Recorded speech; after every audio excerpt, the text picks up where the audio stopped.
or I don't know why. Maybe now they can hear me. Inshallah. Assalamu alaikum wa rahmatullahi wa barakatuh. Sorry, I was having problems with my mic and my camera. Okay, so say that again. Now I hear an echo. Okay, leave and come back. Yeah, leave and come back. That's like a 9-year-old girl. You guys believe the moon is shut your dumb ass up, bro. Why people always try to be slick and like throw one in there, like, you know what I'm saying? Like, people always try to do that. 9-year-old girl and this crazy because he's a Christian and he knows it, bro. It burns them in their heart when they know that what we're speaking is straight facts, bro. You don't come up here and start talking. What's up, brother? What's up, man? Who's it? Who are you? I have a question. Are you a Christian? The Bible is corrupted. Are you a Christian? Yeah, I'm Christian. Okay, go ahead. Yes, sir. Uh-huh. I wanna ask why is Bible corrupted, and I wanna show you that Quran is corrupted. Okay, you won't be able to show me the Quran is corrupted. I'll let you try though. So why do you think Jesus was sent? Said what? Why do you think Isa or Jesus was sent to the lost sheep of the tribe of Israel? Why? So he can save us from the sins, and he can teach us what God is. Okay, so Jesus. So you're saying that Jesus was sent to only to save you from your sins. That's it. And to teach us the word of God. Yeah, you know why? Yeah, why? No, I want you to tell me why. What do you mean why? Why? So why did he? The word of God hang on. Let me ask the question again. Why was Jesus sent? You said to show us, or to save us from our sins, and to show us the word of God, right? To teach us the word of God, right? Yeah.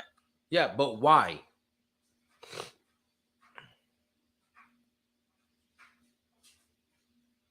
What do you mean why? I just told you why. Okay, I know, but why was he? Okay. He was a teacher because the Jews, the Pharisees, the scribes, he called them hypocrites, a den of vipers. He called them all kinds of names. Would you agree? Yeah, he did. Okay.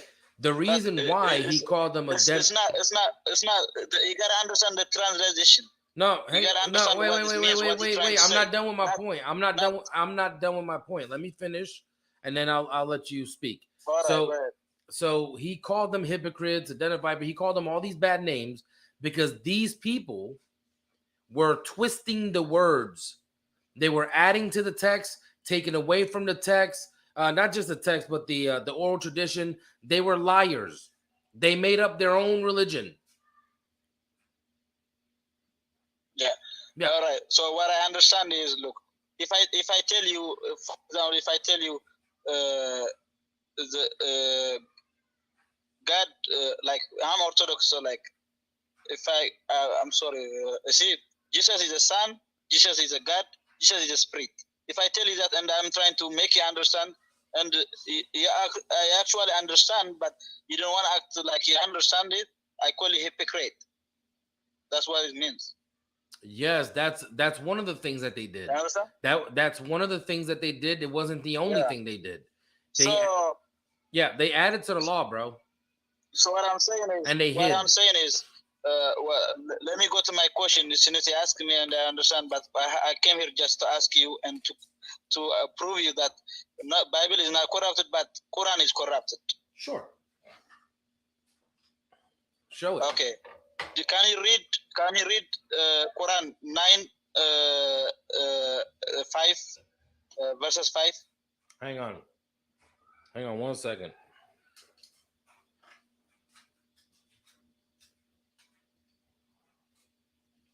You said Quran what? 9 verses 5.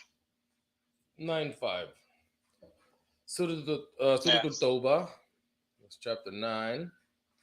And you said verse 5. Okay. Okay, but once the sacred month has passed, kill the polytheists, whoever violate their treaties, wherever you find them, capture them, besiege them, and lie in wait for them on every way. But if they repent, perform prayers, and pay alms tax, then set them free. Indeed, Allah is all forgiving, all merciful. So why is he saying kill them? Why is killing good thing? Yeah, it could be. Is it killing good thing? Yeah, it could be. Who is he saying killing to? Killing can be. Me personally, I wouldn't believe a God that says kill. Yeah. So okay, wait. Everybody has a free will. Hey, calm down. I'm talking like you talk. Let me make you understand. No. You asked me a question, bro. Just let me tell you my point. Let me tell you my point, then you can understand. I'm not finished my point though. I don't care. Your point. You said it's a contradiction. That's not a contradiction. No, okay, let me listen. I know even in your religion, you believe God gives free will, right? Of course. So if God gives free will, everybody can believe whatever they want, unless if they don't believe in the right, they just go to hell, or they be punished for it. But why would you kill them? The thing is that you're thinking that this was a command for Muslims to just go around and start, killing people willy-nilly. This is not what that means. This is talking about the Treaty of Hudaybiyah. The Treaty of Hudaybiyah, the Meccans broke this treaty, the Quraysh. They broke the treaty. So what Allah is saying here, after the sacred months are passed, once they pass, it says to end these people, to take them out. These people who are the polytheists, those who violated their treaties. There were polytheists who did not violate the treaty, so they were safe. And then it says, wherever you find them, capture them, besiege them, and lie in wait for them on every way. But if they repent, perform prayers and alms taxes, then set them free. Alhamdulillah. This is not a contradiction. And this is not talking about, wait. This is not talking about you, brother. You didn't have a treaty. Did you have a treaty with them? I'm not talking about. I was not telling you he was talking about me. I was not telling you he was talking about me. Exactly. I'm saying killing a person is not the right thing. Yes, it is. It could be. It depends. It depends on why. That's corrupt. I don't want to be something that says killing. No, brother. It depends on why. Okay, a police officer killing a murderer on the street because he's getting ready to hurt somebody. He just killed him. Is that okay for the cop to do that? Say again, please. Is the police officer, or excuse me, I'll use this. Is an army able to kill other soldiers if they're fighting in war? Is that allowed? Yes, it is. Thank you. So is it bad? It could be bad depending on the type of war that it is. If it's an act of aggression, then yes, it's bad. If it's hang on. If it's hang on, I'm not done. I'm not done, bro. If it's an act of defense, then it's fine. So if someone breaks into my house and I kill them because I'm defending myself, is it wrong to kill them? No, it's not. But he says the idolaters, that means those who don't believe. He don't say, I don't know where he bring it that stuff, but he says idolaters. Okay, let me those who don't believe. Let me read it again. But once the sacred months have passed, kill the polytheists who violate their treaties. So it's talking about the treaties, the people who had a contract with a. So, for example, if I have a treaty with another country, right? I'm in the United States. I have a contract with, I don't know, England. Hang on. Brother, I know that you don't like what you're hearing because you're thinking that this is talking about polytheists. You're a Christian, right? Are you a polytheist? Thank you. He left on his own. I didn't kick him out. Let's see if he comes back. Oh, he came back. I don't know. Maybe he got kicked off or something. I don't know. Bryce was coming back in the game. That's why. Okay. So like I said, this is not talking. Are you so then you admit you're a Christian and you're a polytheist then, right? Yeah, I'm Christian. Yeah. Yeah. I'm Orthodox. Are you a polytheist?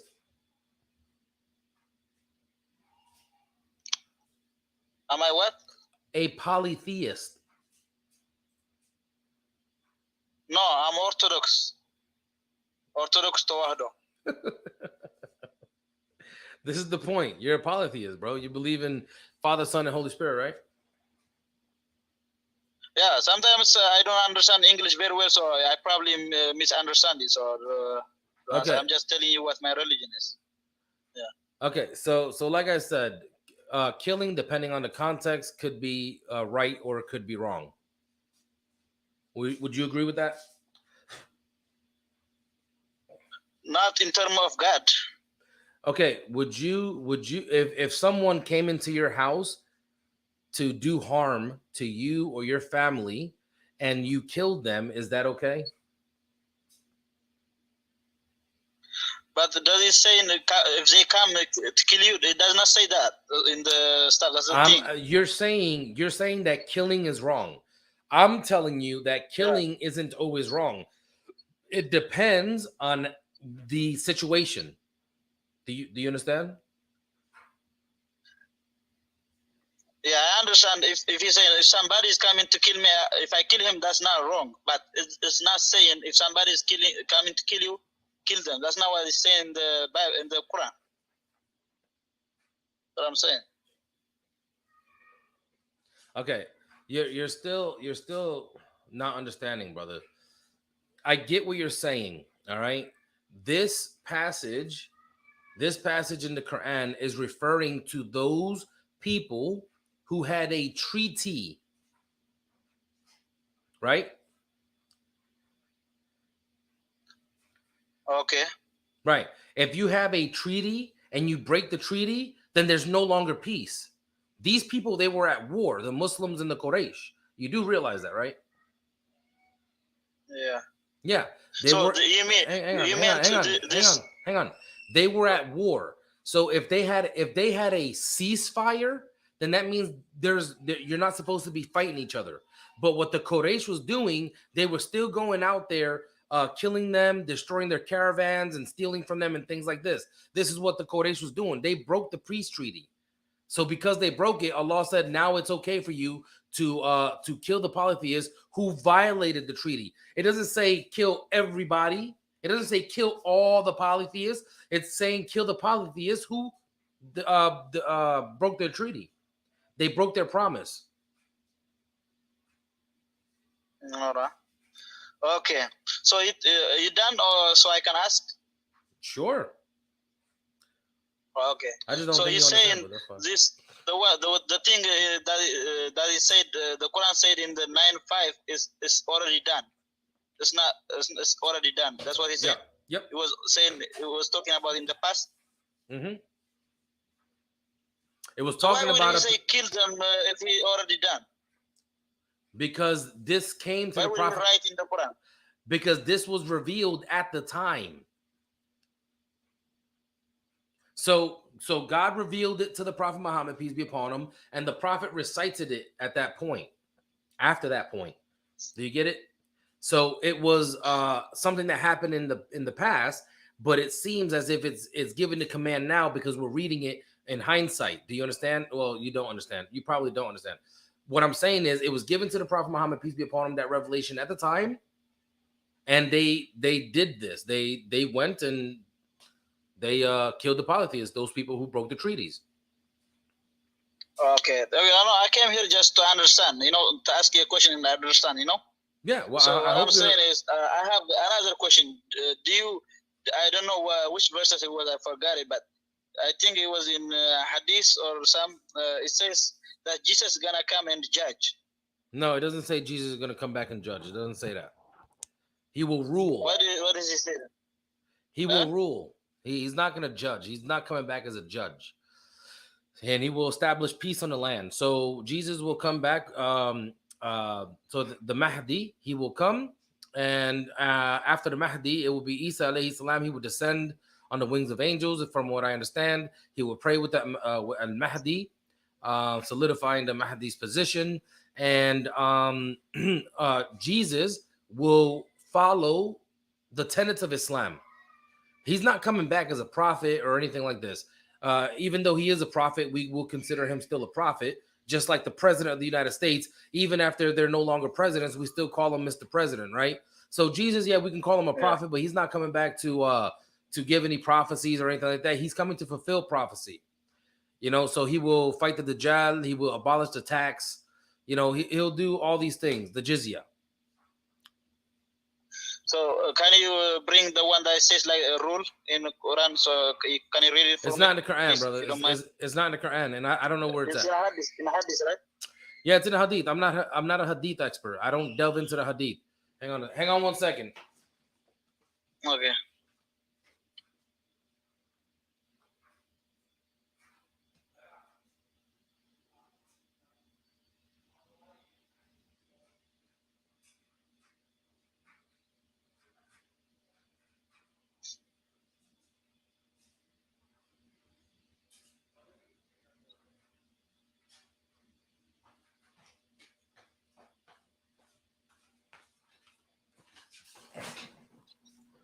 All right, I'm back.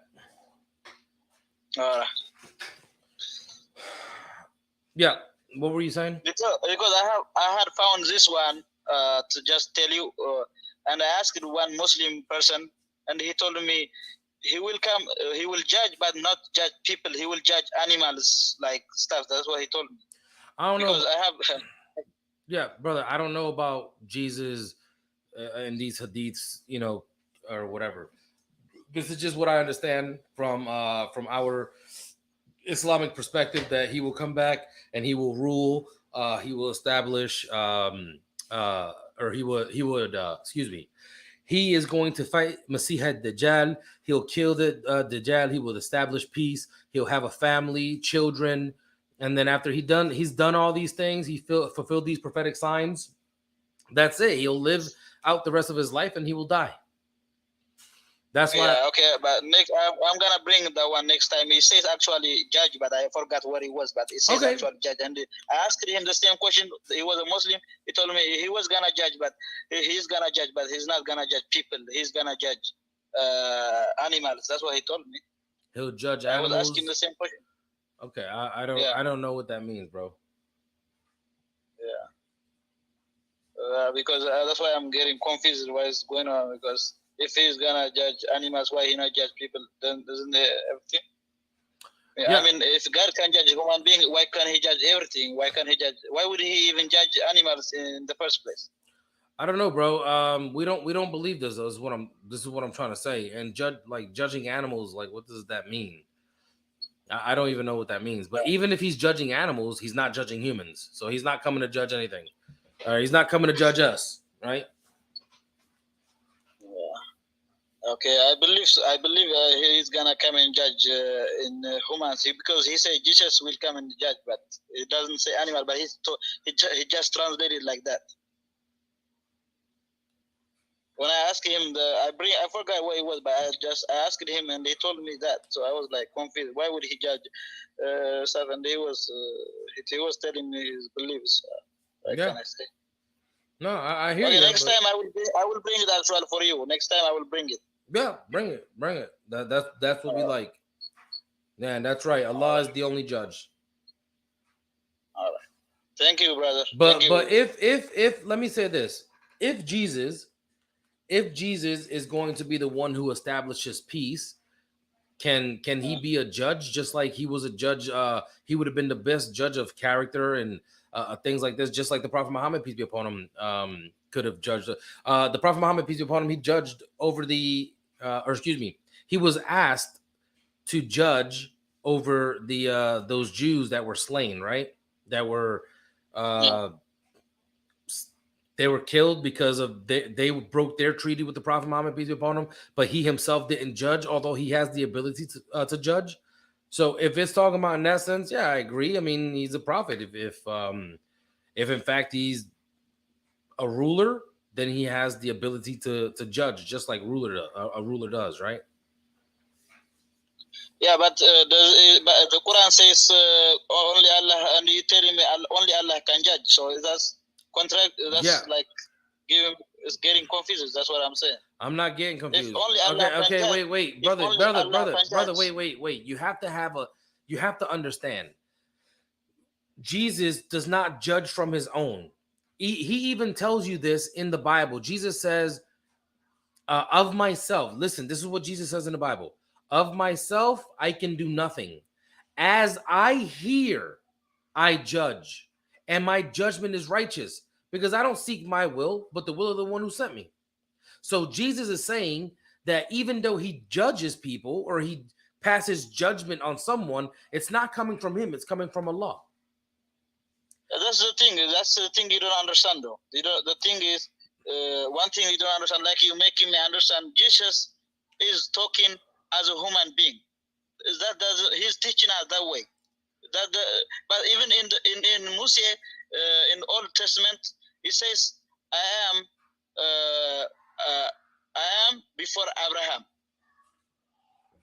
Yeah. Even so in the New Testament, all the prophets were the best judges, and they are allowed to judge because they're prophets of God. But the judgment that you're talking about is something different. You're talking about judgment as if Jesus is God. This is not what that means. All right. Thank you, by the way. Thank you. Yeah, no problem, brother. Thank you for coming up, man. I appreciate it. Welcome.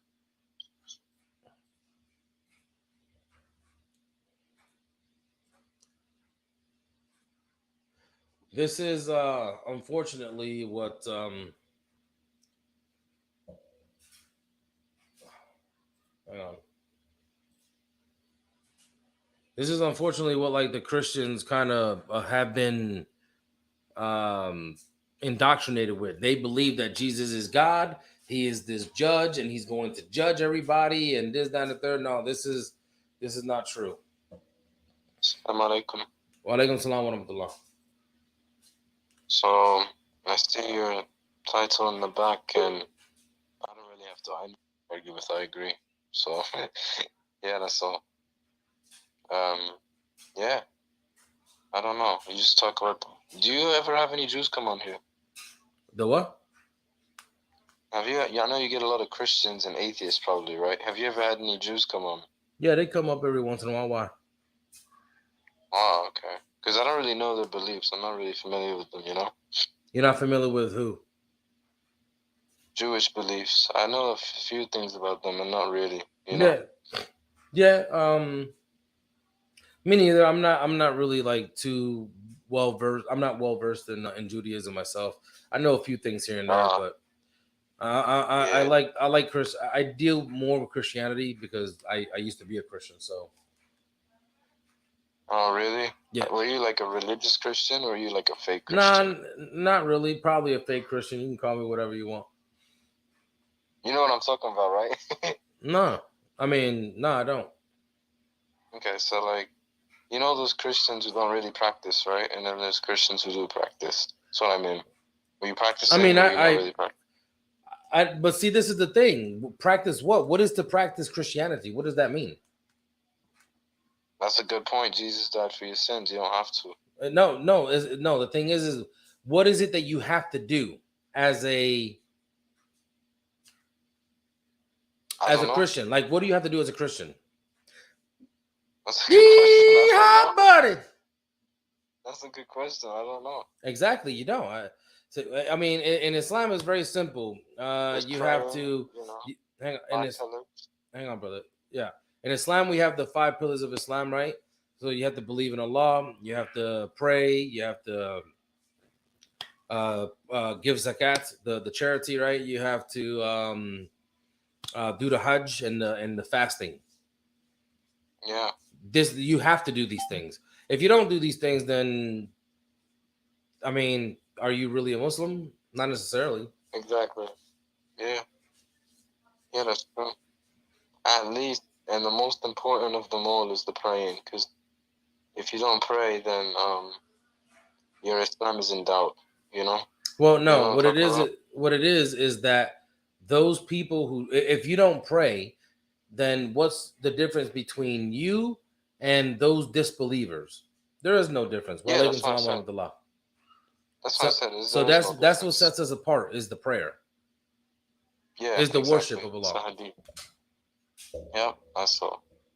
But anyway, I don't really know what to say. Another thing that Christians love to discuss is how Jesus cannot be a Muslim, even though you know, all the prophets preached oneness, and I don't know. What makes you believe Jesus was a Muslim yourself?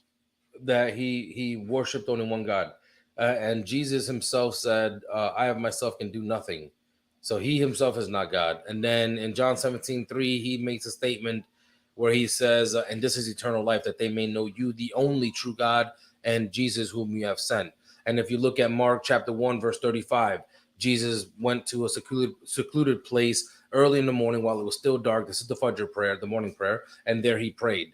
The Muslims do the Fajr prayer also, or the morning prayer while it's still dark before the sunrise. We go to a solitary place and there we pray. Normally, not all. Sometimes you pray in congregation. Um, hang on, Jessica. I'm just gonna mute your mic. All right, just hang on one second. So there's plenty of things in the Bible. I mean, I'm sure I can keep reading the Bible and you'll find all the different verses in the Bible that make it very, very clear that Jesus was a Muslim. So he believed in one God and he prayed, right? And he also fasted for 40 days and 40 nights in the wilderness. Um, uh, I mean, and then when You're very the the Bible, by the teacher way. when the teacher came, walaikum salam wa rahmatullah, when the teacher asked him, one of the rabbis asked him, which is the greatest of commandment, he said, "Hear you, O Israel, your Lord thy God, your Lord is one. You should love the Lord thy God with all thy might, all thy heart, and all thy strength, and all thy soul." And then he said, "Love your neighbor as yourself." This is pretty much Islam. You know, we believe, not pretty much Islam, but this is what we believe in Islam. Yeah, it's true. Yeah. Anyway, man. All right, my brother. Let me well, let me get to my guest. I have a guest here on YouTube who is a non-Muslim, so we give them preference if you don't mind.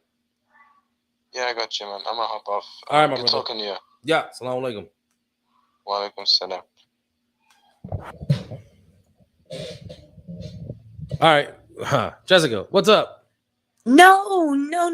I wasn't trying to actually get him to hop off. So No. This my platform is specifically for non-Muslims. If the Muslims come up, I don't mind that they come up, but it's it for was. non-Muslims in particular. So I mean, I you have hopped preference. up almost directly related to what he was saying. So I know that they're gonna send me a Quran. And so today I was driving around and I was just listening. I found just a straight English translation. Mm-hmm. And I specifically, he said attack. What did he say? He said after the holy month killed them, right? Mm-hmm. I remember listening to that, but I took it in a completely different way. Maybe because I listened from beginning all the way to where they were talking about fasting. Mm-hmm. So that's how far I got, right? It was like maybe about an hour in. So what I took from it was and this is what I heard, if somebody comes at you and somebody is attacking you, you shouldn't let them attack you. You have every right to defend yourself, Yep. right? Yep. But if while defending yourself, they apologize, then you should stop. That's what I took from that. No, that's what it's saying. Right. Because I see how if you take just one sentence, it sounded bad, but I didn't take anything bad from it. Right, neither did I, because what the verse is saying And I'll pull it up that way we can see it together here. Okay. Give me 1 second.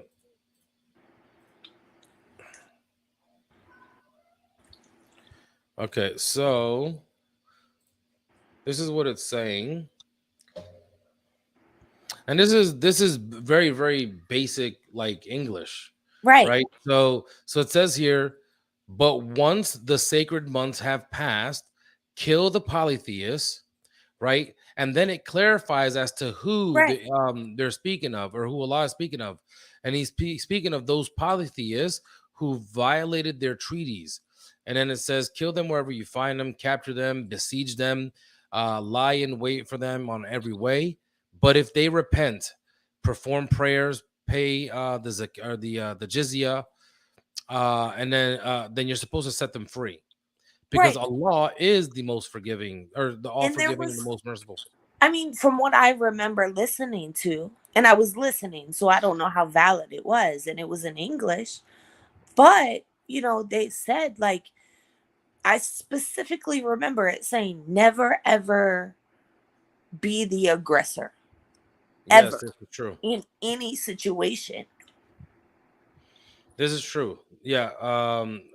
The aggressors are normally transgressing, because they're doing Right. something that they shouldn't be doing, which is they're, I don't know. I tell you the truth, I wouldn't comment any further than that. But if, like, for example, if you get into a fight and then you come home, and your mom says, or your dad says, who started the fight?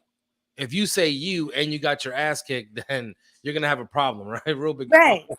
Right. But it is not necessarily that. Normally, whoever started the fight gets in trouble, right? The person who's defending themselves, it's okay. They're fine. No Yeah, one I really did. does I anything mean, about I didn't take it in any type of bad or negative it. Mhm. or That's because it's aggressive not. way. There's nothing wrong with it. Yeah. They there was this one guy that was actually talking about that verse before, and this guy was so adamant that it was speaking about them, and we're like, listen, this is something that happened in the past. So God was telling the Prophet Muhammad, peace be upon him, this is your command to go ahead and fight these people. We're reading this as something that happened in the past. I mean, can it apply today? I would say yes, it can apply today. This is just my own understanding. Yeah. I might be wrong, but Right. can this apply today? Yeah. Well, and If that's you have a treaty with someone and they break it, then there might be some problems. I'm just saying, me personally, this is how I feel. Whether that's right or wrong, but right. regardless of which, this is talking about something that happened in the past, and the Christian reads it. Not just the Christian, but all those people who have a problem with this, they read it and say, "Oh, look, this is so bad." And I'm like, is killing bad? Killing is bad depending on how you're killing. Are you doing it in self-defense, or are you doing it because you're an evil person and you like doing this? Then if Right. that's the case, then it's bad. Right. And I just kind of wanted to say to him, like, I'm not leaning one way or another. Right. Mhm. So, and I literally had just listened to it completely objectively. Mhm. And that's not what I took from it at all. Yeah. Didn't sound bad. It didn't sound aggressive. It didn't sound hateful. It just, to It me, is what it all like, is. stand up for yourself. Yeah. And there was a lot of be kind, give when you can, help who you can. I haven't heard anything negative or offsetting at all. Yeah, I mean, I was in the army, and you were in the military Right. yourself. They didn't train me in basic training to love my enemy. They didn't say go and throw, teddy bears and Valentine hearts at these Right. enemies of mine. That's not what you do in combat. You are taught to fight. Why? Because that's what you're there to do, is to fight. You're Right. not there to hug each other, right? Right. This is ridiculous. Yeah. And I mean, it's the biggest thing I've taken so far. Like, there's stuff that I don't understand. Like, And there's words I don't understand, and it might just be because there's not directly an English translation, right? So, welcome anybody into my house that gives, and then there was a word, there was dawa, and then there was something that something is worse than murder, like, but they weren't like English words. So there's stuff that I think I'm not quite understanding. But I will say it's very peaceful, it's very open, it's very accepting, it's very So Islam, see, the thing is that Islam goes with the natural disposition of the human being. right. So let's say, for example, someone commits an injustice, right? Harms one of your children, right? In whatever way. I don't know. I don't want to assume. All right. May Right. Allah protect your children. Okay. I mean, so let's assume, or let's say that someone harmed your child. Someone was asking me this the other day. He was like, he's trying to say you should forgive. I was like, hell no, I don't have to forgive. If I feel like forgiving, I can forgive, but I'm Right. not forced to forgive this, because if I'm forced to forgive, then I'm forcing myself to do something that goes against me, who I am. It's the same Right. thing with pastors or father, church father, not church fathers, but the Catholic Church, and how they say, look, you shouldn't get married and things like this. They're not allowed to be married and be, a father or something like this. I don't even know, a priest or something, right? So this goes against the natural disposition of a human being, of a man, to be with the opposite sex, a woman, right? So they're not married. So what happens is, after time, they want to release. This is natural, right? They want to have that pleasure with the opposite sex, or and what happens is that they take it out on people who they shouldn't take it out on. Right. I'm sure you know what I'm talking about. I don't have to say the words, but Right. it happens like this, and because it's unnatural. You know what I'm saying? It's unnatural to be unmarried and trying to be celibate your entire life. This is quite ridiculous, Right. And I mean, what I've taken, and like I said, granted, there's words I'm not understanding, there's a lot I'm not understanding, but I'm open to Yeah. listening and learning and understanding. And it's very peaceful, it's very open, it's very accepting, it's very forgiving, but it's very proud, right? If that's the word. Very, very confident. Maybe that's a better word, right? What are you talking about, Like Islam? very sure, yeah, like very sure that, Oh yeah, no, yeah. I'm yeah, definitely, sure and confident about what I believe. I mean, the Christian is too. I'll grant them that. They are too, but they can't prove it though. That's the thing. right, yeah. But I mean, that was kind of all. I just kind of took a different take on it. Uh-huh. So it's making sense. And you know what? Yeah, One who's of the this right? Who's this right here? FR, who's this? Hello? I can't hear you, bro. If you're talking, I can't hear you.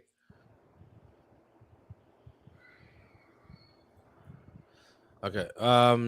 I guess try to fix your mic and or something, and then I'll bring you up.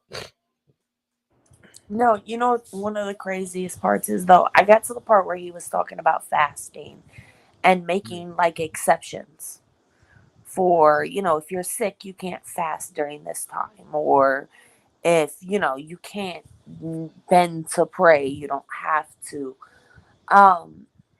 That's about how far I got. And I fast 3 times a year for 30 days at a time. Mm-hmm. Nothing but water, green tea, and black coffee. Right. And, for the first like 3 days, you get really tired. But I do it, like I said, for a full 30 days.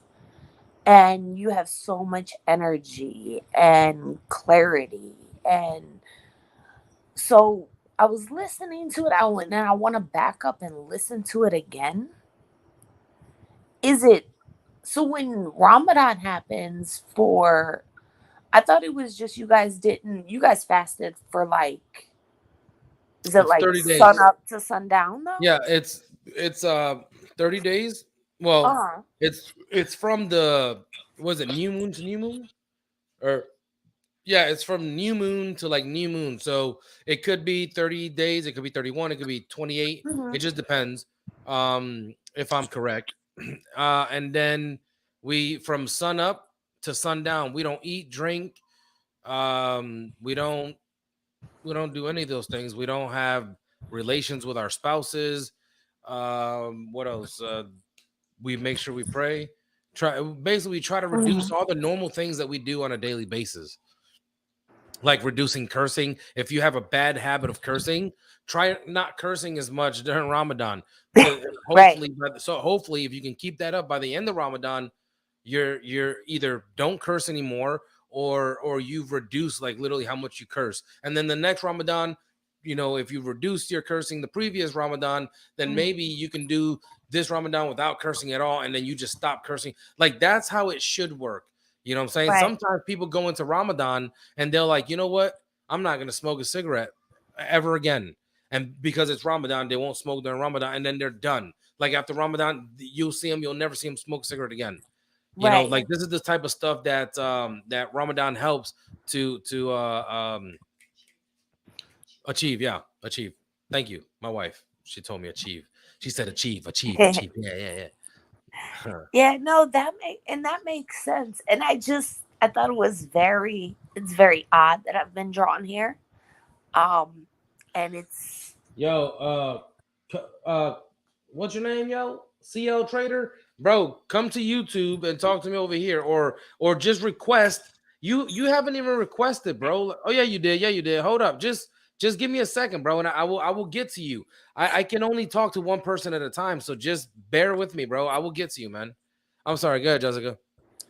I don't even remember what I was saying. Oh no, I was saying, but it's very, like, to me it's very odd because a lot No, of the they can hear stuff that. is just There. natural that I've already been doing. That was good. Right? Yeah. It's just something that I've already been doing.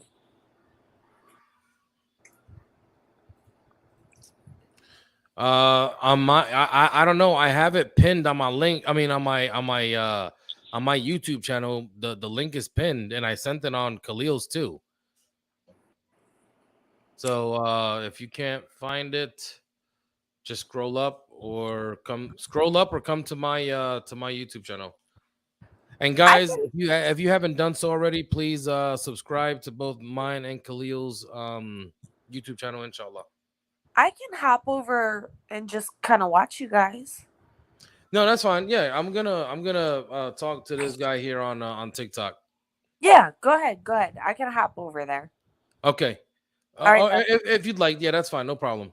Yeah. Go talk to him. Or you could, I mean, you could stay on YouTube or TikTok. It doesn't matter, whichever one you want to do. Okay. All right. All right, babe. Yep, no problem. Thank you, Jessica.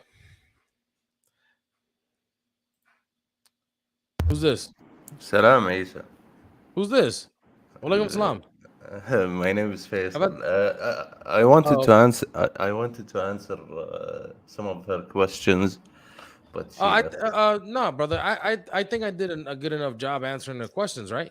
Yeah, you did a good job. But okay, she asked, alhamdulillah, brother. yeah, she asked about fitna and something else. Yeah. I know. I understand it, and I'll be talking to her some more. She's not a believer, obviously, but I'll talk to her some more, inshallah. But I got somebody here on TikTok that I'd like to talk to, and I don't think he's a Muslim. So, okay. Jazakallah khair. Yeah, no problem, brother. Thank you, though. I appreciate it. Jazakallah, bro.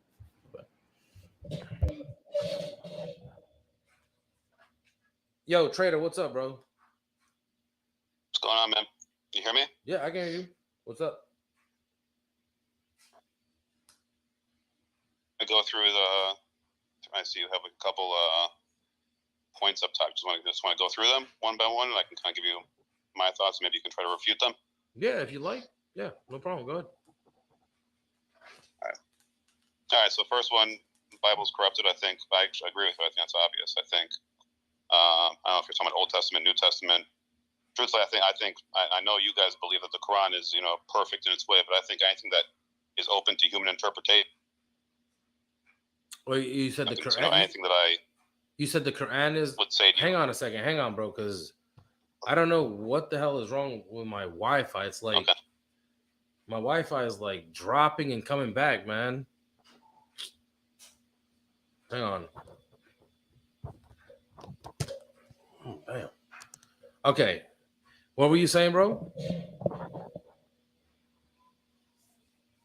So I'll say I agree with your first point that the Bible's corrupted, and I said I think that any scripture, any historical document, especially ones that old, and that includes the Old Testament, the New Testament, and the Quran, anything that's open to human interpretation or that's been able to be touched by humans over the years, whether the word is true or not, it's been bastardized in some way. So even if I brought in 1,000 Muslims on here, do you think every single one of you would agree with every single verse in the Quran and follow it the same way? No. Because some people say this is haram, this is not haram. It's up to interpretation. So there's no way to say that anything isn't corrupted. We're humans. We're not perfect. We're not perfect beings. So I think that initial thought that is the Old Testament, New Testament, and Quran and Mormon Bible, anything you want to go into, all of it's going to be corrupted because you're leaving up to interpretation of human beings. Yeah, so whether the word is true or not, you know this, and anybody can read a word or a scripture and take it out of context. Yeah. So, I mean, I understand. I get your point. The Bible, that definitely is left up to human interpretation. There is no consensus on these words or whatever. See, the difference is in Islam, no matter what opinion you hold, I would say almost every single Muslim, those who follow the Quran and the Sunnah, almost every single Muslim believe in the Quran as it is today, right? We don't differ on this. And we all believe in the 5 pillars of Islam and the 6 articles of faith. Some people are hard-headed. They'll read something in the Quran. They think they have it down packed, like they know what they're talking about, and they don't know what they're talking about because they're trying to interpret it themselves. But we already have interpretation from those who came prior to us, right? So why would these people try to understand it the way they want to understand it? The Christians have been doing this for the longest time. And this is why you have Christians coming up here thinking that they're God. Some think they're disciples of Jesus. Some think they're Jesus. Some think they're apostles. I mean, you name it, you have that in Christianity. I don't go around or I don't go and watching videos and I see where people are claiming to be Muhammad or claiming to be Allah or something like this. It doesn't happen in Islam because they already know that they will look at you and laugh at you for even believing such a thing, right? But in Christianity, who's to say? I mean, first of all, this is why we can't say that Jesus is God. Because when you say that Jesus is God, you're saying that a man is God. So if a man claims to be God, like let's say right now I started claiming to be God, the God of Jesus, right? How do you know I'm lying or telling the truth? How do you know? Right? You don't know. So you're asking me? I mean, like I said, at this first point, I agree. At first point, I agree with you. You don't know, right? Right. So like I said, this is all the problems you run into just by simply saying that Jesus is, or excuse me, that God became a man. We also believe that Al-Masih ad-Dajjal, he is the imposter Christ. He will come and he will claim to be God and he will do miracles. What's to stop a Christian from believing in him? Especially when he does miracles. If this person claiming to be God and does these crazy miracles like withholding rain from some people and giving rain to other parts of the world, bro, that's a feat in of itself. And then what he's going to do, he's going to cut somebody in half, right? He's going to cut somebody in half. Someone will in between his body, and then he will put the body back together. And when he does that, and then he will give it life, saying, you see, not give it life. This is all trick. He's not giving it life like Allah is giving life to a dead body or to a fetus in the womb or something like this. No, not this kind of giving life. He would pretend to give it life. He's doing a trick of the mind and of the sight and the sleight of hand, right? So he does this thing. People are definitely going to believe that he's God. So the Christian, there's nothing to stop him from believing that this is God. And they will follow the Messiah Dajjal. But the Muslims have been warned about this, right? So we know we'll see kafara. We'll see the kafara in his, I think it's his forehead. You know what I'm saying? But there's nothing. There is absolutely nothing to stop the Christian from believing that this Messiah Dajjal is God. Nothing to stop him. Assalamu alaikum wa rahmatullah.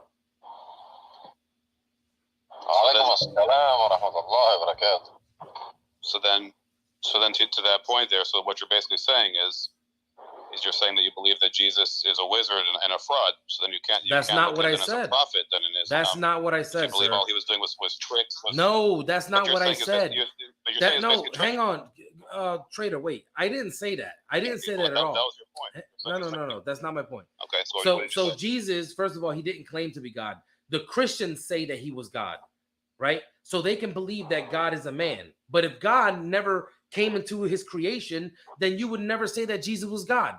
And if a man claimed to be God, you would say, get the hell out of here. I don't believe that, right? And you would be justified in saying that. Now, Jesus didn't do any tricks. What I'm saying is that Jesus did miracles through the power of God. If you read Paul says that Jesus, a man approved from God with miracles, wonders, and signs that he did through him for them, right? So yeah, Jesus did miracles, not of his own, but because God gave him, or God was the one that provided this power to Jesus, right? So now, John 5:30. Thank you, brother. So Jesus, if he brings somebody back to life, did Jesus himself do it? No. The point is that Jesus did a miracle.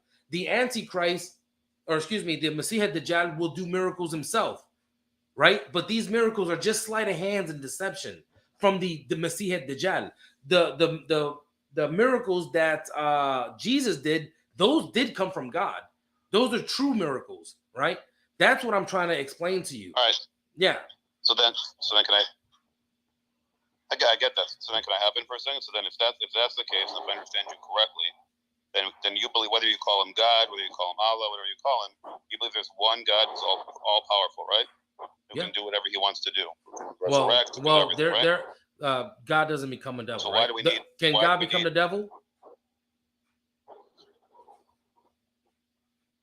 No. Well, God can do it. Yeah, God can become anything. He can become the devil? Then he's no longer God. But God can do anything he wants to do, right? If you believe in an all-powerful God. God won't become the devil. I mean, that's limited. That's limited human.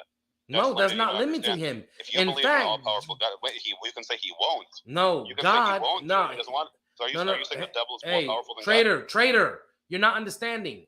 You're actually the one, if you're a Christian, you're the one who's actually believing that God is limited because God became a man, became limited.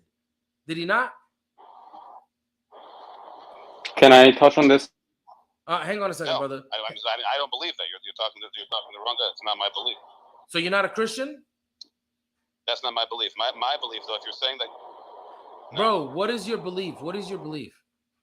I was raised a Christian, but I don't... So then why you up here arguing for Christianity, bro? I don't believe it anymore. I believe now, probably closest. But I'm not arguing for Christianity. I'm arguing for one God.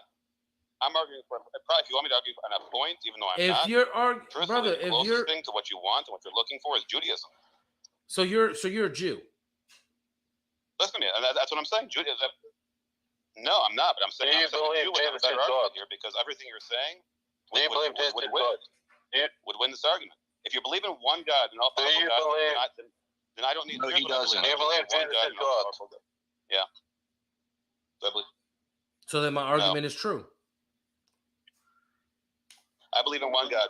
Do you believe Jesus is God? No, I also don't believe that Jesus is Muslim. No. Do you believe Jesus is God, bro? I believe God is God. Hang on, guys. Hang on. Everybody stop for a second. I don't know what he's saying. Is Jesus God to you? No. God is God. There's only one God. Okay, one God, so Jesus is not divine Jesus in any God. way. Nope. Okay. No, all right. You're not. That's what I'm saying. You're not going to push me on that. I said I'm not Jewish and I wasn't born Jewish, but if you look at Judaism, Judaism is basically what you're looking for based on what you're saying. Why do you need all these extra ingredients? No, it's not. Judaism is not, because those books have been corrupted, bro. Why not? Those books have been corrupted. I'm not going to follow a religion. Hang on. I'm not going to follow. Hang on a second, bro. Hang on. I'm not going to follow. Brother, my God, bro. Okay, I'm not going to follow a belief system, Christianity, Judaism, because their books have been corrupted, bro. What don't you understand about that?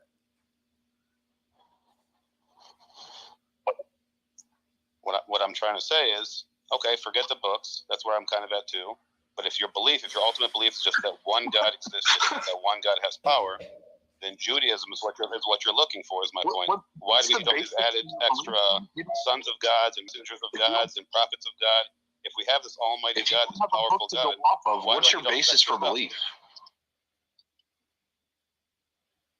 Oh, you don't need a book to believe something. A book is a guide. Without a book telling you about God, you don't know who God is. So you just make the Quran. The Quran.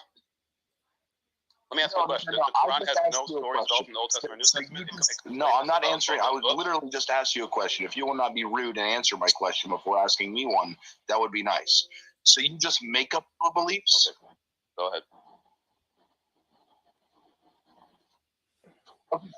No, a belief is a belief. I mean, go define what a belief is. A belief is something that you believe. A belief comes from your heart, from your mind. Yeah, so does a fairy tale. So where do you get your criteria for belief? Agreed. And wouldn't you say that the Old Testament and New Testament are partially fairy tales? I would say that they're partially corrupted. Okay. Would you say that the Quran takes some of those stories from? I mean, does Moses exist in your religion? Does Abraham exist in your religion? Okay.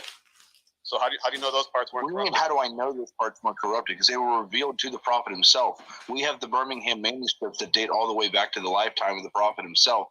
And you can compare that to a Quran today. Every single letter is still exactly the same. There was no corruption. It's perfectly preserved. And it's demonstrable that it's perfectly preserved. Yeah. First of all, I think that's debatable. I think if you talk to any scholar, not everyone agrees it's perfectly preserved. Mostly Muslims agree it's perfectly preserved. There's anything that has, like I said when I started this live, anything that's subject to human interaction, anything that's subject to human thought, anything that's subject to human hands can be corrupted in some way. That's literally your entire belief. Is based off of what you can make up. Sorry. No, it doesn't have to be what you can make up. My point is, you can, with belief you can pick and choose whatever you want. It's your own personal belief, right? It's personal to you. Do you agree with that or no? You can't make up what you believe. That's just absolutely absurd. Absolutely absurd. It's absurd what you're saying right now. You can't make up your own beliefs. You can't. No, you can't. You don't. No. That's. Hang on. Okay, Khalil, your mic is like. If any noise comes through on our end, it muffles your mic. Yeah, so what I'm saying is that you don't choose your beliefs. You're convinced of beliefs. You don't choose one day that you like, hey, do me a favor right now. Choose to be homosexual right now. Yes, it is. That's not a belief. That's a lifestyle. You're homosexual. And truthfully, if I that's not a belief though. Hold on. But that's not a belief. Absolutely, I do. I've studied philosophy quite in depth, so I think I would be the one to ask what a belief is. So what I'm saying is, you can believe that you're homosexual, right? That's a belief. Did you used to be Christian? He doesn't answer questions, guys, does he? I'm asking you. Did you? Yeah, actually, I was almost a pastor at one point in my life. Awesome. No, Then you chose. No, I didn't. I was convinced based off of information that was given to me. I was convinced that that was not true and that another belief was true. I didn't choose. You don't choose what you believe in, dude. And that's not. And I think you need to go look up the definition of belief. So now you believe. Now you believe in Islam. You believe that you're a Muslim. Now you believe in Muhammad. I was convinced off of so when did you? So you literally choose what you believe. You're not convinced of it, right? Constantly, my beliefs are constantly developing. Otherwise, if you're stuck in cement, if you're stuck in one belief and nothing can change your mind otherwise, like let me ask you a question. If Jesus came to earth right now and said, "Hey, guess what? You were wrong this whole time. I am the Son of God," and he proved he was Jesus, and he is absolutely Jesus, there's no question he's Jesus, couldn't your beliefs change? That would be the Antichrist. I was wrong. My beliefs were changed. I've been convinced otherwise. I can change I'm willing to be convinced otherwise. I mean, I'm not sure if you know me or not, but I do lives all the time on YouTube and on here. And I always tell everybody that I'm open-minded to changing my mind. Like, I literally was an atheist for 12 years. I was an atheist YouTuber up until about a year and a half ago. That's what I'm saying. You're getting stuck in the word belief. Changing your mind is changing. But that's what I'm saying. Same thing. I didn't choose to be a Muslim. I was convinced after 12 years, after listening to arguments, eventually some of those arguments convinced me. I didn't choose it. It's just absurd. Okay, so you're getting stuck in the word choose, but it's still a belief system. Now that people don't choose what they believe, that they're convinced of what they believe. Fine. Well, let's not worry about the semantics of whether you choose or you're convinced, whatever. No, but no, brother. It's still something that's personal. Trader, wait. There's a difference between the two. So basically, it's like what he's saying is that the information that was presented to him, he looked at both of the claims, right? Yeah. This one doesn't seem to be right or logical. This one seems to be right because of the information. He chose that. So yes, you do choose, but why are you choosing? So the way you're making it sound is as if you're not doing any critical analysis. You're not doing anything. You're just believing for the sake of believing, which is exactly what the Christians do.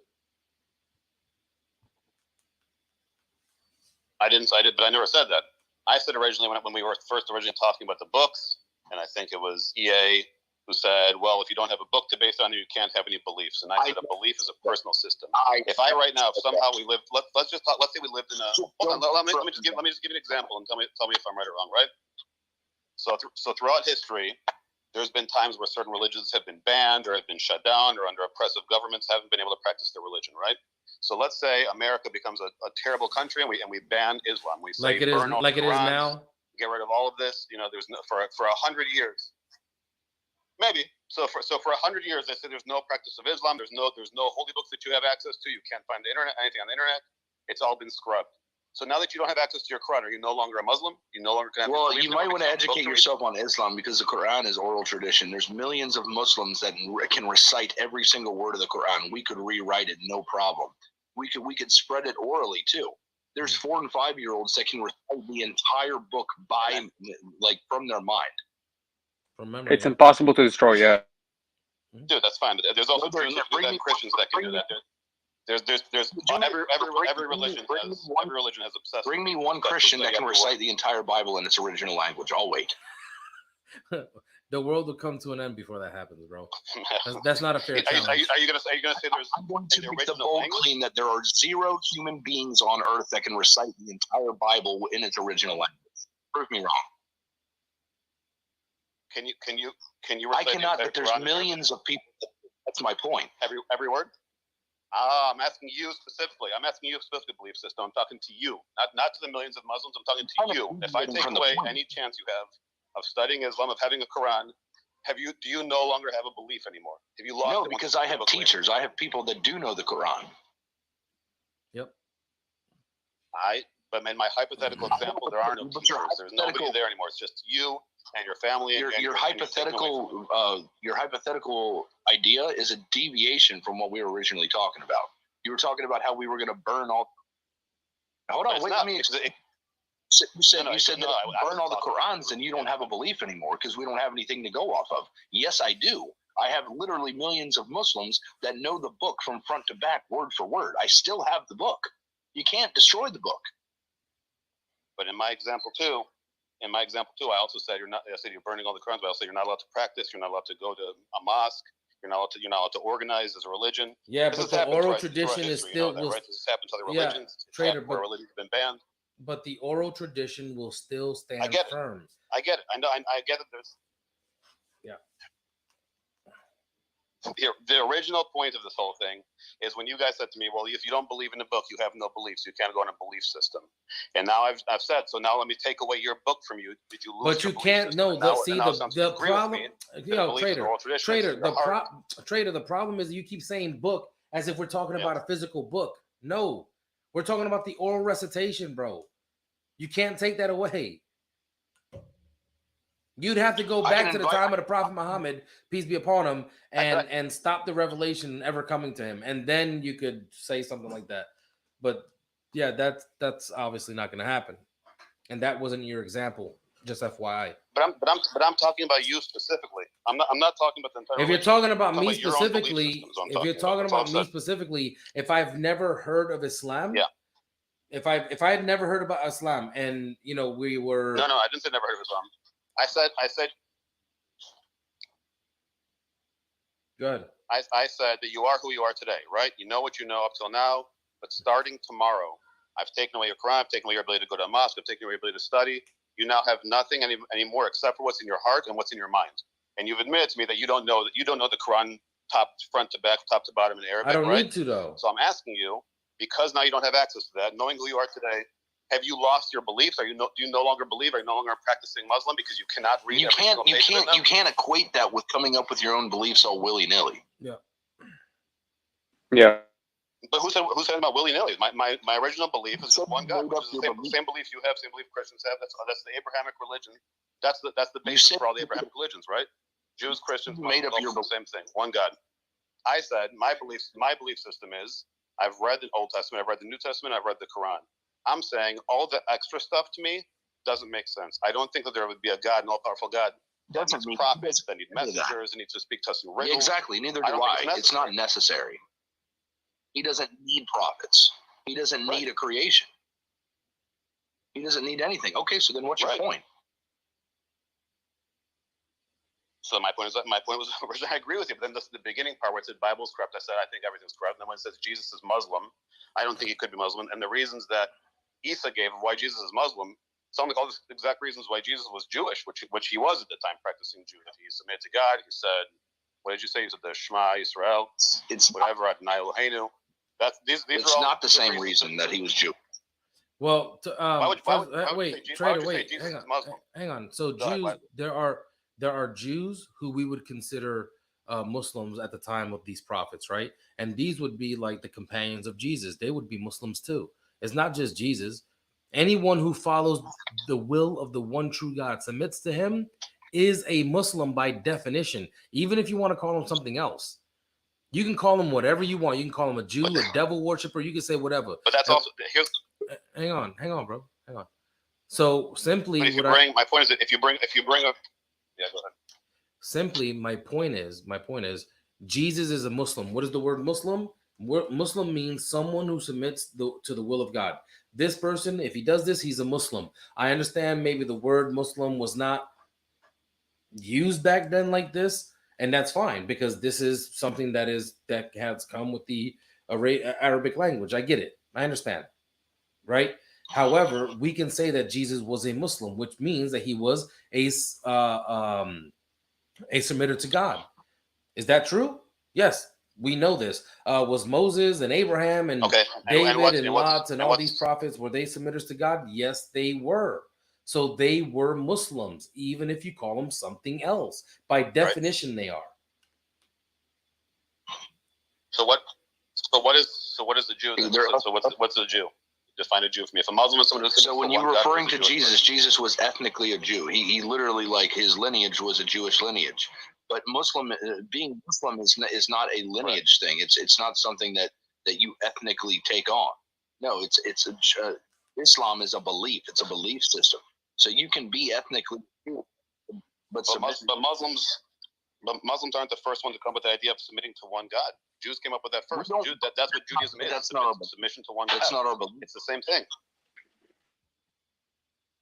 We don't believe we're the first ones. Jews submitted to one true God. We're Muslim. It's simple. Oh, I'm confused. I just came in on you the believe that all Jews today are Muslim too? The position. So EA Dawa, you're a Muslim, and I'm assuming he's a Dawa. You're Muslim. I'm a Muslim, and we're trying to find out what Trader is because he says his belief isn't based off of a book. So I'm trying to figure out where he gets his belief from. I didn't say that. I didn't say you pinned me down to book. I said I was raised Christian, but over time, just like you, I did comparative religions, I studied courses, and I came to the realization that all this extra stuff to me seems like things that over the years that rabbis, that priests, that preachers, that imams had to just add to almost justify their existence. All this stuff is unnecessary. If our belief is based on one God, then that should be it. It should just be one God. So when I first said what I'm closest to, I guess I'm closest to Judaism. I don't believe necessarily in Judaism, but I think that the purest form of these religions is Judaism, Islam. because the rest of it is unnecessary. No, an almighty God doesn't need all this. He doesn't. Trader, the purest forms of these religions is Islam. I have a question for him. Yeah, hold up. I know I've said that before, bro. Just hang on. The purest form of these religions is Islam. Because Allah even says in the Quran. But don't you realize that Islam is basically Judaism plus? Yeah, sure. If you want to call it that, I don't have a problem with that. I would agree to some extent. But the Jews, Allah, hang on, bro. Hang on. Allah condemns the Jews, not all of them, condemns the Jews because they were idolaters. Some of them were, and some others were hypocrites. Right? Do you know what I'm talking about? Yeah, I don't know if that's true. First of all, I mean, there's plenty of examples. I know what do you mean that's not true? I mean, there were examples. Hang on, bro. Hang on. You're moving too fast, Trader. You're moving too fast. I'm making a statement, and I want I want you to engage with me. So just hang on a second, bro. So these the Jews. I think I'm on a delay. Sorry, that's why. Oh, okay. All right. Then my bad. Andy, we'll get you up in a second. You got a mute, Khalil. Yeah, it went crazy for like 3 seconds. Okay, so okay, what was I saying, bro? I can't remember. What was I saying, Trader? Islam, Judaism plus. Talking about we were comparing Muslims to Jews, and I said something. Yeah, okay. So what I was saying is that these people, they were hypocrites, right? And if you read even the Gospels, Jesus calls them hypocrites. He calls them den of vipers. I mean, the worst of the names, right? Because these people did not believe, right? These are the type of people that they were. So they manipulated the text, and they have been doing this for the longest, right? Allah tells us about this in the Quran. And when you look back into these scriptures, you can see that there has been manipulation going on. You can see it. It's plain as day. And in fact, there's no copies, there's no originals to any of these texts, right? These people always claim, the Christians, the Jews, they claim that they have the original. No, they don't. Or that they have the actual Torah or the Injil or the Zabur, which is the song or the Psalms. No, they don't. They can't provide any proof of any original text. But we have the Quran in its original form, and it has not been manipulated at all. That's why when I recite the Quran, every single Muslim here, and I've been a Muslim for 10 years now. And if I were to recite Al-Fatiha, Surah Al-Nas, Surah Al-Falaq, I can recite any one of these chapters of the Quran, and I can almost guarantee you, I'm not going to guarantee that I'm going to pronounce every single letter exactly, but they will say, yes, this is the Quran, this is Al-Fatiha, or this is Surah Al-Ikhlas, or something like this. They will agree, even if my tajweed isn't the best. My recitation, is what it's called, right? So Isadawa, you don't accept the original copies of the manuscripts from the Christian Old Testament. The original copies. We don't have the. You don't accept the original manuscript copies. That's how they made copies back then. They would make copies of the copies. And people that have scribes that would hang on, brother, hang on. We just let you talk. No. Hang on a second. You're making an error. So and they would make copies of the. You're straw manning us. First off, you're straw manning us. This is not what. Okay, what the Bible is. But go ahead. Yeah, because you're saying that we believe in the originals, or that we don't believe in the originals. That's what you're saying. There is no originals. That would be a straw man argument because we don't believe that. You understand what I'm saying? So, okay, go say it again. So let's go. Okay, let me ask you this: do you believe in the Old Testament? Do you believe in the Old Testament with Abraham having Ishmael, Isaac? Do you agree with that? Do you think that's corrupted? I don't believe in the Old Testament or the New Testament. I believe in some parts of the Bible, and that part of the Bible, yes, I agree. Okay, so you believe that Abraham had Isaac and Ishmael? Ishmael and Isaac, yeah. Okay, so then how do you know that's true if you're saying that, oh, okay, these original texts, they can't be trusted? So how do you test that? The Quran. Because we have. Because you have knowledge, revelation. We have we have Quran and we have Hadith sources. Okay, so the Quran came 1,500 years plus after the event of Abraham. So how do you know for sure? Okay. You said you studied comparative religions because it's looking to me like you did a few Googles. No, I think that was a trader that said that. This is a different guy you're talking to. This is somebody else. Yeah, I'm not. Yeah, Tia. Okay. What's your name, bro? I don't want to call you Tia. This is D. Tia is my wife. This is Z. Oh, okay. D. Z is in like the last letter. All right, Z. All right. Yeah. Okay, got you. Khalid, what Can I just jump in real quick, just on one point on all this before? Who's talking? So here's where I disagree. Me, CL Trader. Here's where I disagree with, I guess, everyone here on this live, other than myself. Is you can see exactly what you guys are all doing right now. You're all getting caught up in semantics, right? Which Bible came first? What was true? What was untrue? This is not semantics, Trader. This is not semantics. My point is, this is very no. Trader, stop. Trader, no, man. Let me just finish. This is not semantics. This is very, very important, no matter how tedious you might think it is. This is really, truly, truly important, bro. Now that I have said that, go ahead and continue saying what you're... This is quite ridiculous, bro. Okay, so we'll agree it's not semantics. We'll agree that that's really true. I guess my question to you is, the Allah that you see, or the God that you believe in, do you think that he sits there and feeds on your praise every day, needs you to pray 5 times a day, needs you to do all these? Do you think he's obsessed with people being obsessed with him? Do you think that's what God really wants? Or does he want us just to live good lives if he gives us free will to be on earth? My point is, again, all this extra stuff we justify, whether you believe in Christ, whether you believe in Judaism, the point you made before about, Jews being corrupt or whatever, fine, I'll take that. Jews are corrupt, Christians are corrupt, Muslims are corrupt. The idea is that God is not corrupt, right? And if that's our belief system, that there's one God and that God is perfect, all the rest of this stuff just doesn't matter. It is semantics in that way, because God doesn't need all this. Is my whole point. Nobody said that he needed it. But then what's the reason for all this? If God is, I get the whole point. Like, this is more for us than it is for God. Maybe it would be an argument, but right? I get it. But then why can't I have, so you just clap this, then why can't I have my own belief system if it's for me? If it's for me and just for me and not for God, why can't I have my own? But if your belief system is not based off of what does God revealed to you in the what you're supposed to follow, then that's a problem. Have you spoken to God directly? No, we don't. We don't speak to God directly. I pray to God when I pray, but I don't have an audible conversation like some Christians claim they can do. Having a dialogue with God. Right, and I also think right, and I agree. I think that's silly, right? I agree with you on that point. I don't think I'm going to speak to God directly, but then I think that also it's very disingenuous of us, whether you're a Christian, Jewish, Muslim, Buddhist, whatever, to say what God believes, to say what God wants, to say what God needs. We can't speak for God. We're limited in what God wants.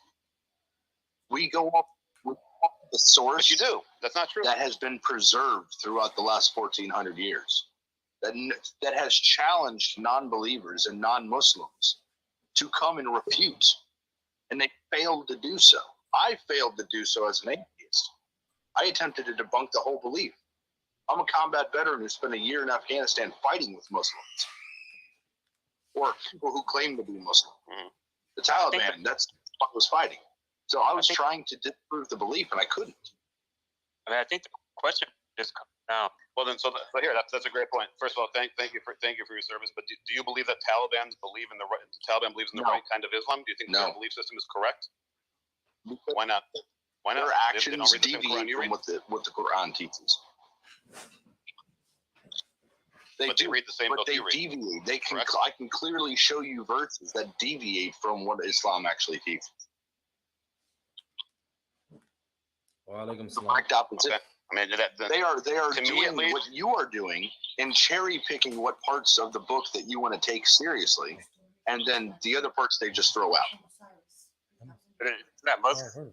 But that's what I'm saying. So if I talk to an imam who practiced for the Taliban, he would say the same about you, wouldn't he? He would say, "Hey, you're cherry picking. This is about war. This is about jihad. This is about fighting." Open the book and look at it. It'll be clear. Right, and that's my point. He can take these same verses you take, and he can interpret them the way he wants to interpret them. That's why nothing is pure. That's why every hang on. Let me say this. Hang on. You are right, and I told you that you are right. Yes, people can read the Quran and interpret it in a way that it does not follow the tradition. I understand that can happen, but then you would have to ask these people: are you leaning on your own understanding, or are you actually getting your knowledge from those who know? Are you going to these people who know, or are you just coming up with this crap on your own? Do you get the difference? Hang on. This is why I told you. Don't you get 1,000 alive right now?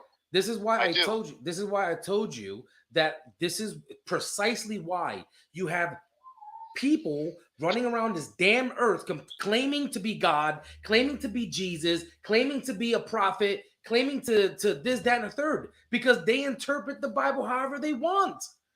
They can do whatever they want when it comes to the Bible. When it comes to the Quran, Khalil, and since you've been a Muslim, how many people have you heard, Muslims, claiming to be the Prophet Muhammad or some prophet in Islam? I've seen one guy. Before he answers, one guy claimed. Yeah, but I'm not saying it doesn't. Hang on. I'm not saying it doesn't happen. But my point is, hang on. Let me finish. I'm not saying that it doesn't happen. I would never make that claim. That's stupid. There have been people, even at the time of the Prophet Muhammad, Ghulam Ahmad, right? If I'm correct, he claimed to be a prophet after the Prophet Muhammad, peace be upon him. So whatever, cool. I understand that it happens. I guarantee you we could find 10 TikTok lives right now with people claiming to be prophets in Christianity. I mean, I really think the question just comes down to three things. I agree with you. But go ahead. Let me just finish my last point. I'll give you the three things. Let me just finish my last point. I'll give you the three things. So my whole point is, don't you see how self? I don't know what the word. I don't want to say is. I don't want to. Why do you decide? So, like, again, if I had this live with someone from the Taliban, there's thousands and tens of thousands, hundreds of thousands of people who follow that belief of Islam, who believe in jihad and holy war and all the things that you say are not true, right? And if I had them, they'd say the same thing about you. They'd say, Isadawa and Iedawa, they're not reading the right verses. They're not understanding exactly what Allah wanted. They're not understanding what Allah and then we can test that, though. This is the difference. We can test. Trader, trader, listen to me, bro. Listen, we have other people, brother. We have other people. I'm not mad at you or anything. We need to end this because I'd like to move to Z over here, and then we have Andy on YouTube waiting to speak with us. So, yo, Jihad, I'm a headbutt you, bro, for real, bro. I'm gonna hit you with a penny right on top of your head. But no, look, we can test these things in Islam. That's why right now, if I claim to be a prophet, this is what they're going to do. Okay, let's see. Are you a prophet? Can you speak Arabic? No. Okay, you're not a prophet. Very simple. That's one thing. Let's say I could speak Arabic. Okay. Can you do miracles? Hang on. Let me finish. Can you do miracles? No. Okay, you're not a prophet. Let's say I can speak Arabic and I can do miracles. Okay. Your lineage. Where you come from? You don't have a lineage? Okay, cool. You know what I'm saying? And then let's say I have all three of these things. Do you have the prophetic seal on your body? It's a mark. It's a particular mark. All the prophets have this mark, right? And if you don't have this mark, and I'm not going to say the mark because if you want to, go find out on your own. Because I don't like promoting that. People would start doing it, start putting marks on their body or something. You know what I'm saying? But anyways, it's a prophetic seal. It's a mark on the body of all the prophets. They all have the same mark, right? And if you have these things, you pass the test, and then we will believe you. But the problem is that the Quran already tells us that the Prophet Muhammad, peace be upon him, is the last and final prophet. There will be none after him. Through our tradition, we can test all the claims, right? We can go to our scholars, our imams, and figure out what the truth is. So it doesn't matter what claims I make. I'm no one, right? So if I make a claim, oh, the Quran says this, you'll have almost 2 billion Muslims saying, bro, you're wrong. You know, Sunni, right? Or people who believe in the Quran and the Sunnah, not Sunni, but people who believe in the Quran and the Sunnah. Very, very simple, bro. Very simple. They're going to say, look, you're upon falsehood. You need to stop. Very simple. Very simply, bro. You can't do that in Christianity because you're literally allowed to believe whatever you want. And also, you interpret the religion based on the understanding of the Sahaba, the Tabi'een, and the Tabi'een. So you have, like, Andy, can you turn your camera off, please, if you don't mind? Thank you, sir. But Trader, listen, I appreciate you being up here, bro. Don't get upset with me. I want to move on to other people if you don't mind, and we'll talk some more, bro. No, not at all. I think it's a good conversation. All I say is just open your minds to what a belief could be. That was the initial thought from the beginning of this. A belief doesn't have to be just reading a book and knowing it front to back. Can I just ask a question? Personal system. That's all. All right, thanks, guys. Have a good night. Take care, bro. Damn. No, we're moving on, man. It's it's fine. We got 2 people here that want to join. So, do you want me to talk to those on YouTube? Do you want me to talk to Andy while you talk to Tia? No. Or you just want to go one at a time? No, let's just one at a time. Andy, what's up, bro? Hey, sorry, I stopped smoking too. I'm sorry, I was just smoking some weed. Yeah, okay, that's fine. You shouldn't. Don't do that on the live. Please. Oh, I'm sorry. Like, I don't know. Are you guys from America? Or... Yeah, we're from America. It seems like you're not. No, I'm from Denmark. Yeah, I know it's probably legal over there. I wish it was, man, but unfortunately, I got my TikTok stream running also, and I could get banned. No, it's cool, man. It's all good. It's all good. And I don't smoke. What? It's all good. I'm not worried about it. It's all good, brother. What do you want to talk about, man? I don't really know. I've kind of found your stream random today, and I really found you guys interesting. I'm a religious person, you can say myself. I'm a Christian man, absolutely a believer. But you guys seem like you're really working on talking and debating a little bit. Not really debating, but you're like really like. We're like having discussions with people about what they believe. Yeah, whatever. I don't want to disrespect, but I find it interesting, and I would love to be a part of it.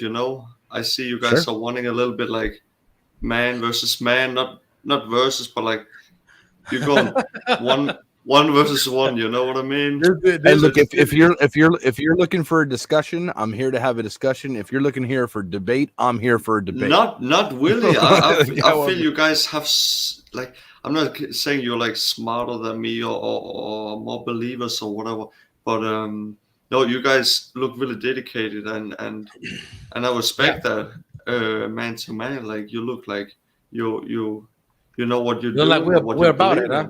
We're about it, huh? Absolutely. Okay. All right. So Andy, why are you a Christian, bro?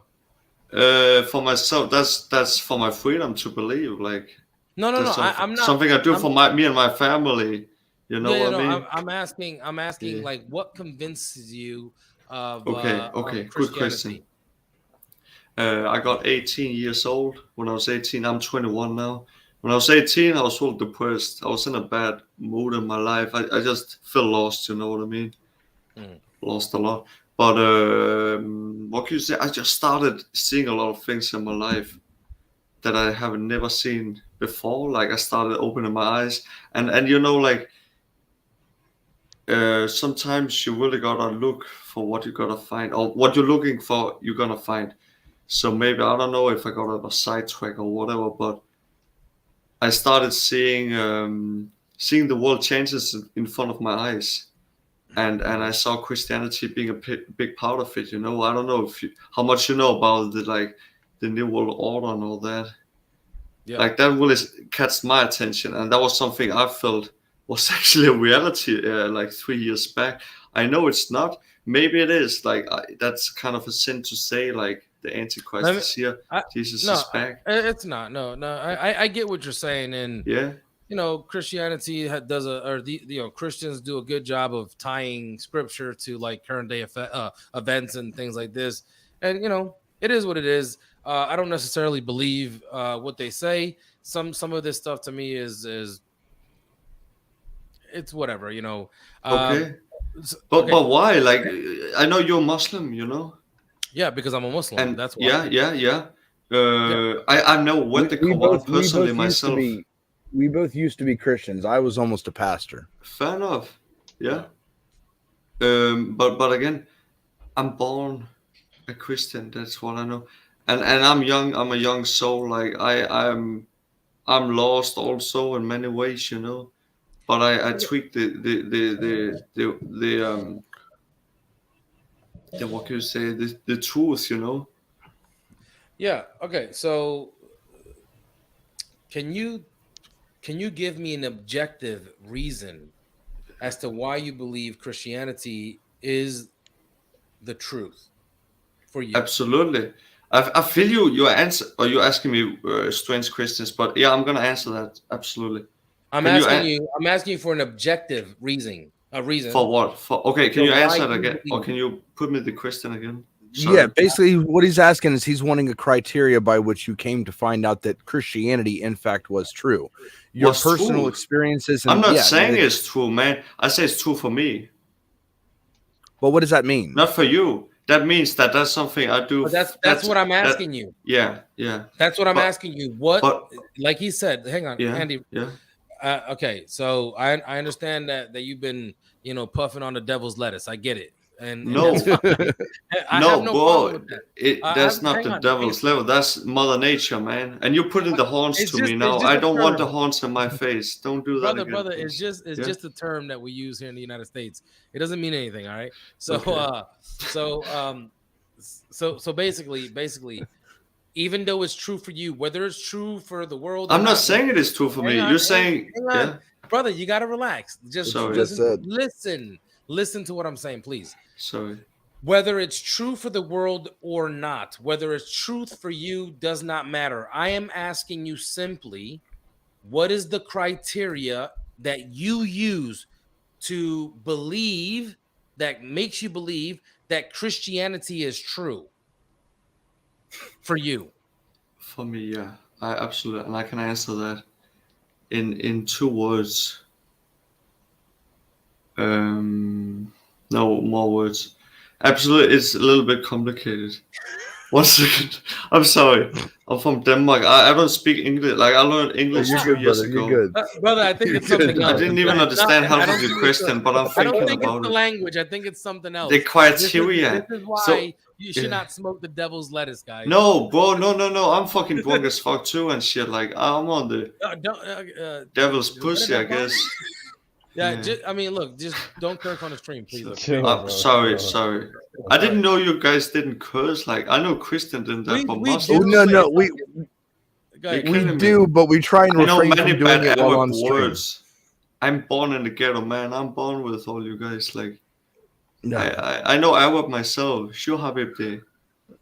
Okay. Give halak. So, yeah. Bismillah, Alhamdulillah, Allahu Akbar.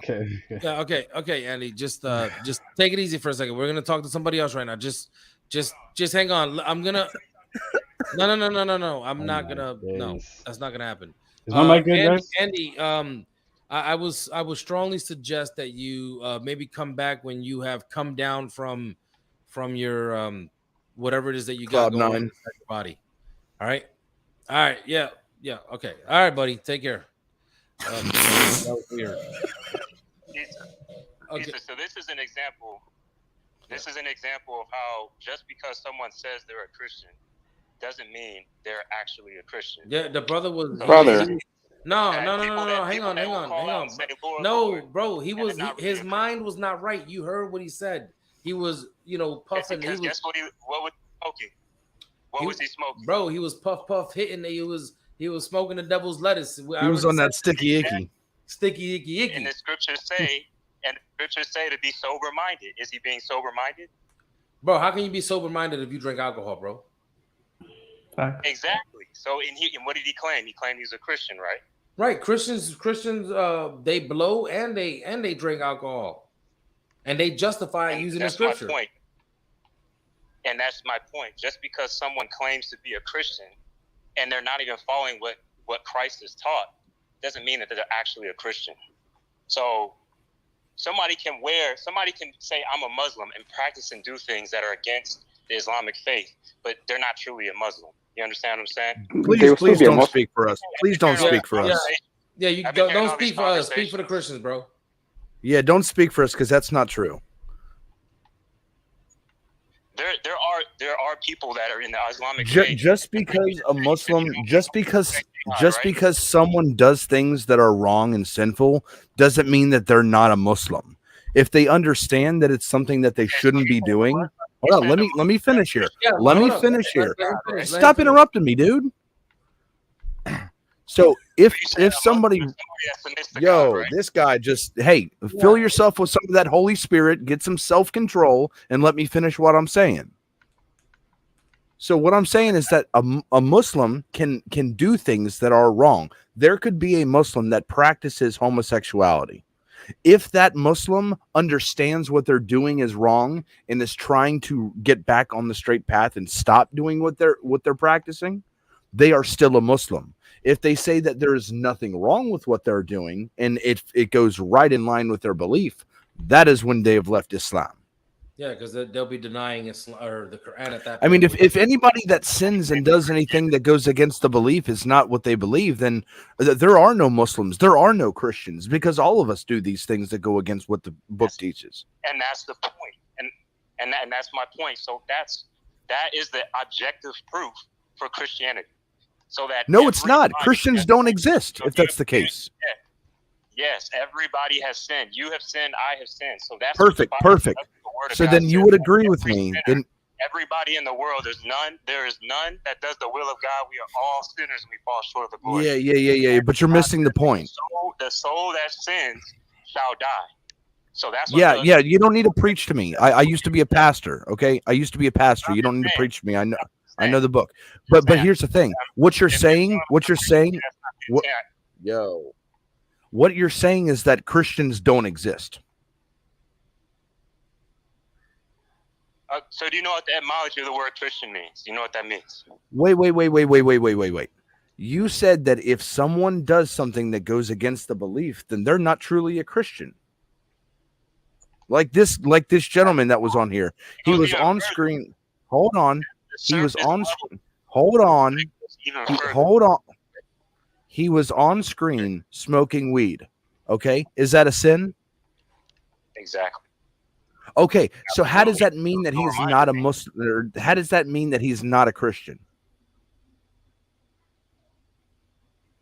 Because if you're not doing so, he can't even ask him, why do you believe what you believe, right? Did you not ask him that? And he couldn't. Yeah, but wait. And why someone is actually a Christian? You've already told him that what you told us was that he's not a Christian because he was not sober-minded. Exactly. And you asked him, why do you believe what you believe? And he couldn't even give you an objective answer. So he's just claiming. There is none. That's what I was saying. He was saying he was a Christian, but you asked him, why are you a Christian? And he couldn't even give you an answer. So that's why I said people that say that they're a Christian doesn't necessarily mean they're a Christian. The Bible says to test people and you will know their fruits. So you tested him and you saw that he wasn't truthfully a Christian because he couldn't even articulate why he believed what he believed. He stumbled over his words. He couldn't give a direct answer. Did he? You're going against the Bible, dude. If you believe Jesus died for your sins and you confess Jesus is Lord and he died for your sins, that's it. You're always a sinner. Your works are filthy rags, bro. Your works are filthy rags. It doesn't. You can't say that. So this is the explanation. So you heard when I said, well, everybody is a sinner. And God says the soul that sins shall die. You have sinned, I have sinned, everybody in the entire world has sinned. And that is the reason why. This is why our faith separates from Islam. Because Jesus was sent and he was God himself in the flesh, which you don't believe, which is what Christians believe. And because nobody can do the will of the Father, everybody have been tainted by sin. So God said, I love my creation so much that I want to give them an opportunity to come back by having Jesus die in our place. Because Stop right there. He did the law to the fullest. Stop right there, please. And he died on the cross. And if you believe why he was sent for, and you believe who he was, and you place your faith in that, that's when you become born again, and that's when God starts changing inside, and that's how he starts fixing the problem of sin in the entire world. But the problem is that you guys don't believe that. Yeah, I understand that's a problem. You see that? You have to go pray 5 times. You have to go to Mecca. You have to do these different things, and that's going to cleanse you. Those works will never cleanse you. You can't cleanse yourself on your own. Our works are like filthy rags. That's why we have to submit to what God has did. If you're truthfully a Muslim, one who submits to what God has said that if you believe on the Son Jesus Christ, you will have eternal life. And he says that Jesus will make his home within you. Can you please stop preaching, bro? Please. Inside out. Bro, stop. We don't care about you preaching to us. I used to be a pastor. I can preach the word of Christianity to these Muslim brothers if we want to. We don't need your help. If you feel like I'm preaching to you, that's not the intent. But if you feel I don't feel like I'm preaching. You're preaching to us. I know that you're preaching to us. And you are more than welcome to teach about. Yo, Issa, where are you at, dude? Kick this dude off of here. He just wants to preach. He doesn't want a dialogue. Yo, stop preaching, bro. We don't care about what you think the Bible says. I'm going to grant you everything that you think the Bible is saying and then show you how it's literally impossible. Bye. It's kind of a broken record. It's what they do. When they get cornered, they just start preaching. That's all that I happens. was going to ask him about the blood killing dying thing, but he just doesn't stop. Dems, what's up? Hello. Can you guys hear me? I can hear you. All right, great. How are you guys doing? I'm doing all right. How about yourself? All right. So, is it all right if I pick your brains a bit? Sure. Just real quick, just so we know who we're talking to. Where do you come from? What's your belief? So, I went on the show a few days ago. I was the ex-Muslim atheist, and we talked philosophy and such. Yeah. Yep. My favorite ex-Muslim. What's up, man? Yeah. So, right. Here's this question. Okay. So, myself, I would describe myself as a very skeptical or critical person, right? And this is the way I am in my personal life. It's kind of my personality, right? And I have a very, you could say, academic approach to most things. Now, when it comes to someone like me, I am not convinced of religion because I don't see any reason to believe in it, right? In that sense, the Quran. I think I know you. Wait, were you the? I think Amy was on when you were here, right? Last time I spoke to you. I think you were I'm not sure. No, I don't think you were here, Kino, when this brother was on. Oh, okay. I'm thinking about someone else then. Okay. Yeah, I was talking to someone that sounded just like you, but he he had his camera on. He was walking outside last time I remember. Oh, No, yeah, that might be the case. Yeah. In any case, yeah. And this is my approach, right? Now, do you think that disbelieving because of that makes someone a criminal? Because of what? Say that again? So do you think that disbelieving in Islam, because you are a skeptical person and you are not convinced, do you think that makes someone a disbeliever or that makes someone a criminal? No. Not a criminal. No. Assalamu alaikum. Wa alaikum salam. Yeah, it wouldn't make that person a criminal, but it wouldn't like what's the right word? Someone like me, right? Who goes like, would I go to hell? We can't say whether you're going to go to hell or not. We can't say that. So and also, the principle is go ahead. Okay. Okay. Yeah, no, the general rule of thumb is that if you're like ignorant or if you have a lack of knowledge about Islam and if you don't believe, then that's one thing. Versus if you know Islam is true yet you reject it, like there are some people mentioned in the Quran like that, then that makes you a true disbeliever. And then based on that general rule, then yeah, people who are like that can go to hell. You're like Pharaoh. Pharaoh was a true kafir. Yeah, but I would not say I have a lack of knowledge about Islam. Like I read the Quran multiple times. And I was raised in it, and I'm familiar with the hadith and the seerah. And no, I don't know it's the truth. I don't think it is the truth.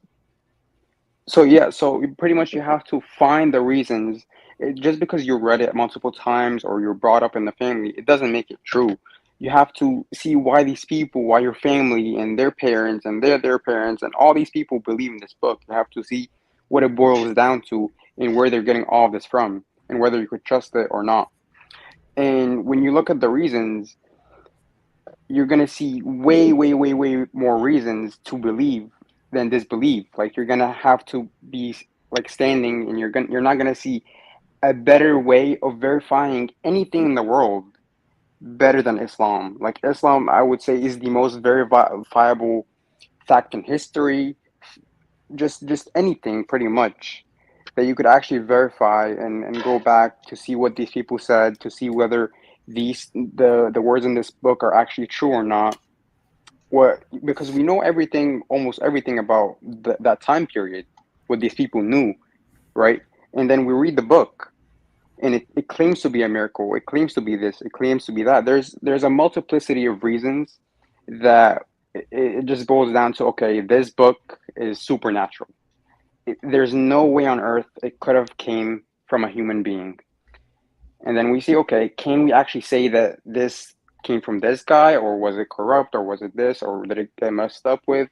And then we go to the authenticity, and on and on and on. So yeah, if you want to test it, you could test it. But just because you don't know if it's true or not, that doesn't mean you're going to go to hell or any of that. But once you see the evidence, and it's sound evidence, and you're choosing to reject it because of whatever opinion you have, something that really has no basis, and you're rejecting it for pretty much no reason. Yeah, pride, arrogance. That's when it really, and inside your heart, you're like, man, I have better reasons to believe in this, but I'm too good for it. I want to live how I live. I'm not saying that you're in this position right now, but towards the end of my bout as an atheist, I got to a point to where I was hand waving a whole bunch of things. And I got to a point to where I knew in my mind, I was like, I know this is true, but shit, dude, like I got a YouTube channel. I got over 1,000 atheist followers. Like I'm a public figure in the atheist community. Like all these things are going through my head. I make money off of this. Like if I leave atheism, like I'm going to lose everything.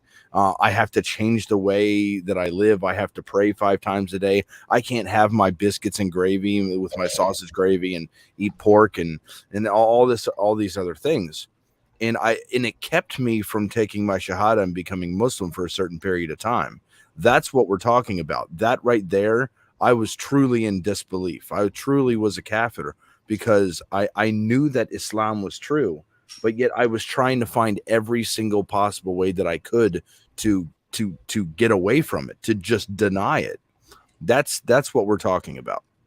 Yeah, I would not say I'm in that position at all. I mean, I like, would you guys be ready to test those claims? Because when someone tells me this book is a miracle or that it's supernatural, and I just apply a tiny bit of scrutiny, it doesn't really seem to hold up. And what? Yeah, I mean, I have the Quran right in front of me right now. I have it. Yeah, the hell, buddy. Yeah, we can go for it. Let's go. Okay, sure. I won't have the Quran in front of me, so I'm gonna have someone read it for me. But yeah, we can test out the claims. Yeah, sure, we can do that if you want. So, what would you say makes this book supernatural? Hold up, let me. I personally wouldn't make that claim. Hang on, yo. Wait. Can you hear me? Yeah. Yeah. Look what this guy says. Wow. So, can someone read it? It just say, "Oh snap!" Is back of the most annoying dude on the stream, and then his next comment is, "I still love you though." Wow. I can tell you this, kiss my ass. That's crazy. I have a recommendation though. What? Before we start, there's a really good website. I don't know who put it together, but it's a really good website. It's called miraclesofquran.com. It pretty much covers every single miracle of the Quran, whether it's historical, biological, ocean, geographical, all of structure. Yeah, all of these things, human, everything, all on this website. It's called miraclesofquran.com. Yeah, okay. I mean, I'm familiar with a lot of these claims, and like as a Muslim, like towards the end of my faith, I was really interested in trying to find something to reinforce my faith, and I found the scientific miracles of the Quran. But myself, I'm quite familiar with science, and I just saw right through these supposed miracles. And like, for example, the claim that mountains are like pegs, it is not, like, scientifically, this isn't really accurate, right? How? Right? Or someone made this claim as though this was somehow like a miracle. Okay, hold on. I can look up. Okay, well, first I'm pretty sure they are though. Okay, go ahead. At least the less. I'm gonna get some diagrams. Use that as like a miracle, but. And also, look, there's, in terms of the scientific miracles, you also have to interpret stuff in the Quran, right? Because a lot of people will, I have to admit, there's a lot of people who put the scientific miracles, argument and kind of like, overinterpret, and that's true, right? But the criterion I use is number one, necessary conditions, right? Which is number one is the preservation of the Quran, and number two is there's no contradictions within it, right? That's the second part. And then there's also supplementary conditions such as historical accuracies and prophecies, right? So when you say like, there's some like mountains as pegs and all that stuff there, and also number one is I'm pretty sure mountains are pegs. I don't know what's wrong with that. And another thing is that things can be interpreted metaphorically without overreading into it, right? For example, I've heard arguments like, oh shoot, like why is the Quran mentioning the heart as a place of like emotion or something like that when the heart is scientifically for this? It's like, these things can be interpreted metaphorically, right? So I think this is kind of the argument that we can use here. Yeah. I think, I mean, usually, I didn't know you were like an ex-Muslim. So I mean, like usually, I think, like for people, it's not more about like convincing people when it comes to ex-Muslims. I think it's more fruitful to have like a discussion as to why you left and what did you leave it for. Yeah, we talked about that last time I was on here. But to respond to what, are you Christian now, or is no, I'm an atheist. Oh. But to respond to what, I'm sorry, I'm not sure what your name is, Chloe, I think, what she said. She said that the Quran is preserved and that it has no contradictions. No, and that's Ali. That's yeah, Ali. I actually Ali? haven't spoken yet. Oh, okay. I'm sorry. I'm sorry. I didn't see who said it. But like these two arguments don't prove it is from God. Like you have preserved books that are not from God. You have books that have no contradictions that are not from God. So it doesn't really prove anything. Okay, right? wait. Hang on. Name one. Hang on. Wait. A maths textbook, for example. Hang on, bro. Can y'all hear me speaking? Yeah. Go ahead, man. Yeah. Go ahead. Holy shit. Good Lord. So, first of all, I would agree that there are books like, let's say, Harry Potter, right, that have no contradictions. I can agree. You would agree that too, right? There's books out there with no contradictions or errors like this, right? Sure. Okay, good. Do these books claim to be from God? Is that all it takes for a book to be from God? Well, that's all it takes. But this is the thing: no book claims to be from God except the Quran, the only book in history. So you're not aware of the Vedas in Hinduism who claim to be from God? The books. The claim isn't that it came from God. Isn't that what? I'm pretty sure that's what the books claim. Bring me the verse.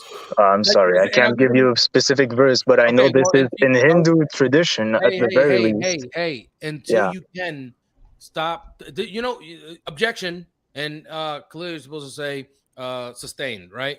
Because you know what they do in court, right? Where they'll like muddy the water by saying some shit, even though they know they're gonna have an objection, even though they know they just want to throw it out there. So what you need to do is bring a verse from the Vedas or from whatever manuscript you can find or whatever.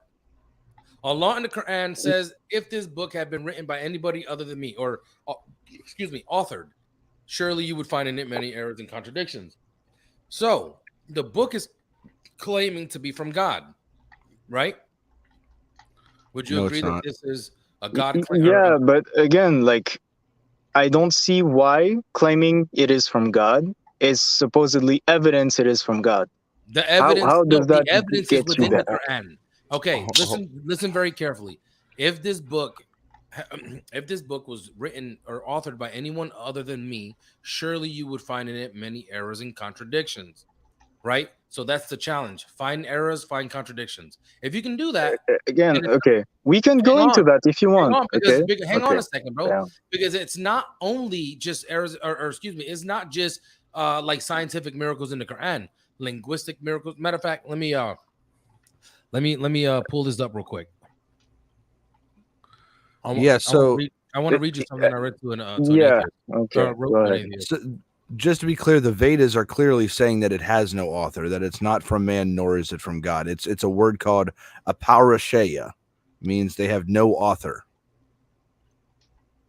Okay, I guess. I'm basing this on my very scarce knowledge of Hinduism, but I'm pretty sure the Hindu tradition, at the very least, if it's not in the Vedas, it's in tradition. There is a claim that these books are divine. But I might be wrong. It's fine. But most religious books claim to at least be inspired from a divine being. Most divine, So I think what Isa was essentially trying to say was that the first criteria to see if a book is from God is to see if the author has said that it is from God, right? I think that that in and of itself would just be the bare bone. That's not to convince anybody that it is. It's just some place to start. Bare bones, very level 0. Okay. No, we can move on from there. We can move on from there. Yeah. So let me just read this. What I wrote this to an atheist, right? Maybe this will give you some understanding as to what we believe, right? So I says here, Islam is quite unique in that we believe in one supreme being. He has no partners, no wife, no son, no daughter, no brother, no equal. He is the uncaused cause. He begets not, nor is he begotten. He is so bold, as is his right, as to challenge us in the Quran to disprove his position, if we can. Needless to say, no one has ever been able to do so. The claims made in the Quran are not like any other book. There are historical knowledge and prophecies, mathematical, linguistic, compositional impossibilities, and scientific knowledge that could not have been known at the time or by the people at the time, as the ability to falsify some of these scientific theories falsify scientific theories came about many centuries after Quranic revelation. such as the development of a baby in the mother's womb, or how there is a natural barrier that separates fresh and salt water, or the alternation of night and day, the expansion of the cosmos, and many other claims, which all have been proven scientifically sound, right? So, and Allah is very, very precise, and He makes no mistakes. So, this is the key sentence here. There are there are historical knowledge and prophecies, right? So, find me a Harry Potter book that has prophecy, and it must claim that it comes from God. I mean, hang on. Okay, Let me finish. Okay. Mathematical, linguistic, compositional impossibilities, and scientific knowledge. It must contain all these things, not just prophecies. Well, that in and of itself, if they were true, it's true. Not just mathematical, linguistic, or composition, or scientific science, or something like this. Literally, all these things combined, it's like a web. You can't destroy this, bro. So you might attack it from one point, and it's gonna fail. But then you'll say, "But wait, there's other books out there." Well, do these other books have prophecies? Which ones? Okay, so you have shows like The Simpsons, right? Which have many predictions that have come true. Can I respond to that? I mean, if you want to. This is not predictions. This is self-fulfilled prophecy, bro. How do you know this is not planned out? Right? Is that how do you know this is not planned? Is it true that The Simpsons have gotten some things wrong?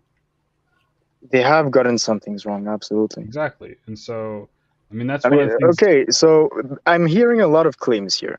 A lot of claims. So it has all of these, like, miraculous. So can we concentrate on one point and we can go through the evidence first? Do you want to do that? Concentrate on what I just read here. I want to know about historical knowledge, prophecies, mathematical, linguistic, composition, and possibilities, and scientific knowledge. Let's attack that. So yeah, just bring me something. Let's go through it. Let's go through the evidence. You made a lot of claims. No, the burden is on you. The burden is on you. We already believe this. No, I'm not trying to I'm not trying to disprove your faith. I'm asking you, like, you said that I can go to paradise, right? If I come to believe in this, right? And if paradise exists, right? I'm the first one who wants to go to paradise, and I'm the first one who doesn't want to go to hell, right? So, can you convince someone who has a bit of critical thinking, a bit of skepticism? I would say it's healthy skepticism, right? I'm not rejecting this out of spite or anything. I'm just asking you, can you make the case? Because I heard a lot of claims. Can you make the case for me? Khalil is showing you one right now on the screen. Okay, so the mountain has pegs. So when you say a mountain is like a peg, what is that supposed to mean? Usually a peg is something that you plant into the ground to stabilize it. And this is what is kind of implied in the Quran. Where's the Quranic verse? And let me hang on. I got it right here. The actual verse? Yeah, it is Surah 78, 6 and 7. Yeah. I wouldn't go down. Not made the earth an expanse and the high hills bulwarks or pegs. What's the chapter and verse, Khalil? 78, 6 through 7. Can you read it again, please? Yes. Have we not made the earth an expanse and the high hills bulwarks, or other translations say pegs? None. So here we go. Mountains have pegs. So mountains are the result of tectonic plates, hitting each other and kind of bending the earth, and through pressure, the earth kind of raises. It also creates faults and various things. What? Not all of it. You're saying that every mountain is a result of tectonic plates shifting. No, it's not. That is not true. There are not tectonic plates all over the world as if the world was covered with tectonic plates. If that was the case, we'd be dead over here in Florida. Okay, so you have mountains that are the result of the tectonic plates, and you also have, irregularities. He created mountains. Mountains are stabilizers on this earth. But that's not true, though. Okay, so what stabilizes the earth? I'm not saying that mountains are the only thing, but what stabilizes the earth, please? So just look at a map of the places on Earth with the most earthquakes, and you will see the most mountainous countries, like Italy or Japan, are the countries where you see the most mountains. So it's obviously not true. Okay, so it says mountain has pegs. Does this look like mountain has pegs? So you're giving me question. Answer the question. I don't want to hear nothing else besides a yes or a no. Okay, so what is the source for this stuff? You're giving me stuff that you find on Google Images, from Reddit, from QuranMiracle.com. This is the evidence? Wow, bro, you are really, really dense, bro. I mean, just look at the websites. You see IslamGuide.com, you see IslamShow.weebly.com. You don't see scientific sources for these images. So what do you mean? So what? You're making a scientific claim. No. So what this guy is saying, oh no, this is all biased stuff. We actually don't learn any of this in science. Are you saying that? I'm saying you're giving me random pictures on Google Images. I'm asking you what you're saying. Yeah, bro, that's what I'm trying to say. Every single time I ask you a question, you never answer the question. I just told you what I was going to say. Okay, so you want me to rephrase it? What is it? No, I want you to answer with a yes or a no, and then you can expound, bro. Okay, so what is the question? Go ahead. I asked you, are you saying that this is not what they teach in science at all? Yes, that's what I'm saying. They don't teach this in science at all. Okay? And mountains are not stabilizers of the earth. That is not true.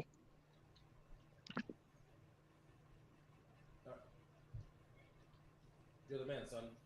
You disproved the entire Islamic religion, bro. Are you happy? You know what isostasy is? Isostasy. Yeah. Tell me this is not taught. This is not taught in science. Okay, so what is this? What does it mean? Can you explain it? What it's talking about is right down here at the very bottom. You have the mantle of the mountain, right? The mantle of the mountain. With every single mountain, it dips down in the middle, right here. You can see if you can see this image. Yeah. You have the mountain, you have the lithosphere, and you have the asthenosphere. That thing's called the mountain root, by the way. You're right. Yeah, this is the root right here. I learned this. This is what's being described. Now, nowhere in the Quran is it saying that it holds everything in place or it does this or that. It literally just says the mountains have pegs, right? Pegs are things that go into the ground, right? All that it's saying is that this root right here is the peg. Mountains have pegs. What function it has, the Quran does not say. But it simply sits right here. I would agree with you that mountains are the formation of tectonic plates pushing up against each other, and at certain weaker points of that plate, the earth slowly starts to like bundle up on itself, right? And that's where we get mountains from. That's why valleys why plains can become mountains over a long period of time, is because tectonic plates on either side of them can be pushing up against each other. This is the weak part of the plate, so the plate starts to come up, and since it's the weak part of the plate, it can create faults in some places.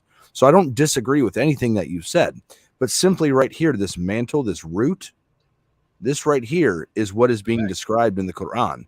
Now, how did the Prophet Muhammad, peace be upon him, know this? So do you think the Prophet of Allah, do you think the Quran, the author of the Quran knew about the asthenosphere and the lithosphere and all that stuff? Do you think that's the case? Do you think it knew about the plate tectonics? Well, yes. Yes, but it's not going to, in the Quran, to Bedouin Arabs describe what a lithosphere and a asthenosphere is. No, it uses very simple language that matches up with the academic understanding, but also can reach the farmer, the person who doesn't have a vast understanding of geology or anything like that. So it's made simple enough to line up with what the actual science states, but is understandable to every person. Okay, can you take a look at Quran chapter 16 verse 15? talks about mountains? 16:15. 16:15 says, "And he has set a firm mountains in the earth so that it would not shake with you." Stabilizer. Okay, so the mountains are stabilizers. Is this so? The Quran does claim this. What I am saying is, can there be other factors that cause to keep the earth in check? Possibly, yeah. That's what I'm saying. But definitely that the mountains are stabilizers. Okay, so can we take a look at a map of the hold on. with the most earthquakes on Earth? I mean, you can just take a look at this right now. I understand, but correlation doesn't equal causation. Is it mountains or is it faults that have earthquakes? So it's kind of the thing that causes earthquakes is the tectonic plates hitting on each other, right? And we know that mountains can emerge from this kind of process, right? That's the point. The point is mountains don't prevent shaking. And you can see this, like if you just take a look at a map that just shows all the earthquakes What do you mean? on Earth. Wait, one second. What do you mean by doesn't prevent? It doesn't prevent it. It's not like right. So wait, mountains no, don't prevent it. One second. Give me the verse. It's 16:15. 16:15. But no. But did the Quran say, right, that mountains prevent or stop, earthquakes from happening? I mean, that's what I'm reading. It's 16:15. No, that's what it seems like it says. That's not at all. Okay, I mean, you contradicted Isa here. I mean, sure. How'd you contradict me? That's fine. I mean, you guys can disagree, but it says listen, I'm gonna read the verse. He placed into the earth firm mountains, so it does not shake with you. Okay. What do you understand by that?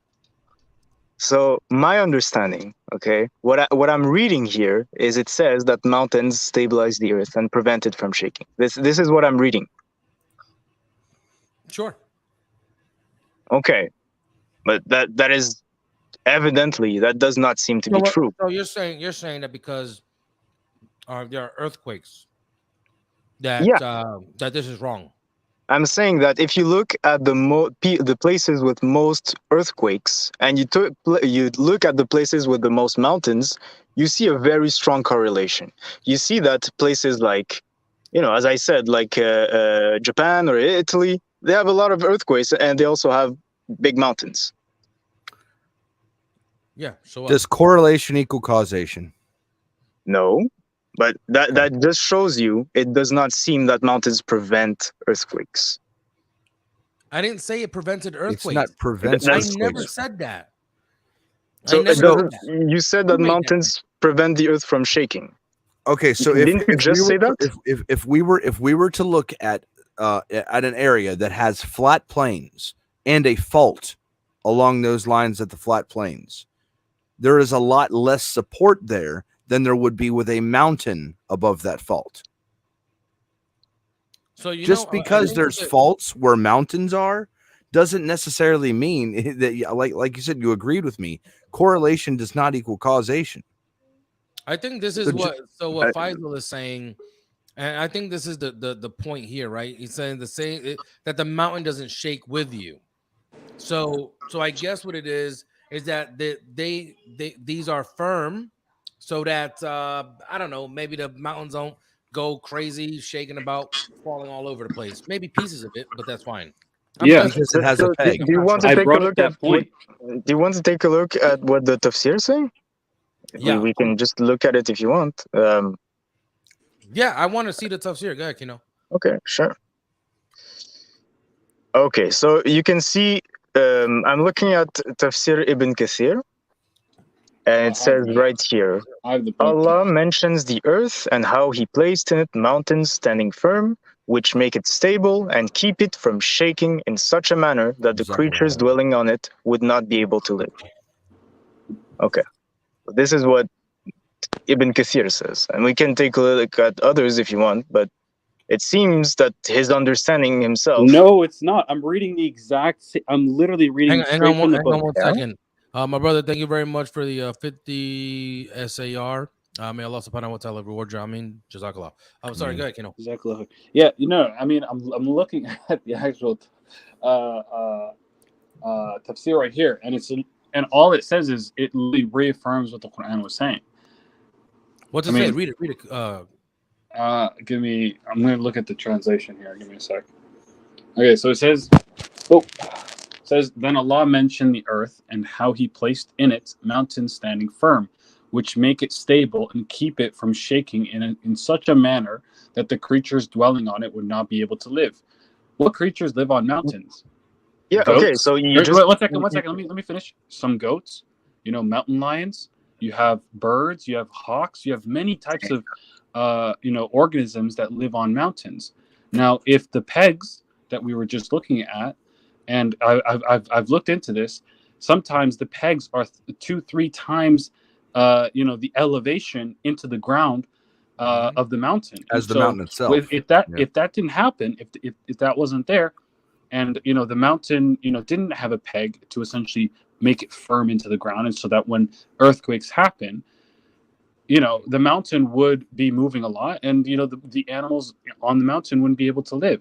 It'd be like a vase on a kitchen table, and you start shaking the table, and the vase that has no support or peg holding it down, it's just going to move all willy-nilly all over the place. Exactly. So you're saying that. So to assume that the Quran somehow is talking about how mountains stop earthquakes and prevent it is just. I mean that's just. And I didn't make that claim. Reading of the Quran. By the way, Kino, I didn't make that claim. I just said that it acts as stabilizer. I didn't say. Yeah. Okay. I never said that had anything to do with earthquakes. I didn't say that. So when it says Allah placed on the earth mountains standing firm, which make it stable and keep it from shaking. Yes. You see that as meaning that in places where there are no mountains, like the earth is just shaking all the time and nothing to live on. Nobody's making that claim. Again, you still haven't understood. Okay, so if there were no mountains, how would the earth be? What is implied here? The earth would still shake. Like the earth is going to shake regardless. Hey, so mountains don't prevent shaking. It's just the same with and without mountains. That's what you're saying. No, I'm not saying. I'm not saying they don't prevent it. I'm sure there's some type of science out there that could say that mountains, in some regions, that they lessen the amounts or they lessen the degree to which to which the surrounding earths, right? So the surrounding land of the mountain shakes. I would agree with you. There's definitely studies on that done, but that's not the claim that the Quran is making. Okay, all right. I mean, Kino, like, would you be open to looking at a map of the places where the earth shakes the most and just seeing by yourself like that Haiti, mountains, right? Haiti, if you look at all the places, you will see mountains and faults. It's basically the places where you see tectonic plates hitting on each other. And some of these places are very mountainous. Well, yes, I mean, yes, that's where subhanAllah, if they weren't mountainous, if there were no mountains, it'd be worse. Yeah. So the most, you could say that the most wise being and the most knowledgeable being talks about mountains preventing shaking, but doesn't talk about tectonic plates, which is interesting. It prevents shaking. It never says. It's not saying preventing shaking. Text, and that's disingenuous. That's what the tafsir says. But no, it's okay. not. Wait, what's the contention? Yeah. I mean, we can move on to another thing if you want. But pegs. Mountains have pegs. I don't think we can move on until you concede your point. So what should I concede? I'm reading Ibn Kathir right now, and it says, mountains standing firm, which make it stable and keep it from shaking. Can I the mountain itself from shaking? He placed in it mountains standing firm, which make it stable and keep it from shaking in such a manner that the creatures dwelling on it would not be able to live. What does that mean? Basically, to dampen it, to dampen, to make less, to reduce. Do you get it? What's the verse? 16, 15. So to minimize what's another word you can use? I'm trying to think of all the synonyms. Reduce, yeah. Reduce, minimize, dampen, dilute. Huh? Just gonna say dilute. Sure. Yeah. So minimize the amount of shaking. If there were no pegs, it would be horrific, is what it's saying. Okay, so there are places with no mountains, right? And do these places like shake all the time? Do they have faults? I mean, some of them, but in places like Mongolia, do you see huge, like in places where there are huge plains, do you see like these earthquakes as you're saying? Can you show me a place that has flat plains and huge faults? Just take a look at the Google images. Just look at places. Yeah, wait, but you just rebuked us earlier for using Google. Wait, the only place that is actually consistent with double standards much? No, there's no double standard here. What the thing I was criticizing is that you were only showing showing Quran like Muslim sources, and then you showed. Yo, Dems, you just made a claim saying that because Khalil was showing you images from Google, and you're like, oh, so we're just supposed to take all these different things? It's all biased stuff. What are you talking about, bro? Okay, so biased. Can I explain? I explain it myself? I made a claim that this is the stuff that we learned in like elementary school. Yeah. Bro. Okay. Can I explain myself? So at first he was showing me images of mountains with pegs, and it was only Islamic websites. So I was like, we were just showing the images, bro. Okay, yeah, I understand that. Okay, I just want to finish this.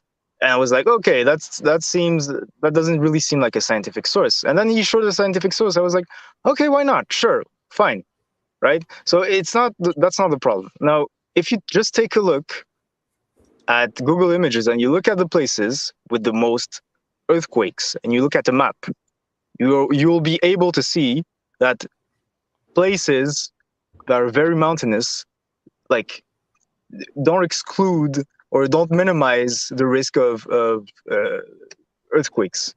It's not about minimizing the earthquake. That's what you just said, though. No. That's not the claim that's being made. The earthquake is still going to happen. It's going to occur, right?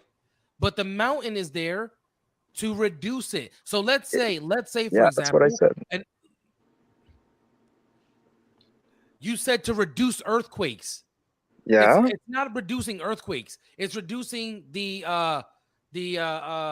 after effects of an earthquake, which would be the shaking, right? Yeah. So can I?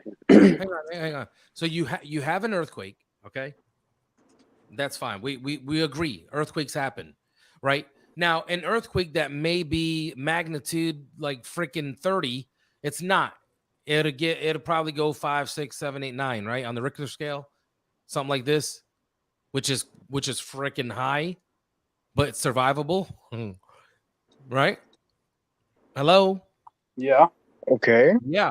You don't see earthquakes, freaking. You ever seen the movie 2012, I think it was, with John Cusack? Oh, yeah. Yeah, I saw that one. Yeah, so that would be like if that kind of stuff was happening, then you'd be like, okay, you got a point. But that stuff isn't happening, right? Can I just read something right here, real quick? So a quick search on Google, just what Isa said. I typed in, "Do mountains act as a stabilizer for the earth?" And this website, oceanrinse.org. So it's a .org website. It's not a Muslim website or anything. It's saying, as a conclusion, the mountain functions. And by the way, Ahmed, your mic is like really shitty, by the way. But continue. It sounds like staticky, like Is it better? crackling. Yeah, there you go. Yeah, Shit, a lot better, bro. All right. So the mountain functions as a nail holding the earth together, and this process is known as isostasy. The process of stabilizing the earth used the gravitational stress from the mountain to yield flow of rock material, thus creating equilibrium. So yeah. Okay, so Thank you. And I learned this in elementary school, bro. Yeah, but like, where are you getting this from? You got this from ocrinse.org? Yes, .org, bro. Yeah. .org Like, did you read? Did you just take a look at the beginning of that paper? It just says Al-Quran was revealed to Prophet Muhammad sallallahu alaihi wasallam for almost 1400 years. Okay, so type in the word isostasis into Google, and look for a different source because this guy is This gonna. is not a Muslim website, bro. This is a Muslim paper. Just take a look at the paper. Is it? Because I'm not sure if I don't know. Just click on the paper itself. You'll be able to see. .org. Oh, okay, yeah, it is. I don't know. It doesn't matter. Type in the word isostasis and put. All right, it sure. Let's find the. Yeah. What is the process of isostasis or something like this? Let's type what is the process of isostasis.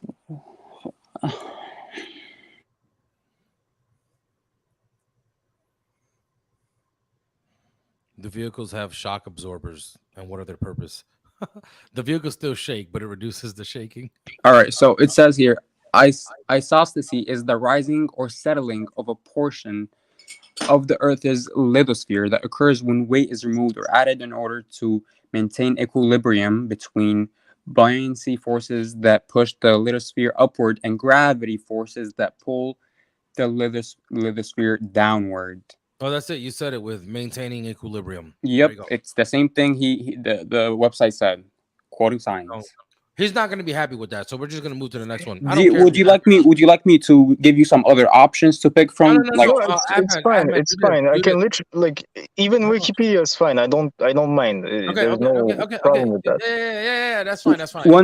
Okay, Ahmed, do a little more research on this thing, inshallah. And we're gonna move on to the next one. And I was gonna pick another. I was gonna give him choices for no. Keep going. Like, try to find even some more things if you can, inshallah. Like from un-Islamic sources, you know. No, we just did. We're gonna move on to the Big Bang here. All right, cool. All right, yeah. So what's the big one? A Big Bang one. This is we have created the world with power, and we cause it to expand. What is that? 51:47, right? Surah 21:30. No, 51. I'm looking at it right here. Surah 21, verse 30. Okay, stay right there. So because I think there's one in 51:47. There is. Yeah, there's multiple ones. Okay, so let me. What does yours say? What's the there's 51:47 also. So 21:30 says, "Have not those who disbelieve known that the heavens and the earth are of one piece, and then we expanded them." And then what's the other one? The other one is Surah 51, which is Al-Dahriyat. Al-Dariyat. Verse 47, we have built the heavens with might, and we it is who makes the vast expanse of it. Okay, cool. So this is what we're going to do. Let's go to Professor Dave, a non-Muslim. Professor Dave, let's check some evidence. He knows a lot about science stuff, Professor Dave. He's pretty good. I like him. We talked about how the universe was born from a singularity 13.8 billion years ago, which we call the Big Bang. And we went over everything we know regarding this event and what must have happened since then to produce the universe we see today. We weren't ready yet to talk about the overwhelming evidence that supports this model, but after having learned about galaxies... I agree with Big Bang. I know what it is. I know, but we don't need to go through it. So you don't want to go over the one that you do? Okay. No, I know about it, and you don't need to prove it to me. It's fine. So here's the question: how did the Prophet Muhammad know that? So you see this idea of the heavens and the earth being joined together. You see this idea in many cultures, and you see it, for example, in this, I believe, is it in the Epic of Gilgamesh? I don't know. You got to bring the reference, bro. Yeah, I'm gonna bring it to you. I believe also. So there is also this idea of the cosmic egg, which is basically you see this in Greek mythology, where you see that. Okay, hang on. Wait. The problem that you're gonna have here is even if another culture or something like this mentioned something similar to the Big Bang, let's say they were talking a bit about the Big Bang. It doesn't matter because everything else they write must be accurate. If even one thing is wrong or just not, if it's incorrect in any way, shape, or form, then it's false and the Quran is right. So the Quran, what the Quran says is that the heavens and the earth were a joined entity and were then separated. but the Earth did not exist at the beginning of the Big Bang. Did the elements which the Earth came out of, did that exist within singularity? That's not what the Quran says. No, it doesn't. No. That's not what your interpretation says.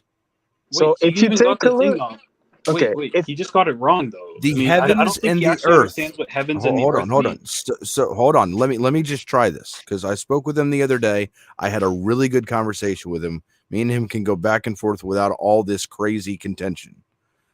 So when the claim is that the heavens and the earth were of one piece, that would mean that all of the elements by which the earth and the cosmos are derived from were all of one piece, and then it expanded, and that's what then the hydrogen and helium started to create these heavier elements. Where did these heavier elements come from? This singularity. That's not what I'm seeing in the Quran. That's not really what it says. I mean, yeah. What do you mean that's not what you're seeing? The heavens and the earth were. You think that the earth was just shrunken down and to be able to fit into the singularity, and it was still like this globe shape and have all the continents and stuff? Like, is that what you think the Quran is saying? So the Quran says that the heavens and the earth were created in 6 days. It says that that's a different topic. It doesn't say that. Wait. It's directly related to this. It doesn't say that. It says that the earth was created before the heavens. It says that so Surah 2, verse 29. It says that the earth was created before the heavens. That's what the Surah 2, verse 29. Deflecting. No, it's not deflecting. I'm directly talking about the creation of the universe, and I'm telling you why I think. I'm telling you why I think that the Quran does not talk about. Wait, let me just finish 1 second. Just guys, then you can answer. You can answer back. We need to pause this. 1 second, bro. You can't just be shotgunning random lies like this. Okay. One lie after another. Verse 279. I think everybody knows this. This verse is verse 29. Is talking about the Jews and the Christians. No, I said 2:29. Can you just listen? Like, he it is who created for you all that is in the earth. We can look at there again, because you're still lying, because it doesn't say that. Nowhere does it say in the Quran that they made it in 6 days or 2 days. We can look at it. He is the one who, and this is 2:29. It says he's the one who created everything in the earth for you. Then he turned towards the heaven, forming it into 7 heavens, and he has perfect knowledge of all things. What does this mean? Tell us. What does it mean? I mean, you can take a look at Ibn Kathir. It means that heaven already. Dems, it means that heaven already existed, and then he fashioned that already existing thing into 7 separate heavens. This guy doesn't exactly like. Oh my god! Very clear. He actually doesn't understand anything, but he keeps making these claims. It's just like it's so annoying. It's okay. So guys, we hold on. We need to calm down, because it's fine. He's very. The other day I spoke with him. He's, like I said, he's my favorite ex-Muslim because he's been very generous. He doesn't like he's willing to go to Wikipedia. He's willing to do all of these things. So I'm simply just saying, let's just calm down a little bit. Try and meet him where he's at. It can be frustrating that he doesn't understand these things, but let's just try and explain it to him the way that we understand. And inshallah, hopefully he'll at least maybe not agree with what we're saying, but at least understand where we're coming from. That's all right. So the chronology of the creation of the universe seems to be that the earth was created and everything on it was created. And then the heavens was fashioned into 7 heavens. And then the stars were put into the lowest heaven as a decoration. Right. This is what I'm reading when I look at the Quran. What was the 7 heavens fashioned out of? It's not really clear. Not entirely clear. Like, for example, the Quran always talks about it talked to the earth and said, be, and it was, right? So God talks to something that does not exist and says be, and that thing is, right? It's kind of not really clear what it's made out of. Fayakun, and then there was a heaven, right? There was the entirety of heaven, and then he created the earth, and then terraformed the earth, or whatever you want to say, and then he looked at the heaven that existed, and he said, "Be and it is," and it went into 7 different levels. What already had existed was in 7 different levels. Nowhere in there does it say he created heaven after earth. It doesn't say that. It just says he created the earth, and then he fashioned heaven into 7 levels. I know of a few narrations in the Hadith which speak of, which pretty much say that the heavens were created after the earth. I would have to go back and look at them. I'm like sorry, to see but those I don't have see the authenticity of those. Yeah, that's fine. I would have to go back and look at it. I'm sorry, I don't have. But minus that's fine. Minus going to the Hadith, right? Just looking at the Quran, can you at least see where we're coming from? Yeah, I understand what you're saying, but it seems like I'm not really sure that this is what the Quran means. So, for example, the Quran says that the throne of Allah was over the waters. And to me, it just, before the creation of the universe. And to me, that just seems like what Genesis says. And you know, the Quran does pick up elements from Genesis, for example, Adam and Eve, and you know, the entire story about Adam and Eve and such. And the creation of the heavens and the earth in 6 days, something from Genesis as well. Can I jump in real quick? Could it be they're from the same God? I mean, if the Quran is from God, I don't see how the Bible could be from God either. Like, could it be some verses in the Torah are from God, bro? I don't see that. It seems like just any other. It just seems like any other random. Wrong, right? Is that really what you think we Muslims believe? Okay, so the Bible, the Quran, the Bhagavad Gita, any other, these are just man-made religions to me. Okay, that's what I believe. No, you're doing an internal critique. What do Muslims think, man? No, I'm not doing a critique. As I said earlier, that's not what I'm doing at all. What? They tried to tell me. Wait 1 second. You looked at the Quran and then you said, well, this is something in Genesis. Well, what is the Islamic paradigm? That some things in the Bible are true, some things are false. So when it's similar in cases like that, we would say that this is truth. You're an atheist. You would say, well, okay, you know, this isn't true precisely, but these two do line up. That's all you can say. There's no proof of you saying that they took one from the other. Like, it's just historically, there is evidence that the Quran took from the Bible. Like the Quran came after the Bible. Dude. That's what historically, this is what you take a look at historically. Now, theologically, it's not the same thing. I understand that, but well, there's no amount of history that you could add, bro, to say that the Quran took from the Bible, bro. Like the only thing you can say is that it came before. That's the only thing that you can say. Yeah, and every single element in the Quran, every single story seems to come from a previous story that was found in the region. Not at all what history says. I don't think you understand what history says. Also, let me also quickly put forward that the Quran also corrects the Bible on many occasions, especially if you look at Egyptian history.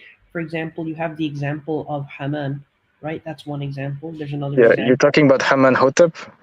Wait, give me a second. Yeah, I'm familiar with what you're talking about.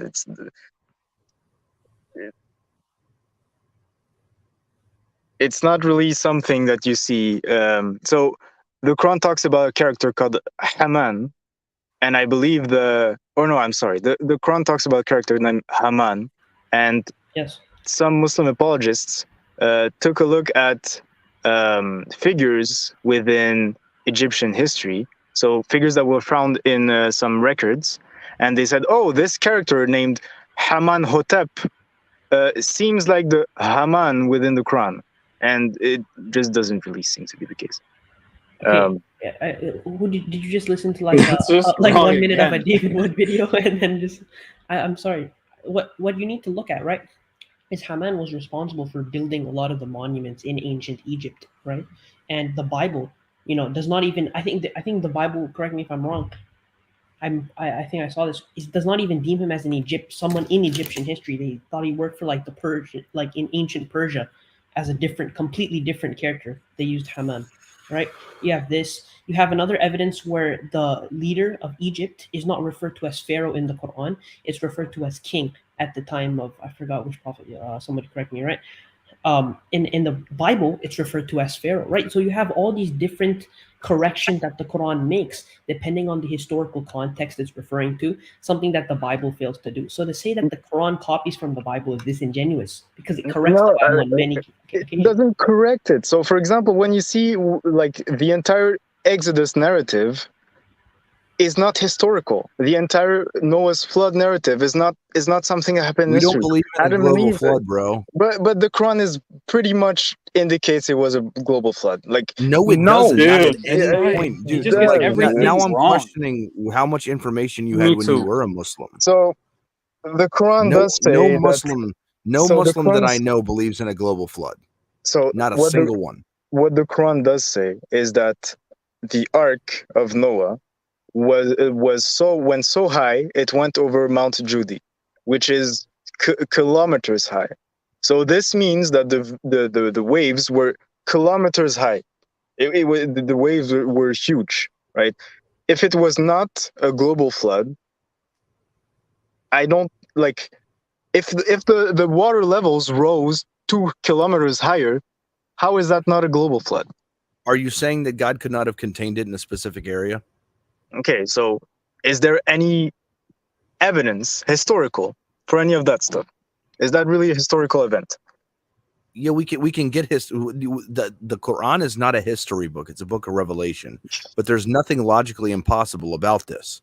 And who are you going to get at the time that's still alive that didn't drown in the flood to represent this?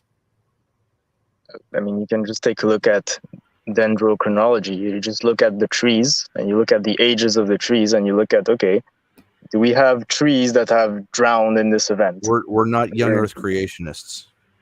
Yeah, so it's okay. So the Quran makes a lot of claims, a lot of assertions. Look, he's jumping from the point again. Like, I'm not really didn't answer your jumping from question, anything. Khalid. I'm not jumping from anything. The Quran makes many claims, talks about the flood of Noah, talks about the Exodus, talks about Adam and Eve, and you can reinterpret these as much as you want. You can say, okay, it wasn't a global flood, it was a local flood. You could say Adam and Eve are actually, they mated, their descendants mated with previous humans. You can reinterpret that as much as you want.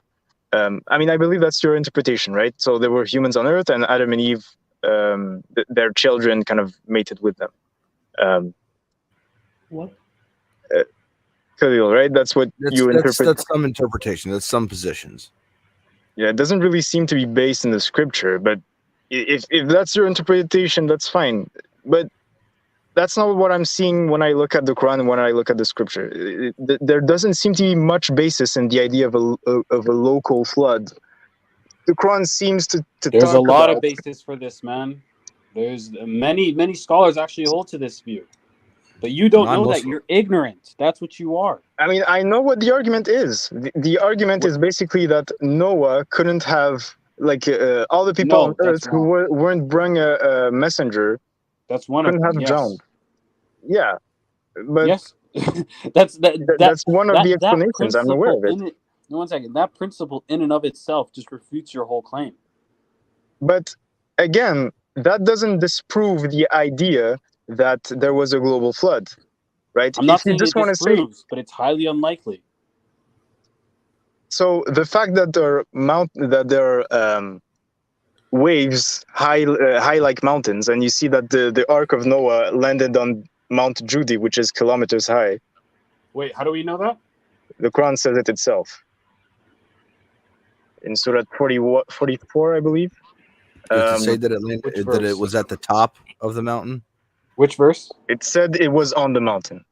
Yeah, on the mountain. Let me just right. Where in the mountain? Let me just find it for you.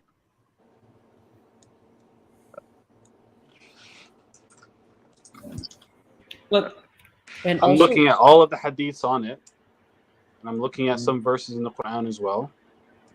Yeah, look, also if there's elements, right, of the Bible that are in the Quran, right?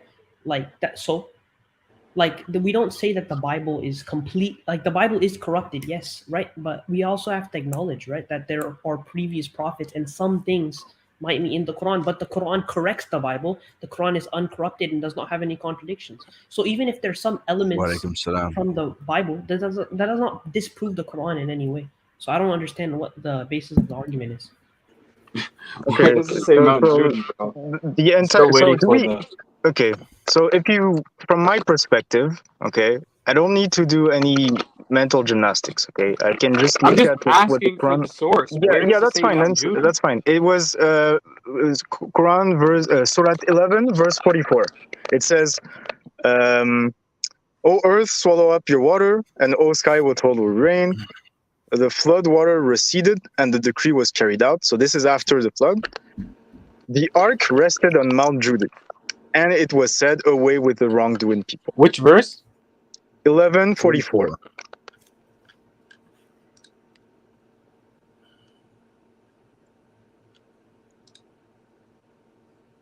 And which mountain is that today? Mount Judah. It's in Turkey, I believe, or in Syria. I'm pretty sure there's multiple mountains called Mount Judah. No, it's in Turkey. In any case, I mean, I looked at it. I took a look at it. I'm not. What? There's many mountains. What are you talking about? No, I mean, there's a mountain that's a kilometer long in Turkey, right? It's I believe it's 2 kilometers high. And also, like, just the previous verse, 11:43, it says, Noah's son said, "I will take refuge on a mountain which will protect me from the water." Noah cried, "Today no one is protected from Allah's decree except those to whom he shows mercy." And the waves came between them, and his son was among the drowned. So it's clear that even going on a mountain would not save them. Right, because, I mean, do you know how big mountains are? Which part of the mountain was he on? Mount Judah is 2 kilometers high. I mean, no, that's at the peak, but where is the boat?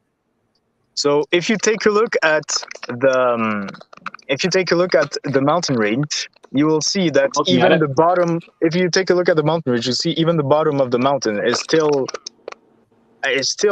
several hundred meters above sea level. Again, yes, there's nothing wrong with that, and it was like a flood. Okay, and what do you make of the fact that the Quran says that there will be two individuals of each species on the ark, just like in the Bible story? So, but we don't care that there's similarities. This is no problem. So I'm talking about this because the Quran seems to indicate very clearly that this was a global flood. It says no, it doesn't. Just because there's animals on the just because there's animals on the boat does not mean that is the last 2 types of animals that's going to be left on the entire planet. Two of each species that were in that area at the time. It's not talking about every species of every animal that's ever existed. Exactly. Why not just leave to another country then? Why not? No, listen, bro. Listen, you need to listen. Can I say something real quick? When it comes to the actual, but when it comes to the actual, like if we want to sort this out, we want to say the Quran says that that there was a global flood. The reasonings for it is because it had 2 animals of every two each kind, every kind of a kind on the boat. That doesn't make any sense. You have to say, look, you could definitely come up with a higher explanation that has more explanatory factor and say, look, the reason as to why is because when after the local flood went, there would be no animals for Noah and his people to again repopulate that area or to harvest or to start actually growing that ecosystem again. That is a much more like that just holds a lot more like intellect in saying it was every single organism that has ever lived. Yes, that right? And also that's what the Bible says, though. The Bible says it's I don't care what the Bible says. Okay, let me please. All right. So Dems, let me tell you something real quick. Right? Let me finish. Okay, it's in the Quran. The word used when referring to every species is kul. Okay, now kul does not necessarily mean every single time. Right? There's so many examples in Arabic literature where kul can mean a lot or many. I can show you many examples, right? Okay. For example, I think there's a book that was written by an imam. I think I don't know, from a long time, and he wrote a whole book on the word kul and showed multiple examples of that. It does not mean like every single thing. It does not mean the totality of everything. So what you're saying is that when Muhammad came and started preaching the Quran, and he started talking to people, and he started using these stories from the Bible, right? So he's talking about characters like Noah. He's talking about characters like Adam and Eve. Just stop. Why should I stop? So are you telling me that people at the time would not know that these characters are from the Bible? That's the point, bro, because we believe in the Injil. No way he actually asked this question. Like, are you serious? So the Quran the Quran doesn't take these from the Bible. It just these are random characters with the exact same name, but no one is supposed to know that this is from biblical characters. Let me run you down on our basic theology real quick. The basic things of our belief, right? So basically, we believe that God sent many prophets, over like 124,000 prophets to Earth to preach the same. Please let me finish. Yeah, it's fine. Right, and to preach the same exact message, right, which is Islam, to worship one God and follow the prophet of your time and do good and repent when you do bad. Pretty simple, right? And just like there's a first prophet, there's a final prophet, and the messengers that were sent before, such as that were mentioned in the Bible or the Torah, or maybe mentioned in other scriptures but are not mentioned in the Quran, there could be similarities. Like we believe in Jesus and Moses and Abraham, Noah. All these people sent a message, right? But all we have today, all we could see, like the traces back of like the similarities from the truth, is the Bible and the Torah. Maybe other scriptures that we don't know about and they're ancient. Yeah, it's not really talked about because they're old. It's not that relevant, right? But because the Bible and the Torah, they have similarities, that in the Quran itself says that Jesus and Moses received scripture, right? And these scripture were only sent for the people at their time. So we do believe that these prophets received scripture. So there's no doubt that today we're going to see people holding scripture saying, yes, this is from Jesus, this is from God, right? And we believe in Jesus, we believe in God, we believe in Adam, we believe in Eve. But hold up a second, they don't have a way to verify that their book is from God. Some things have changed, the narrative has been corrupted.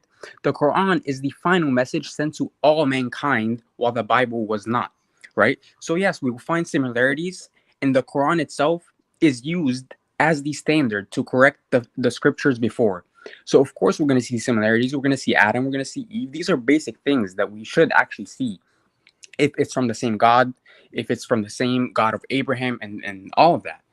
If I didn't see similarities, I would actually doubt this is from God. Okay, so I'm just going to try to rephrase my argument, okay? When God supposedly revealed the Quran, did he or did he not intend for people to recognize that these characters are in the Bible? Say it again. Dude, he just answered the question.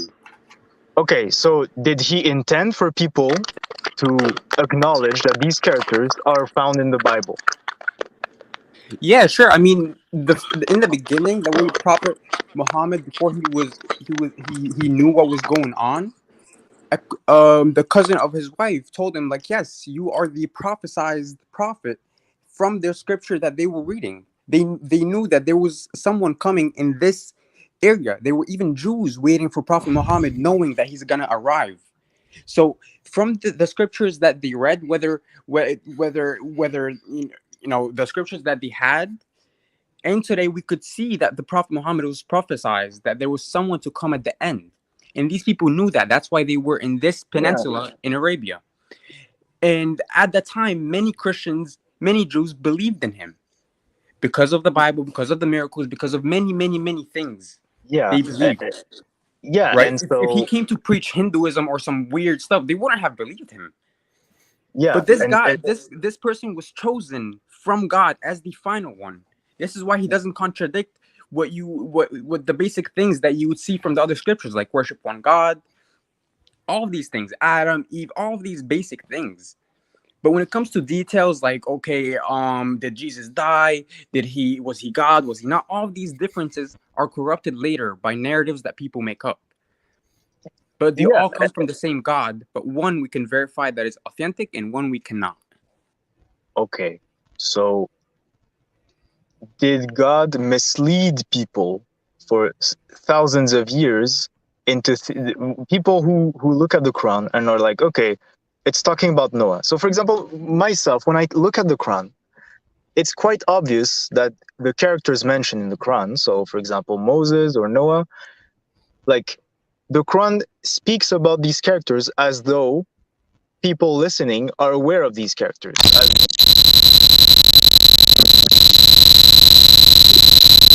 Yo, Kino. Okay. The hell, bro? Jeez. Okay, look, Dems. Yeah, let me give you a rundown. Okay. Hello? Did something go on? Yeah, that was Kino, I think. Yeah, Kino's mic just went on the fritz. Damn, that was. I'm sorry. Okay, I'm just going to try to rephrase my point. I'm sorry, this was really painful to my ears. The point was, when I take a look at the Quran, it's very obvious to me that the author of the Quran is speaking about characters that the audience knows about. The audience is familiar with these characters and is familiar with these stories, right? And this is very obvious to me when I read the Quran. It doesn't say they don't have what. Wait, let him finish. Yeah, the Quran doesn't say, oh, this is a new person, like this is a new story or whatever. It kind of assumes that the people listening are aware of these characters. And so that's why it talks about Noah, and that's why it talks about Jesus and such, right? And when it talks about Noah, it doesn't contradict the biblical narrative at all. In fact, it kind of goes in the same direction. It says that there were two animals of each kind on the boat. It says that even Noah says himself, do not leave any disbeliever on the earth. He says that in the Quran. Like it talks about mountains, it talks about the waves, which are so high that even if you go on a mountain, it doesn't save you. Everything seems to point to a global flood. Right, and it also takes back the biblical narrative, and this is why every single argument points to a global flood. Okay, what am I missing? Okay, yes. Can I respond to you? Yeah, go ahead. Okay, so number one is we've already addressed this countless of times of how the flood was not global, how it's very likely that it's not global, and then we've also addressed the fact that I told you that kul, the Arabic word for all, like that is used all, right? The word kul does not necessarily mean a totality. There's a book written by a scholar 500 years ago that kul has like many meanings, right? I can show you that, right? It can just mean many or a lot. It does not have to mean a totality. It does not have to mean every single thing, right? Okay, so we addressed that it's not two of every single species on the boat. Okay, fine, no problem. Right, now your argument saying that, hey, everyone is kind of familiar with these characters, okay, is these prophets, right, that we love and respect as Muslims, right? You're an ex-Muslim, you should know this, right? Okay, they've received the message, yeah, and it has been corrupted. Then now there are certain elements of it that might be, maintained, but we can say that the Bible has been corrupted. We can back this up historically, right? We can back up the fact that, Jewish texts have been corrupted as well, right? We can back this up, right? Okay, so if there are similarities between the Quran and the Bible, that does not make a difference. And you might say, hey, well, Muhammad he did this to appeal to his base. Then you have to prove it, because what we can prove is that the Quran is uncorrupted, right? It is an uncorrupted word of God compared to the Bible, compared to, other Jewish texts, right? The Torah, everything, right? Okay, we can compare to that. And also, I can show you multiple occasions on when the Quran corrects the Bible. For example, at the time of Joseph, right? Okay, the Bible refers to the leader of Egypt as a pharaoh. But at this specific time in the history of Egypt, he was referred to as a king. And the Quran mentions that he's a king, right? There's another example that I gave you of Haman, and you made something up, right, about how Haman is different in the Bible and is different in the Quran. No, I'm not right? talking about the Bible. I'll let you right? Okay, right? You have a lot of examples of the Quran correcting the Bible, correcting the Torah, right? And also when we talk about, and it also corrects them, and we can make the argument that in terms of a flood of every two species, right? I showed you that kul does not necessarily mean all, right? I gave you that argument. So you can see, right, that yes, there might be similarities, right? And we can see that the Bible is corrupted in a sense, it might have flaws in the stories, but the Quran corrects the Bible and the Quran is uncorrupted. And this is why we follow the Quran. And we follow the previous messengers as well, who went and displayed their message to the people. But the people of Bani Israel, right, kept on changing it as well. That's why there were so many messengers beforehand. And then Prophet Muhammad sallallahu alaihi wasallam was the last and final messenger of the uncorrupted word. This is very simple.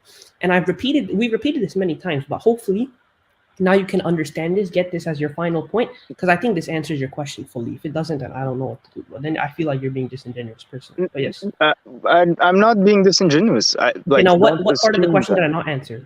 Okay, yeah, that's fine. I'm going to go through what you just said. It's fine. What did I not answer of your question? Can you tell me that? What? Where did I claim you did not answer anything? No. Okay, so I answered your question for you. Relax. Yeah. Can I respond to what you just said? Okay, go ahead. Because I disagree, right? Okay, no problem. So go ahead. And I understand the Islamic narrative. I understand it theologically. It's fine.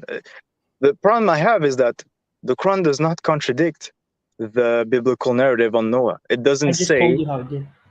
It does not say that the flood is local. It doesn't say that explicitly. That's what you try to interpret that That's into. quite an argument from silence. No, you are making the argument from silence. You are making the argument from silence. Wait. Also, you know what? I need to correct you. Because you're making up lies. Okay. There's another thing that the Quran is different than the Bible from. Is on the mountain that Noah was in. In the Bible, he was on a different mountain in Armenia or something like that, right? This is a different mountain in the Bible. Mount Ararat. Yeah, Mount Ararat, right? Thank you, right? And in Islamic narrative is a different mountain, right? Yeah. So again, these are small and minute differences, but these are differences that exist. And also, I told you the example of Joseph. Can you address that, please? Yeah, I mean, you interrupted me before I could address the rest of your argument. Yeah, go ahead, but go ahead. That's fine. I understand that, but you guys are making the argument from silence. You're saying the Quran doesn't say it doesn't say that it's not local, right? No. We're saying that it's logically possible that it could be local because it doesn't explicitly state that it was global, and that's what you're saying. It doesn't explicitly say that it's local, therefore it was global. No, that is an argument from silence. No, what I'm saying is that it doesn't go against the biblical narrative. Like what you just said, the entire argument you get. Wait, let me just finish this. Please. Let me just go on with this, okay? Let me just finish this, okay? Your argument was that the Quran corrects the Bible. The Quran. So, for example, what you just said was great. You said the Quran talks about Mount Judy instead of Mount Ararat. This is really good. It's very clear. It's very explicit. It wasn't on Mount Ararat. It was on Mount Judy. That's cool. But it doesn't say, okay, so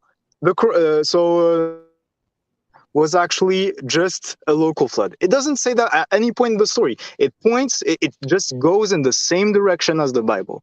At every single point. It could have said, no, it was only local. But it doesn't say that. Nobody can hear you, bro.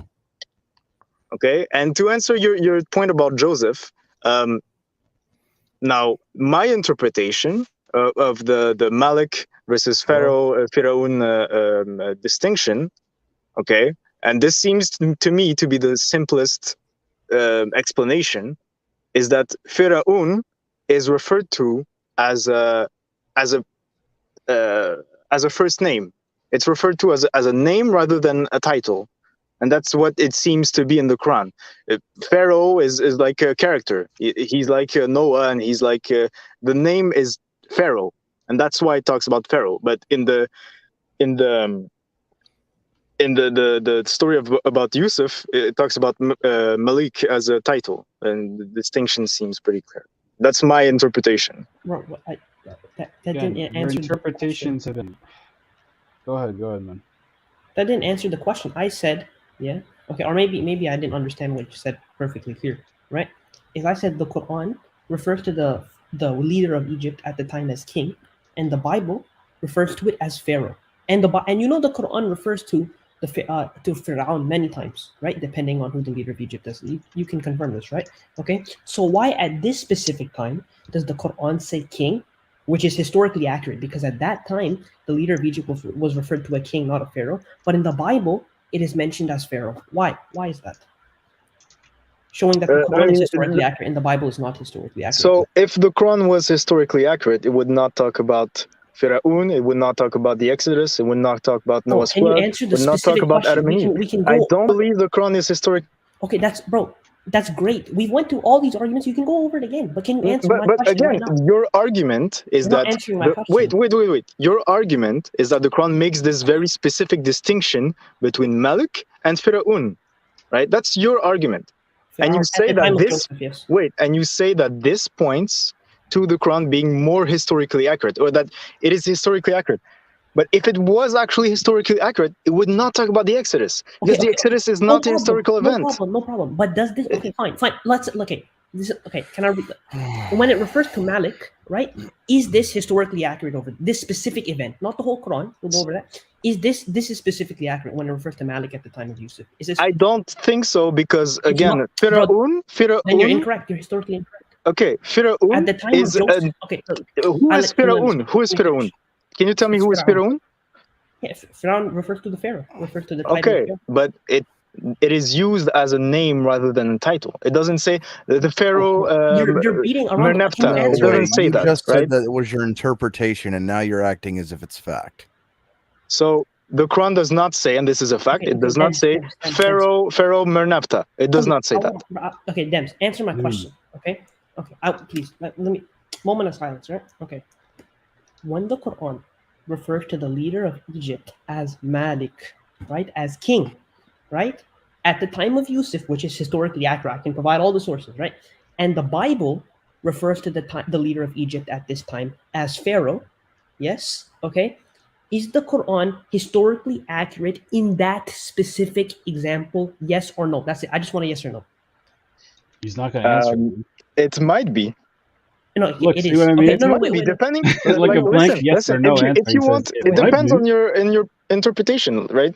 It could be. What interpretation? So no, it's when is objectively so yeah, true. for example, when is the time of Yusuf, and when is the time of? 1 second. It's literally if I asked you what's 1 + 1, you're like, well, the Quran says it equals 2, and you're like, oh well, it could be. I mean, we're not too sure. It like, depends dude, on a few it's an objective answer. It yes, depends on a few parameters, right? Depends on a few interpretation. So, for example, it depends. Yeah, sure. I can tell you. I can tell you what it depends on. This guy's so disingenuous, and it's just like what is disingenuous? I don't think I'm being disingenuous. I don't think I'm being disingenuous at all. You are, and it's clear. Okay. I've kids all day. So if I could just reiterate to you what I reiterate to my own children, like, please take turns and practice kindness and respect, because I really can't listen to one person talk when 3 people are speaking. So if you don't mind, whether or not you find someone's argument disingenuous, whether or not you like them, I don't care, because the respect that you give people isn't predicated on that, or shouldn't be.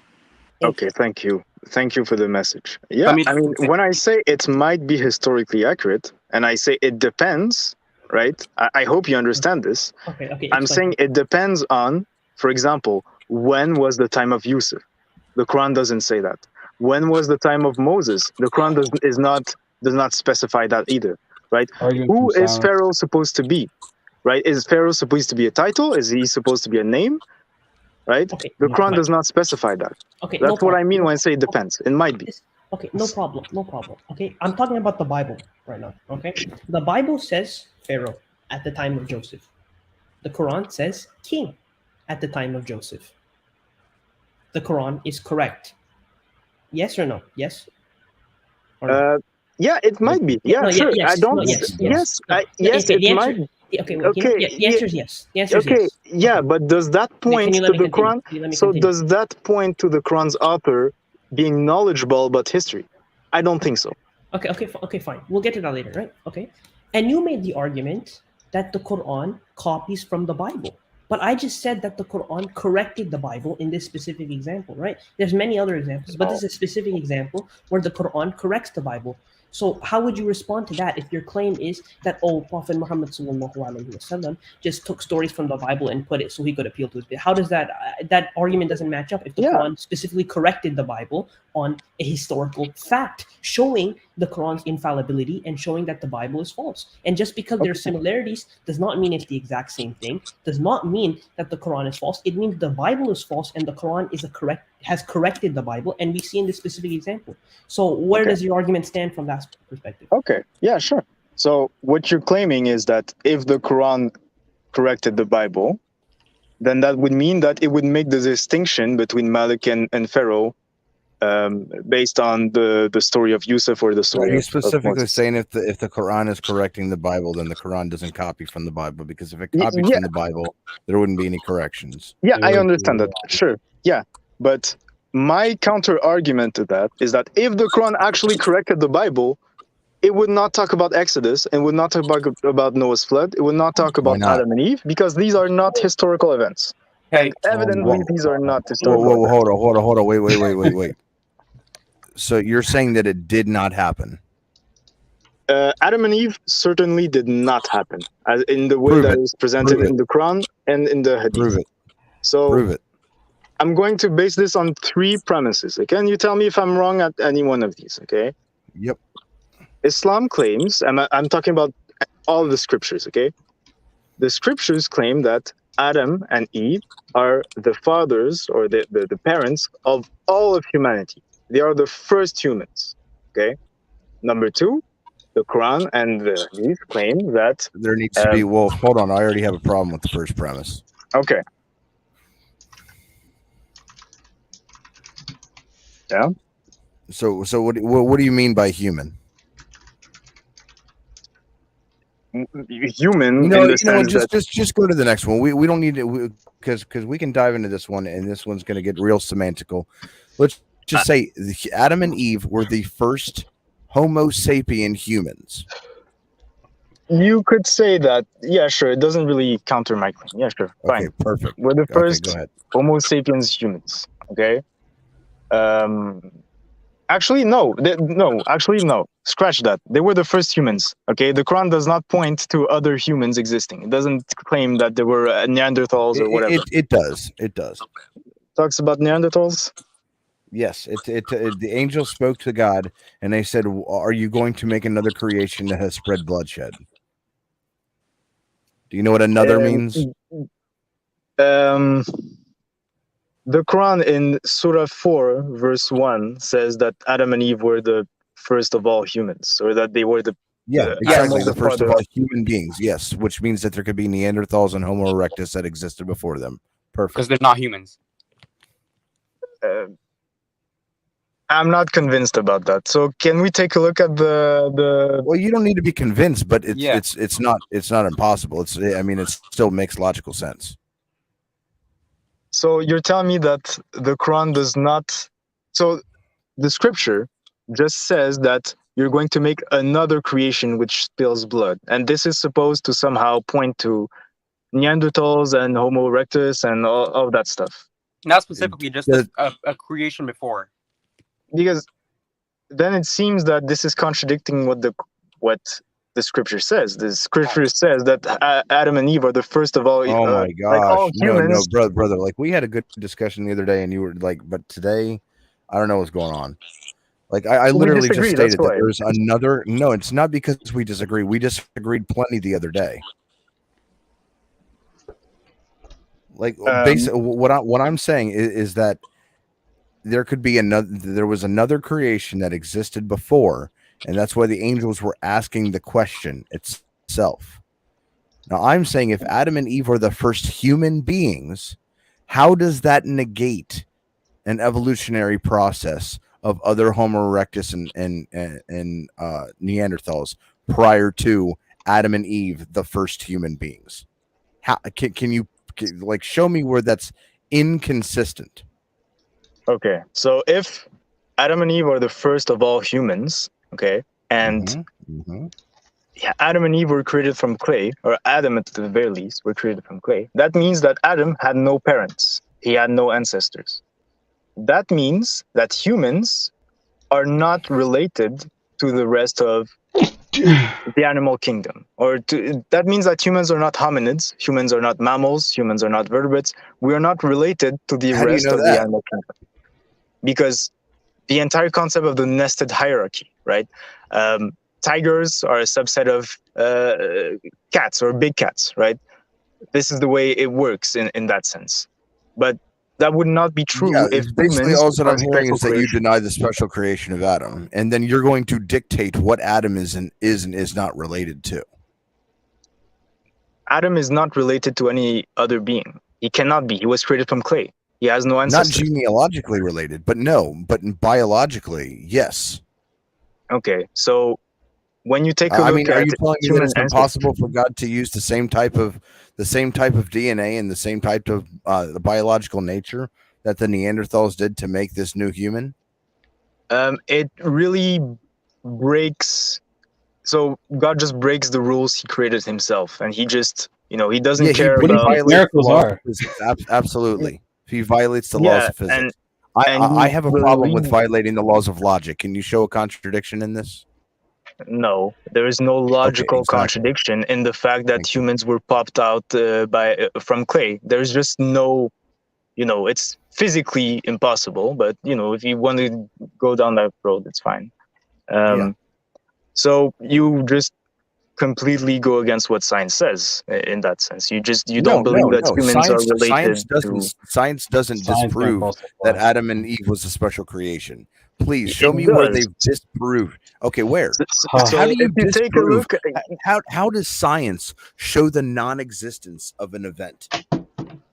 So if humans did not come, so if humans are not related to other life, then this would be evident in DNA evidence. It would be evident in the fossil you're record. just saying you don't see evidence, so it's an argument from incredulity.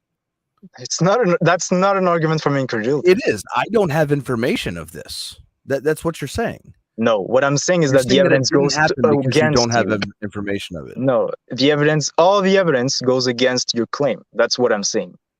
It's not against my claim. It doesn't disprove the existence of special creation. All that it does is provide evidence of an evolutionary process. That's all that it does. It's not contradictory to what we believe, very much. What science has shown is that humans are related to chimpanzees, for example. This is what biologically, yes, but can you show that they weren't a special creation? So if humans and chimpanzees share common ancestry, that means that Adam and Eve did not exist. No, that doesn't. It doesn't logically follow. I'm sorry, you're just incorrect. Hey, Khalil, how close did you say we were to trees the other day? We had this conversation. Yeah, we're very close to trees. We're very close to bananas. A few billion years difference, sure, maybe. Yeah, we're both eukaryotes. Okay, so if humans and chimpanzees share common ancestry, hold on, wait a second. That means that we move further, because you're arguing for evolution. I want to understand what your basis and understanding of evolution is. Are you familiar with eukaryotes and prokaryotes? Yeah. Okay, I what's a studied eukaryote? some biology, and I had one biology class in college, and I'm very interested in this stuff. I've read a lot about it. I'm very interested in it. You can't tell us what it is? What? You can't tell us what it is? A eukaryote is a being which has a nucleus, right? It's a either a multi-celled being or a unicelled being which has a nucleus. Okay. Okay, and what's a prokaryote? A prokaryote has no nucleus. Its genetic material is not contained within a nucleus. Okay, cool. Thank you. So continue. Yeah. You have a basic understanding, and I appreciate that. Okay. So just follow this line of reasoning, okay? If Adam and Eve are special creation, which means that they don't have any ancestry, this means that humans, which all humans come from Adam and Eve, humans cannot share common ancestry with chimpanzees, right?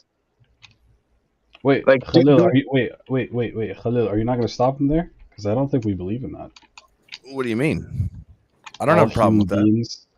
Like, are we talking, like, in what way are we using human beings? Are we saying Beni Adam are specifically human beings, or are we saying humanoids are also in that human beings? All sapiens come. Yeah, I don't have a problem with all Homo sapiens coming from Adam and Eve. Okay, yeah. I wouldn't have a problem with that either. Okay, and that's okay. So the Homo sapiens would just be the humans. Yep, exactly. So just for clarification, is them saying that because Adam and Eve were a special creation, how could they have possibly come from a lineage if they were created separately? Is that what you're trying to get at? Essentially, yes. Okay. And so, can we address that? Yeah. So I'm simply saying that just because they, so what your argument is that there seems to be some type of link between Homo sapiens, what we call this the lineage from the special creation of Adam, and these other hominoid species, these Neanderthals and Homo erectus and whatnot, that there's some type of link between them. I would agree that they are made out of the same stuff, that biologically they have the same parts. They have the same type of, that they're both eukaryotes. They both have a nucleus. They both have these certain traits that come from the same idea that there was a common ancestor between with common ancestor between us and great apes. But that does not negate at all the fact that God created the human being Adam with these same genetic traits and similarities. Like, you can't show an impossibility there. Yeah, so this really sounds like what evangelicals say when you show them dinosaur fossils and they say, oh, I mean, it was planted here by Satan, right? You look at the evidence and somehow you try to insert a way in which magic could have come into it. That's disingenuous, man, right there. I don't think it's disingenuous. That's what it sounds like to me. It is. Well, I mean, you're absolutely incorrect then. If that's what it sounded like to you, you need to reassess. Because that's not at all what we're saying. We're not saying that Satan planted No. We know that dinosaur fossils are 65 million years old because we knew that dinosaurs existed then. Yeah, this is like the second or third time that you've attempted to equate us with young Earth creationists. I mean, let me when was the clarify what flood? I mean. Let me clarify what I mean. I mean that you are looking at the evidence and you're saying that it looks exactly as though it was this way. But I'm going to claim that God or a supernatural being actually made it another way, even though it is exactly the same way as it should be, right? So, humans look exactly as though we share common ancestry with chimpanzees, but we're not. Even though there's no evidence of this, it's just that I'm going to assert this using my religious beliefs. And this is the same thing that evangelicals do. They look at dinosaur fossils and it looks exactly as though they existed, but it's actually a creation from Satan. Yeah, I don't think that those two are equatable, because we can actually provide demonstration within our own scripture of there being something else that existed beforehand. Can the evangelical in the Bible show that Satan planted dinosaur fossils? So we can substantiate what we're saying right now with scripture. We can actually use verses. What you're saying is that that's equatable to the person ad hoc, just off the fly, saying, well, Satan did that.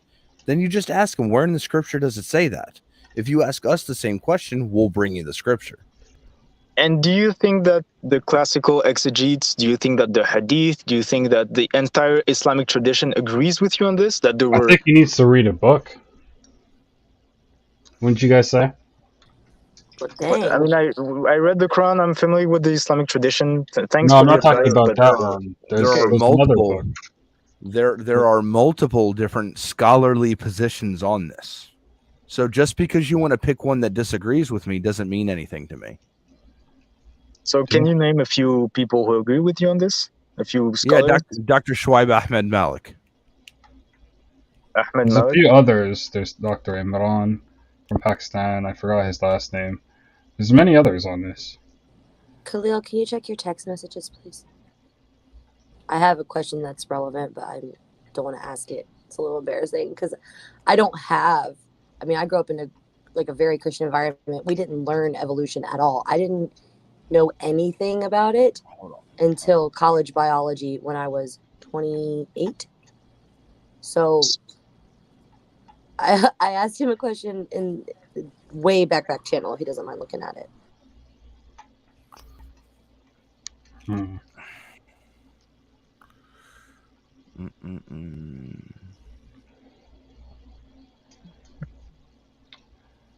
I think what would make you a little bit more fruitful to talk to is if you, like, let's say for the flood, right? You brought up the flood part. You could come and ask us questions as to what we believe to be the flood is, or what the Islamic position on the flood is, and what's the different opinions, this and that. You can come ask us these questions. You come ask ask about what we think about Adam and Eve and this and that. But you to just come up and like act like you somehow know the Islamic position. We didn't even know why there are the same names in Islam like as in the Bible. It's just like, dude, that's why I stopped taking you seriously. Yeah, that's a good point, babe.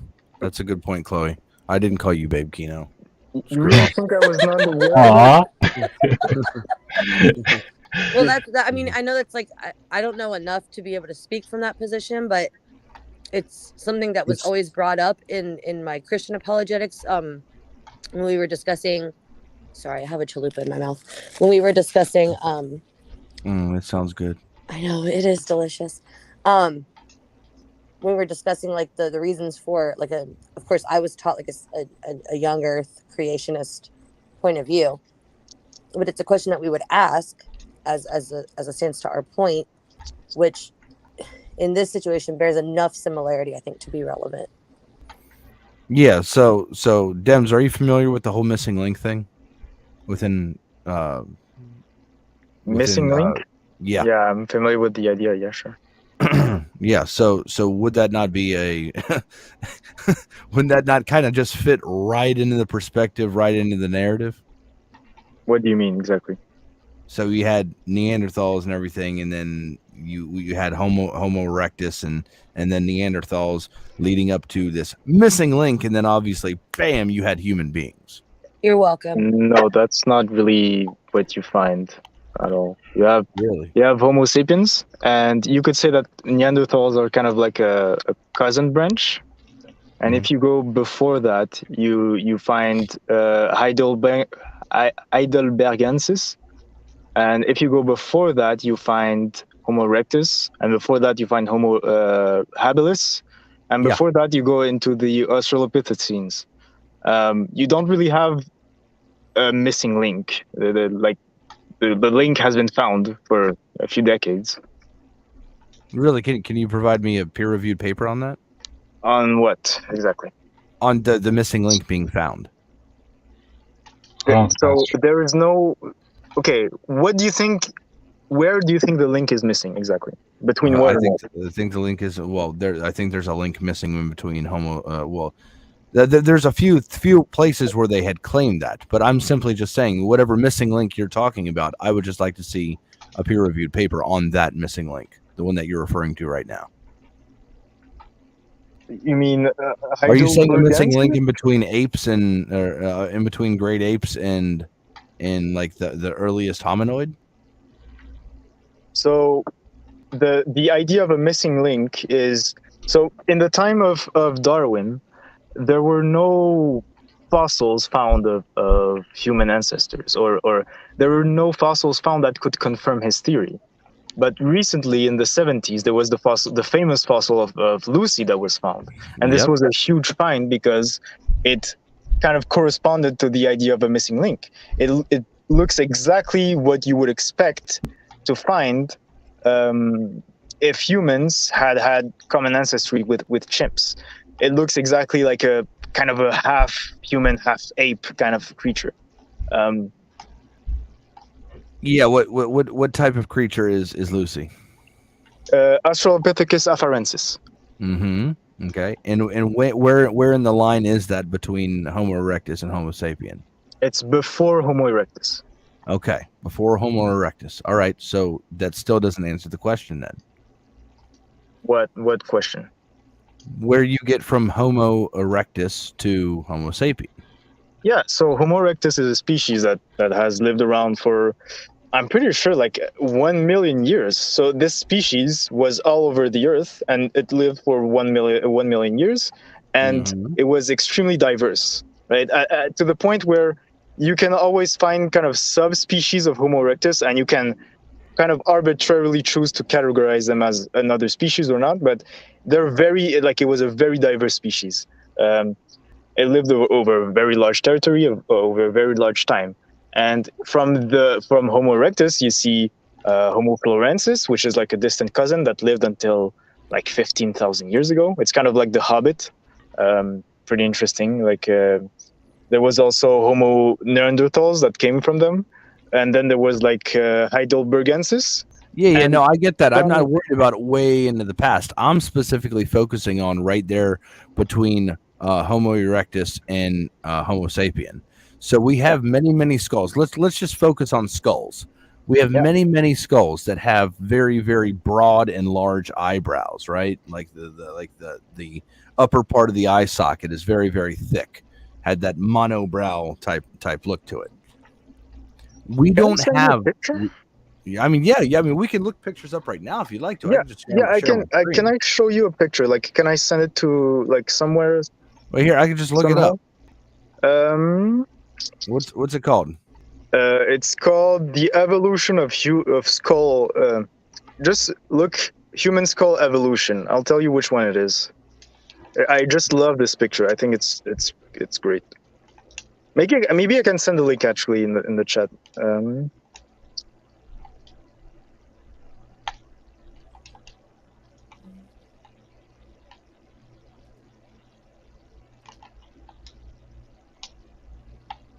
By the way, I'm sorry if I was a bit heated earlier.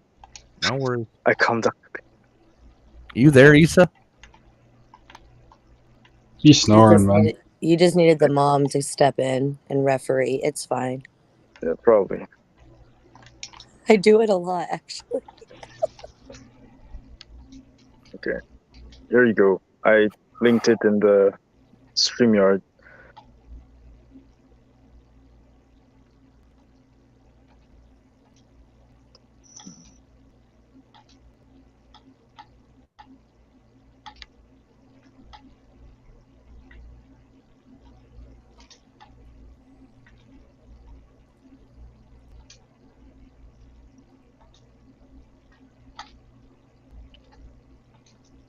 Did you see the picture in the StreamYard? Yeah, I'm getting it up right now. Okay.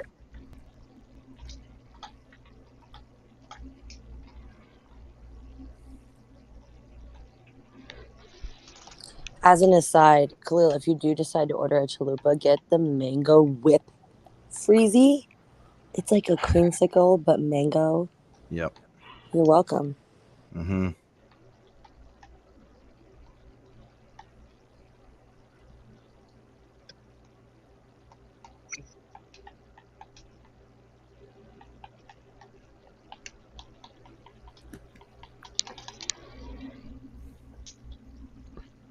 Yeah.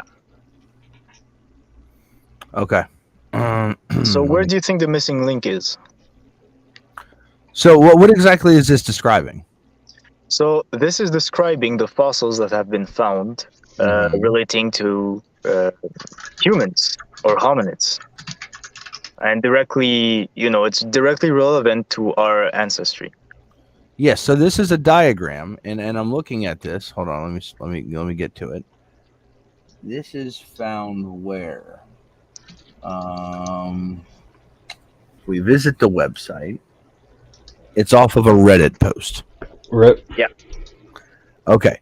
What I would like, I mean, because anybody can take skulls and post them on a picture and show the picture. Do we have a peer-reviewed paper that I could read? I mean, that confirms this?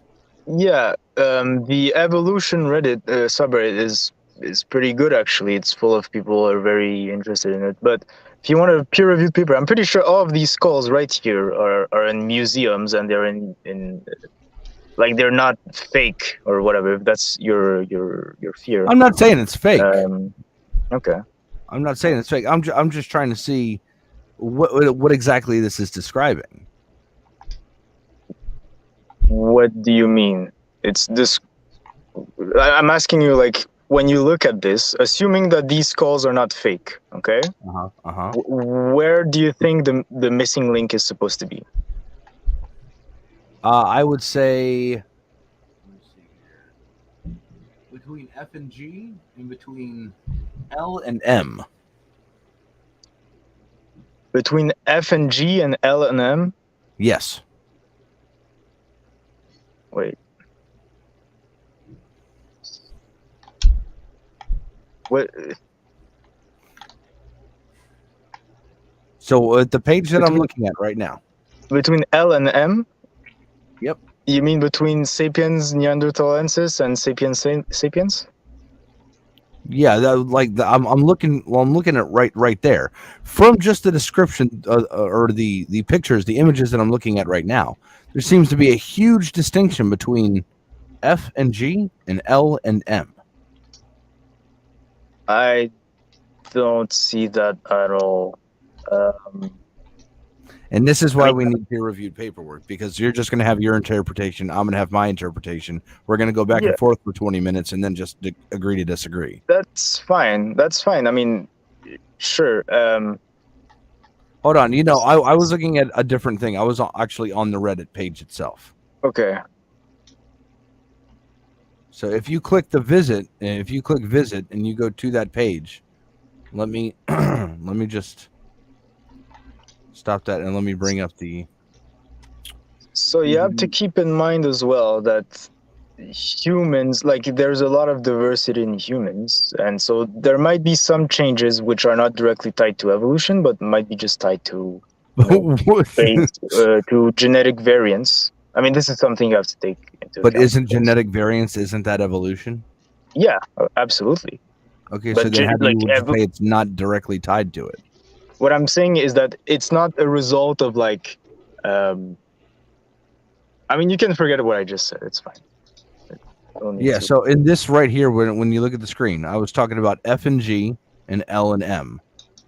Seems to be vast differences between that. What is the vast difference between F and G? Well, for one, like the upper mouth, the maxilla. upper jaw. The maxilla looks a bit different. It's obviously wider in M. If you look at the orbitals of M compared to N, you can see that it's much more of a concave shape, whereas the other one's more of just like an egg shape. There's a lot of things that you could say that, look, obviously the facial structures are different. The N compared, if you look at the side photo, the M looks recessed, while the N is more, you know, how can I say it, protruding, which is obviously a better look. You could say even for the teeth as well, we have more teeth than M. I don't know, bro. There's a bunch of things, and I just learned this because of what? Like, I took one course in biology, and that's it. Like, come on, bro. Like, we need actual scientific papers. Yeah, that's fine. I mean, I can show you papers if you want, but as I said earlier, this is during the time of the Homo erectus, and this was a very diverse species which existed all over the earth, right? Like, when you look at dogs today, right, there's a lot of variation, and it's still a dog, right? You have a lot of variation, right? It's kind of the same thing with humans back then. There was a lot of variation, and it's very recently that you have very little variation between humans. Like, all humans are very, very similar today, but wasn't the case always, right? But yeah, I can bring you a scientific paper if you want. It's fine. To be honest, I don't know how we got onto this topic of the missing link, but I just wanted, like, when it comes to Islam's view on how we got here, there's many views you can take. You can be a creationist. You can be, you know, an Adamic exceptionalist, which is someone that, you know, me and Khalid would identify with. You can be a human exceptionalist. You can be many types of forms. You can be technically being like a full-on, you know, accepting evolution in and of itself, and refusing to look at the other metaphysical claims, which is that is kufr. But I guess you could take that position. But there's many places that, you know, one can stand. You don't have to be a creationist. Yeah, I understand that, but like if I'm honest with myself, and if I just try to look at the scripture, and I look at classical tradition of Islam, like what I'm seeing is creationism. Like and this is why I said we needed to have the fundamental conversation, because one who does not believe in God will look at these books and interpret it against what the belief is trying to say. Necessarily, it's what happens every single time. I have no evidence of somebody not doing that. Whether I believe in God or not, the way I will read the Quran is the same way. No, I don't. Not at all. Not at all. Can I describe why that's wrong real quick? So here's the thing. If you believe in God, right, which is the creator who is conscious, and if you suppose that this creator created for a reason, he didn't just throw us out there for whatever and just stayed there watching us doing whatever, and he actually is trying to guide us, the best way would through people, right? People who are really moral, really good, really righteous, really good people sending the message, and then God chose them to communicate the message, correct? So once we find that, we look at the major religions. Which one claims to be from God? That's the first question. Second of all, which one claims to be coming for you? Not for a specific tribe, not for the Indians, not for the Egyptians, but for you. Which one is it? The only one that's actually sent for the whole mankind is what the Quran is saying. I have sent you, O Prophet, but as a mercy for mankind, right? And then we look more into it. We look at all the other scripture, and we can't verify their sources. Where did they get these things from? We can't really trace that much back, but with Islam we can. Another thing, just many things, right? And then with the belief in God already, you're gonna suppose that, okay, this God is not gonna fail to protect the message, right? There has to be this one religion that stands out. And when you see that one that stands out, it's gonna be crystal clear. You're not gonna try to fight against it, because why would you do that? You're gonna try to find the truth which has God sent. But if you don't believe in God, you're gonna try your best to debunk anything anyone says from a book, because you have this presupposition that God doesn't exist. That's the problem. I mean, whether God exists or not, right? If I do think, okay, so there's a necessary foundation to the universe, okay, or there's like some sort of conscious being that created the universe or made the universe into motion, why exactly would I believe that there has to be a religion? Like, from my perspective, right, as a flawed human being, as someone who again, I'm a very skeptical person. Again, I look at human history, and what I see is that you have religions and you have beliefs that come, like everywhere on earth. You have beliefs and you have legends and you have myths and you have folklore, right? Everywhere on earth. And it's not about the truth of it, it's about the value it gives to humans, right? And that's what you see everywhere. It's like, where do we go when we die, right? And you see in some local tribe, and they say, well, actually your soul goes up there to the sun, and the sun takes your soul, and that's the way that humans work, right? And to me, it's a very natural, very human thing to do, to come up with these mythologies, right? And when I take a look at, Jewish tradition and Jewish religion, it's no different to me than Egyptian religion, right? Like all religions are unique in their own way, but it's no different to me. And when I see that Islam takes a lot from these Jewish traditions, to me, Islam is no different than any other religion, I guess. And, you might disagree with me, and you might think I'm missing something, and that's fine, but don't assume I'm disingenuous or I'm resisting or anything. If there was really, I know what would convince me, and there doesn't seem to be that. Yeah, let's get to that. What would convince you? So if there was real clear historical scientific evidence, or what's historical scientific evidence? Is that such a thing? So if, for example, if you had relating to Noah's flood, for example, right? If you take a look at the geological, I'm not familiar with geology, but let's say you could tell, I mean, I'm pretty sure you can tell when there's a flood. You can tell when there's a massive flood all over the earth. You can tell from all the animals that die all over the earth. You can tell from Brother, stop making the argument, because we already talked about this when we said it wasn't all over the earth, like you're saying. Yeah. So can you please work within what we believe and stop diverting to something that we don't believe? So stop making arguments about things. This is a Christian. Okay, then that's fine. That's fine. Okay, if for example, right, because these are very, very extraordinary claims, I would say. Okay, that it's not, because these are things that happened thousands and thousands and thousands of years ago. Are you going to believe that extraordinary claims require extraordinary evidence? Yeah, it's Atheist 101, bro. Absolutely. Why? It's beginner's mistake. You think so? This is like the entire principle of Occam's razor, right? Like you're not going to assume extraordinary things if the evidence doesn't point to that. Absolutely, yeah. So then we look at the probability and chance of life coming about on this planet, right? I'm not talking about that specifically. I mean, we can get into that if you want, but that's not what I'm talking about. I'm talking about, for example, you wanted to apply to Occam's razor, so let's use it. Okay, if you want to. Well, I mean, I'm just saying, I don't think you should use Occam's razor in every single situation. I think it's relative. No, I think it's relevant to every single situation. But my point about Noah's flood, for example, okay, with Occam's razor, is that what is more likely, that this is a man-made legend or that this is actually something that historically happened? Okay, if it came from an all-powerful, all-knowing God, then yes, I would believe that this is something that that actually happened and not some form of metaphor or something. Why would I have any reason to believe otherwise? It makes no sense. All right.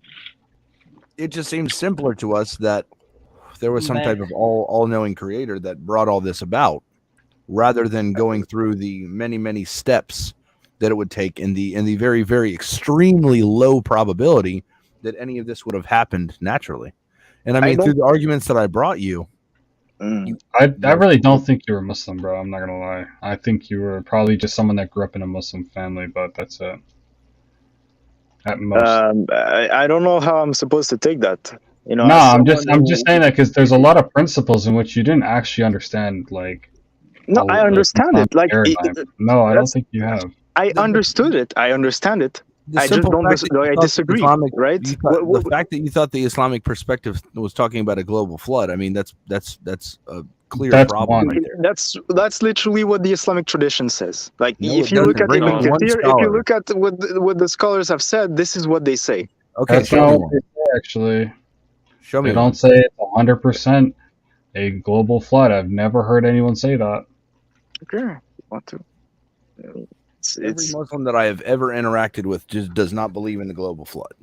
Not just that, but the fact that no. But like this was the claim that really solidified it for me. When you said just because there are characters in the Bible with the same names, right, or similar names, right, in the Quran, that the Quran must have copied from the Bible. When you said that, I was like, dude. Yeah, no, that was the most shocking. Okay, so that's the worst argument. Yeah. No. So do you want to look at Ibn Kathir and what he said about Noah's flood? We looked at it. Are you sure we looked at it? I don't think. Yeah, by all means, let's look at it again. Okay. Hold on 1 second. Give me 1 second. I have to pause my game because I'm playing games. I'm not actually. All right, what verse? So we can take a look at 1144 if you want. You look at the tafsir of 1144, and what you see is that. Okay, now let's hear it. All right, so the end of the flood, Allah the Exalted informs that when the people of the earth were all drowned, except for the people on the ship, he commanded. Oh, it says the people of the. Okay, do you understand the word that's being used? People of the earth were all drowned except for the people on the ship. So do you realize that earth and land can be used synonymously? Yeah, the Arabic word for earth. Does he not understand this? Okay, so ard, the word ard translates to the word earth and also translates to land. So yeah. So I'm supposed to look at this when it says when Ibn Kathir says, this means all of those who disbelieved in Allah were removed from the people of the earth. Not a single one of them remained upon the earth. I'm supposed to look at this and be like, okay, this means just the continent. This just means like the Middle East. The land. This is what I'm supposed to. The land. If you didn't speak English, this is a translation, brother. This is probably someone like just Google Translator. It literally says out of No way to translation. That's crazy. Okay, man. Ibn Kathir did not write the English version. Yes. Okay. What do you mean? He was an English scholar. Yeah. There's a lot of, I don't know, man. I read He's this. professor, I'm trying to bro, understand it, but it seems that you find like a very different interpretation for what it says. Again, like this is you trying to paint one picture when Ibn Kathir actually didn't hold to this position. You sure Ibn Kathir didn't hold to this position? Can you find That he 100% believed that Ibn Kathir thought that the only perspective that you can take on the flood is a global flood? I don't think he says that the only perspective is this one. I'm just saying that it seems. Well, that's the point. No. That's the point you're trying to make. Okay. That's the point you're trying to make. I'm trying to say that it absolutely is. The clear reading, when you just read it for what it says, okay, without assuming a bunch of stuff which is not assumed in the text, I think it seems to point to that. Allah the Exalted informs that when the people of the land were all drowned except for the people on the ship, he commanded the land to swallow its water, which had sprang from it and gathered upon it. Then he commanded the sky to cease raining. I don't see anywhere where this says that this is a global flood, man. And also, let me quickly add on to that. I gotta play this game. Yeah, it's also there's the Quranic narrative. Like, I personally believe it's a local flood as well. I don't know if you guys also adhere to this, because it also does not contradict like the radiometric like dating of the like rocks. I think the biblical narrative does, in the sense that if it is a global flood, because it like varies from like the dating is like different depending on like each time period, right? So I think, but I don't know. Honestly, Allah knows best. So yeah, that's the position I take. So you're interpreting all as meaning a lot, and you're interpreting the earth as meaning this continent. Really what it means. You don't even know what it means. It's not interpreting. It has many meanings. I'm not saying if it said all of it. If it said all in English, which it doesn't, then yes, that would be a forced interpretation. But it doesn't. The word "kul" does not necessarily mean all every time. You don't even know. You don't know the Arabic, and you're acting like an Arabic scholar. Okay, so when the Quran says Allah has created the heavens and the earth, it says Allah has created the heavens and the Middle East, or like the heavens and the continent. No, because in that end, it said it can be used synonymously, so it can be used either one. You just have to get the context. Within the context, exactly. The context matters when you use words. Exactly. Also, root words as well. So each word in Arabic has certain meanings to it, right? It's derived from a root word, and that root word gives it different interpretations in which, in different contexts, you have to look at its contextual parameters and then make a solidified guess. That's why we have, the tabi'in who have, tafsirs. We have many things, and the one that you pulled up, oh wow, it actually doesn't say it's a global flood. Would you look at that? Okay, and do you think that Allah is perfect? Red herring, but going to a different topic now. No, it's directly related to this. It's directly related to this. And do you think that? Yes, he's perfect. Yeah, go ahead. And he's a perfect communicator, right? What is that supposed to mean? Means that he can communicate perfectly. Yeah.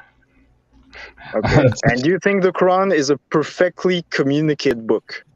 What does that mean? The message, Meaning the message is perfectly clear. Wait, perfectly clear. In which way? No. Wait. Are you saying it's a book in which nobody can have different interpretations? I'm saying that this is what perfect communication would entail. No, perfect. I don't think that's what perfect communication means. I think perfect communication is what you can get an idea across, and that idea can have multiple interpretations of as to what it's supposed to mean. Okay. I got a question, brothers. What's the verse where it says that there's scriptures that are clear and concise? 3:7. 3:7, yeah. 3:7. All right. I need to highlight that because this is very pertinent to this conversation.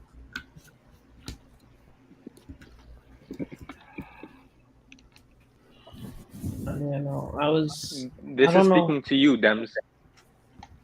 Yeah, no. I'm part of the people who will go to hell according to this verse. Bro, you know what, man? It's whatever. All right, it's cool. You know what? It's cool. It doesn't say you're going to hell. It just says that you're going to try and take. See, you said 3:7. Yeah. Remember to ask for water. It says some verses are clear and others are metaphorical. Ambiguous. That's what it says. It's ambiguous. I read metaphorical, but yeah, you got a bad translation. Okay, let me take a look.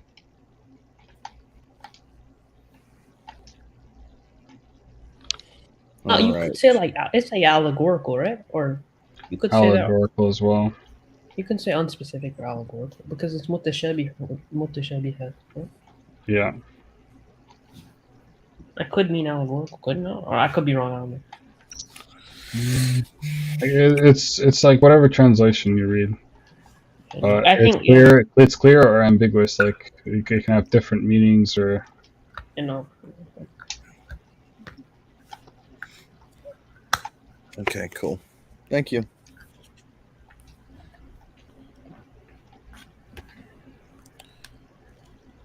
Okay. Yeah. So, that's that. I guess. You know, I'm expecting that Dem is gonna answer the question correctly. I just do it for fun, but you know, Dem, how many rakats are in wudu? 16 billion kajillion, bro. Like, you're asking how many prayer units are contained in the ablutions, in the washings. Yeah. Yeah, I think you were just a person that, like, I'm pretty sure you live in a Western country. You're a guy that grew up in a Muslim household, didn't really believe it, didn't really practice it, and then you just sort of like were like, you know what, man, I'm just gonna leave it. And then now you're in a, you know, I don't know what it is, but you keep coming on here, even though I don't think you're gonna ever change your mind, because we're not gonna give you physical, empirical evidence for God's existence, but you keep coming on to question us about our belief, which means that you are thinking about your life and you are actually giving it one last look before you leave. But that's my take on you, bro. Yeah, I would say I would say I believe this stuff very genuinely, and I was very terrified of hell as a kid, and I always felt very guilty for doing stuff that would be un-Islamic.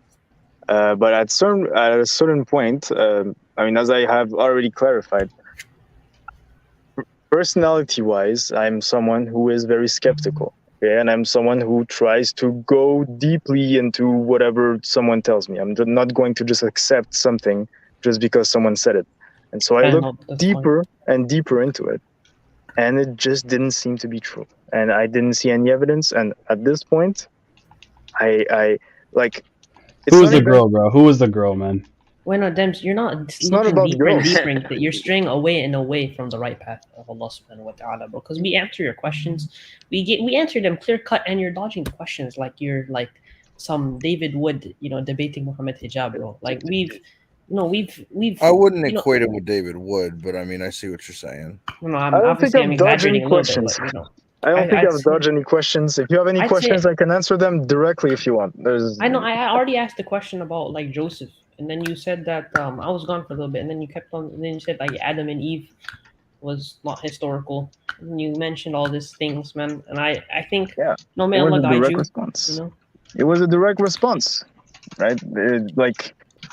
It's not just yes and no sometimes, you know? You said yeah, it might be when I said the Quran correct about maybe. Yeah, it might be. That's still my answer because it might be. Depends on the facts that you accept beforehand. What do you mean accept beforehand? So it depends on... We've already gone over this and you already responded to that point. Depends on when did Joseph live? When did Moses exist? When, is Pharaoh a name? Is it a title? Who is the Pharaoh? Depends on all these questions. And, I actually have a question. Yeah. So go ahead. why are you like, I mean, well, this is what, 3-4 streams in, like why do you keep coming back? If you know that we can't give you the empirical evidence, why do you keep coming back? I mean, I think it makes for interesting conversations, and I always learn. I always learn when I come and talk to people with whom I disagree. I always learn, and I find it's a good exercise, and I find that, Say you're right. Seriously, like this is why I just don't understand. So no, but say Islam isn't real. Atheism is true. Like we just don't like there's just nothing, right? And you have 70 years of enjoyment, of pleasure, and all of this. Like, what are you doing?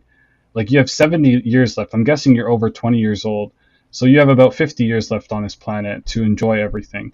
What are you doing sitting on live streams with Muslims who believe that they are going to, like, when they die after the 70 years, they have eternity to have this pleasure and this and that? Like, what's the point of you, like debating and like trying to come in if you're not going to change your mind? Then like there's really no point. Like I mean, I'll, like, if I was in your position and I was an atheist, I would probably like I'd be going ham. I'd be going like partying, hanging out with friends like every night, every single night. Like what's the point of like you just, I don't know, to me it's like it's not very pleasurable having the internet with guys across the world, like it just doesn't seem like a pleasurable thing to do, unless you like arguing. I don't know. You know what I mean? Well, I mean, that aside, I do appreciate him coming on, because that's what we're doing is well, I mean, our stream is meant for people to come in here and challenge us and for us to challenge them. So, I mean, I appreciate the challenge. The conversation, I think we've given clear answers. And we fall into the line of logical possibility. And I think that you've admitted at every point that, yeah, sure, what you're saying is logically possible, but your problem is that it's that it violates the laws of physics of whatever we're talking about when it comes to miracles or what have you. Or we just don't see anything in history that says this. Well, that's fine. That's fine. I mean, that kind of falls into like a black swan fallacy. Where, okay, black swans don't exist because I've never seen one. Yeah, let me just touch on debate, because you're like, oh, I need evidence Moses exists, I need evidence Adam exists, all of these things, right? But you fail to understand that the reason we believe this all boils down to is whether Prophet Muhammad was truthful, or was he a liar, or was he crazy, was he deceived by a devil, or did he just make it up for the good of it? How did he come with this book is our question, right? Because the people at the time, the Arabs at that time, that knew he couldn't read, knew he couldn't write, saw him reciting this book, they were like, man, this is magic. I don't know how this guy is doing this. The highest poets, even today, the non-Muslim Arabs could say this book is irreplicable. You can't make something like it. And the Quran itself challenges you to make something like it.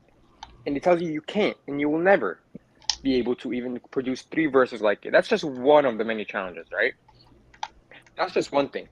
So when we look at the history of this guy, a very authentic form of history, a very good method to use, whether to know whether he actually said these things or not. And we use that method to know what this guy said, what he taught, and what he preached, and what his surrounding area was like, and the history of these people. And we know that they're uneducated, like they're barely educated, just like a small amount of them, and they're mostly poets, or traders, or like nothing too crazy, right? Arabs only started becoming very influential and doing all of these good things in the golden age after the Prophet Muhammad, peace be upon him. But before that, they were really uneducated, right?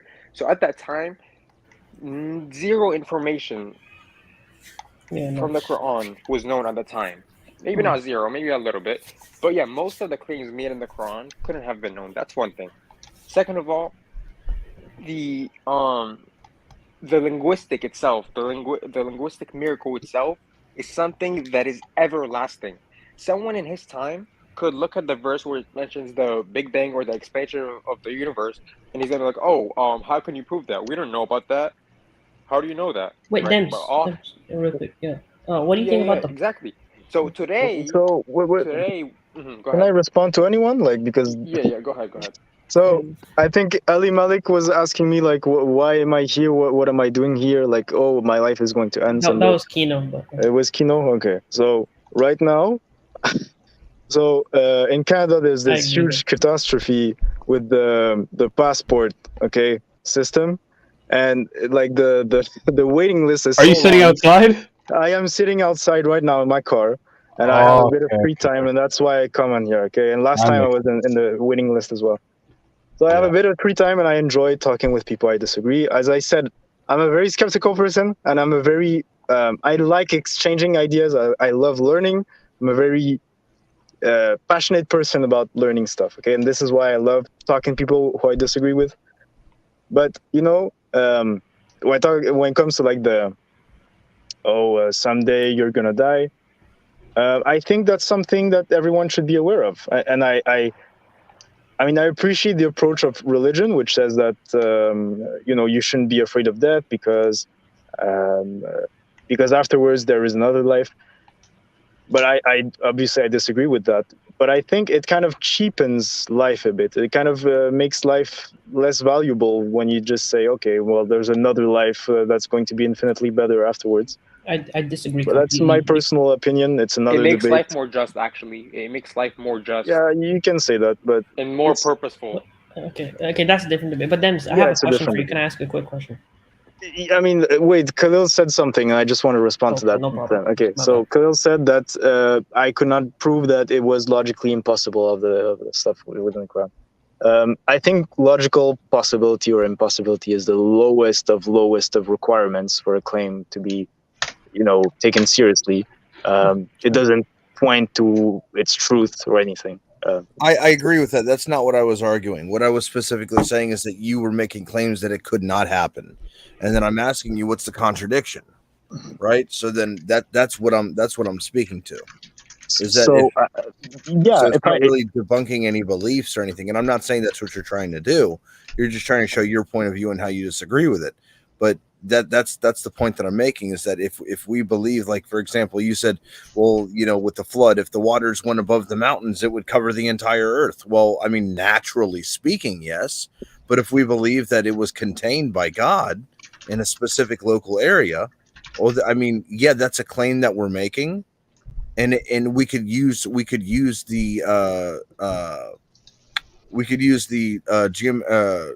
dating methods to look at the rocks. And we could see how, yes, it was in a general area. It was in a local area. It wasn't worldwide. I mean, we could also go and show evidence that the Chinese has calendars dating back prior to, the flood happening. And I mean, if all on the earth were drowned, other than Noah and his family, well, then why did the Chinese have calendars that go through this time without any recollection of a flood?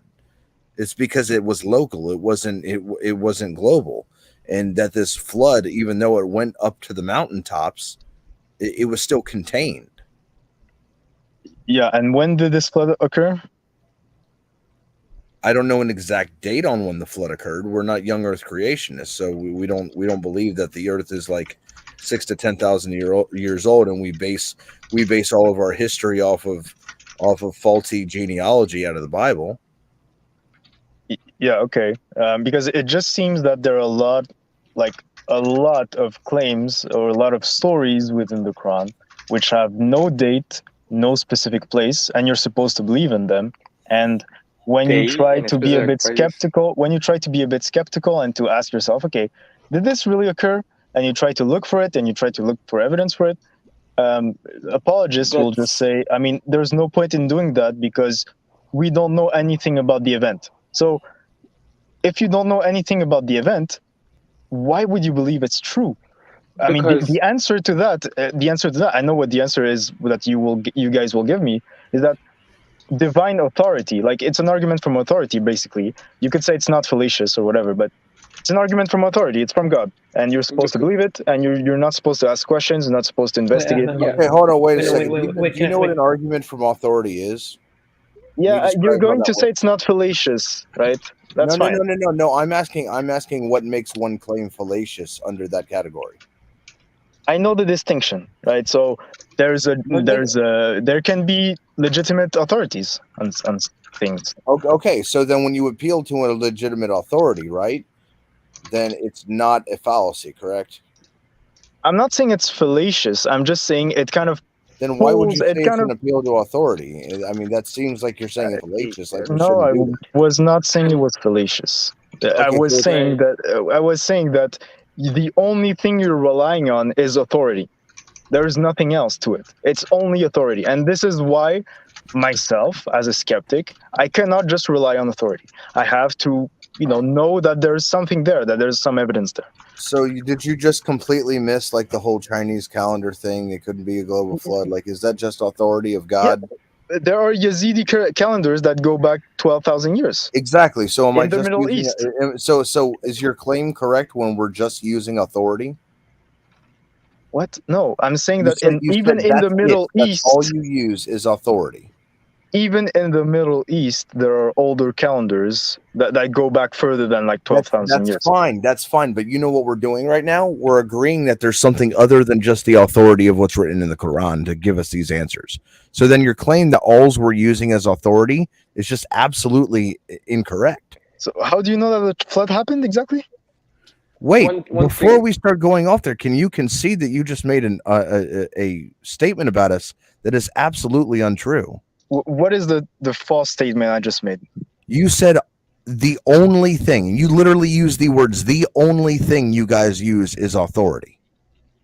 The only thing you guys use for your belief that these events occurred is authority. You believe that the flood occurred, right? And that's based on the fact that you think it came from God. And we can use radiometric dating to look at the rocks in the area that the flood supposedly occurred, and we can actually use the scientific method to show that there was a flood there. We can also use the method of looking at the calendars of other nations and lands that did not have a flood, which would make the argument that yes, we believe in a flood that we have scientific evidence for, and we have scientific evidence to state that it was a local flood because we have other demonstrable evidence to show that the flood did not happen everywhere on Earth. None of that is coming from any authority whatsoever. So when you say that we base our beliefs only off of authority, it's incorrect because I just gave you 2 points of scientific information. Yeah, but that's great. That's like crazy. So when did it occur? I didn't know about that. Like when was the flood? Like using radiometric dating. We talked about this for a half an hour. That's the first time I'm hearing of this. You just said there was radiometric dating evidence that the flood occurred. When did it occur? Gosh. You want to get did I misunderstand you? Dude, no, you're just jumping to a different topic. Okay. I think I'm trying to hold you down to concede that you made a false statement about us. And now you want to skip past that and just go to, okay, well then show me how you're true. Again, I can concede to you. So when I'm saying that the only thing you're basing yourself on for these stories, so for Noah, for Adam, for Moses, all of these are predicated on the belief that the Quran is from God. And it's ultimately an appeal to authority. And you can believe that it actually came from God, and you can prove that using evidence if you think that there is evidence. But I think it still comes down to authority. Yeah. Hey, okay, wait. Talk to atheists about Islam. Let me just say something real quick. Yes, fine. Right. So we don't base our beliefs from the Quran based on looking at a specific event or looking at a specific thing that we don't necessarily know how to prove today, but rather we base our belief on the Prophet, because who's giving us this information? It's the Prophet, right? So you should find reasons on why you should believe this man rather than not believe this man. So if this man has enough reasons to believe in, and then you could take his word for whatever comes in the book without having to question every single detail, because you can't prove every single thing in the Quran. There are things we could prove scientifically, historically, but not everything you can prove. And this is why it all boils down to our belief in the Prophet Muhammad, that he was truthful, he told the truth, and you could challenge us for why we believe that he was truthful and he wasn't lying and all these things. You're not going to go to, oh, did Moses really split the sea? Did this really happen? You're not going to be able to do that. So please challenge our reasons for why we believe the Prophet Muhammad rather than why we believe Noah's Ark happened or this and that, because it all boils down to the reasons we believe in the Prophet. Go ahead. Yeah, if my beliefs were simply based off of an authority, I would literally be getting paid $40,000-$50,000 a year to be a pastor and pretend like I'm filled with the Holy Spirit. Like if that's what my beliefs were based off of, I'd still be a Christian. Yeah, and also, dude, like I think what he's saying, yeah, is that when we use evidence from the Quran or when we believe something in the Quran, it's because the Quran proves itself, number one, and the Hadith proves themselves through prophecies, right? And it proves itself to historical accuracies as well, right? For example, and there's many prophecies I can cite. Have you heard of the prophecy of this is a pretty common one? Them like in Arabia, when the Prophet Muhammad sallallahu alaihi wasallam told the Bedouins that he would be competing over tall buildings. Yeah, I'm familiar with that one. Yeah. Okay, there's so what do you think about that prophecy? That's one question. So it says that naked, barefoot, destitute shepherds will compete in building tall buildings. Now, the tallest buildings. I'm pretty sure the narration says compete in building tall buildings. The tallest buildings, I'm not sure about that specific claim. So, where do you see this exactly? Where do you see naked, destitute people building tall buildings exactly? What do you mean, where do you see it? Dubai.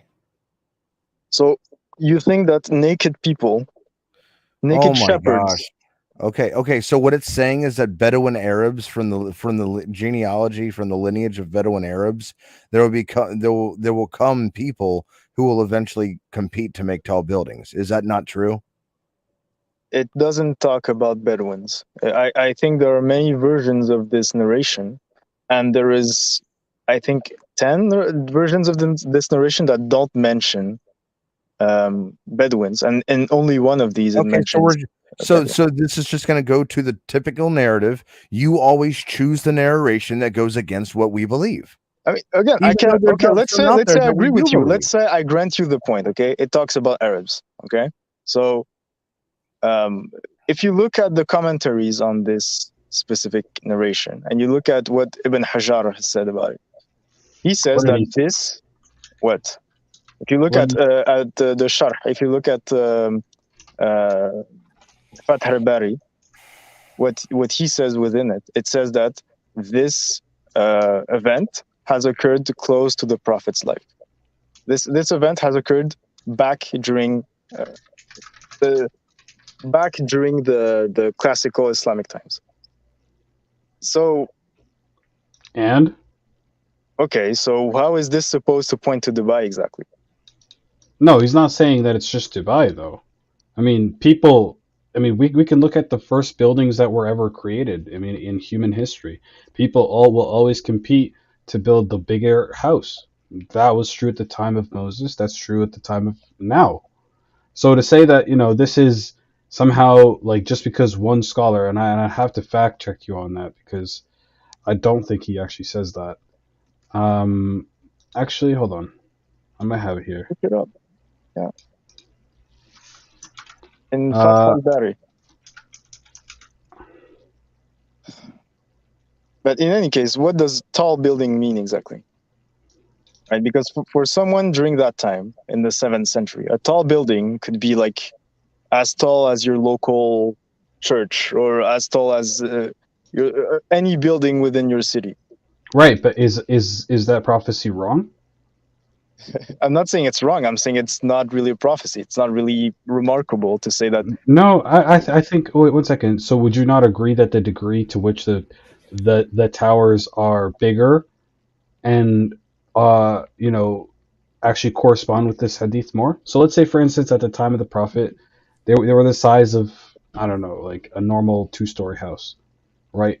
At the time of now, we're talking, you know, a kilometer up, 2 kilometers up, is what some people are saying. And so this hadith or this prophecy just stands out even bigger the taller buildings that we have. Hold on, let me ask you a question. Prophecy was true at the time of the prophet. It's true now. Just to respond really quickly, there's nothing remarkable about saying there will be tall buildings, because a tall building means everything and anything. Because you're missing the whole point of it. Let me ask you a question. Said, just this specific point. If he said there will be buildings 800 meters tall, this would be an impressive, like, this would be insane. I would be like, wow, this is something I need to look at. Like, there's something I'm missing. Like, maybe I'm wrong about my atheism. But he just says tall buildings. It's very unspecific and it's very vague. No, it's actually very specific, talking about the flat-footed Bedouins, which is exactly what it says. Wait. Yeah, I mean, who's competing? Who's competing to build the largest towers? The people who existed at the time, living out of nothing but mud huts. Exactly. That's pretty extraordinary. It's like me saying, like, would it be extraordinary, Dems, if I was to say that the homeless people of New York will eventually be the New World Order? Like, will eventually be in charge of the entire world? So, yeah, would that and be remarkable? So, does that mean actually the homeless people, or does that mean the descendants of the homeless people? It could mean the descendants of them. Yeah, if you mean that the descendants of the homeless people, then that's less remarkable. If you mean that the homeless people themselves, how is that quite less remarkable? People who do not have homes, living under bridges, will have children that are going to succeed to the point that they're going to be in charge of in the entire world. Yeah, in New York, you're talking about like 1,000 years later into the future. There's nothing remarkable about people who have ancestors 1,000 years ago who were poor. It's nothing remarkable about that. Dude, if a world extinction event happened, then he'd be wrong. So just let me give you a little thought experiment, okay? So you have 2 parents. Each of your parents has 2 parents. Each of your grandparents has 2 parents, and so on and so on and so on. At some point, you get to like, you have 10,000 ancestors, right? It's like exponential. So there has to be a point where anyone within like a royal family has like a peasant ancestor or has like a homeless ancestor. There's nothing remarkable about that. No, not necessarily. I mean, that's what population genetics shows. It's a known fact in not everybody demographics. I mean, you are related to every single other person. Like you and I, we are cousins, very, very, very distant cousins, but we are related because that's how population genetics works. Yeah, we're related to bananas, and so? The point is, if I tell you, okay, the descendants of this person will do this, okay, or will be kings, it's not remarkable because in 10,000 years... Wait, why is it not? Like, you might be the ancestor of like 2 billion It doesn't people. matter. No. Like, you're let's say, going to for be instance, the ancestors of like 2 billion people. How is that remarkable? Okay, so if I make the prophecy right now and say, I'm sure you've heard of that remote island where like a primitive group of Africans live on, and they're not supposed to be exposed to the outside world. They're not supposed to go there. But if I made a prophecy and said those Bedouins on that island, right, are going to make tall towers, right, are going to compete in building the tallest towers. I mean, that is an exceptional claim. Yeah, but is it those people or is it their descendants? It doesn't matter. Wait, one second. Those people their descendants would also be included into that. Okay, if it's about their descendants, that's way less remarkable. There's nothing special about that. Well, obviously, we're talking about people living during the time. So if the prophet said people living in this area during this time are going to compete in building tall towers, I mean, how does that make any sense? I mean, we're talking about close to the time of the hour, right? So the prophet isn't talking about those people directly right there. There are narrations of other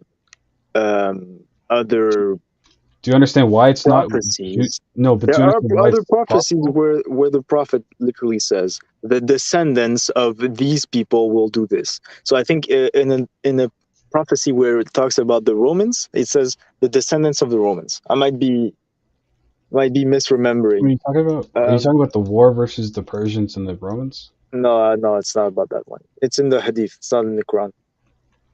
Yeah, that's the hadith I'm talking about. I don't know about any Hadith like that.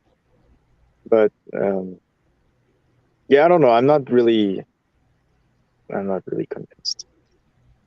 Look, man, I think you're just a little bored waiting for your passport, but I think there's no amount of convincing that we can do to make you believe in God. Yeah. I think you're a highly skeptical person. Some would say disingenuous. I would say that, but look, you can try and say, look, I'm still looking for God and put on this facade, but look, I don't think you're really looking for it. I think, to be honest, I do think that you're interested because some part of you is worried that in case that we are right, you are in big trouble, and you know that, right? And so, look, I think the only thing that I can say to you is this: just read the Quran, man. Open your heart, because look, anybody, you can present them as much facts as you can, and they can deny it until kingdom come. You can present a flat earther, you know, extra amount of proof to believe in the round earth model, and he'll still deny it. Okay? Yeah. And he'll still and he will still claim that he's searching for the truth, that that you know, he's open-minded, he's not being disingenuous, but you know, deep down inside, the person is being disingenuous. Right? So listen, I think the only advice that we can give you really is just open the Quran, right? Realize that, you know, I still don't think, like, I truly think you're still convinced of atheism or agnosticism, but truly just try to understand the Islamic paradigm. Understand that there's more than one take that you can take on every different matter. I mean, some people, like let's say for instance, there's people in the chat that wouldn't hold to the same, you know, perspective on Adam and Eve that I would, or that Khalid would, or the other people on the manor. But look, I think you just need to take it all in, right? And come back, bro. But look, honestly, if you don't come back, I'll still see you in the afterlife. But Hey, I'll see you. just no. All you have to do, like I mentioned this earlier, study the history of this man. I Right? have. What am I supposed to look for? Yeah. Look at his geographical location. Look The at the Hijaz, people okay. who he's interacted with. Look at his Yeah. psychology, his knowledge, all of that, and then observe the book from a scholarly view of what this book is actually saying, not from what you're trying to interpret it, right? And Yeah, look I at the tried to do claims that. present. Okay, you did all that, and then you tested his claim whether this guy was crazy, was he lying? Like, what position do you take on Prophet Muhammad? How do you think he came up with it? Because hold on 1 second, because one thing I wanted to bring up earlier is you said that he copied from the Bible, correct? Forget that he corrected and all that, right? The Arabic Old Testament did not arrive in 7th century Arabia until 400 years of Prophet Muhammad dying. He's your opponent. So there was no Old Testament to copy the Adam and Eve story. None of that was there for him to even see what the story was or any of that, right? There was just no scripture, no Old Testament in Arabic for him to read from. So all he had was Jews.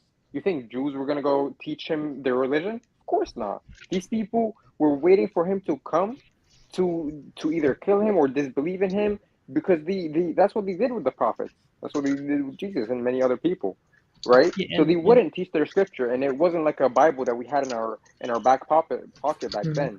It was scriptures that were like with them, that were hidden, and it was in Hebrew, not Arabic, because the Arabic came 400 years later.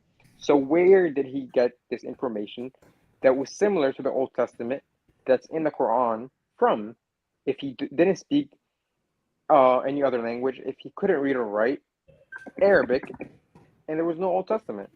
So that's one claim that was wrong of him copying the Adam and Eve story or whatever, because there was no Adam and Eve story to even copy from.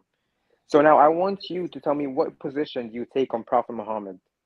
Was he deceived by a devil? Did an alien come to him? Did a time traveler come to him? What was it that influenced him to come up?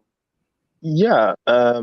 So I've looked. So I've listened, for example, to a lot of what historians have to say. I've read a few. What critical scholarship tends to show is that there are very few sources from specifically the 7th century. There is of course the Islamic tradition, but there seems to be a lot of, I mean, the historicity of like the Islamic tradition is a bit lacking sometimes. But I don't think there is much, even within the Quran, there doesn't seem to be much evidence that the Prophet was illiterate. It talks about the Prophet is Ummi, and what Ummi can mean is Gentile. I mean, there's some ambiguity towards that. In any case, if he was truly a merchant, it would be, and I mean, the Islamic tradition paints him as like a long-distance merchant. It would make no sense for him to be illiterate, right? Because according to the Islamic tradition, he was a long-distance merchant for over 15 years. Okay. And he went to Syria before he married Khadija.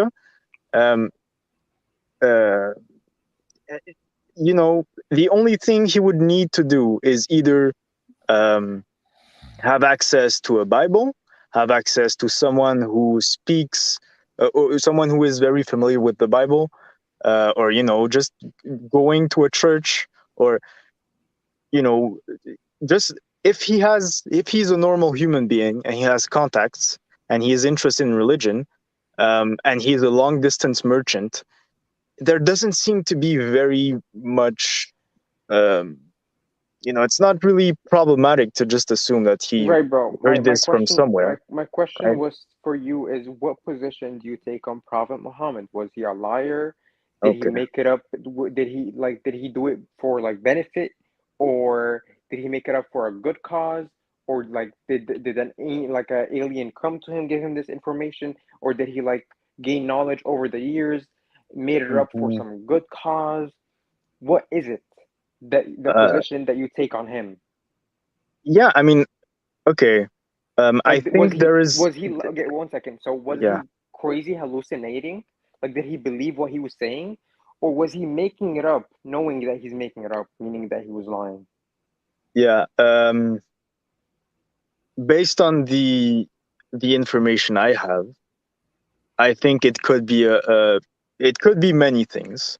There are examples of people. So, for example, there's a man called Hong Xiuquan, and this man was a Chinese so-called prophet who led a rebellion against the Qing dynasty in the 19th century. And this man was actually convinced that he was a prophet from God and that he was the brother of Jesus Christ. Hong Xiuquan was like, he was insane. He was having hallucinations. He thought he had divine inspiration, but and he led an army of 1 million people. Like his movement was so large that it led to like one of the bloodiest wars in Chinese history. So you have events like this, right? So people who are just simply like crazy, right? And they can do like things with immense proportions. And you have other examples of people who, you know, they pretend to be prophets just for their own interest. I think it could be either way. Honestly, I think with the case of Muhammad, it could be either way. It wouldn't surprise me if it was either way. I think he was probably very convinced at some level. I don't know how much he was convinced of what he was saying, but yeah. So he was hallucinating. At many points. Maybe it would not be impossible. There is a lot of precedent for that. Okay, so he was hallucinating a new linguistic form, which the Arabs were completely. I think that's a claim. Unaware of. I think that's a claim that people make. From what I gathered, just listening to like what linguists have to say on the Quran. So people like Marijn van Putten, which is like a linguist of historical Arabic. The Quran is of a high, you know, it's of it's like poetry of a high caliber, like a high level poetry, but at the same time, it borrows words from Aramaic, it borrows words from Hebrew. Also, like I'm aware of sometimes the what you're Quran. speaking of. I'm aware of what you're speaking of. Yeah. But let's focus on the Arabic right now. But that's no problem if it has words that are derived from other languages or are literally in other languages. That's no problem. But I'm speaking about the form of the Arabic, the way it is in the Quran, the Quranic Arabic itself. How was he able to come up with it? Because the end, the books of the end, because you don't see. Hold on, one question. Did any of his enemies believe that he was able to read and write? Because that's a very important question. Because if he wasn't able to read and write, had zero education on reading and writing, dude, and nobody believed that he was able to read and write, then I think like it's pretty impossible to come up with a book like that. From all the Arabs that say this book is literally irreplicable. Yeah, so there's a difference between the Islamic tradition and what history or like what can be assessed through historical method. So the Islamic tradition, books of the enemies. yeah, that's Forget fine. what we believe. Forget what we believe. His enemies, what did they believe? Did they believe he was able to read or write? Okay, so the Islamic tradition says that he actually assassinated a lot of poets and a lot of people who used to criticize him. And you have many of these cases in the Islamic. How much is a lot? What? How much is a lot?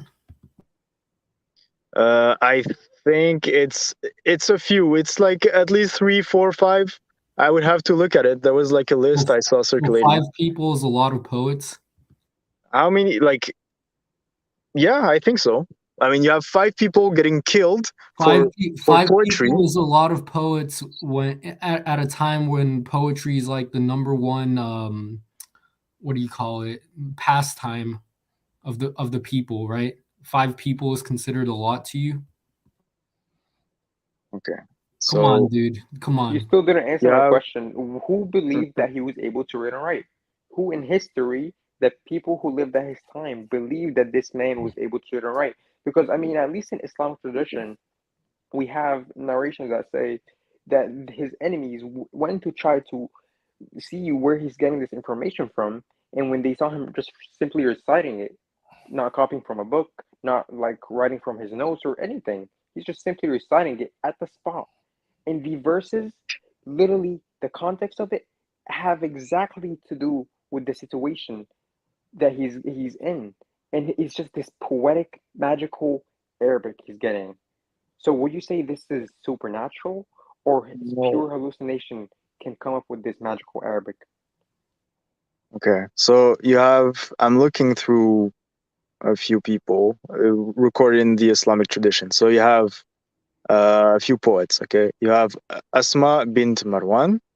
You have Abu Afak, a Jewish poet. You have, I saw a few of them. You have Abu Rafi ibn al-Hukaik. You have, I'm just reading the people who were assassinated for their poetry and who were known as poets who were assassinated. There's another one.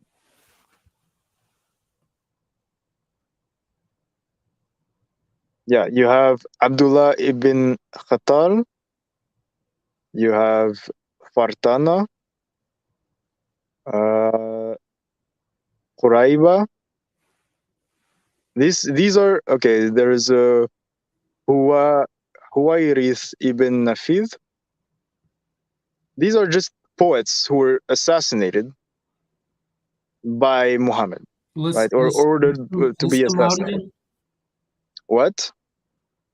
List them out again. Okay, so a known one is Asma bint Marwan. Keep going. She's mentioned in the Ibn Ishaq. So you have all of these poets, and you can say, okay, maybe they were okay. List them out again. You said a bunch of them. List them all out. Asma bint Marwan, Abu Affak. Wait, I'm looking through it. How do you spell that? Asma bint Marwan. How do you Abu Affak. How do you spell that? Abuafak. Abu Affak.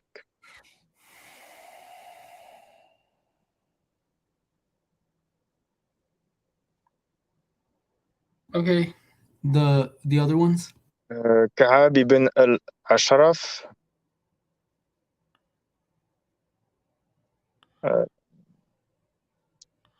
Abu Rafi ibn Abi al-Hukayk.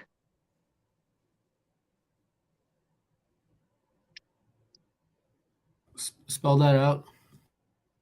Abu Rafi, Rafi, ibn Abi. Hey, dude, why don't you just post the names in the chat? Like, just post them in the chat. No, it's fine. I mean, whatever you want to do, Dems. You can continue, like, saying it, or you can just post it in the chat. Yeah. Okay. Sure. I mean, I can post it in chat. That's fine. In any case, you have a lot of poets being assassinated. Okay, that's what the Islamic tradition says. Okay, I don't personally. It's not a lot, dude. You didn't even like. So there, I saw at least 5 or 6. Okay. So it's a time where the Muslims were coming into power, and there was a lot of war between tribes. Right? Of course, some people are gonna die. It's like poets being targeted specifically. You're making it seem like there was some like concentrated genocide against poets.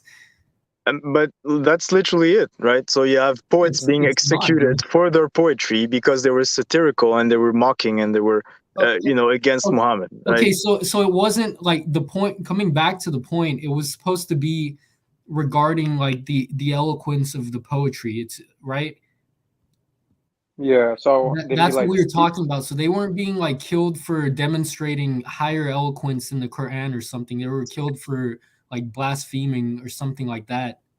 So they were killed for blasphemy, and you're going to tell me that, they were all in awe about the Quran, even though they could not disagree with what the Prophet was saying, or they could not criticize what the Prophet was doing because they might get killed. So that's what the Islamic tradition says, okay? Now, if you ask me, historically, why weren't opponents of the Prophet like posting poems or whatever? I mean, I don't think writing was very popular at all at the time. Was it? Can you name another? Poetry. So at the time of Muhammad, you think that another person writing a copy of the Quran or like an imitation of the Quran, you think that would have been published and you think it would have survived through today? Do you have an example of that? Yeah, I don't have an example off the top of my head, but I've seen these poems.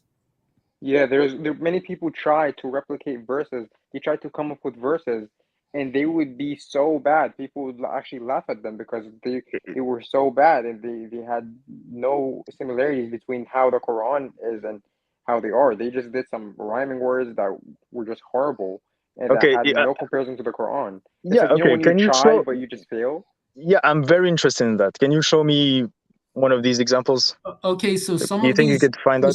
Some of these poets made poems calling for the death of the Prophet, peace be upon him. Yeah. So the issue here is we're talking about eloquence, and you're just the point that you're making has nothing to do with eloquence of poetry, right? Assalamu alaikum wa rahmatullahi ta'ala wa barakatuh. Wa alaikum salam. Brother Khalid, may I share something here? Because I have to go out fast because I have to go to Asr soon. Because I've been sitting and listening to you for the past 3 hours. See, on and off. Claims, topics, he throws a lot of claims while he's waiting his passport, etc. There's 2 points I would like to talk about. Number one, we have a misconception that always non-Muslims come with, claiming that Prophet Muhammad knows how to read and write, and he was never illiterate, because it's not true. Number one, Allah subhanahu wa ta'ala says in the Holy Quran that Prophet Muhammad is illiterate. And Prophet Muhammad was living among those non-Muslims for 40 years before he became a prophet. And he was living with them after Allah revealed the verse that he doesn't know how to read and write. And Nabiyil Ummi, illiterate. So if Prophet Muhammad, his enemy attacked him all the way. They called him liar, sorcerer, magician, crazy, mad, everything, just to prove that he's a false prophet. So if Allah says in the Holy Quran that Prophet Muhammad is illiterate, Ummi, and Prophet Muhammad recites the Holy Quran loudly while he's praying and in front of everybody, this verse, why is it that no one from among his enemy came forward and says, you are a liar, we've been knowing you for more than 50 years. We know that you know how to read and write. How come your Quran says that you are illiterate? So nobody used such thing against him because they know that he is an illiterate who doesn't know how to read and write. Illiterate doesn't mean that he's an ignorant. Prophet Muhammad has a teacher, and his teacher is not an earthly teacher. It's a heavenly teacher, Allah. See? So when you say he doesn't know how to read and write, it doesn't mean that he's an ignorant. Allah subhanahu wa ta'ala spoke in the Holy Quran about him actually, and proved and given evidence that Prophet Muhammad was illiterate, doesn't know how to read and write. You read this in Surah Al-Ankabut, verse 48, chapter 29, verse 48. Allah said, وَمَا كُنْتَ تَتْلُو مِنْ قَبْلِهِ مِنْ كِتَابٍ وَلَا تَخُطُّهُ بِيَمِينَكَ, which means in English, you did not recite any book before, not did you write it down with your hands. So Allah here is saying that Prophet Muhammad never recite or write a book by his hands because he doesn't know how to read and write. Allah says again in Surah Al-Furqan, chapter 25, verse 5, وَقَالُوا أَسَاطِيرَ الْأَوَّلِينَ اكتتبها فهي تملى عليه بكرة وأصيلا. The enemy of Islam, they said اكتتبها. You know what's the meaning of اكتتبها? That means he did not write it in his hand, but he asked someone to write it for him. So this proves to you that he doesn't know how to write as well. So therefore he was asked. Yeah, can you repeat the verse that you quoted, the first one? Okay. The second one, Al-Ankabut or Al-Furqan? Al-Ankabut. Al-Ankabut. Al-Ankabut, that's chapter 29, verse 48. 48. Allah subhanahu wa ta'ala said, وَمَا كُنْتَ تَتْلُو مِنْ قَبْلِهِ مِنْ كِتَابٍ وَلَا تَخُطُّهُ بِيَمِينَكَ, which means, O Prophet Muhammad, you have never recite any book or read any book by yourself, nor did not even write down any book with your hands. You always ask someone to read for you or to write for you from among your friends and your companion.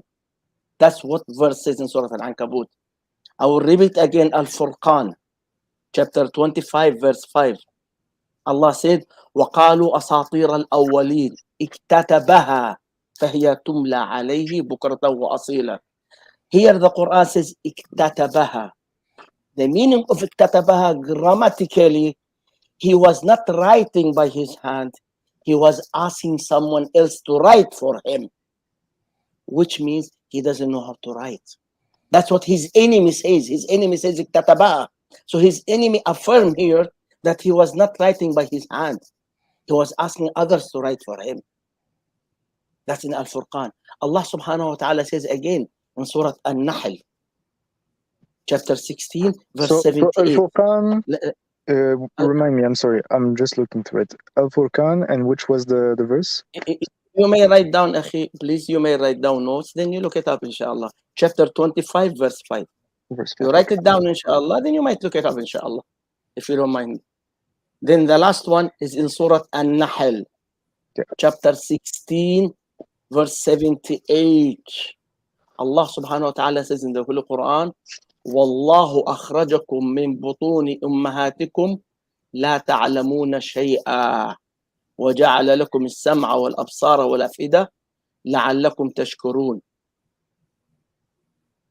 Allah says which means Allah brought you out of your mother's womb in this state that you knew nothing, you don't know how to read and write. The root word ummi, which means illiterate, is mother.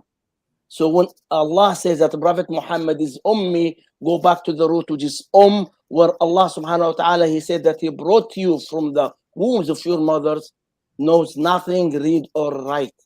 So those some of the verses in the Holy Quran prove that Prophet Muhammad doesn't know how to read and write. That's in regard to this issue. The second issue, do we have a brother Khalid with us here? Brother I'm Khalid, here, can bro. you hear? Okay, I will post you in the private chat. This is a link, Hadith Sahih, from our beloved Prophet Muhammad sallallahu alaihi wasallam, saying that Allah created Adam with 360 joints in his body. That's authenticated 100% hadith. Science nowadays is telling us that human body has 360 joints. I'll give you the hadith and I will give you the scientific links saying that the body of a human being has 360 joints. My question for each and everyone, how did Prophet Muhammad, a Bedouin who was living in the middle of the desert, knew that a human body has 360 joints? I'll post to you the link in private chat and we'll put you the other medical links. It's all in English, inshallah, so you can look it up. Jazakallah khair, barakallah fikum. I'll drop the mic.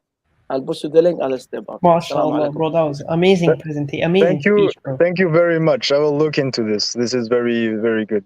Thank you. Okay, Dem. So just back to what we were talking about. I looked up the names, and it seems like there was only one person on that list who was actually killed just because of their poetry, which was calling for the death of the Prophet sallallahu alaihi wasallam.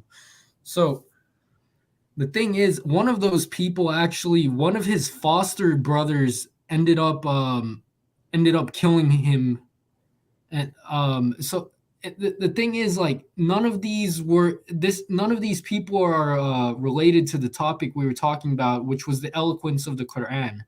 And one of their poems actually, let me see, just forget whose it was. One of their poems is preserved, so we can test the eloquence of their poems and compare it to the Quran. Okay. Do you have the link for that? Yeah, sure. Give me 1 second.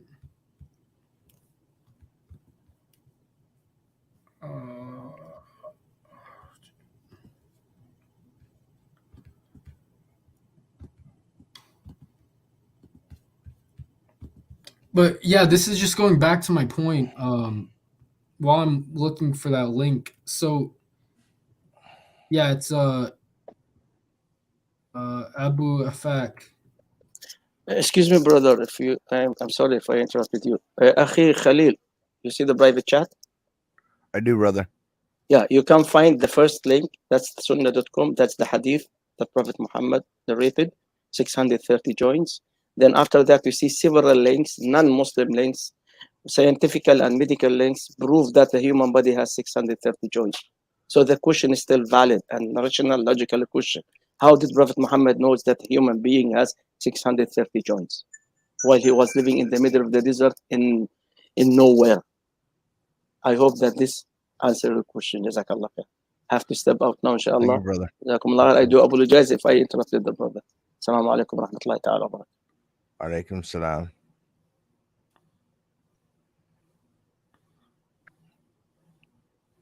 About the 360 joints thing, I'm not sure this is a figure which is... So I'm looking at a few websites and they seem to contradict. So if you look at an article written by a doctor called William Morrison on healthline.com, I'm not sure if this source is good or not, but this is what it says. It says, there is no definite answer to the question of how many joints there is in the human body. The estimated number is between 250 and 250. So I don't know, because there are many When types. when was that written? Okay, I can just send you this. Just Google 360 joints in human body, and the first thing that pops up says in bold letters there are 360 joints in our bodies.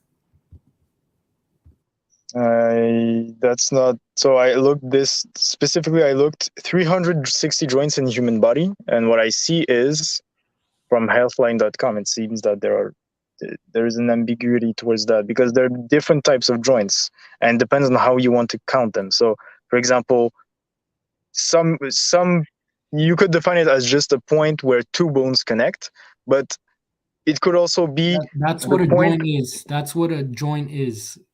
You could also say it is a point where bones connect for the purpose of moving body parts, right? So, for example, I'm guessing what they're trying to say is like the junction between I don't know the names of the bones in English, but there are some bones where like they connect but they don't permit movement, right? And is that counted as a joint or not? So you posted one article which says there aren't 360, and I've posted two so far that say there are 360. Okay.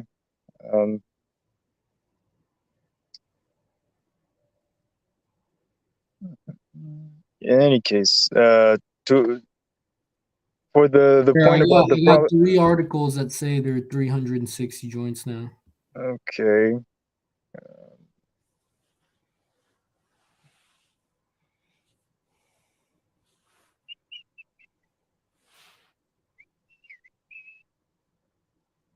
Wait, let me look this up. That's 4 now.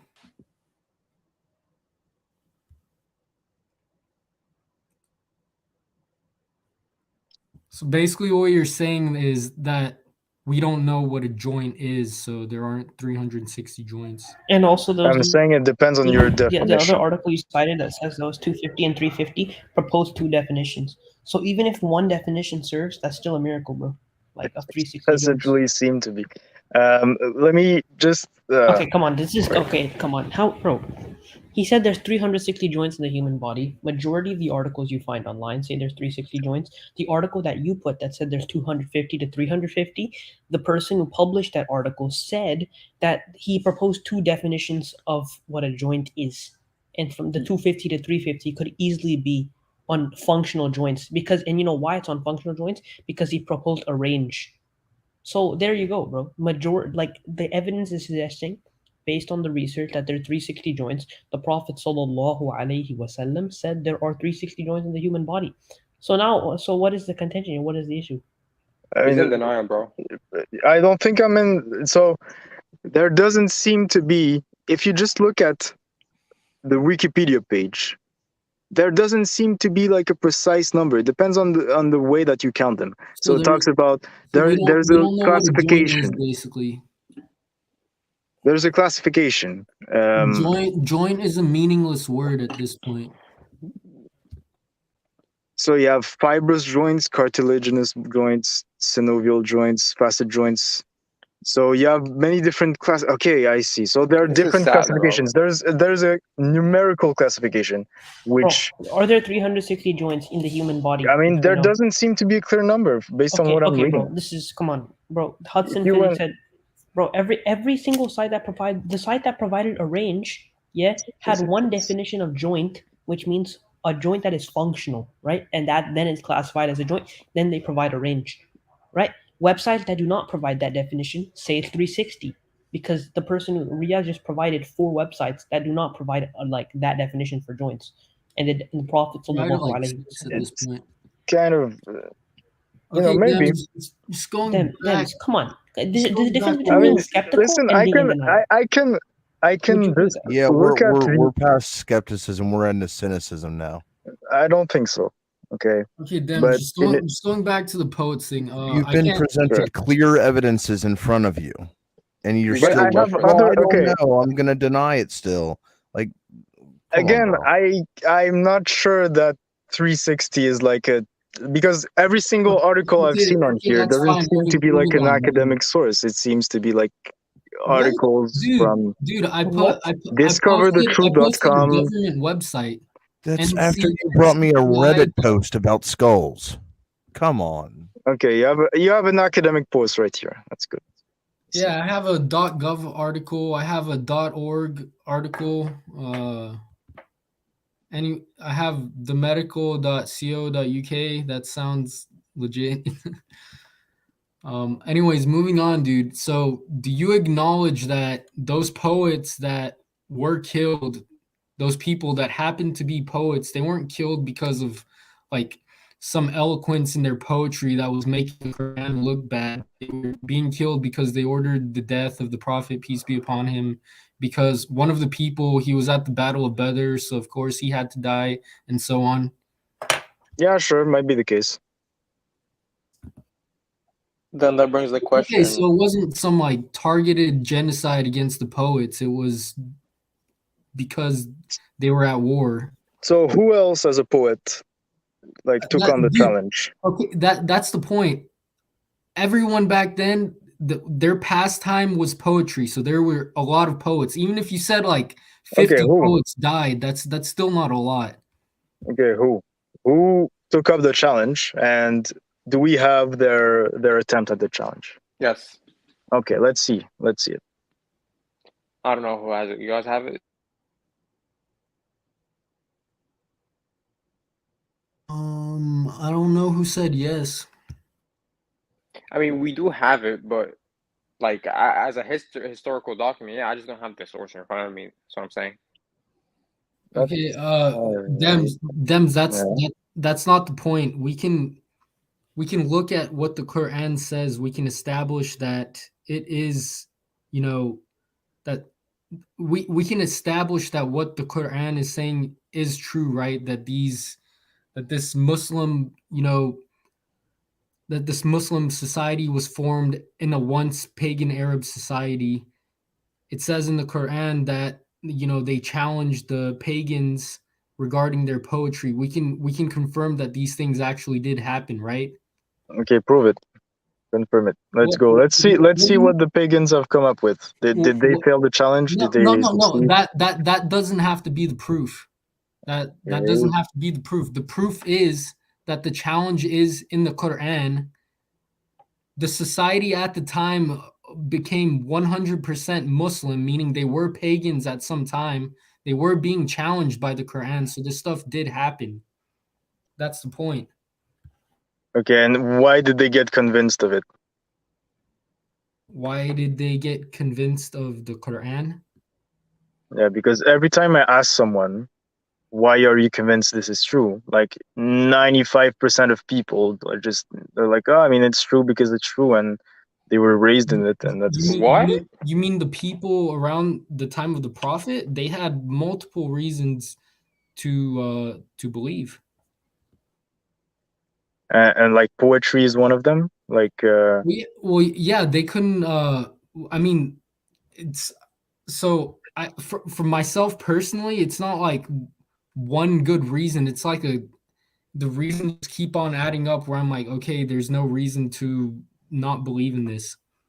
That's just me personally. I'm sure at that time, if somebody saw some like miracle, then that for me that would be enough to convince me. He literally split the moon. Yeah, I'm not sure of that. But he won wars with little amount of people versus like 1,000 people army. That happened many times in history. But you remember early in the conversation when we said that that one must receive the truth and then deny that truth. Mm-hmm. Yeah. Remember how I said you weren't there before? Yeah. I believe you're there now. You think I deserve to be eternally tortured and burned and like my that's what you think I deserve? It's not about what I think or what I feel. Yeah, it's we don't even know that you're going to be. I believe right now, especially with the 360 joints, that you are now hand waving, simply for the fact that you don't want to accept it.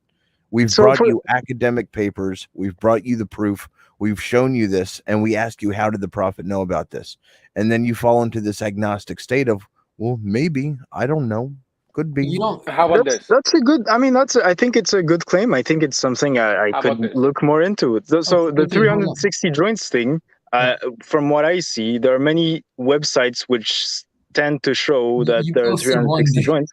But when I look deeper into it, and then when I look at like academic websites that are specifically looking at like what a joint is, they don't really talk about how many joints there are in the body. But it might be true. But I don't know if the fact that it is true, I don't know if it points to the Prophet knowing it, because there are many things Is that that I not think extraordinary? How some I mean, it could, yeah, maybe. The thing is, I don't know if the Prophet knew that, right? All right. How about this? Because there are a lot of things that I think the Prophet could have known that he didn't know. All right, I'm good. How about There's this? always going to be an excuse. Wait. So Dems, let me just ask you a question. Regarding the barefoot like Arabs. I know you guys already talked about this, but you don't that one doesn't like convince you even a little bit. Like you think these people in Saudi Arabia and Dubai, this like desert, there's absolutely nothing that would help you construct these giant skyscrapers you see today. You think that somebody like not even 200 years, even 200 years. Okay, dude, look 50 years ago. Look at how Mecca looked like. It like, dude, it was like going out into like Oklahoma or something, dude. Like there was nothing there. And like to today, you see You these said Oklahoma. Yeah, today you see these giant buildings like that you can't see, like you can barely find them anywhere else in the world. In a desert, right? There's like literally nothing there. I don't know how the people survive. You don't see anything like spectacular about that? So I don't think the narration claims that it doesn't talk about skyscrapers. It talks about tall buildings, which is it's not really defined. It's just a tall building. Sure. Okay, So what I don't is think tall? It it's has to be compared to what is not tall, and we see that the buildings that we have today, compared to all other buildings, are tall. I don't think it was talking about today. So I told you, if you look at the sharh of this hadith, if you look at Ibn Hajar, right? What? Ibn Hajar, right? Yes. I don't see how like one scholar disproves what I'm saying. He's forming some opinion. Where did he get whatever he's saying from? All right, listen. So in the time of Muhammad, a tall building could have been any random building you could have seen in Syria, right, or in Rome or whatever. Hey, I get your point. Listen. It doesn't indicate. Yeah, I get you. You could be as skeptical as you want about this event because it's not specific how tall it is. You're gonna do as much hand waving as you want. But I see that we've been giving you like what we think is miracles. So I'm gonna give you a variety of choices, categories in which you could tell me and choose which would you like in like the miracle category, right? I'm gonna name some, right? You tell me which one would you like. Okay. All right, so we have geology, we have biology, we have physiology, we have embryology, meteorology, astronomy, mathematics, chemistry, physics, cosmology. Would you like to pick one? Okay, can I pick one and then I show you what I think is an error in that category? Yeah, I didn't even pick a verse or anything. You're just gonna pick a category, and then there's gonna be like a couple verses about each, and I'm gonna pick one that I think is good, and you tell me what you think about it. Okay. Right. So which one would you like to pick? So let's go for cosmology. Let's go. Cosmology. Okay. Wait, so just before you go, bro, the scholars have warned about like using this kind of like yeah, I understand because like at this point he's rejecting history because he's rejecting our entire history. All we have is the book and the claims they have, right? He's just rejecting everything. I mean, at this point we're just at the last straw, and at this point we could just let him go. But I'm just giving him the chance to choose because I feel like we've been giving him the miracles and the prophecies. I want him to choose for himself at this time, and then we could see if he really is sincere. All right. So yeah, you said cosmology, right? Yeah. All right. So we have here. Let me see. All right. So we talked about the Big Bang. We talked about the expansion. Do you want to talk about dark energy, time dilation, sound waves, age of the universe? Which one would you like? Primordial smoke? Let's go for the time dilation. Time dilation. Early? Let's pick a better one.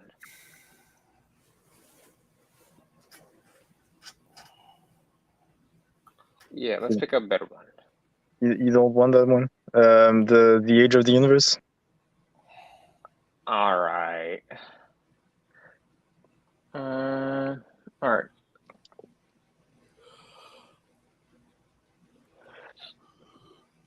All right, so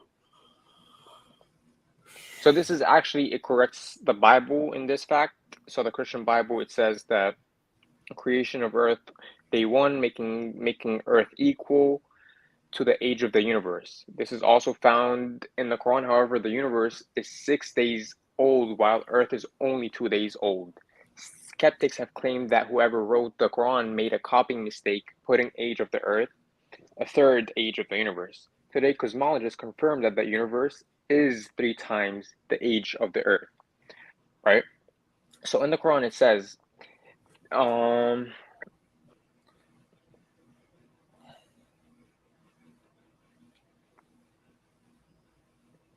in the Quran it says, they challenge you to bring forth that torture, and Allah will not break his promise. A day of your Lord is like 1,000 years of what you count, right?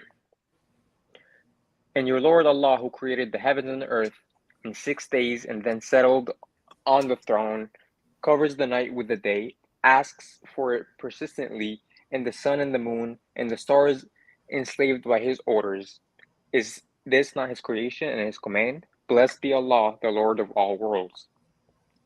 Say it is that you deny him who created the earth in 2 days, and you claim others to be equal to him. He is the Lord of all worlds. And we have created the heaven and the earth and everything in between in 6 days, 6,000 years.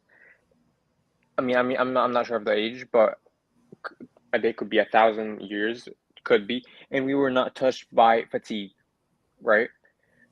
Say it is that you deny him who created the earth in 2 days, and you say, claim others to be equal to him. He is the Lord of all worlds. He set on earth mountains and bestowed it with blessings, and Allah estimated all its sustenance in 4 days equally for those who ask prayers. After this, Allah commanded the heaven, and it was still smoke. He said to it and to earth, come together willingly and unwillingly. They said, we do come together in willing obedience. So Allah judged them as 7 heavens in 2 days and revealed it, each heaven its order.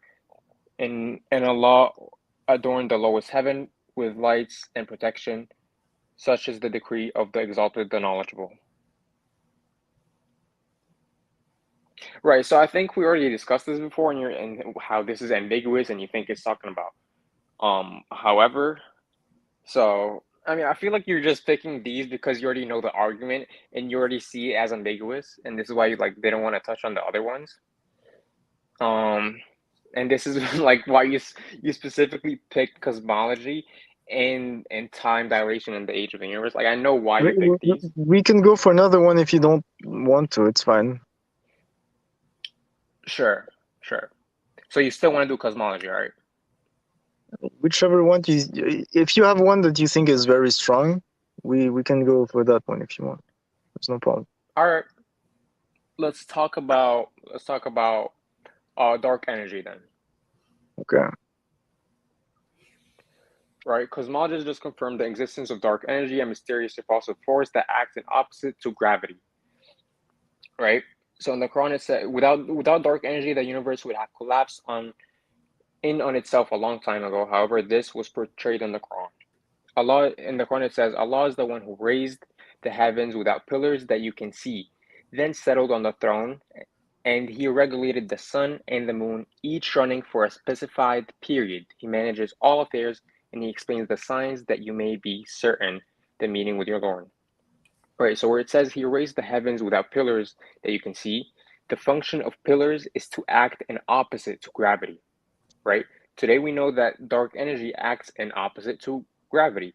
It is invisible and has kept the universe from imploding.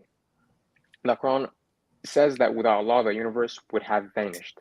Allah holds the heavens and the earth lest they vanish, and they would have vanished if someone else tried to hold them after him. He is the most clement, most forgiving. Issa, you there? So pretty much, yeah, you get it. So the claim is that when the Quran talks about the pillars that you can't see, which hold up the sky, yeah, this is referring to dark energy. What else could it be? So this is oh, he's here. So when you look at the Quran, it talks about firmaments. Okay, and this is what I think it is. It's the same thing that is contained within the Bible. A firmament is like some sort of crystal dome over the earth, and you see this idea that the sky is solid. You see it multiple times in the Quran. It says, for example, that the sky has no rifts. It says that the sky is very strong. It says that God holds up the sky. It says that it even talks about pieces of the sky falling down. And there's this idea that the sky is basically a crystal dome over the earth. This is what I think it's talking about. Though I don't think it's talking about. Hell no. I don't think it's talking about dark energy. So, are you arguing that it's arguing for flat Earth? Yeah, it seems to be. Yeah, I would say so. See, but it's controversial, but I think it is talking about flat Earth. Yeehaw! Yeehaw, buddy. Yeah. Anyways, I don't think anyone wants to go into that. Dems, when are you gonna convert to Islam, bro? Bro, he's not. I don't know, bro. I mean, I've been talking to a lot of Muslims, and I've been really trying to see it. I'm really trying to see, okay, does it hold up to scrutiny? Sometimes I hear arguments, I'm like, oh, I'm surprised. So the 360 joints thing, and I'm going to look into it. I'm going to see, maybe, who knows? Maybe I'm going to come back and tell you what I found. Can I help your search there just so you can like move forward really fast? Go ahead. Apparently, somebody in China at the time of the Prophet sallallahu alaihi wasallam knew this information as well, but I don't think that's a good argument against the Prophet sallallahu alaihi wasallam knowing it. Seeing he wasn't in China and he was in the middle of the desert.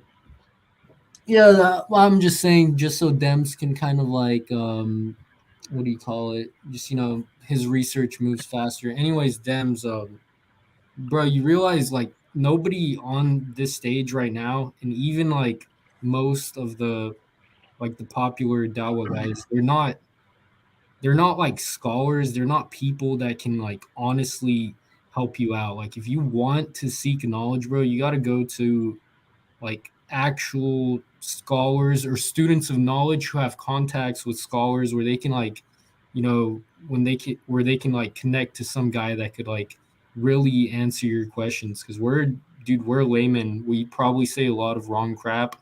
Yeah, no, you're not wrong. Yeah, I'm a layman too. Yeah. I mean, I could try. Yeah, for sure. My only advice, dude, is to focus on the big picture. Like when you evaluate all the belief systems on this planet, none of them provide this clear monotheism that Islam does. Not even Judaism. Judaism would be like the runner-up, but even they believe in like divine simplicity and stuff. But Islam is the only one that has this monotheism that is just so crystal clear that people can like really understand, and it's so in line with what the human believes about God, so just kind of like focus on the big picture, bro, because all this stuff, the joints in the body, the tall buildings, all that is like, it's not even secondary. This stuff is like number 4 and 5 in line. The number 1 is Tawheed. It's believing that there is one God. So do you believe that there's a God? No, I don't believe so. We talked about this last time. Okay, Yeah, so I went through all of the contingency arguments and everything with him, the argument for a mind, the argument against arbitrary limitations. I went through all of that with him already. So you just believe we popped into existence. Prior to existence, we were nothing. We just popped into existence. We're supposed to live some 60 years, give or take 10 years. We're supposed to spend 10 of those years, pretty much useless. We're supposed to spend the next 30 just eating, having sex, having fun. And then we're supposed to, prepare for our death. Does that really make sense? I don't make claims about the beginning of the universe because first of all, I'm not entirely up to date on what the evidence shows. I didn't say anything about the universe, bro. I'm talking about you. This experience that you're going through. It prior to your birth, it wasn't. You didn't have this experience, right? No, indeed. Okay, and you are having this experience now at the moment, right? Uh-huh. When you die, will you have this experience or will it vanish? I probably won't have any experience. You won't have any experience. And the last time that you didn't have any experience, meaning you're going through this experience now, and you didn't have any experience before this experience, but now you are having an experience. So isn't the pattern that you can see here that if you don't have any experience, meaning when you die, after that you will have an experience again? No. How isn't that what we have observed already though? No, I disagree. I think that your mind. So I think the reason you can see, the reason you can hear, the reason you can remember things, the reason you can speak is because of your brain. And I think this is evident in the fact that you can modify your experience using drugs or with mental illnesses. Can you duplicate the same exact experience? I'm not sure. I don't think so. In any case, it seems that the mind depends on the brain, and this is but the way that we would be able to demonstrate that's just a claim. Let's demonstrate it. I'm saying this is what the data seems to point to. It doesn't seem to be possible for a mind to exist without a brain. And so when someone's brain is destroyed, when it's damaged, you see that this goes back into the mind. You see that but I could use that exact same argument just to say that the brain is a tool that the mind uses in this temporal realm. Okay, and would you be able to show that a mind can exist without a brain? Well, yeah, I've presented you arguments that necessitate that. Okay, so such as truth exists prior to any brains existing. Truth, you agreed, is conceptual. Concepts are mental things. Mental things are grounded in minds. There's necessary truths. There's states of affairs. Yeah. Those states of affairs either must be true or false. And if those are true, then truth exists. There you go. Just a logical. I mean, you're asking for that's a very interesting argument. Let's go through it. Okay, so we already went through it. Truth is conceptual, and humans did not exist to have this concept. Then the concept of logic did not exist before humans. Okay, so then the singularity was not a singularity. No, that's not what that so it was a singularity then, right? Yes. Okay, so then that's the law of identity, which is a necessary truth. Now we go right back to the beginning.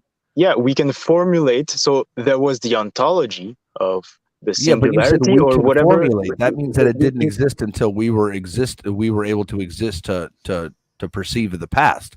But you said even at that moment, the singularity was a singularity. So at that moment, there was truth, which is a concept, which is a mental thing that's grounded in a mind. Unless you can provide me demonstrations of mental things not being in minds. Okay, no. So the ontology of objects can exist without a mind, but the formulation that this equals this or this equals not this, okay? This formulation is what you call logic, okay? And it exists when minds exist. Okay, if there are no minds, then there is no one to formulate this. Was logic created or discovered? Created. Okay, so the law of identity did not exist conceptually prior to human beings creating it. Correct. Okay, so then you can't say that the singularity was a singularity. Why can't I say that? Because I'm asking, not asking you if humans can perceive of the past. I'm asking at that very moment, was a singularity a singularity? At that very moment, ontologically, yes, but there was no one to formulate. There we go. But wait. But is that true? There was no one to formulate a claim. That doesn't mean that the claim cannot be confirmed today. But you're going these other. You're not answering the question. The question, will derive a specific necessary conclusion that you don't want to go down. Okay, so let me think of an example. So let me just think for a second to give you a counterexample, okay? Because I think we might be getting lost into something. Okay? No problem. While you give him the counterexample, I just want to ask you a question. So you believe that it is a fact that brains and that there's this relationship between brain and mind where that has to be the case, right? Yeah. Okay. Is there anybody who agrees with that? That's in the philosophy of mind. I don't know. It's like something necessary that the mind and the brain relation is. Yeah. There are people that say that, but there's the problem, the mind-body problem, the hard problem of consciousness that has not been solved. So it's at this point just a claim that's being made, to which I could use any evidence that they bring to support their claim, to support the claim of substance dualism. Right. So I'm wondering why Dems is not skeptical regarding that, but he is skeptical regarding everything else. I'm not dogmatically bound to a philosophy of mind the position. point is, you sound like the thing is, I am not convinced that it is possible for a mind to exist without a brain. You're not an atheist then. You're not an atheist. You're agnostic. I'm an agnostic atheist. It's the same. That doesn't make any sense at all. Dude, so I don't believe because I don't have evidence. Okay. Hold on. Let's define theist first. Define what is theism? Theism is so there are many ways to think of it. The way I think of it is theism is when you believe in a God. No. Or you could say it is the proposition that God exists. Exactly. Like if you want to think of it like a philosopher. What is the negation of that proposition? You could say it's atheism, or you could say it's non-theism. Yes, exactly. I could say I'm an agnostic non-theist if you prefer that. No, you can't. You can't say that. Non-theist, meaning that I am not a theist, and okay, I am so if you're not a skeptic, dude. Hold on, real quick. So, Dems, what is the distinction between atheist and non-theist?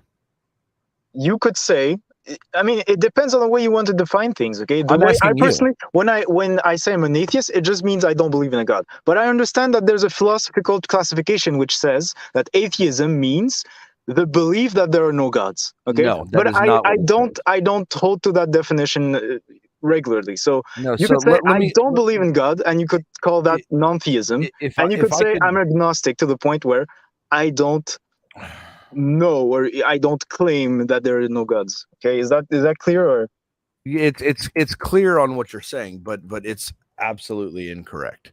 And let me I'm gonna share my screen and read something for you. All right. It seems like he's just like kind of playing the fence. Definitions of atheism. All right. All right. Let me share my screen right quick.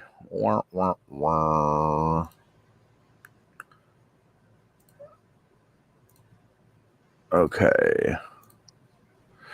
All right. So we're having a philosophical conversation. So it would only make sense to use philosophical definitions for what we're speaking of. So right here, it says definition of atheism. The word atheism is polysemous. It has multiple related meanings. In the psychological sense of the word, atheism is a psychological state, specifically the state of being an atheist, where an atheist is defined as someone who is not a theist, and a theist is defined as someone who believes that God exists. This generates the following definition. Atheism is the psychological state of lacking the belief in God's existence. In philosophy, however, and more specifically in the philosophy of religion, the term atheism is standardly used to refer to the proposition that God does not exist, or more broadly, the proposition that there are no gods. Okay, so that's what I said. That's fine. Are we having a philosophical conversation right now? Okay, listen. Do you understand my position? That's you can call me philosophically an agnostic. I don't care. It doesn't matter. Okay, I don't believe in gods, and that's it. Okay, I don't make the claim that there are no gods. Is that good for you? Yeah. Just don't call yourself an atheist, because that's not what you are. In a day-to-day basis, in a psychological sense, I am an atheist. Okay, in a philosophical discussion, maybe not. Okay, is that good? Okay, so what's your philosophical position? I don't believe there are gods. I'm not convinced there are gods. Okay, whether that's not a philosophical. So I don't think we can know if there is a God or not. Okay, so do you believe that there's a true dichotomy? Either God exists or he doesn't. Yes. Do you reject the idea that God exists? Do I reject? When you say I reject, do you mean that I hold the inverse position? No, I'm going to show you how that entails that. But do you reject the idea that God exists? Do you reject that proposition? Yeah. Probably. Okay, so in a dichotomy, either something is true or false, right? If you negate or reject the true, what's the only one left? So I think the distinction in my mind, and maybe it's not an appropriate distinction, okay? There is a distinction between believing something and believing the opposite and not having a belief. So, for example, if I come up to you and how do you call it? Pile ou face, heads or tails, right? I come up to you and I say, okay, heads or tails. I do the heads or tails thing. I don't show you the result. I tell you, okay, do you believe it's heads? And you tell me, no, I don't believe it's heads. I don't hold that belief. But we're going back to the psychological state again. Yeah, but we're going back to the psychological state. I'm not asking about that. I'm asking about your philosophical position, not your psychological position. My philosophical position is I don't know. Okay, so do you reference God when you speak intelligible facts? No. Okay, so then you hold the view of a non-God world. God is not part of my conception of the world. No. Exactly. So your position is a position where God does not exist.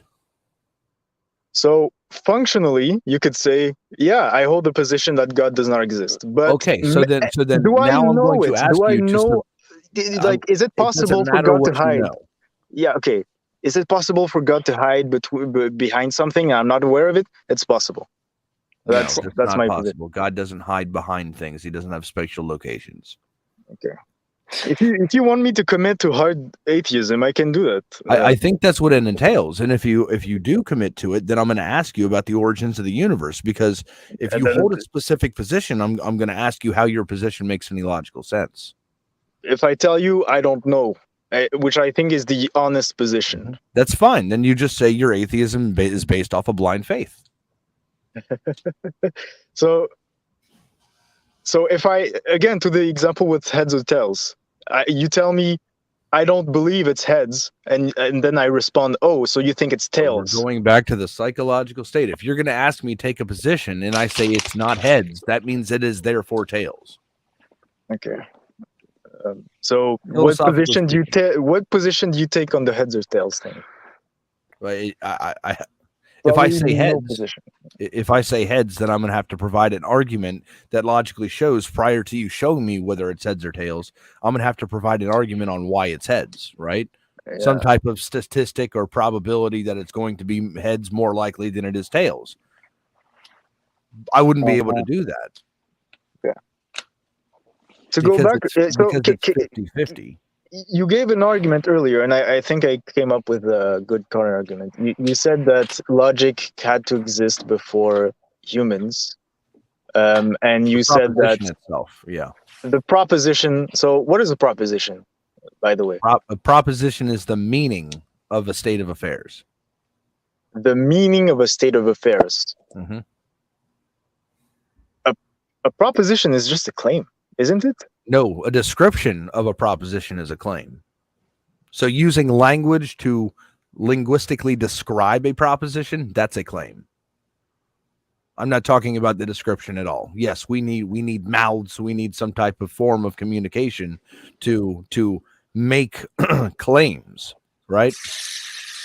But the proposition itself is just the meaning of the state of affairs. So if there is a state of affairs X that existed prior to any brains, and there's a proposition that the law of identity applies to that state of affairs, that state of affairs would then necessarily be true at that very moment. If truth is conceptual, concepts are mental things. Mental things are grounded in minds. There you go. You have a mind for any state of affairs to be true. Okay. When I say proposition, I mean a claim, right? So the claim. So, for example, before humans existed, did the letter A exist? No. Okay. Does that mean that you cannot find a rock or a pattern or something that looks like the letter A that you would describe today as the letter A? I agree with you. We're not going to find descriptions or claims prior to human beings or brains existing. That's not what I'm arguing. I'm arguing my proposition. Yeah, but you're not engaging with my argument then. Okay, so can you redefine proposition into something I can... Why would I have to redefine it? I'm not sure I understand what you mean by proposition. So we make statements. I say Bismillah. Yeah. That's Arabic. The English translation of that is in the name of Allah. Those are two separate statements. Those are claims. They can be separate from each other. They have the same meaning. That meaning is the proposition. Right?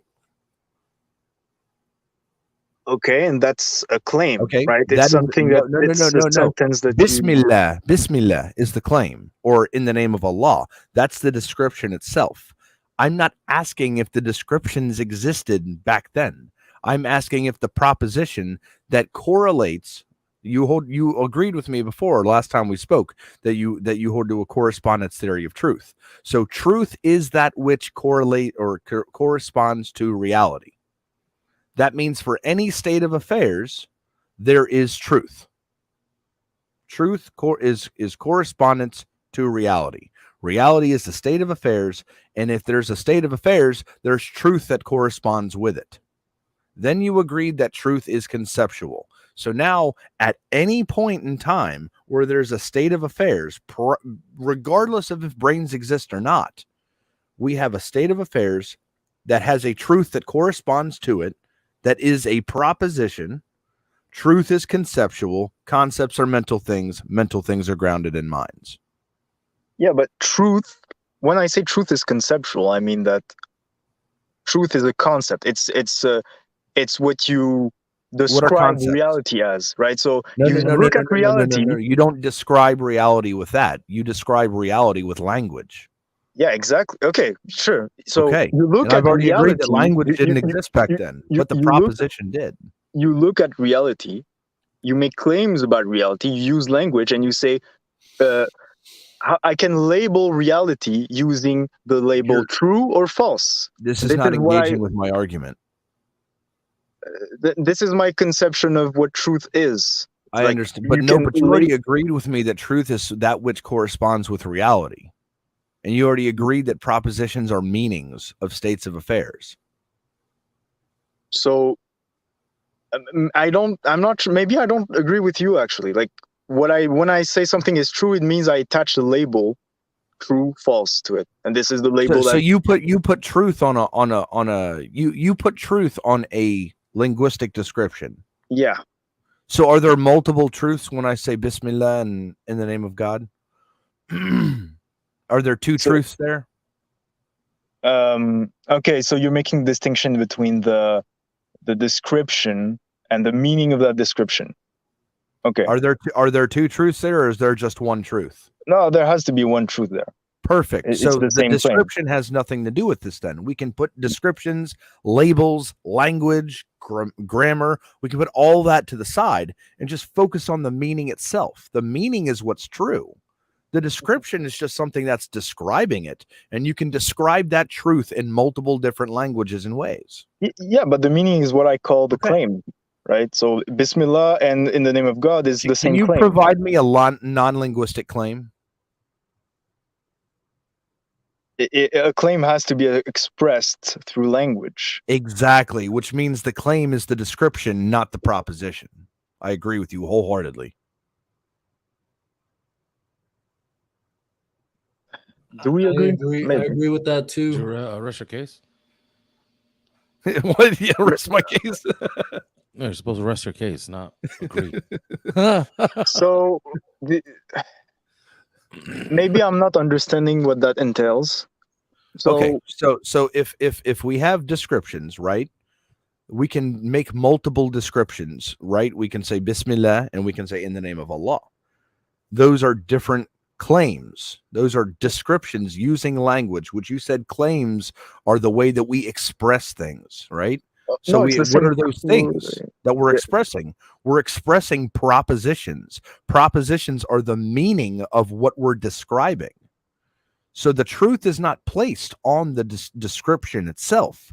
The truth is placed on the proposition that correlates with or corresponds to the states of affairs of reality itself. So, man, I don't want to get bogged down into like semantics. I think it's important. Yeah, sure. Yeah. In my mind, like 2 + 2 = 4 and 2 + 2 = 4 is the same claim. It's the same proposition. It is the same proposition, but it's not the same claim. I'm using claim and proposition interchangeably. Why? You said that claim is descriptive. Propositions are not descriptive. Claims and propositions. You can have multiple claims, but only one proposition. The ball is red. Isa can say the ball is red in Spanish. What is that, Isa? La bola es roja. Roja. Okay, so we said two different things.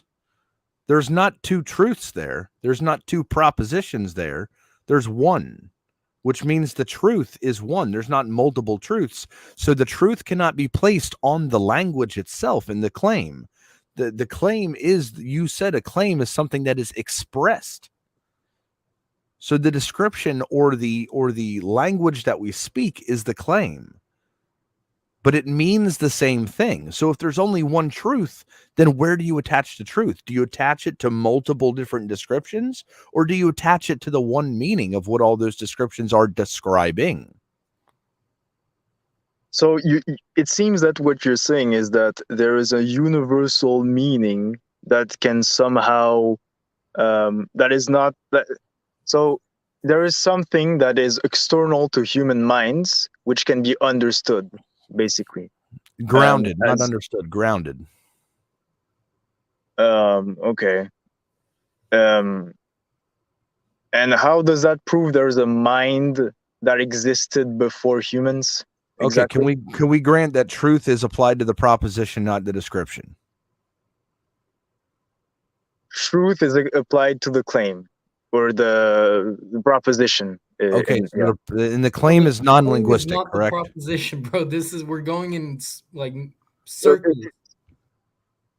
It seems that prior to this you agreed, but now you're going back to using the word claim. Yeah, I'm really sorry. This is the way I understand it in my mind, and I'm trying to adapt to your linguistic, the way that you define things. So, so proposition, red, roja, cerveno, like multiple ways to say red, right? Yeah. But only one. But this thing that we call red, it's just one, right? So there's a concept, and there are ways to express the concept. Yes, the description and the claim is the ways to describe the concept. If you were to tell me something in a different language, I'd just be like, that's just a claim. What did I say? What was it that I said was the claim? What you linguistically spoke to me. Okay, Not so the let's meaning, make not let's the make the meaning of what you distinction between the description and proposition. Okay, Okay. Is that good? Okay. Description is language. Yeah. Proposition is the meaning of that language. Okay, good. Okay. So the truth, if there's only one truth for a specific claim, then it cannot, or for a specific proposition, then you can't place the truth on the claim, because the claim is a linguistic description that can be described in many different languages. So the truth can only be connected to the thing that's one, which is the proposition itself. Right? And you said that truth is that which comports with reality.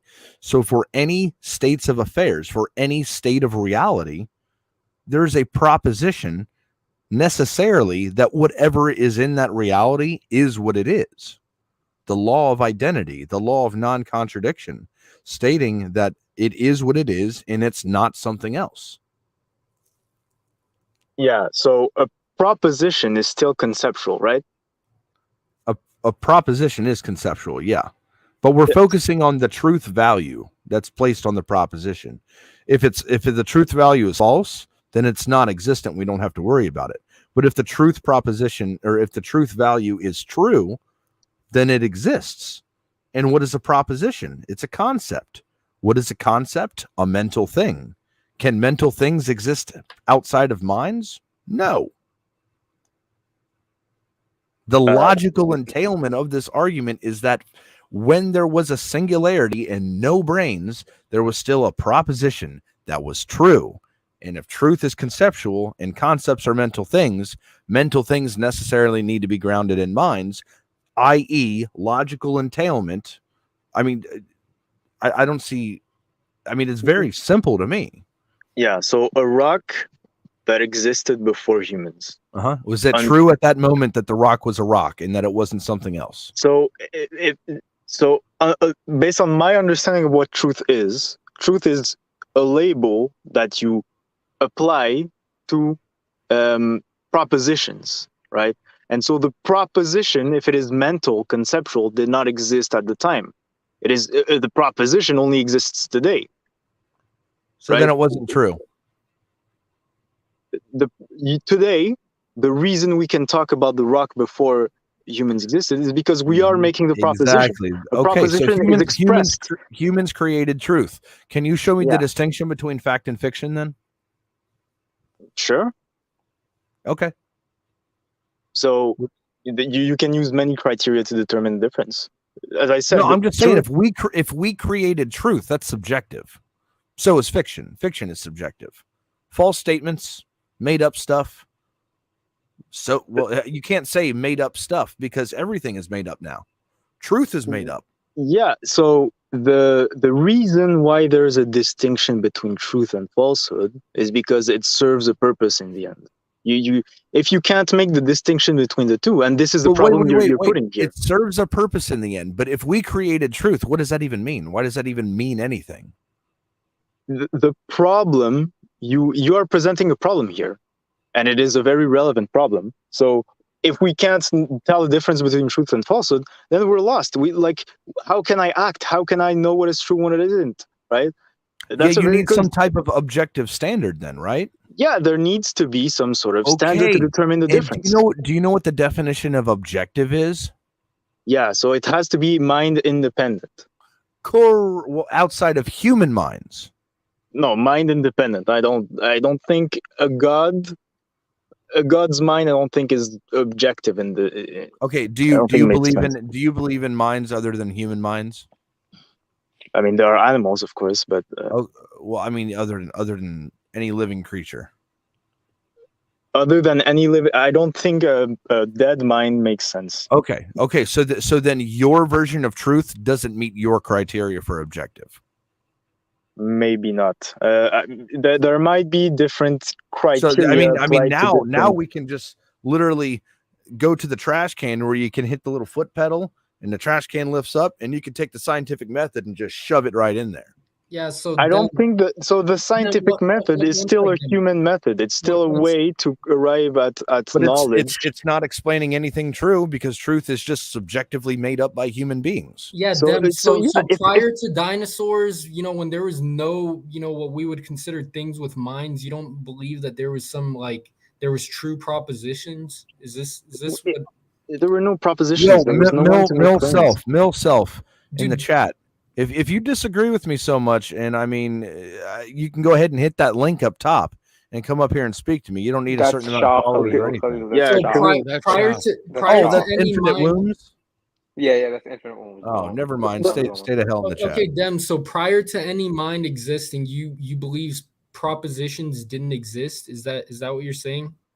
Yeah, there was no one to formulate the proposition. It's a concept. As I said, it's conceptual. There were states of affairs that were not true.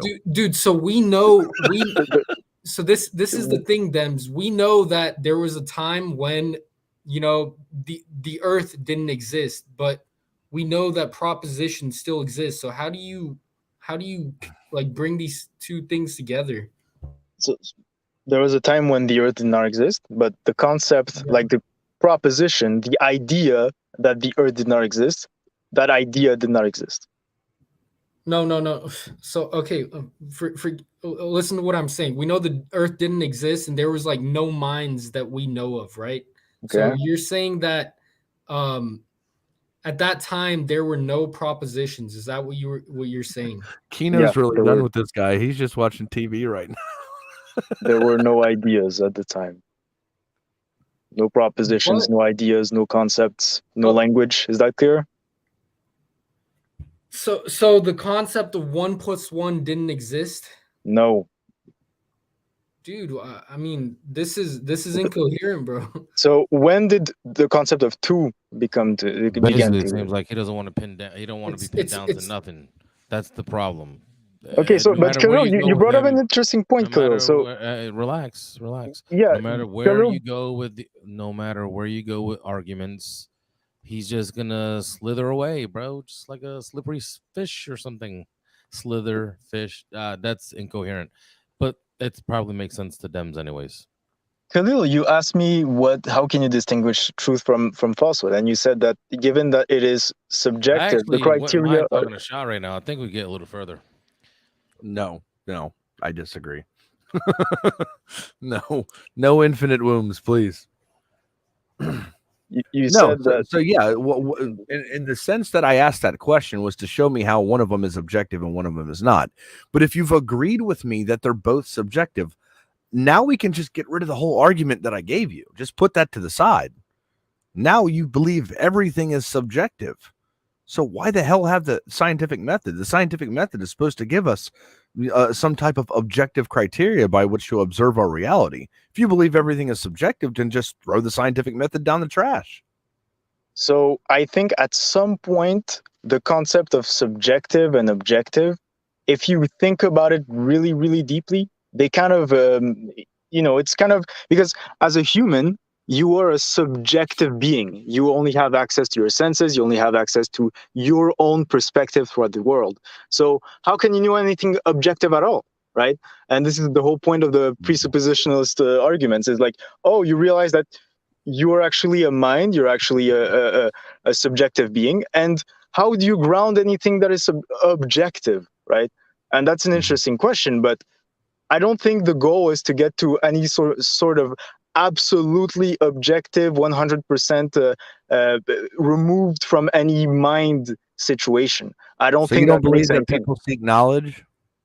But knowledge, you as a human being, you can only reach knowledge that is accessible to you. What is knowledge? Knowledge, as Plato defined it, is justified true belief. Okay, is true something that is subjective, or is truth like actually true?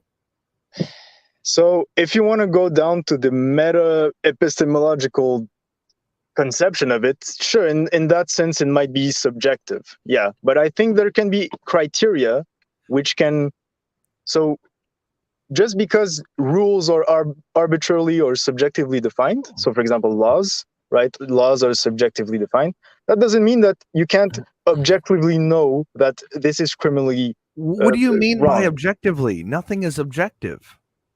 That's not true, though. So Okay, the so fact you that have opinion and you have fact. Those are the two criteria for anything that we could claim or experience with our reality. That is the entirety of our observation. And if both of them are subjective, then there is no objective. okay, so for example, you know, the Republican Party is a subjective idea. It's a concept. It's a purely human thing. Okay. Yes, and the claim that you just made is also a subjective thing. The fact that Donald Trump is part of the Republican Party is objective. No, it's not. Based on what? Your own perception, which is your subjective experience?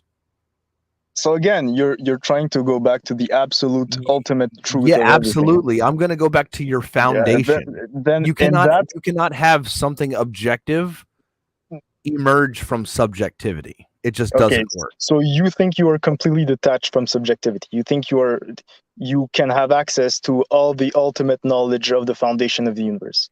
No, I'm not saying I'm not saying that. I'm critiquing your view right now. It has nothing to do with what I believe.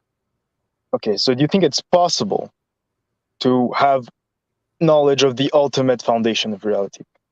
To have knowledge in a psychological or philosophical sense? A philosophical sense, ontologically. Nope. Okay. So you agree that there is some level of subjectivity, whatever you try to analyze, whatever you try to figure out, there is always some sort of level. Yes, but I'm not making the claim that I believe or I hold the belief that truth is subjective. Okay, why not? That's where we differ, because truth is justified true belief. So if we can justify it by some type of criteria that doesn't care about what our feelings are, then we use that as fact. That is knowledge. But you're saying that even down to a propositional level, that propositions themselves are created by human beings. That's where we're differing. I agree with you. We can go back to the very fundamentals and say, okay, we both need to be fallibilists. We both cannot be philosophically certain of things. So we could be psychologically certain of things. But what does that mean to be psychologically certain? And that brings us to the point of, do propositions exist external of mind or external human brains? That's where we're parting. And I just haven't seen a good argument. I think I've presented a watertight argument that you cannot respond to.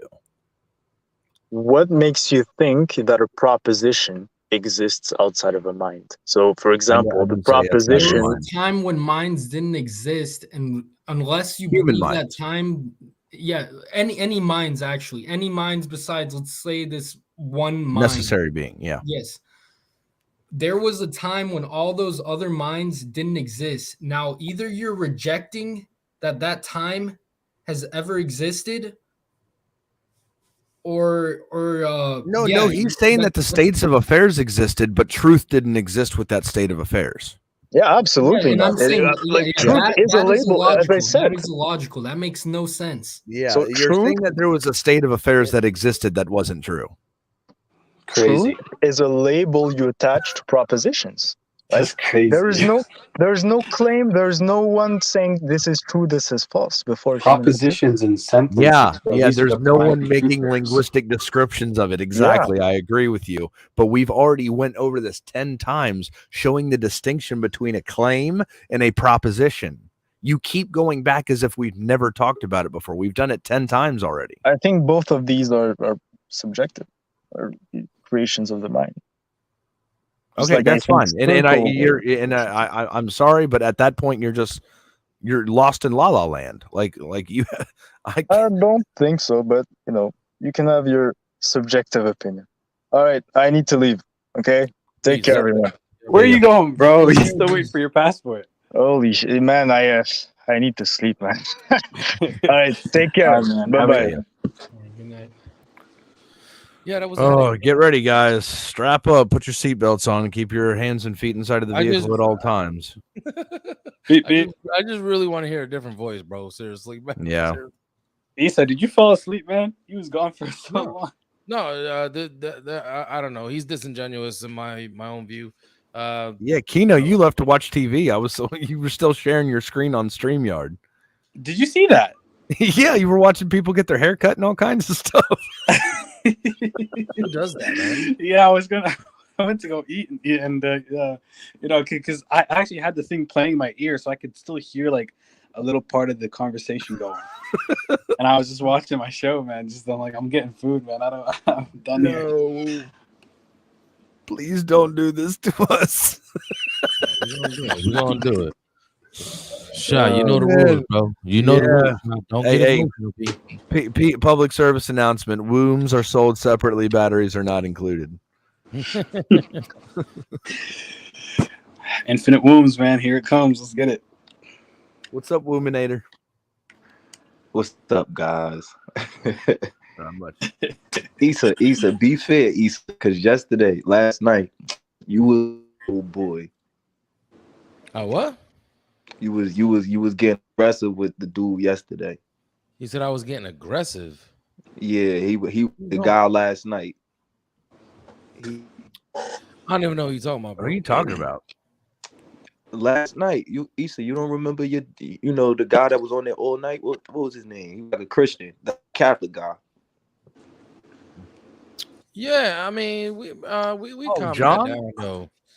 We calmed That's that not down though. big, Issa, because you was wilding on him. Fun. Things get heated. The thing is that you just keep wilding out. You don't stop wilding out. It's all good. He Don't got worry himself about a that. hamburger and French fries tonight. Yeah, we don't want the hamburger, bro. Them things are expensive. Get you a Weineken. Like that. Oh, you know. Holy crap! In Seattle, I wanted to know what Boy Scouts Khalid was marching in basically. pride parades. I wanted to know, like, as far as the topic that you was just talking, like, what, like, we never got that. Like, when you, like, are you saying, like, Yo, your Trash connection is like freaking Traki, bro. Y'all can't hear me? I sound like I'm breaking up. Bro, he's time traveling, right? I don't know what he's doing right now. This is proof of time dilation. Wait, it sounds like I'm breaking up. I don't sound like you're going through a black hole, man. It sounds like God saying shh. Yeah, so what about the topic? Shh. For real. When y'all was talking about like you were saying like a rock existed before humans. That's what you was like. You said something like what I was confused on like what are you trying to say? Like you feel like truth is like what was your point? Yeah, so for any states of affairs, like let's just think of a plane of existence, like some type of existence to where there's just a rock. That's the only thing that exists. Right? Is it true that rock is a rock? No, because okay, stop. Wait, real quick. So like we're talking about a rock as you know it today, right? There's a rock in your hand, right? This rock existed a million years ago, right? No one was alive at that time, right? Right? Yeah, I'm letting you talk. Right. So that's what he's saying. Is this rock a rock then as it is now? Is that correct, Khalil? Yeah. Is it what it is? No. If we don't exist, it's not what it is because our truth is. So existence didn't exist until humans existed. No, what I'm saying, and y'all could crucify me for this. Truth belongs to the person, like So if 5 people say it's a rock, like what we doing now, like how you see how y'all laughing at me, we could use me as how I'm saying infinite wounds. 10 people are saying no, but that could be my truth. Like you get what I'm saying. So truth prior is not to subjective. Us, huh? Yeah, but no such thing as my truth. Yeah, so truth is subjective. Hold on, that's not true. Wait. Yeah, but truth is subjective, right? Objective. The truth is objective. Your truth is subjective. Yeah, agreed. Right? Agreed. Yeah, exactly. I would just define your truth as your opinion.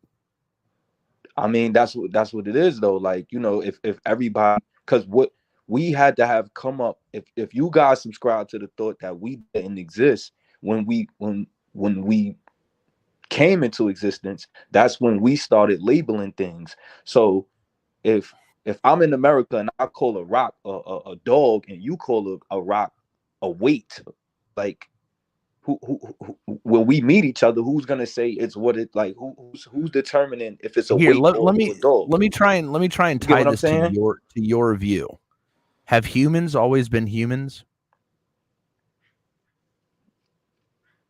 I believe so. If without the term, hue is like our melanin. You know what I'm saying? That's what hue is. So when I'm using the term human, I'm just talking about our existence, period. But you know, if proper terms, you know. But I'm talking just to be clear, because I don't want to get into the word semantics things. I do believe humans have always been humans. Now the title, as far as what we calling them, you know, like how y'all say that again. We could use y'all, you know, y'all say that Adam was the first Muslim. In real time, nobody used that term. Like there was no Muslim, but y'all saying Dude, this has submitted to nothing to do God. with what we're talking about. You're just No, trying I'm to just shove this using topic for no reason. I'm using how we're applying terms to things. Sure. But the concept of Muslim existed, right? Adam was a Muslim. Where does it say that at in history? He submitted his will to That's God. a term created. That's why I'm saying, like, we calling it that. Nobody prior to Islam called him a Muslim or said the word to them. That's what I'm saying. Were humans always called humans? No, I'm not saying that. No. Let's be clear. I'm not saying that. What I'm saying is Shaw, can I explain to you what it is? What I'm saying is our terms, what we're calling people.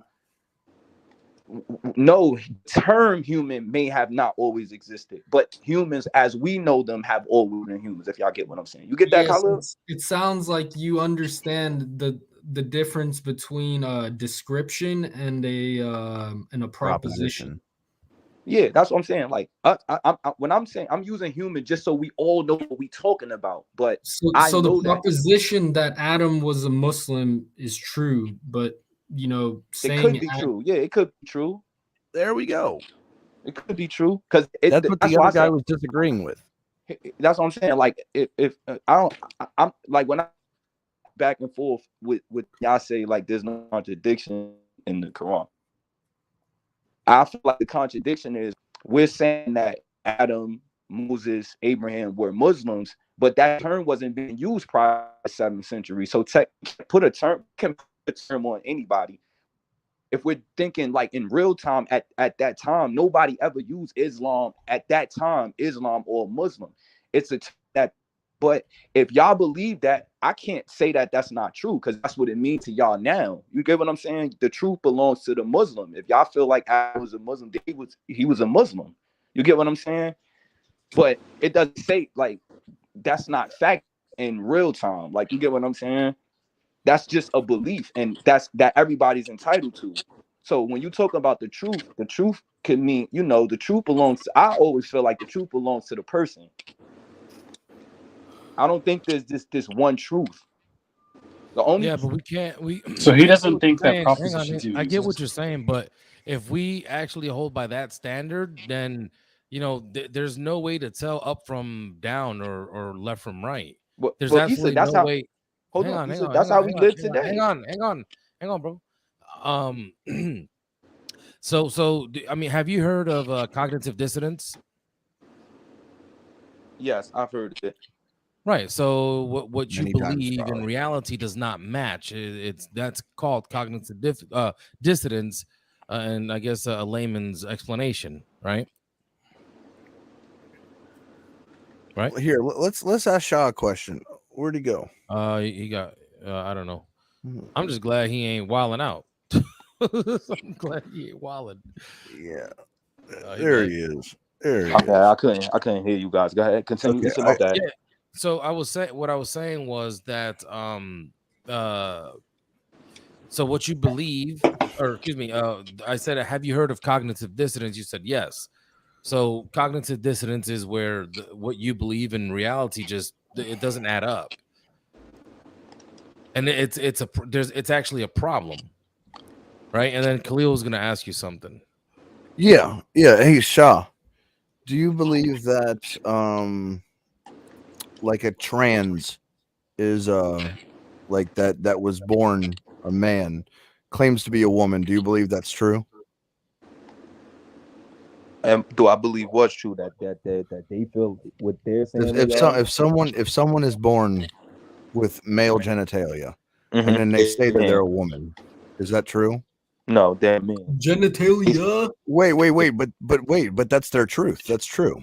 Yeah, I mean that's what I'm saying. Like I don't have no problem with it if they saying that. Cool. But you say it's not true. So what are you? But that's what I'm saying. Like ask him if his son wants to become a girl. Hold on, guys. What's he gonna say?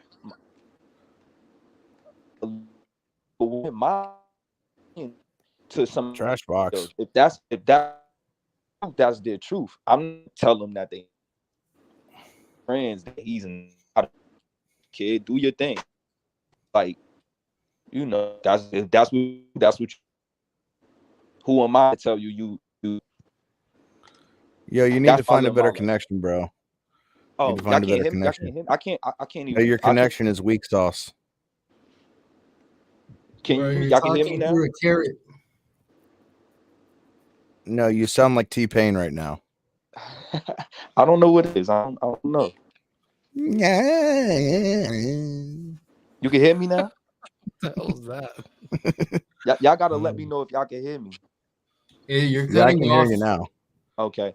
I was saying that if that's what they feel like they are, cool. Like that's how I live my life. If that's what you feel like, then that's on you. Then what's the difference between a fact or truth and someone's opinion? Like what determines it is what you asking. Yeah, what's the difference between the two? I mean, again, we live in a world where it's like everybody gotta, you know, especially in these times, everybody got an opinion, everybody got a perspective, and we can't say, that's fine. I'm just trying to figure out what the difference is between that and the fact. I have a question for you.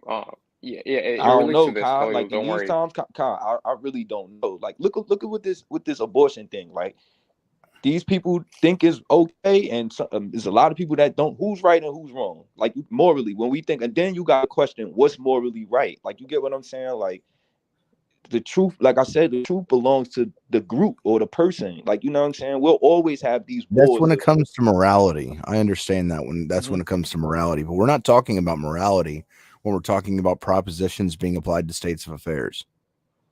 Well, I feel like there's natural things that's true. Like, you get what I'm saying? I feel like things that are natural are true. Like, death is truth. Like, when you die, you're dead. I don't care who you are or what you think.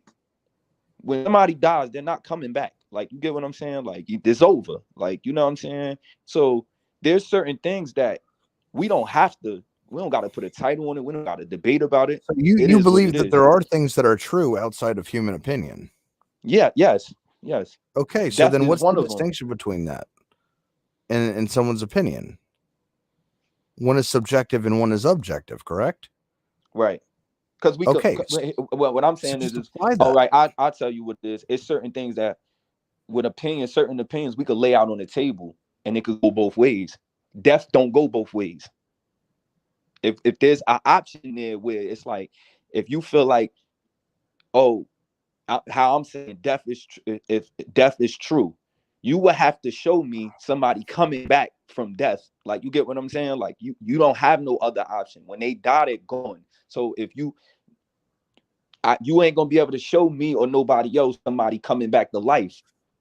You get what I'm saying? So we don't have to argue that. You could think what you want. You could think, resurrection. You could think that all you want, but you're gonna have to present me with something, and you can't. You know what I'm saying? So that's something to me. That's so the only thing that is true. Truth. Wait, so the only thing that is clear-cut truth, right? The only thing that exists outside of human subjectivity is that we die. And that's one of them. That's one of them. What are other ones? Y'all gonna laugh. that sun being in the sky. Tell me one person that can't see that sun. Blind Unless you person. locked away A in the blind cave, person. in the cave. Oh, okay, true. Bro, But okay, look. I know what Okay, this but guy's on now. look. I know what type of person he's on. Jeez. I know what he's on. I've seen these No, people look, before. look Sun though, worshippers. Oh my God. look though. You're right. A blind person can't see it, right? Yeah. But at the same time, there are people that can see it. Right. So, no, but it's not true for them though. The people that are blind, it's not true for them.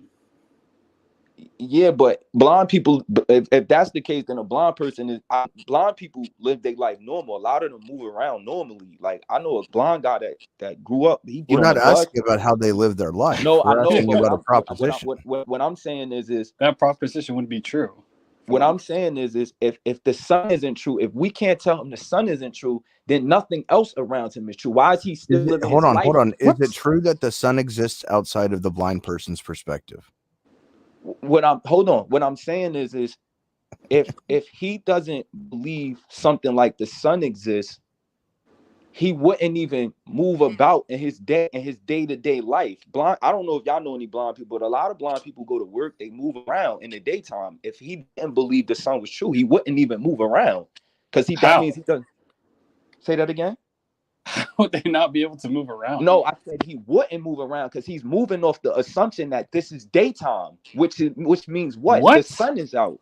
Hold on. I know people with literally no eyes in their sockets, bro. That's fine, but what I'm saying, you know what blind people. So I'm not talking about the blind people that like can partially see, light. No, I'm not talking about them either. What I'm talking about people that cannot see.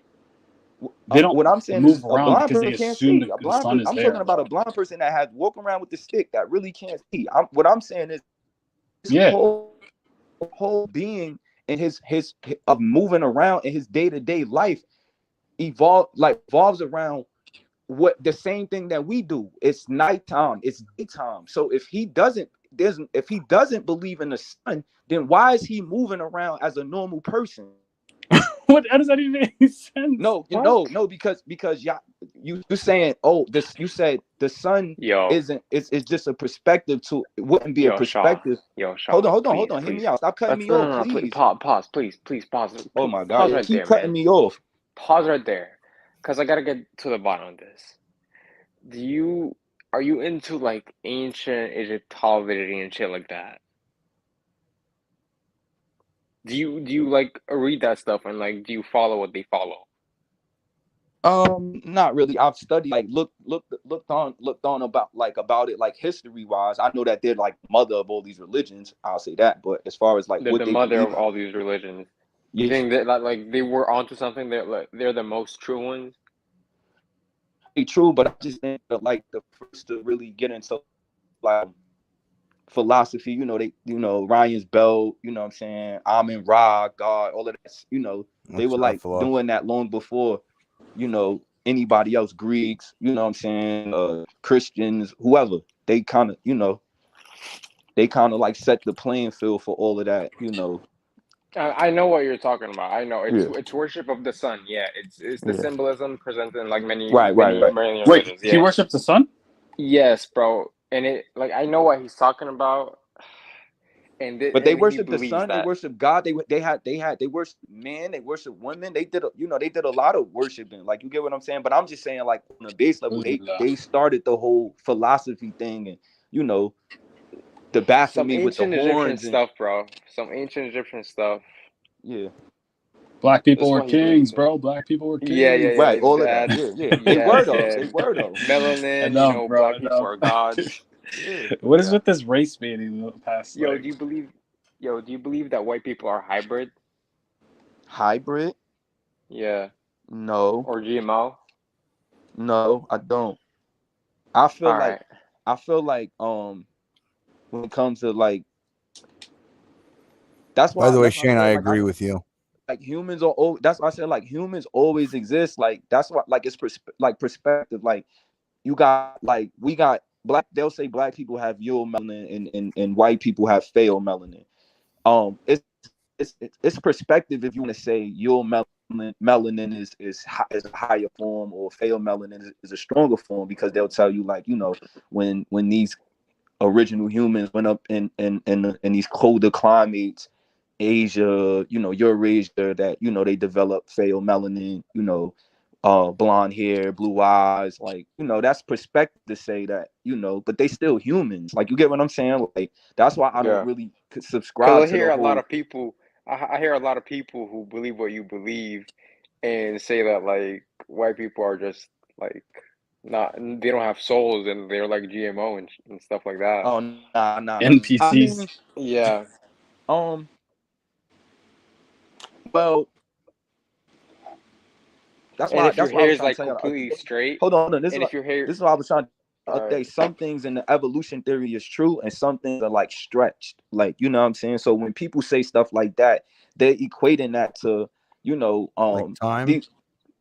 These original humans, according to them, when the outer Africa theory, when original humans left Africa, they get trapped in the north where it's cold, they don't have access to certain things. To them, they become more, to the scientists, they become more barbaric, they become, it's survival of the fittest. Like, you get what I'm saying? So when you look at the nature of that, I don't think that it's so much that. I think that when people say white people are heartless and stuff like that, or whatever you just said, I think they're just equating it to how their lifestyle was in a particular area, which I don't think is for anybody to judge. I think that if that's their paradigm, that it doesn't mean that they're evil. It's just their paradigm. You get what I'm saying? Like, if they're in poverty and they starving and they gotta kill to eat, I don't think that makes them barbaric. That's just a survival thing. Like, you get what I'm saying? So I don't really fall into like the theories of one is evil and one is more, I don't know. I don't think that means that. I think that environment build character. You know what I'm saying? So I got a question, Infinite Wombs, and I actually like this is one of the things that sort of like mind boggle me. Like, what convinces you to come onto these streams? Like, what kind of, because I'm not sure, but I think, like, I'm not sure about the other guys here, but I find it like there's just nothing that we can say that will convince you of like something like God, or even just like, we can go on evolution, we can go on the shape of the earth, we can go on everything that you've said to us the past like week. But like, I'm just like questioning, like, what makes you come on to like these live streams? Is it like, I feel like a part of you is searching for something, but then again, every time we talk to you, it's like you've already accepted this, like this, obviously, like we would say it's pagan, like worship, the worship of the sun and that. Like, I just don't understand where your logic's at, like what can we do to so we can make better use of our time? I feel like there's a higher attachment to like what they believe. I never said I was I don't know if y'all said y'all are you trying to say that I worship the sun? You said that? I mean, bro, because let's be honest, I never said I worship the sun. Nobody comes to this conclusion until they hear other people who do indulge into this stuff and like study what they worship and all that, and like start to believe what they believe, and do their little spiritual practices and whatever, and believe that the sun gives them powers and all that. Which, yeah, the sun is good and all that, but they're worshiping it as the fundamental thing of the universe, as God. Which you also would hold to that, and they also worship human beings, and you also believe that human beings also existed. So the fact that you looked into this and you believe this is not a coincidence. I don't believe you could, any way, shape, or form, come to this on your own. Wait, let's go slow. Are you asking me, do I worship the sun? Or are you telling me I worship the sun based on my words? Here's the thing. What you believe the fundamental necessary thing that always existed is what you would consider God, right? So if you believe the sun always existed, the earth always existed, you always existed, like human beings. We are gods, right? And we are like the fundamental thing, and there's nothing higher than us. And we are these, like, Wait, super, you saying that? I never said that. I never said that. I mean, do you believe? I'm asking you. Do you believe that? That we are the higher beings? That we are like the supreme? No, I don't. I don't know what the supreme is. I'm not saying. So you do believe that there is some supreme out there that is not a human. Well, I base that off of capabilities. Like, you get what I'm saying? Like, when I look across the board, all living things have different, we can't fly. We can't swim. We can't swim we can't live underwater. Like, just live underwater. You know what I'm saying? I'm not talking about that. I'm not talking about these No. bro. Hear me out. So what I'm saying is it's hard to really judge what's the supreme, because we have things that we can't do, and animals have things that they can't do, and insects have things. So who's the supreme is really subjective. Yeah. Do you think there's something that's all knowing? No. No. No. Do you think? Y'all asked me 3 questions. You was asking me first. The first question you asked me was, why do I come to these screens? Never mind. This guy is just completely lost. Wait, how am I lost? You asked me about 4 or 5 questions. You're just you're just lost in life in general. I'm not talking about right now. Can you answer the question I asked you though? How am I lost in life because of my perspective? I could say you lost in life because you Muslim. I could say that. For sure, bro. You can't prove it. I wouldn't say that though. If that's your journey, that's your journey. But I could tell you ways how you lost. If you ask me, I could how show does you your belief benefit you in your life any way, shape, how or does form? my belief How does it benefit make me? any sense, any logical sense, or what proof do you have for your belief? Nothing. Nothing supports Wait. bro. What my belief in what? That the sun is always in the sky? That the sun has always been in the sky? That we always been here? How does it benefit? We haven't always been here, bro. Bro, nobody believes that the sun always been here. They believe that the No, sun you don't believe that. wasn't here before. You don't believe that. That's your perspective, and that's okay. Whoa, relax, everybody. Yeah, Isa, I got a question for you, bro. What happened to Khalil? He's drowning it out, I think. Oh wait, he's not here. I'm not sure. I think he stepped out for a minute. But Isa, I have a question for you, bro. Yeah. Has the sun always been here? I don't know what that means. Like eternity? Like, has it always been here, like the sun? Oh, well, no. Exactly. Okay. So what are you saying? Isa, hold on. Let me ask Isa a question now. Isa, why don't you think that? It's based on your religion or what you learned in school? Hang on. You asked the question, bro. Let me answer it. We believe that God is the only eternal thing, right? Allah. Cool. And everything that we see today is all created. So it came into existence at some point. Okay, cool. Now here's the thing, right? Kino. Yeah.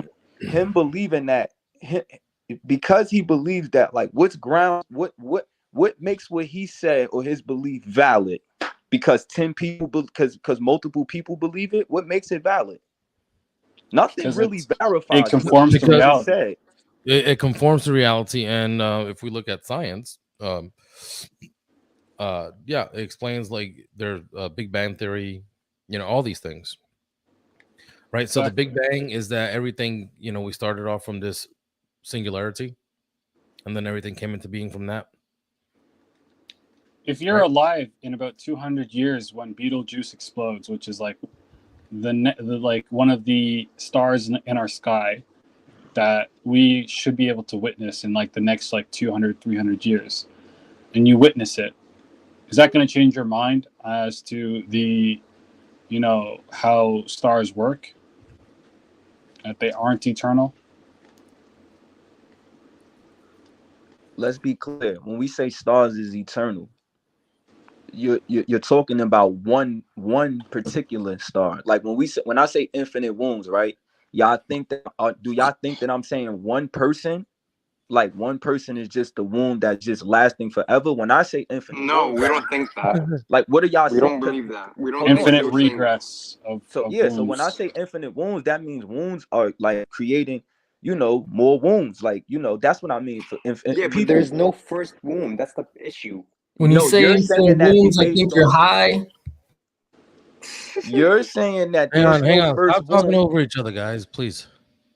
You're saying that there's no first womb based on what you believe in science, which is cool. That's cool. But again, like I told you, like I told y'all yesterday when they kicked me off, the Big Bang Theory is not the suggestion the beginning of life. It's the evolution of the universe. So again, take that into consideration when you use the Big Bang. Hold on, let me finish talking. When you talk about the Big Bang Theory is not talking about the beginning of life. It's the No evolution. shit, Sherlock. Okay, so when you think about that, people use the Big Bang Theory just like Issa just said, with life starting. That's not the beginning. I don't want to yell because, like I said, y'all hear I stuff. didn't Y'all say listen. life started from there. What I said is that everything in existence starts at this point. Issa, it starts at the Big Bang Theory. Yes. And again, the Big Bang Theory is not the suggestion of life beginning. It's the expansion and evolution of the universe. Nobody's saying that. He's saying that for life to be possible, you have to have matter. For matter to be possible, you go back to where it was hydrogen and helium. They came together to form heavier elements, which is matter. Then matter existed, and after matter existed, you can get single cellular organisms eventually after a long period of time that becomes multicellular organisms that become like organisms, like living things. You want me to put up that Professor Dave video? If you want to, bro. Oh wait, on Flat Earth, that guy's funny. But anything else other than No, that? he's going to talk about the Big Bang.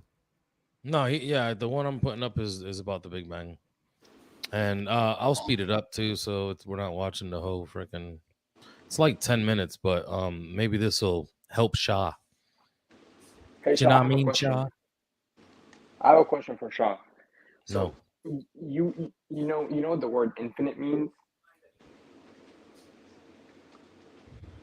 Yo, Wait, is Shah the last guy that was here? Oh, there he is. Yes. No, he's the guy on right now. I know. Yeah. That's him. Yo, Shah, do you know what the word infinite means? Hello. Yeah, I know what it means. I just explained to you what I mean by it when I say infinite. No. Don't tell me what you mean by it. Tell me the definition of the word infinite. Let me put this up real quick. Let's just watch this, inshallah. Was proposed, and all of the separate threads of evidence that have cropped up to firmly support our current conception. It's Professor Dave, let's check some evidence. It's Professor Dave, let's check some evidence. He knows a lot about the science stuff. Professor Dave explains. Way back at the beginning of this series, we talked about how the universe was born from a singularity 13.8 billion years ago, which we call the Big Bang. And we went over everything we know regarding this event and what must have happened since then to produce the universe we see today. We weren't ready yet to talk about the overwhelming evidence that supports this model, but after having learned about galaxies and many other things, now we are. Let's talk a little bit about the models that were competing with the Big Bang around the time that it was proposed, and all of the separate threads of evidence that have cropped up to firmly support our current conception of the origin of the universe. Let's start with the first primitive demonstrations of a universe with a finite age. This began with something called Olbers' paradox. This is named after a German astronomer who in 1823 wondered how the night sky could be dark if the universe is infinite. He reasoned that if the universe were infinite in both space and time, full of stars in all directions forever, and with no beginning in time, then every line of sight that is possible should eventually arrive at a star. If every line of sight were to reach a star, then the whole sky should be as bright as the stars, and the night sky should be as light as daytime. Olbers himself concluded that since the night sky is dark, perhaps space is not completely transparent. But other thinkers that followed, most notably the poet Edgar Allan Poe, interpreted the paradox as evidence that the universe must be finite. They hypothesized that not every line of sight ends at a star, because there are not infinite stars, or infinite space to contain them. Of course, this isn't the most rigorously scientific argument of all time, as there are variables it doesn't take into account, but it did set the stage for more substantial evidence for a finite universe in the following century. In the beginning of the 20th century, modern cosmology began, thanks to Einstein's general relativity as a consistent mathematical description of the universe. At this time, the notion of an infinite universe was still quite prevalent, with such prominent supporters as even Einstein himself. He made the assumption, on next to no evidence, that the universe as a whole was quite smooth, with all of its galaxies distributed more or less evenly. This simplified universe was referred to as homogeneous, or roughly the same everywhere, and isotropic, or appearing the same in every direction. These two assumptions together form the cosmological principle.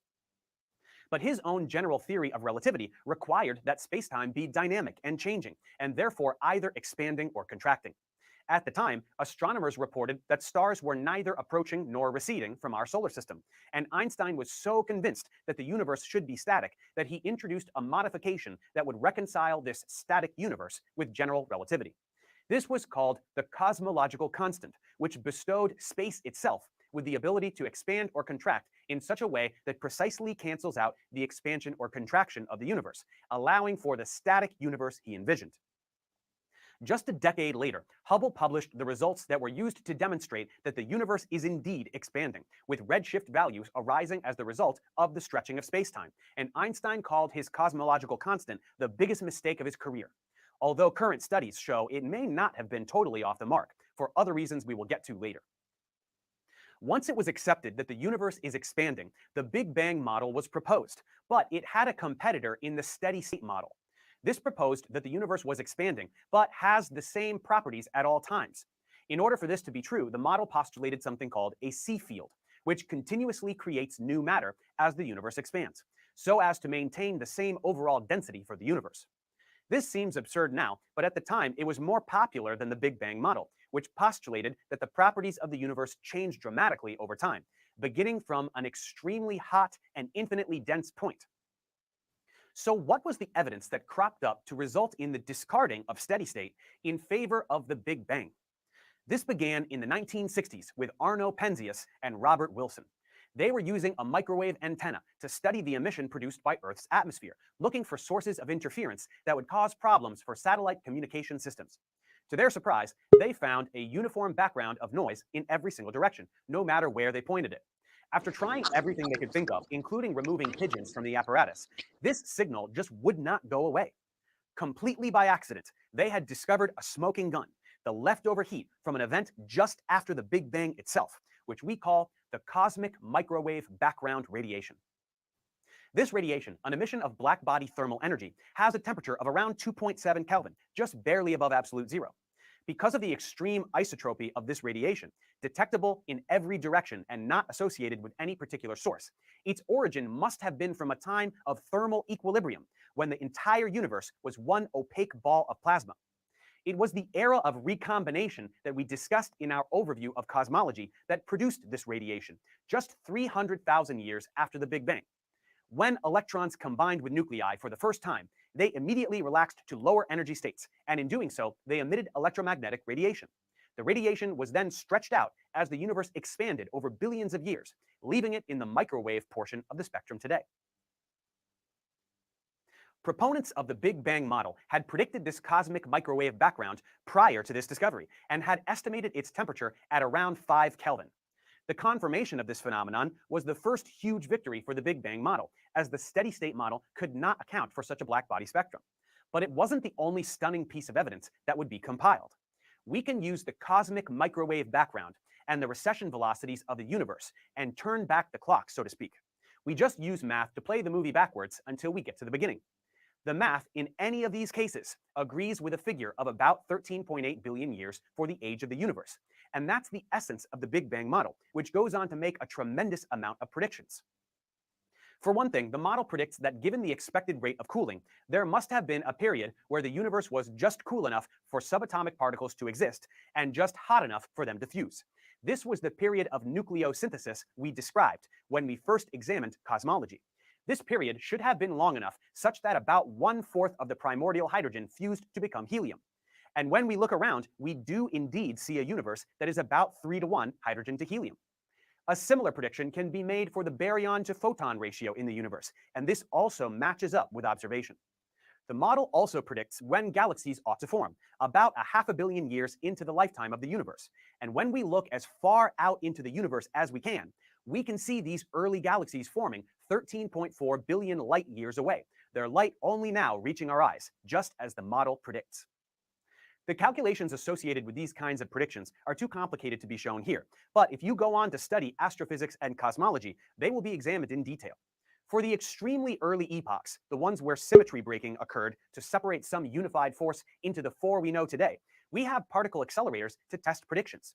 We've described the electroweak epoch, where the electromagnetic force and weak nuclear force were combined as one, and particle physicists can make predictions about what kinds of particles should exist at such high temperatures to mediate this force. We can predict their mass, charge, and other parameters. Then, when we do experiments by smashing particles together at nearly the speed of light, the collision converts these particles to pure energy by Einstein's E equals mc squared. For the tiny region encapsulated by this collision, temperatures and energies resembling the very early universe are achieved, and the particles that existed in those early times have a brief chance to exist again. We use bubble chambers to measure their properties, and when they precisely match predictions, that is a huge victory for the standard model of particle physics, which is intimately intertwined with early universe cosmology. As we build more and more powerful particle accelerators, we can generate collisions that yield more and more energy, thus probing earlier and earlier towards the initial singularity. This will help us produce theories that describe the unification of the electroweak force with the strong nuclear force, and maybe one day all four forces, as they were in the very first epoch of the universe. And there you have the evidence for the Big Bang model. The power of the model lies in its predictions, which, although quite disparate, have been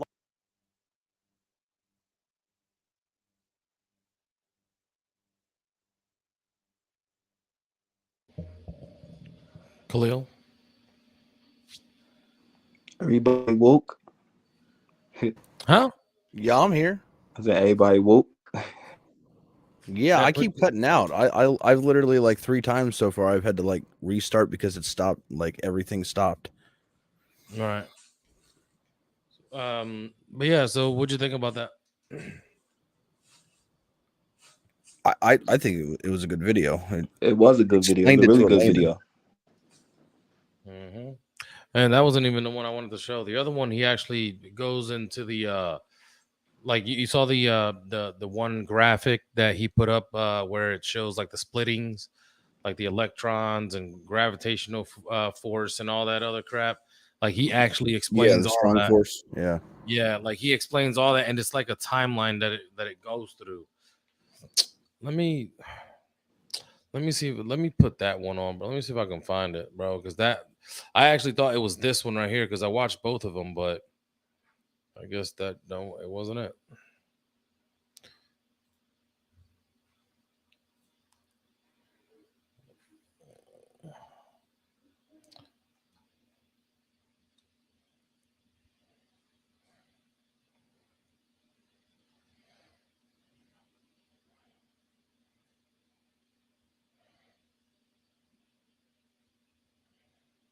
I don't know which one it was. Oh, I think this is it right here. Today, let's talk about cosmology. Besides the model. Let's understood. Oh, and that, and even thought and energy up.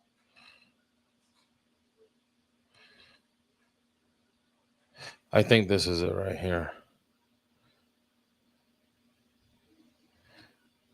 Okay. As the Big Bang, a name coined by astrophysicist Fred Hoyle in an attempt to criticize the model. But ironically, it stuck. Many people are incredulous of such a Big Bang, considering the whole idea to be completely absurd. But the main reason for this is nothing more than a cosmic gap in understanding of principles in physics and astronomy. When most people imagine the Big Bang, they think of a loud kaboom, a cartoon explosion graphic, and the present-day fully formed universe. Yeah, that's Ka. Comet, the planet Saturn, and other complex objects. Or Shah. This would indeed be impossible to believe, and in fact, it could be further from the truth. In this tutorial, we will describe in a basic way our current model for the birth and early development of the universe, as understood by modern cosmologists. Unfortunately, we will not yet be ready to discuss the evidence that supports this model, because understanding that evidence will require a discussion of galaxies and many other objects that we will get to later in the series.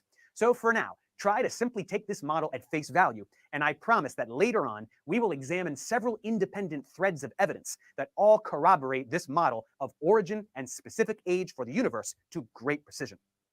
So now let's start at the beginning. To be fair, at present, we don't know what happened at the beginning.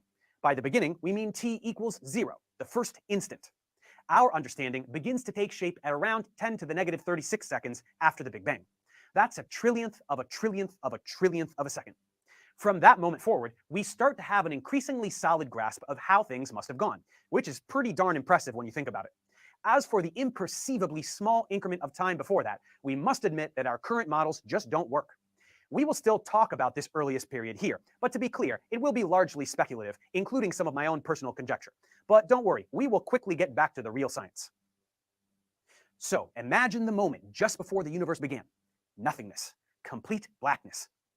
Wait, are those the same thing, or does blackness count as something? Well, how do we show nothingness? Also, if there wasn't a universe yet, where are we sitting right now to watch this? Well, what was there before the universe? The beginning of the universe was the beginning of time, so does a question that includes a word about time before there was time even mean anything? Wait, before there was time? Oh man, I did it again. I'm already exhausted. This is basically me and my thoughts every day. Picture blackness, since that's kind of the best we can do. That's why I be telling you to leave this alone. 0. What was that, Khalid? Is he in time or is he outside? That's literally what he's talking about right now. The question: what is blackness? Is it nothing or is it something? I mean, if time exists, or we need time before time, like how? That's literally me and my thoughts every day. The way I was told is like blind people Pino. when they see nothing, like when blind people see nothing, it's not like blackness. It's like someone told me it's like seeing out of your elbow or like your leg. You just don't have that ability to see. But if you're seeing, then it's not nothing; it's something. Exactly. Look though, Right. Ahmad asked me, "Oh, how does my belief benefit my life?" Right? But Khalil, you said this is your mind every day. You wonder about this stuff, and I personally feel like all this stuff on a grand scheme of things is irrelevant to our whole existence right now. But Our it's something existence that you works have a with us. thought of every day. But I look at this type of stuff like, why? I left it alone a long time ago. Like because I used to think about this stuff, like, you know what I'm saying? But at my age now, it's just like, we'll never really know, and it's irrelevant. Like, how does it benefit life? Like, how does it benefit us in our everyday? You get what I'm saying? Like, what does it change? Changes everything. What do you mean? It brought me to a belief in God. You see that, and that's fine. That's cool. But that's what I'm saying. Hold on, like, let's finish watching this first, bro. Real quick. I just want to go through that little graphic real quick. Inshallah. Inshallah. A single point, the uncaused cause. How could this have happened? Let's first recall some things about the Heisenberg uncertainty principle. This tells us that when looking at complementary variables, like energy and time, the more certainty the less certainty that can be assumed. Yo, guys, mute your mics, please. Whoever it is. I'm muted. I'm muted through my blue. Okay. Associated with the other. This is what allows for quantum fluctuation, the very real and very measurable phenomenon by which particles pop into and out of existence all over the universe and at all times. This means that the idea that something could simply appear is actually not without precedent.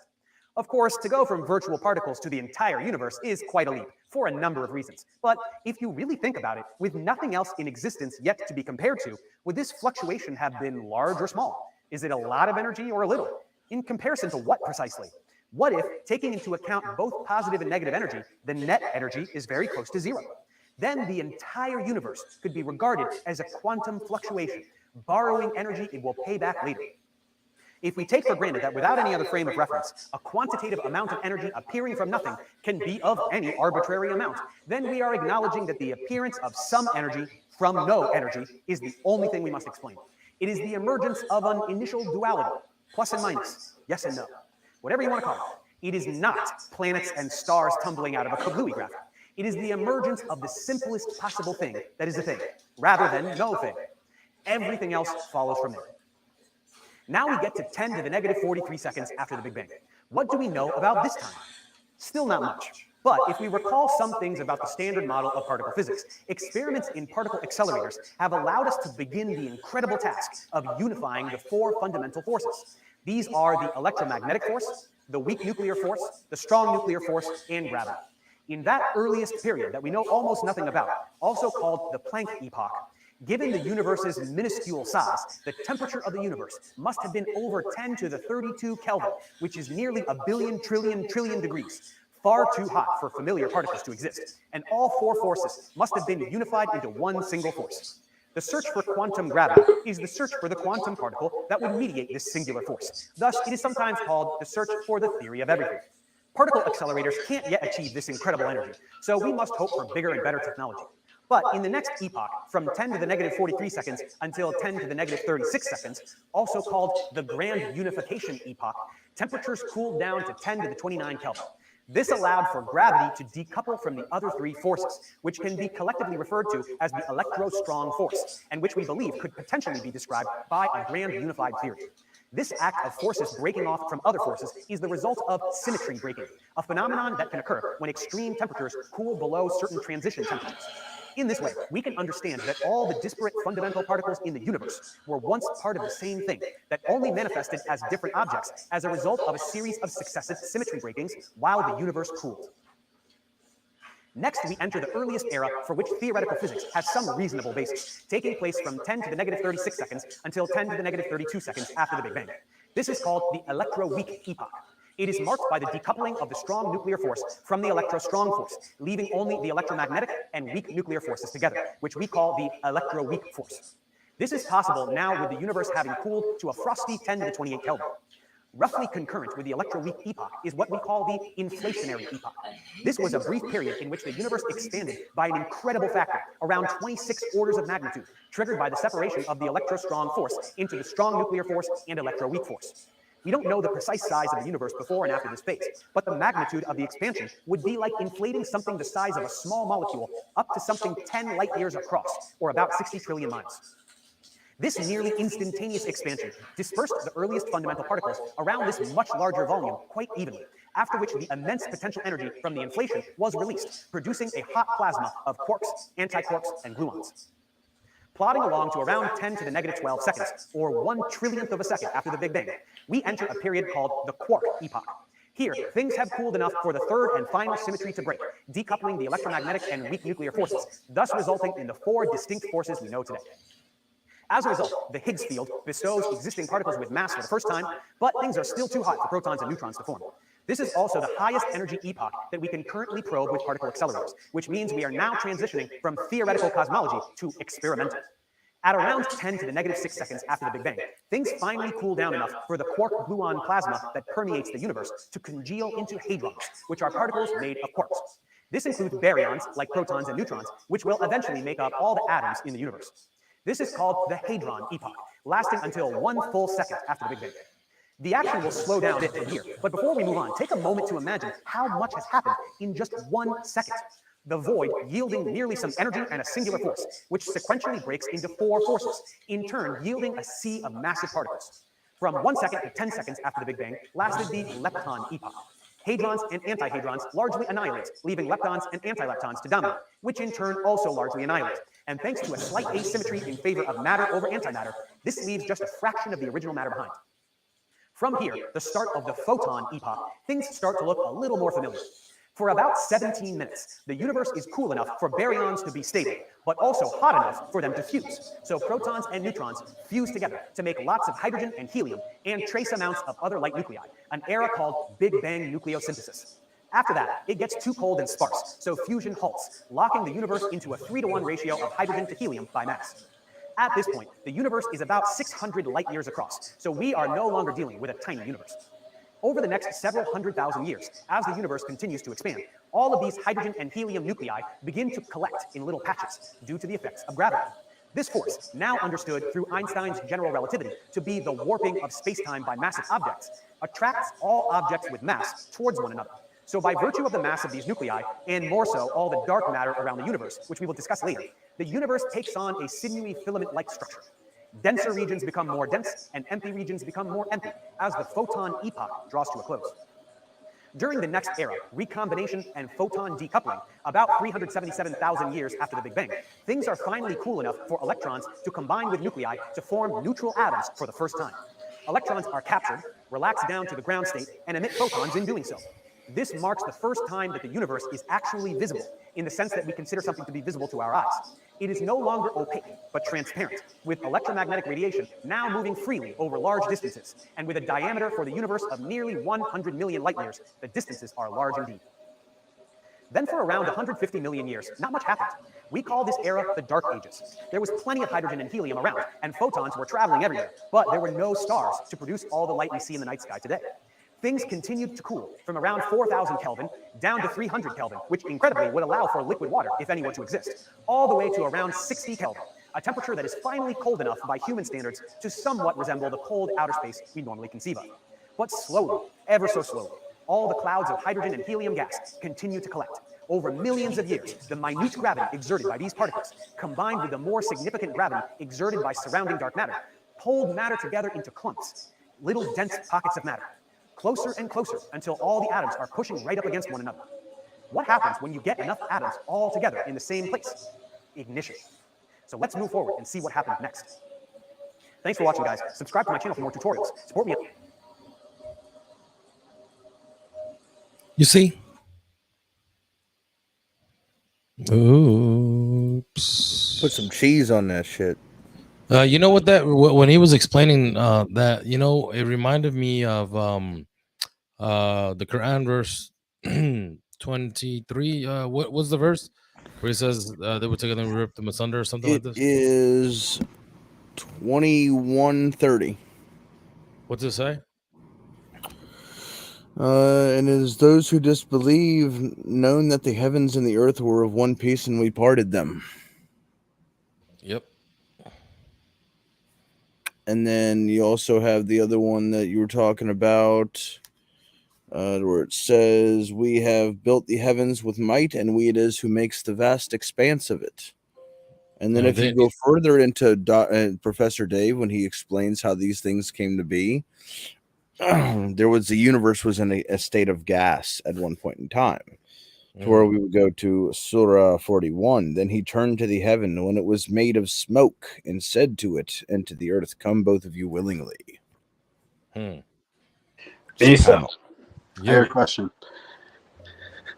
Do you think that every atheist's nipples were tickling during that video? Yes, that's why Socrates' son came up on stage. Isa, have you ever talked to Socrates' son? No. Hello, everybody. Yeah, I've talked to him before, man. It's cool. It's funny. Guys, can I be heard? Am I being heard? Yeah, we can hear you. Okay, because this is the first time I'm using StreamYard, so I don't want my voice to be doubled. You know, when you don't have headphones.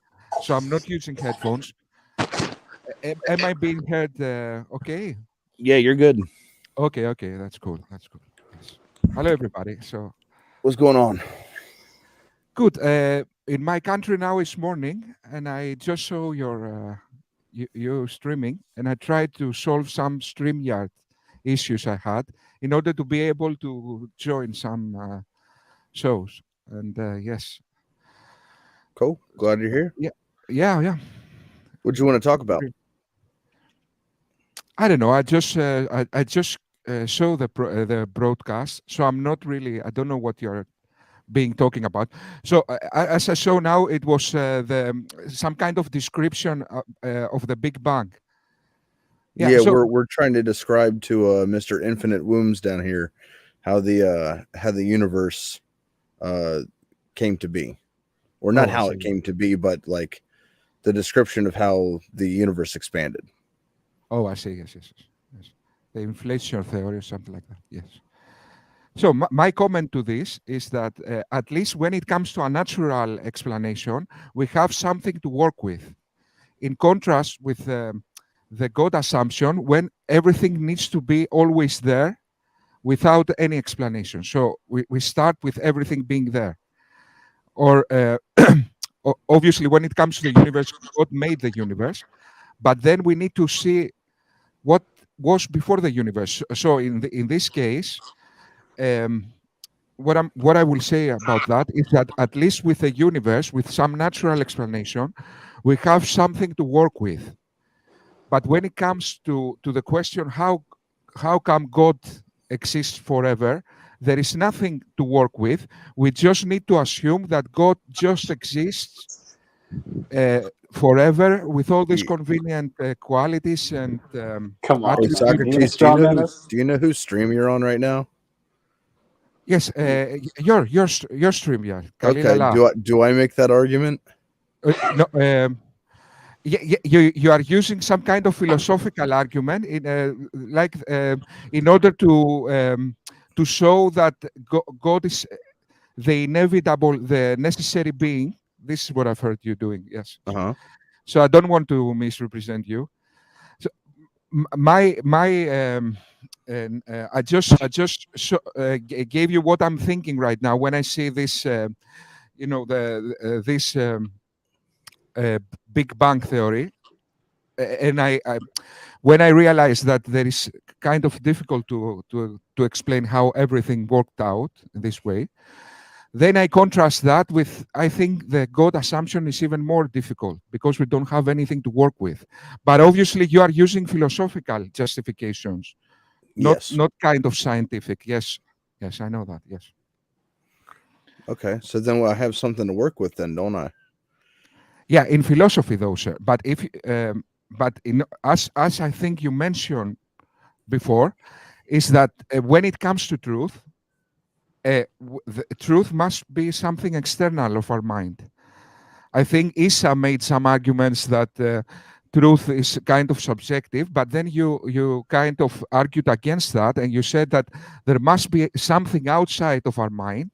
No, I didn't. No, I said that the truth is objective.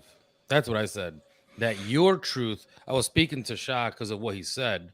I said because he said it's my truth, and I said, yeah, your truth is subjective, but the truth is always objective.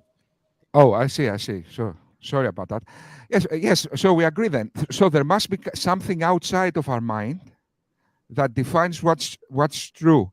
So I don't think that just by logic alone we can get to this. Yes, we need to find out whether God is necessary. What I'm trying to say is that we need some kind of cosmological investigation to see whether in reality that is probable. That is what I'm trying to say. Yes. Well, don't we need to figure out if it's possible or not before we figure out if it's probable? Yes, of course. Yes.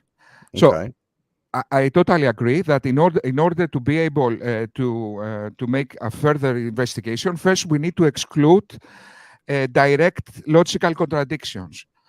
So obviously, if something contradicts logic in a direct way, then we need to exclude that. Correct. I agree. Yes. But then in the second step, I will argue that in order to be able to investigate what is most probable to be the necessary being or the necessary existence, we must have some kind of we must investigate some kind of cosmological probabilities as well as logic. This is what I accuse in quote marks theists not doing. They are not investigating the cosmological probability of a being like God being in fact cosmologically probable to be the necessary being. What is cosmology? Cosmology, I will define that as everything that exists. Everything that exists in reality. So, yes. What do you mean by reality? In the real world, outside. Okay, so yes, I know. I see what you mean. So, although obviously our consciousness and logic is part of reality, when I say reality, I mean kind of the world outside of our mind. The observable universe? Yes, the universe and everything that exists. Also, I will say the cosmos. So, everything that exists. Yes, everything that exists. Perfect. So cosmology is talking about everything within the cosmos, correct? Yes. Okay. Yes, and if we make a statement that God exists outside of the cosmos, then how would we use a cosmological argument to try and show God? Yes, I see what you mean, but then we imply that God is in a special category but then logic breaks down, because if God being in a in a special category, then there is, okay, so God can be then he doesn't apply to kind of reasoning, earthly kind of reasoning. In other words, he can be whatever. So it's like magic. So No, we he can can't. use God. He just doesn't apply to the laws of physics. He still applies to the laws of logic. God is God. God cannot be God and not God, and it's true that God is God. 3 classical laws right there. I see. Yes, obviously. Yes, but my argument is that if we are to investigate whether God is probable to always exist without any explanation, we cannot do that. I don't think it's efficient to do that. It's sufficient to do that just by a method of exclusion. Like, what else can it be? But I think we should give some kind of reasons why this kind of being like God is probable to always exist inevitably without explanation. So, because, yeah, that is what I'm saying. Why does something exist rather than nothing? Why? I think there is no why, because that comes to we must say how something exists rather than nothing, and I think that. Okay, I mean, I think it's asking the same thing, but what's the explanation on how there's something rather than nothing? I think there certainly must be some kind of brute facts without explanation. Okay. So that, yeah. So are those brute facts contingent? No, these brute facts are not contingent. They must be necessary. That everything else depend on those. Okay, so you would agree with you would then concede to the contingency argument, correct? Yes, I will concede with the contingency argument, with the first part of the contingency argument, but then I will ask the question: is it probable a being like God exists forever, inevitably, with all these convenient qualities, all this character, all this? Is it probable to be the necessary being, God? Because I think that God contradicts the description of a necessary being in the way that he could, in fact, have been any other way. And yeah, we disagree with that. He could not be any other way. Yes, but now that this is just a statement, what I'm accusing again in quote marks Atheist is that they're using theological descriptions when they are investigating kind of cosmological probabilities, let's say. I can make this argument without bringing theology into it at all. Yeah, but how? You just make a statement that God could not have been any other way. But well, now I could just listen to you tell me what I'm going to do, or I could just show you what I do. Of course, sorry about that. Okay, so are you familiar with the argument from arbitrary limitations? Arbitrary limitation. I think so, but can you please lay this argument? Yeah. So if we agree that if we agree that a necessary being is something that couldn't fail to exist the way that it does, can we agree on that? Yes. Okay. So if there's any arbitrary limitation placed on something, like whatever quality you might ascribe to this necessary being, if that quality itself has a limit or a maximum capacity, then you would just ask the question, how is it limited? Which you would say that then that thing would be contingent because it has an external explanation. Would you agree with that?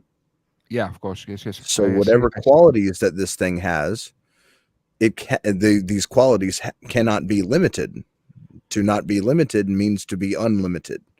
So then we look at the qualities and we say this necessary thing would have to have all logically possible qualities, because if it didn't have a logically possible quality, that would be another arbitrary limitation, which then there would be another explanation on why and how it exists in the limited state that it is.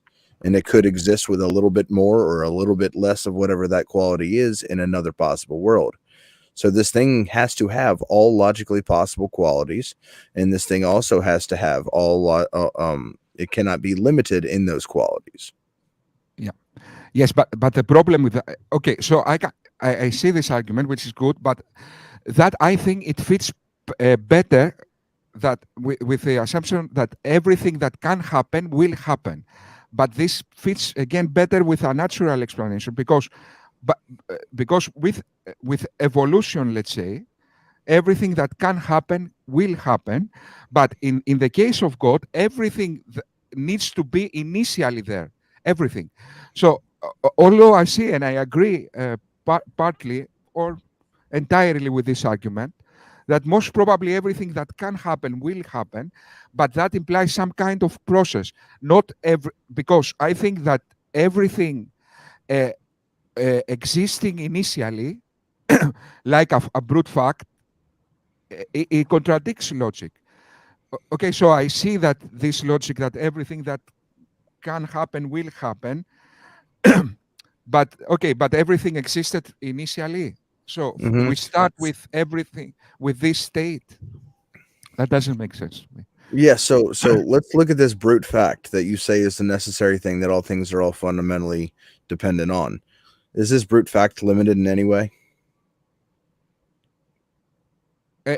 Limited in any way? Let me think about what. Is it obviously there is logically... no limitation. Yes, there is no limitation. Obviously, yes. Okay, so this brute fact has knowledge. Yes, but wait a moment. But this knowledge, yes. I see what you mean. Yes, but I will say that knowledge is some kind of evolution.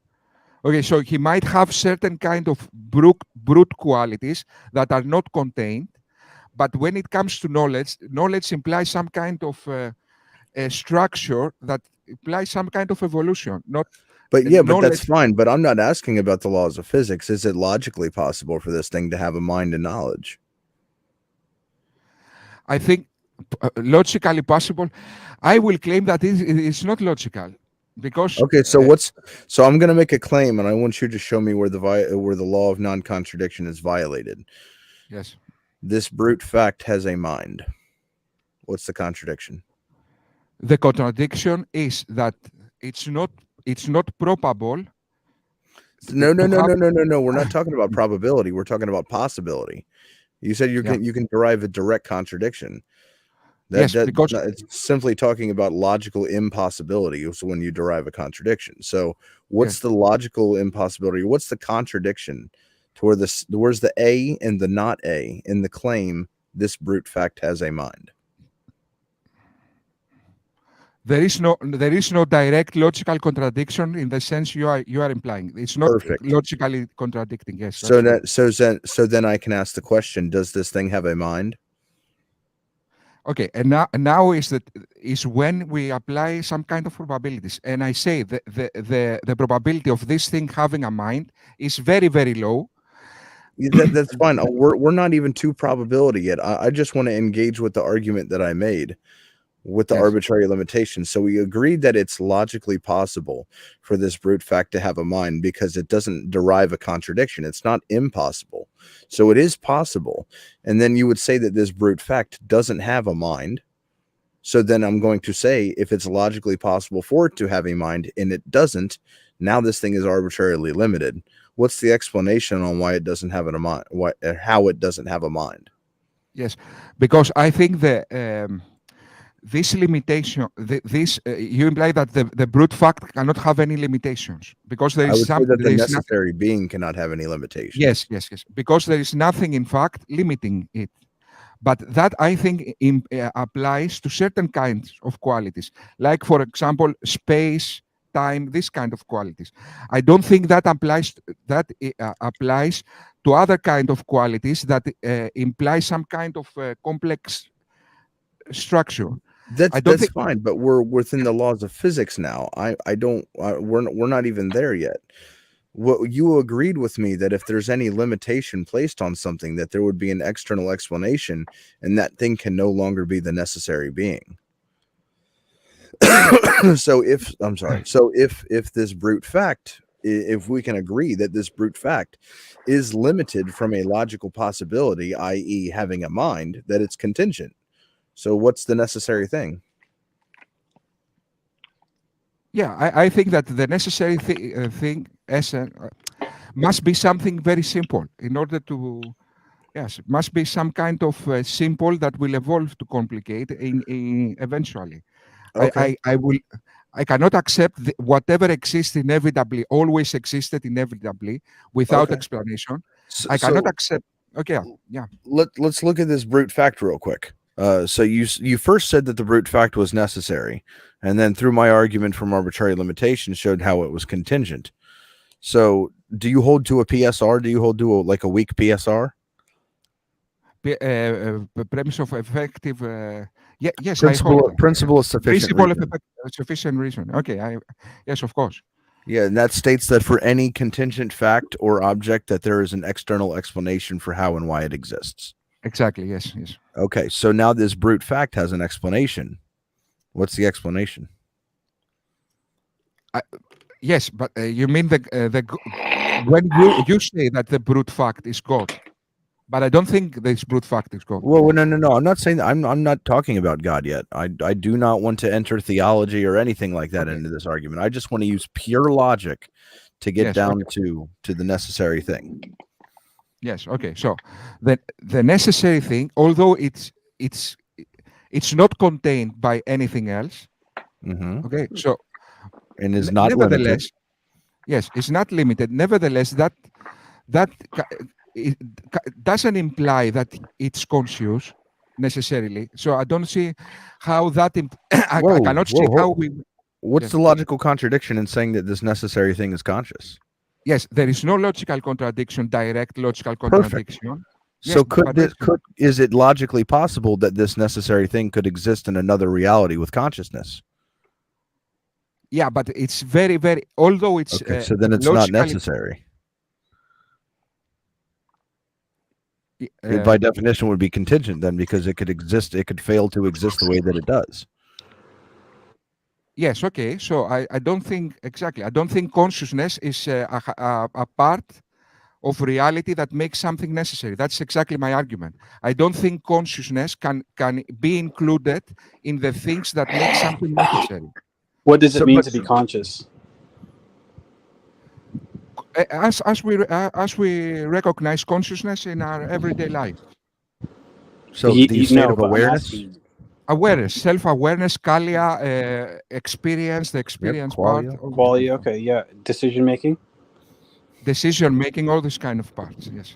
Okay, so for you just said that necessary being cannot be conscious. Yeah. So is that the limitation that you put? Say that again, sir. You said a necessary being cannot be conscious. Now I'm asking you, is that the limit that you put? Yes, and I have reasons why I say that, because if it was conscious, then it could have been any other way. How does that? What do you mean? No, if it couldn't be not conscious, because that would be a limitation. Yeah, the necessary being cannot be limited, which means that if it's logically possible, like you said it is, for it to be conscious, that means that it could exist. If it exists without consciousness in this reality, and it could exist logically with a consciousness in another reality, that this thing, whatever you're speaking of, is not the necessary being. For it to be necessary, it could not fail to exist, which means that it needs to have consciousness in every single reality, or else it's not necessary. Yes, but that okay. So I don't think, but I said I don't think consciousness is included to these things. Okay, I know you don't, but you can't draw a contradiction from it. Yes, I cannot draw a contradiction. Okay, but I don't think it's probable. Yes. So that means it's a quality that's logically possible, and then when we look at possible world semantics, this necessary thing cannot exist in a different way in any other reality. And if consciousness is a logical possibility, and if this consciousness is something that is not limited by this necessary being would have to have consciousness in every possible reality, or else it would be limited and therefore not necessary. So either you have to go back and deny the stage one contingency argument that there's a necessary being, or you have to admit that the necessary being necessarily has to have consciousness. Yes, I'm trying to follow your argument. I see what you're trying to say, which makes sense. Sure. But what I will say then is that does everything that is logical that means that must happen? I don't see that how, because we can think. Well, any logical possible quality that this necessary being could possibly have, for him to be necessary, or for it to be necessary, I don't want to say him, for it to be necessary, it must have all logically possible qualities in every possible world, or else it would be different. Yes, but I don't accept that, because that contradicts cosmological probabilities in a very direct way. So wait. So you deal more with probabilities than you do possibilities? Yes, maybe should say that again, sir. I don't want to. So I'm confused. Is that you don't want to dive into the logical possibilities and necessities of things? You would rather skip over that and go to cosmological probabilities. I don't get that. Yes, because as we already said, that there must be something outside of our mind. Our mind can think can think many things that are not probable. So I don't see. Okay, so our difference is that you think they need the let's say the starting essence is consciousness. I think that I have another worldview, that the world is the fundamental reality is not in fact consciousness. So this is what I think we are. That's why we cannot find. Yeah. So, but is it logically possible for the fundamental reality to have consciousness? Yes, but something being logically possible, that doesn't make it probable. That is what. But if it can exist a different way, then it's not necessary. Which means you have to reject stage one contingency and say that everything is just contingent. Because everything that exists could always exist in another way. No. Okay. So there is when you say can exist in another way, you are implying to logical probabilities. You are not implying to. So there are obviously logical probabilities, but just because you can think of something, that doesn't mean it's cosmologically probable. That is what I'm trying to say. That's fine, but I'm not talking about cosmology right now. I'm just trying to say fundamentally, before we get into cosmological probabilities, let's back it up to fundamentals. Let's back it up to, for something to be probable, it must first be possible. And that's what I'm trying to state. It must be possible and or necessary. So if you say that there is a necessary being, this necessary being, if it exists a different way, it's just contingent. So if you're saying that this brute fact or this fundamental reality is limited from having a certain quality that it logically could have, that means that in another reality it could have that quality, which makes that thing you just called the fundamental reality a contingent thing. So either you need to give me something more fundamental than the fundamental reality, or you need to reject the whole stage one cosmological or contingency argument and just say that everything is contingent. No, so I will claim that there is some kind of natural reality, okay, that in cosmological probabilities, it couldn't have, it's a brute fact in reality, outside of our mind. So so now what we need to do is define what is true. And I will claim that true is, it's what corresponds to reality, not what corresponds to our mind. Not what corresponds to our mind. So what I will say is that in cosmological reality, there can be brute facts that are not conscious.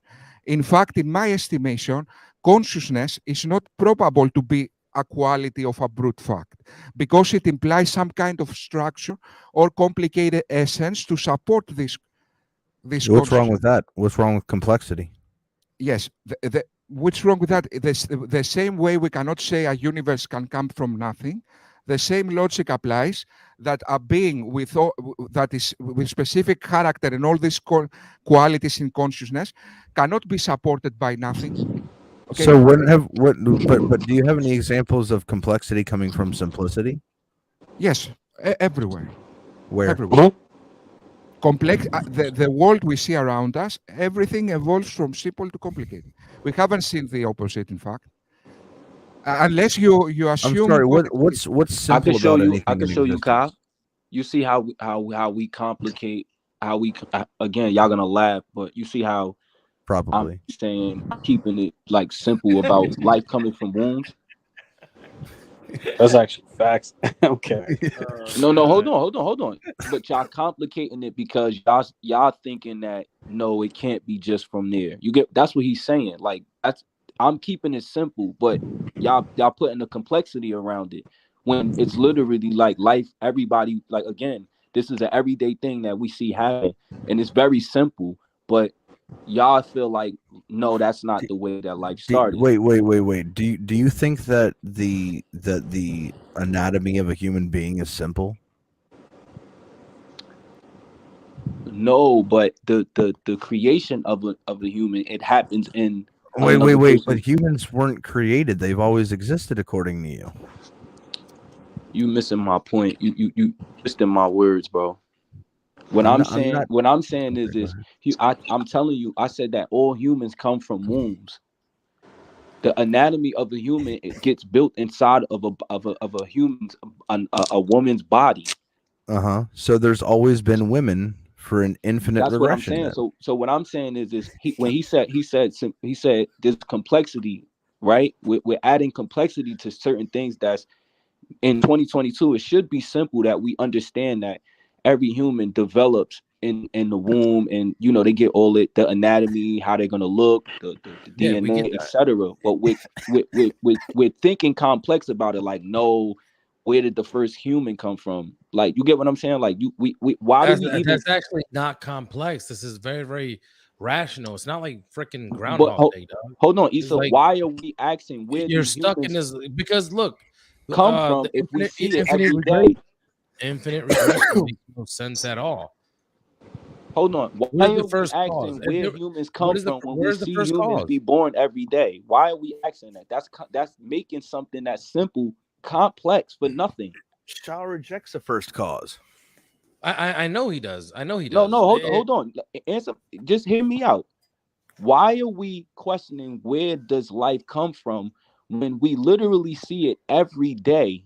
Why are we questioning that? Are we questioning that because we're told that Adam and Eve? Shah, how many people does it take to make one person? Wait, what? How many people does it take to make one person? It takes two people. Right. So if you go back and back and back and back, at some point, there will be a beginning. With two people. What you're saying is, no, listen, what you're saying is that there's been vaginas all over the place, bro. And wieners too. Yes, and men, yeah. And I said life always. Hold on, I said life always been here. That's what I'm saying. Life always been here. No, but this is what I'm saying. At some point, you're gonna. Why do you think that some point? Hang on. Why do you think a tree a family tree looks the way it does, bro? You said what? A family tree? Why does a family tree look the way it does? So if you keep going back and back and back and going back till the 10th degree, I guess, or whatever you want. You're eventually going to get to the trunk. All right, so look. Basically, Shah. At some point, you're going to get to the originators.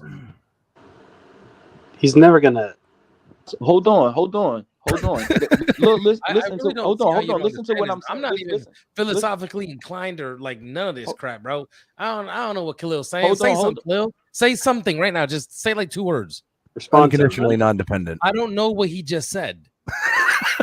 But it doesn't matter to me because it makes sense to me. It's very, very simple. You go back. Hold on, Issa. Hold on, Issa. Can I say something before I go? Hold on, Issa. Your creator is your mother and father. So when you say it, here's another thing that we're stretching, right? Your creator is your mother and father. That's your beginning. Technically, we could prospectively say your beginning starts there. Your beginning has nothing to do with your grandparents. So when you say this whole it goes back, that's really irrelevant prospectively. Because everybody has two creators. So again, your creator starts with your parents. Your parents have parents. Enjoy your time out, Jomel. What do you say? No, I was just letting Jomel in the chat to enjoy his time out. No, but what do you do? Can I just say something before I go ahead. before I dip out? Go ahead. Yeah, so just two things, right? So the first thing is this. I think the main problem that you guys need to hash out, and I think this is a problem for Socrates, is that we've agreed to the point of a necessary being, this necessary entity. Once we brought up the the limitless attributes or qualities that this character can have, we said that it's if it is limited, and that is a proof of contingency. You said that it is limited within its consciousness, hence the logical conclusion of that would be that it is a contingent being. The so-called necessary being was actually a contingent being this whole time under the mask. That's one thing, and then also just where'd he go? I think the part. Oh, he's still here. Oh, okay. Go ahead, bro. Go ahead. So just the part of like the cosmological, probabilities. I mean, in philosophy, I guess, like assuming, right, the universe's existence is grounded or caused, and let's say whatever explains the universe is either mental or it isn't. So this is just P or not P, right? The minimal definition of God we can give is a mind that explains the universe.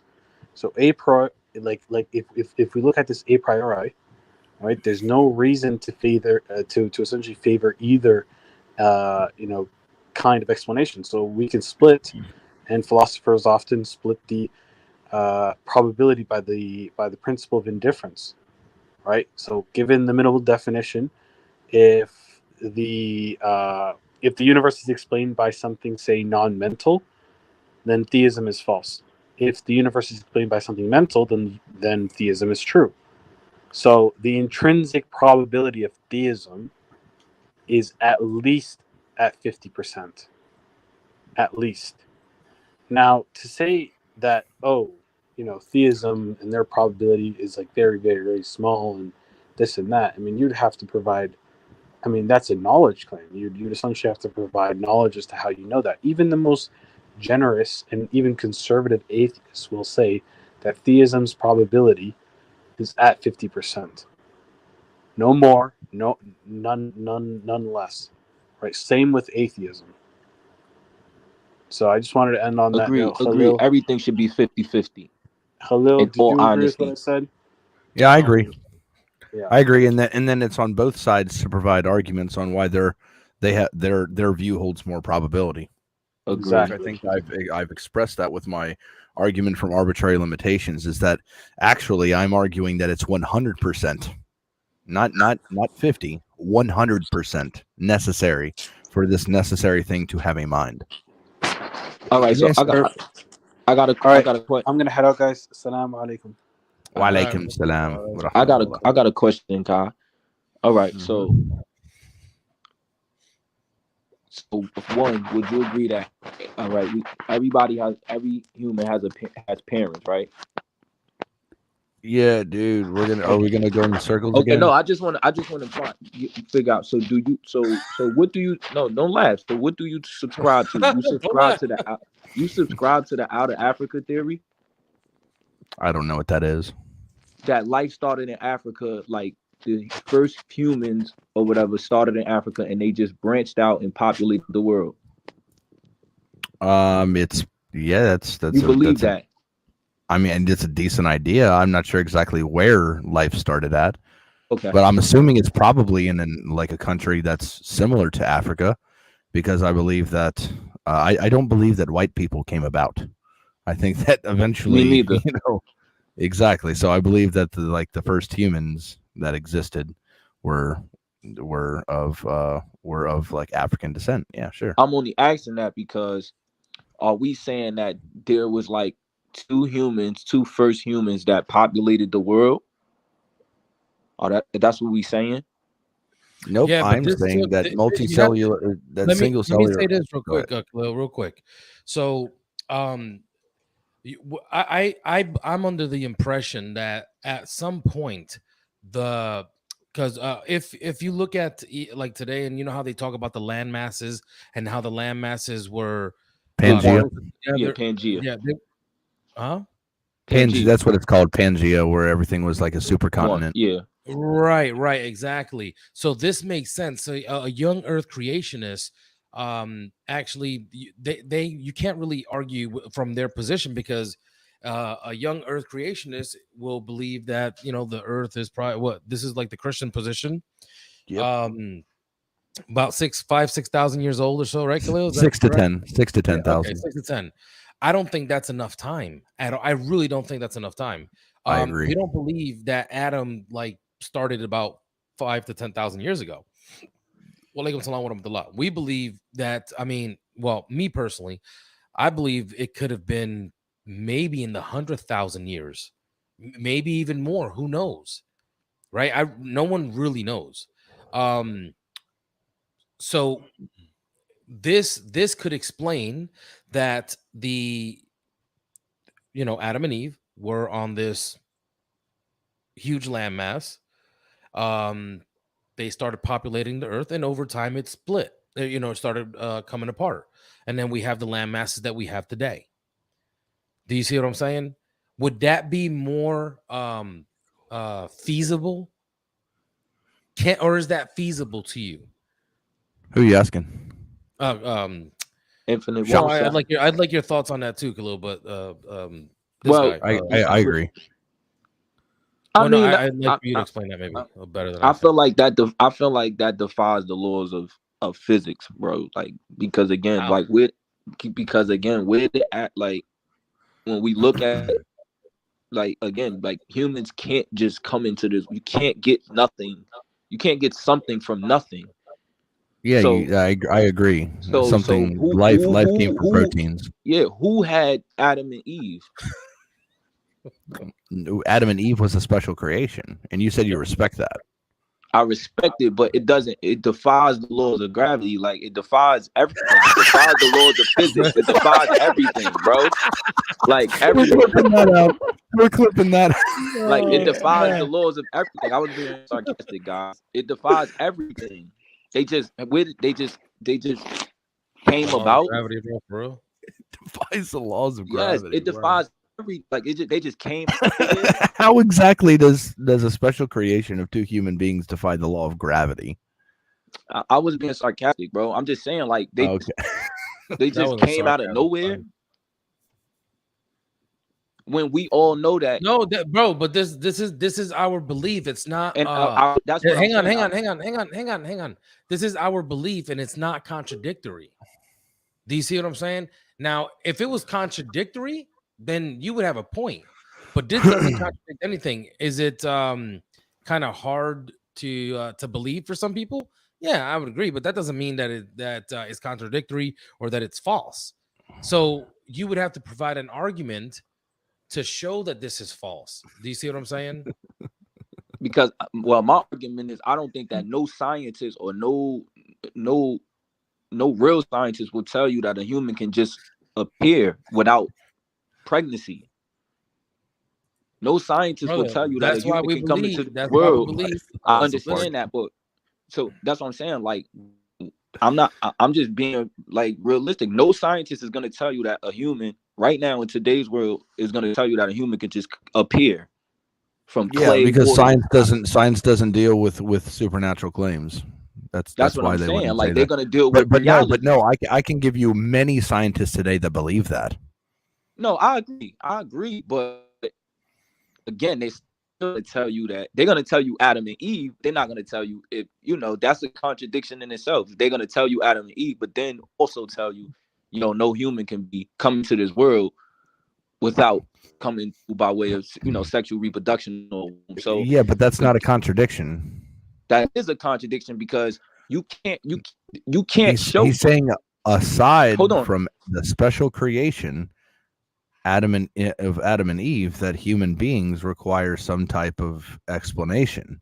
To which, if you look at science, and I'm sure Socrates' son will agree with me on this, is that proteins in a primordial soup came together to create the first single cellular organism. And then that single cellular organism, through asexual reproduction, eventually made multicellular organisms. And then those branched out. And then they started living in the sea, and then eventually became amphibians, and then amphibians eventually became land animals, and so on and so forth, as Isa was explaining. And this kind of goes into the whole idea of Pangea, is that once the continents, the tectonic plates started to move away from each other and shift, that there started to be different climates, different environments, different things that these multicellular organisms now needed to adapt to. And eventually you had multiple multicellular organisms of the same species growing and adapting and evolving to create new species, like I explained to you the other day. And then those new species, you'd have a multiplicity of those exact same species, to where eventually you have humans. This is just strictly outside of my belief. This is just what Socrates' son would probably agree with me on. Yeah. But see, that's my thing. But then they'll tell you like so then we can have the first human beings. Hold on. These amphibians, like again, like these are all like these amphibians that come out of water branch off into multiple different species. Yeah, because they live in different parts of the land and they have to adapt separately. So this amphibian is turning into a mouse. This amphibian is turning into a ape. Eventually, over a long period of time, with small genome frequency changes. Hold up, yo, Sean. No, I'm asking him a question. I'm not. I'm trying to answer. You know how to talk, like as people are talking, like you can do it. But Issa, they be jumping me on here, bro. You don't say nothing. People talking, bro. Come on, stop being biased, bro. They be jumping. Well, no, I'm not jumping you, bro. Like this ain't the Crips or anything. But no, I'm just saying. I'm just asking, Kyle, you believe that one amphibian? I'm just asking, one amphibian turned into a bunch of animals. That's what you're saying, or a bunch of creatures. Amphibians, eventually, the ones who came up onto land and started living on land, lived in different areas, and then through a long period of time, small genome frequency changes within the species, depending on the area that they lived in, needed to adapt to their environment. I mean, it's very, very simple to explain. So then eventually you have different animals that came from the same common ancestor, that live in different parts, that are adapting to different environments, gaining different traits because they live somewhere else. And then you could say, okay, these are different animals. Very simple. Yes, but you guys, I suppose that you believe in evolution. I don't believe that, but okay. What would you say, Socrates? Because I'm not sure, we haven't discussed this yet, or I haven't heard you saying anything relevant. My question is, do you believe in evolution? Absolutely, evolution, abiogenesis. I'm good to go with that. Okay, you are fine. Yes, yeah. I thought of that. I thought that you would have believed in evolution. Yes. I'm gonna tell you this, Kyle. The only reason why I don't believe in that theory that you just described, because when you look at like every living creature, every living creature has a variation of itself. Like you black people, you got white people, you got Asian people. When you look at, you got they got like these have different variations of itself. I personally believe that there would be no need for a human or any being to make something totally different from itself when we see all of their variations. You get what I'm saying? Like we humans can see their variations. Like we humans are only seeing a very, very small timeline of these genome frequency changes. No, I know, but I'm just keeping it simple. What I'm saying is this: you see the variations of humans. You see the variations of birds. You see the variations of dogs. You see the variations of certain fish, like within their respective, species. Yeah. Why would there need to be a dog or an amphibian or ape turning into something else. You get what I'm saying? Like when you can literally see these variations of one said. Like you get what I'm saying? Like humans evolving, or what we call in mutations, if you want to play word semantics, you have white people, you have Chinese people, you have all, you know what I'm saying? You have black people. Why is that? You said what? Why is that? I mean, who knows? But that's from I do. But what I'm saying is we all living. All I'm saying is all living things. We have our respective areas and groups. Like you get what I'm saying? Like there's no need for us to be attached to bees. We have our groups with different, you know, ethnic groups or you know, races. You get what I'm saying? Like I agree with Sean on this point. I don't believe it's, like, you know, why like do a we damn, need to be attached to bees? hold when up, Sean. I don't believe in a duck turning into a fish, like or vice versa. Like that's crazy. There's actually no proof of that. Yeah, it doesn't make sense to us to be attached to one thing when everything has their variations. Like you get what I'm saying? Like crabs have. Yeah, but when you say it like Issa just said it, yeah, that sounds nonsensical. Absolutely, I don't see a fish, you know, shitting out But a duck. that's what they're saying. The amphibian Turning into a did. damn monkey or some shit. But that's what they're trying to say. And Yes, but what God doesn't negate, evolution doesn't negate the existence of God. Just the kind of literal interpretation of scriptures.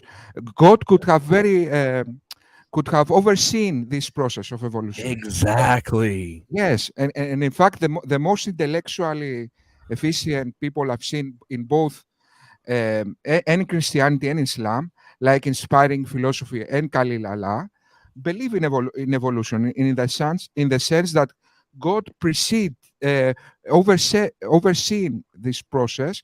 He gave the qualities, let's say, of matter to at some point let's say for biology to come about from chemistry. So he gave the qualities to matter to be able to have evolution. So Yeah. I don't see a contradiction. That's what I'm trying to say. Yeah. One moment, guys. In the chat, Jomel Candelaria, he says he's preaching about Matthew 75. Jesus is the truth or whatever. He says you guys need to be saved. Still, the gospel need to be preached for salvation to mankind. Jesus told us Yeah, to Joe love your Mel, shut enemy. your dumb ass up. How about that? Yeah. He says No, Jesus told us come up here. He said, Join the link, listen. Jomel. He says, no, Jesus told us to love your enemy. It's not like Islam who does not love their enemy. Yeah. And then he says, that's why terrorists shout Allahu Akbar. Yeah, and that's why. And that's why. Hey, that's Jomel, why, you know I'm a combat veteran, right? And I fought terrorists. See, y'all be letting then right. See, like don't y'all don't jump on his neck, right? Because y'all should know by now that a lot of Christians don't know too much about Islam or the Quran, so they say things like that. You know what I'm saying? And vice versa. News Like, indoctrination. Yeah, you like can't live in if he knew 2022 enough, and he would not know. understand what's going on with the news and these people. Yeah, are Jomel, like, hit the link. Look, Jomel, at the top of the chat, there's a link. Look at the top. You have to look up, inshallah. Yeah. And then when Yeah. you do that, you'll see a link, follow the instructions, and you can come and talk to us. Yeah, before you enter the room, put a diaper on because I'm going to make you shit yourself. Hold on, before y'all bring him up, Khalid, is it possible, right? Look, is it possible that each individual, like, living being had its own inception in the world, and just the way that they show us could be wrong, like the whole coming from one thing, could that be wrong? And you know, we just all had our individual evolution, like a bird. Every bird had that, you know, or every human. Is that possible? I would just ask for a model, and the model that you're going to give me is that everything that exists in all animals can only come from those animals, and therefore everything's infinite. Yeah, I'm just saying, like, you know, like, how did we get to the? Because you got to understand something when DNA changing, right? So when you look at like black people in ancient Japan or or Hawaii or places like that. They don't have the DNA of Africans. Like, you get what I'm saying? But again, they'll tell us about this out of Africa theory. So what I'm saying is with people all over the world, the DNA changes, the complexion changes, the hair changes. Like, you get what I'm saying? So yeah, that's evolution. Right. I'm agreeing. But they still humans. Like, you get what I'm saying? Like, just like you said, you don't feel like you don't feel like white people. You know what I'm saying? Like, white people are still humans. But the thing is this goes right back to what I already said, is that you're only looking at what human beings have observed and experienced with our very limited time that we've had. If the universe is 13.8 billion years old and the Earth is 4.6 billion years old, we're looking at what we can observe right now in our lifetime is a fraction of the time that Earth has been about. I'm agreeing. I don't think that they will ever truly know how long Earth has existed. I don't think they ever will like truly know, because time is moving forward. So we already have, but we can just look at redshift, microwave cosmic background radiation. Exactly the video that Issa showed you. I mean, it's proven. It's demonstrable. We can do it over and over and over again in a laboratory. Word. I know you want to disagree with it because it goes against your infinite wombs theory. No, I'm not saying that. I don't. Here's the thing with the whole laboratory thing, right? I don't know if you guys know, but like the scientific revolution in Europe started in the 1500s. So when you look at that and you look at how, like, I hope Socrates is here. He could verify this. Like Greeks got their science from, this is why I don't believe in like the whole ape theory, because no scientists in ancient Egypt, who they were dealing with astrology and doing peer review, like they were really like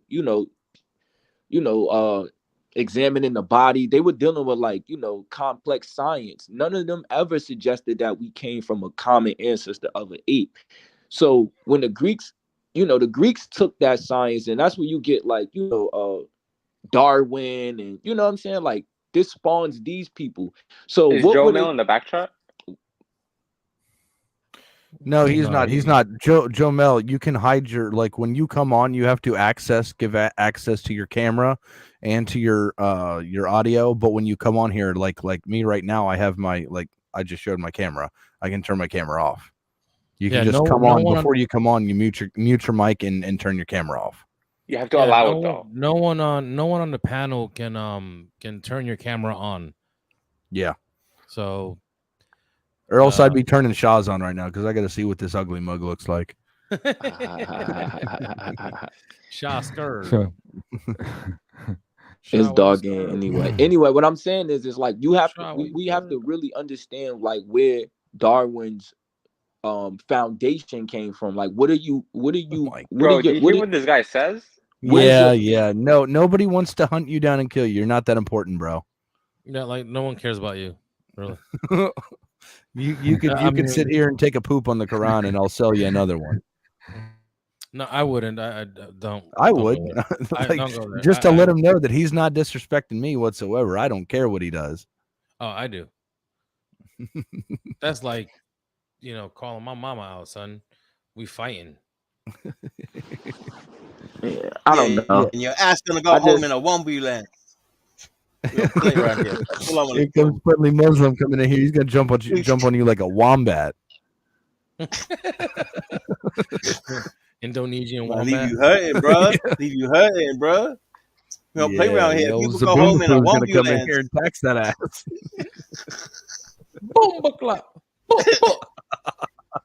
Y'all blood. But yeah, no, I don't think it's like we should keep going on about this whole infinite wombs thing. Like, I think I was getting somewhere. We're gonna have to put him in a wambulance. In a wambulance. I'm sticking with the infinite wounds, bro. And then here's the thing. That's our hold on, Ka. That's our reality. I wanted to ask you, right? He said, do you feel like can the world can the world exist with does Earth need humans or any animal or insect? or fish? Does it need any living creature? Does the it need earth any need living us? creature? Does the earth need us to continue? Does it need any living creature? No, in fact, actually, human beings existing is screwing up the planet. Like it was in Okay, a so much better state when we didn't exist. I'm just asking a legit question because I want to know your perspective. So why would the earth create any beings? You're acting like the Earth has some type of agency or intent. Like, Well, I think I want to bring about life on. No, I'm asking you, like, what? But would you consider humans natural? Yes. Humans? Yeah, like would you consider us natural? We're Like a part of a animals, natural water, like, process now. Absolutely, yeah. The only ones that I would not consider natural are Adam and Eve. Okay, cool. Those are the only ones that I would say is not natural. Not natural. Okay, so that's what I'm saying. Like, what? If like, why are we here? I can answer that. Why So, is birds? Why be I'm birds? gonna tell you right now, Shah. You get what I'm saying? Hold up. Yes, but there are many answers to this question. Why we here, bro? Hold on, Issa. Can you No. tell me You why said we why here we here, without bro? using Give me 15 seconds, bro. Let me finish my Bro, question. just give me Hold 15 on, Issa. seconds. No, 15 seconds. Oh 15. Thank you. Okay. So in Surah Al-Dariyat, I think it's verse 51 or 56, Allah says that we have not created the jinn, nor the jinn except for one reason, and that is to worship him. Worship. That's it. That is it. Very simple. Go ahead, Shah. Now you To can argue worship him. against that. So you said he created. So are we supposed to forever? Like, is this a forever thing or like? Oh wait, say that again. I didn't hear you. It's just for a time period or what? Or is this supposed to be forever? the time period until the day of judgment. Okay. Oh well, until you're dead on Earth. DED. So do you guys dead. think there will be a time where there's no humans? Yes. Okay. On Earth, yeah. Because I mean, no Earth. Because of what? What's going to cause that? Because the sun. The end times. Yeah, Allah's going to destroy everything. According to Socrates, you would. Yes, of course. Heat death. Yes. Heat death. The sun at some point. It's described in the Quran. So yeah. what we are trying to say is that there are many alternatives from what you believe. So what you need to do is demonstrate why your assumption is more. I don't know. It's better. Alhamdulillah. No, Yes. I'm just asking. You kind of imply guys that what you because say is the only I don't have option. no rebuttal. I'm just asking. You guys think there's going to be a time where there's no humans on Earth? Yes. Yep. Okay, that's cool. I don't have no. I'm just asking y'all which I believe in. Yes, there are many things that can destroy the human civilization. Khalid, you want to Jomel's read that comment there? What comment? Let me see. His latest comment is right before. Nice is not encrypted. I really have great fear in terms of. Yo, bro, like nobody's up here. Like I'm a white dude from like Cincinnati. Like I'm not trying to. I'm not trying to. I'm a Puerto Rican dude from Florida. You know what I'm saying? Yeah, right. Like come on. It's you're not dealing with terrorists. You're dealing with. Mira, Yomel Candelaria. Yo soy boricua. Soy latino. So you gotta have tough skin like me. You see, I come back in the fire. I walk through the fire every day. Está asustado ahí, no sé. Mira, dale, ven para acá arriba para hablar contigo. Maybe you understood that. Yeah, we're just some dudes sitting on here trying to have discussions about God, right, and existence. Like, I'm not sitting here trying to hack into your VPN or your IP or whatever it is. I'm not that. One more question. I don't even know what one more question, bro. Like, I've never encountered anything that he just said. A VPN that's like a no. I'm talking about Jomel. No, Jomel, he was saying that his device isn't encrypted and he's worried about. Yeah, that's what he's talking about. If to have your device encrypted, it means that you have a VPN that like protects your IP address from hackers. Yeah. We're not trying to hack you, bro. We're not. I don't even know how that would how you. I think he's just using it as an excuse because he knows when he gets up here, he's going to get his ass taxed. Yeah, tax that ass. Khalid, I got one question. Why don't you believe that it's possible that life always existed? Is that because the Earth is limited, dude? The Earth didn't always exist.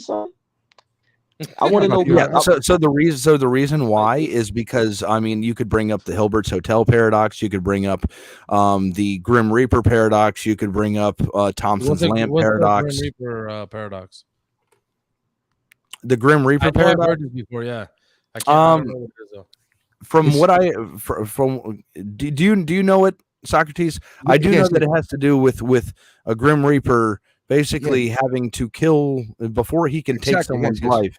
He has to take someone else's life before that, but he has to take someone else's life before that, or something of that matter. Yes, that's exactly. Is that Greek philosophy? There is a fit time that that the Green Reaper needs to kill somebody, but he needs to take the permission. Wow, I forgot. No, that's like the sniper one. We could just yeah. There's the sniper paradox. There's a guy with a sniper rifle that has his enemy in his sights, and he's ready to take the shot, but he has to get permission from his supervisor. Yeah, it's the same logic, but his supervisor has to get permission from his supervisor, and there's just this infinite regression of supervisors needing to get permission. Now, if there's an infinite line of supervisors needing to get permission from their supervisor, will the sniper ever actually take the shot? Nope. No, yes. Okay, which means that if there's an infinite amount of human beings that existed prior to a human being that's born right now, how did we get to right now if there's an infinite regression? We would never get to right now. Hold on, Kyle. When we say, hold on, I think when I say infinite, right? So that to me, that's like I'm just going by what I'm saying. Like we live on, like if your parents die, if you had kids, you're living on technically, like No, but we're talking about not in the future. We're talking about going back in the past. That's what I'm saying, Kyle.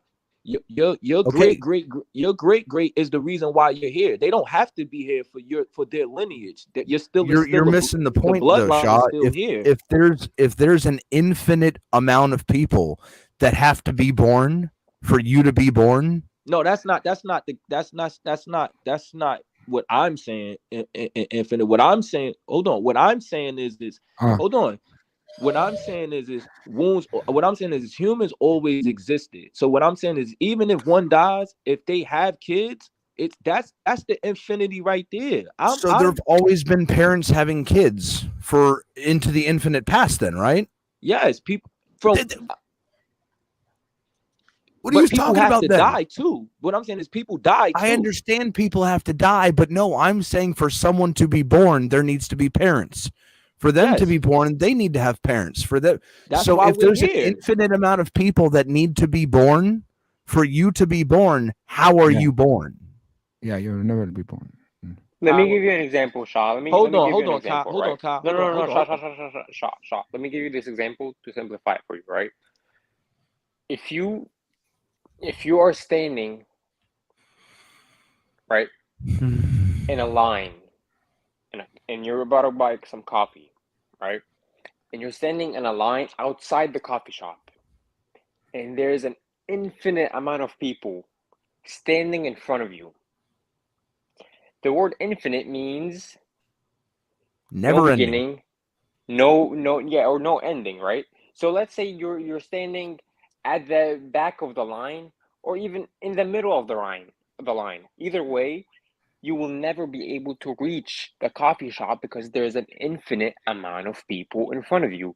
So his question would be, if there's an infinite amount of wombs and people, how do we exist today? Let me give you another example, right? If there is a mission, right, and there is someone who needs to be killed, and there's a sniper who needs to shoot him, right? And this sniper, we just went over that. I think you weren't listening. Oh, okay, yeah. No.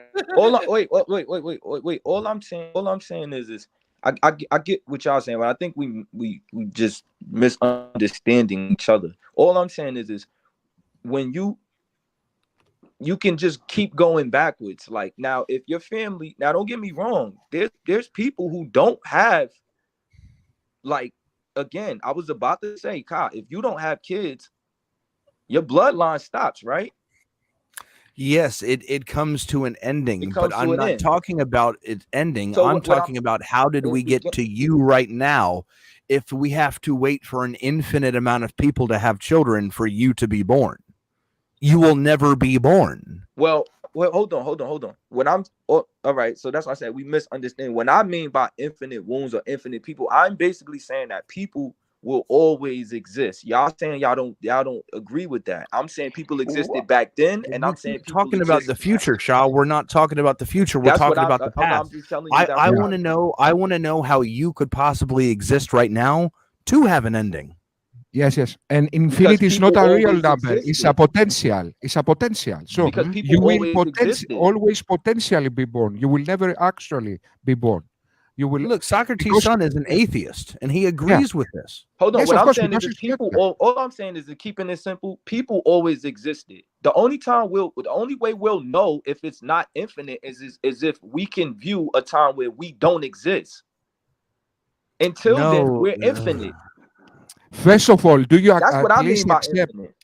Let me ask you a question. Do you at least accept that we people in this earth, on the planet Earth, didn't always exist? Because no, I don't believe that.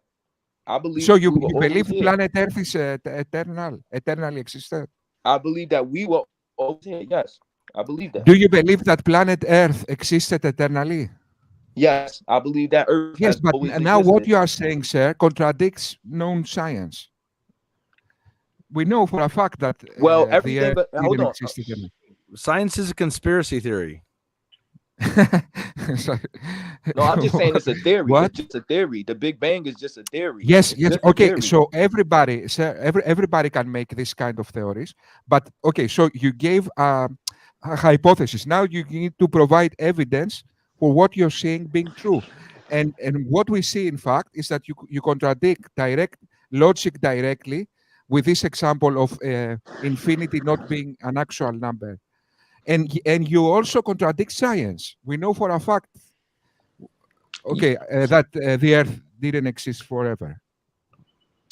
So, so that is your problem. You need to provide evidence. If you look at the second video that Issa said, if you look at the guy that was narrating, he said that he was gonna mix in a certain area. The Earth is an accretion disk from the sun. Hold on, Khalid. That guy, when he was explaining the Big Bang Theory, he said that he was going to add in his own interpretation because in an area that he couldn't explain. So when you think about stuff like that, it's like, yo, we can't fully take everything a scientist or a breakdown. Even watching that video, as great as it was, it's still doubted because he still had to add his and guesses where we don't know. I'm going to take a poll real quick with the chat. Free Naturalist asked a really good question. So far, who's convinced of infinite wombs? Put 1 if yes, 2 if no. Thank you. I could care less what they think. I want to know what they think. I want to know if you're actually convincing people. I'm not trying to convince nobody. I raised this argument because, again, when I look at what evolution says and what, again, I'm going off the Big Bang Theory, which leads me to believe they don't really know. Yes, not really knowing doesn't mean you are right. In other words, what you are saying is if you exclude... I'm not saying I'm completely right. Okay, so what's your argument then? So you just gave one hypothesis. I said that life always existed. I said that human life always existed. Yes, but what is your evidence for that? Just statements are not arguments. You are making. You're just making my evidence for that. My evidence again. Personal experience. Again, you guys will have to show me where the first person was. Like hold on. Show me the first person, where they were, where they landed, what country, where. How do you show? How can I show you that? Y'all showing me the Big Bang Theory. This is the entirety of your belief, Shah. If I ask you, hold on, Khalil. We have evidence of the Big Bang Theory, which is older than humans, but y'all can't show me where the first person was.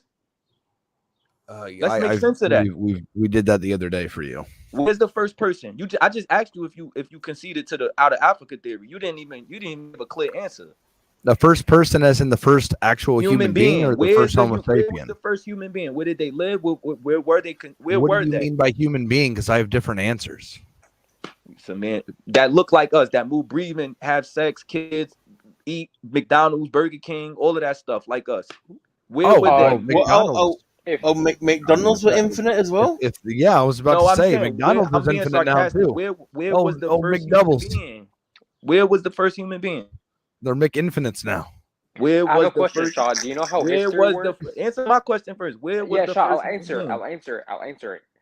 But the reason we know where people Where were, was the first human being? can you listen? On Can you Earth? listen? Yeah, the reason why we know where people when we look at history, the reason we know where people are, where they're located, is because of other people that witnessed them and saw them, and they wrote Where it was the down. first human So, beings? no. You're not gonna do this. So Where now my were question they? is, no, my Where did they question drop is, out of the sky? Come out of the all water? right, you guys remove him because remove him because Y'all not he knows answering what my I'm getting into. question. So He knows what this I'm is getting the to. entirety of Shaw's belief right here. Yep, exactly. This is how. Okay, so if you were Why to y'all ask not? Shaw, Why y'all not answering my Shaw, question? what came first, the chicken or the egg? His answer is going Why to be you yes. asking me a question now? Why y'all always want to ask me questions? But I'm asking you a question, Kyle. Where was the first person? Where did they land? On Earth, somewhere Where? in Africa. In Africa. Okay. I'm just asking you a question. I just want to know where y'all. Because if you could show me how the Big Bang Theory happened, and that happened long before humans, I can show you then you Big should Bang be able to show Theory. me I where can humans. Big Bang cosmology. I can show you Cool. abiogenesis. So I can you show should you be able to evolution. show me something younger than that, like where the first human being was. But that's science. That's science. The first human being being in a specific location has nothing to do with science. It has everything to do with science. It has something to do with, you know what it has to do with? Has everything history. to do with science. What? It has to do with history. And this is what I was What? getting to.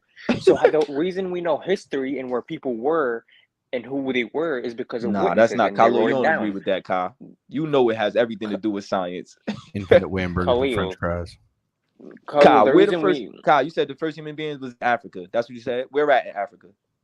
You know? I don't know, bro. Oh, I've no, never you been there. don't know It's that, cool. Khalil. I'm just asking. Nobody could make exact judgment on where they were. You could say, okay, they were black, they were melanated. You could say that for sure, but you don't have to say Africa for sure or Middle East for sure or this for sure. We don't know, but that doesn't matter because that has to do with history. That has nothing to do with science.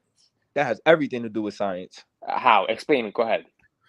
Well, biology, yeah. So evolutionary biology. Why wouldn't that? Yeah, exactly. Why wouldn't the first people, like, if y'all claiming they didn't come from? But no, but parents- you're asking for records. You're asking for some Yeah, type if you of could show- record, if which somebody would could deal, give- like Ahmed said, with history. Yeah. Yeah, like if you could show us a If demonstration. that's what you're asking for, then he's right. No, I'm saying if they could demonstrate, how the Big Bang Theory is something that happened. Yeah. It's They should funny be able how to you want demonstrate and everybody to show you demonstrate where- they should everything, be able to but you can't demonstrate and show you demonstrate an exactly infinite where womb. humans were born, where they came out of the sky, they should be able to show you that. Yeah. Okay. That's all I'm saying. How? Yeah, that's fine. How are they showing you the Big Bang Theory? Because that's science. Because it's science, and So you have done humans- so nothing humans- different. So humans coming you're into talking about existence history. isn't science, Kyle? And you're talking about history, bro.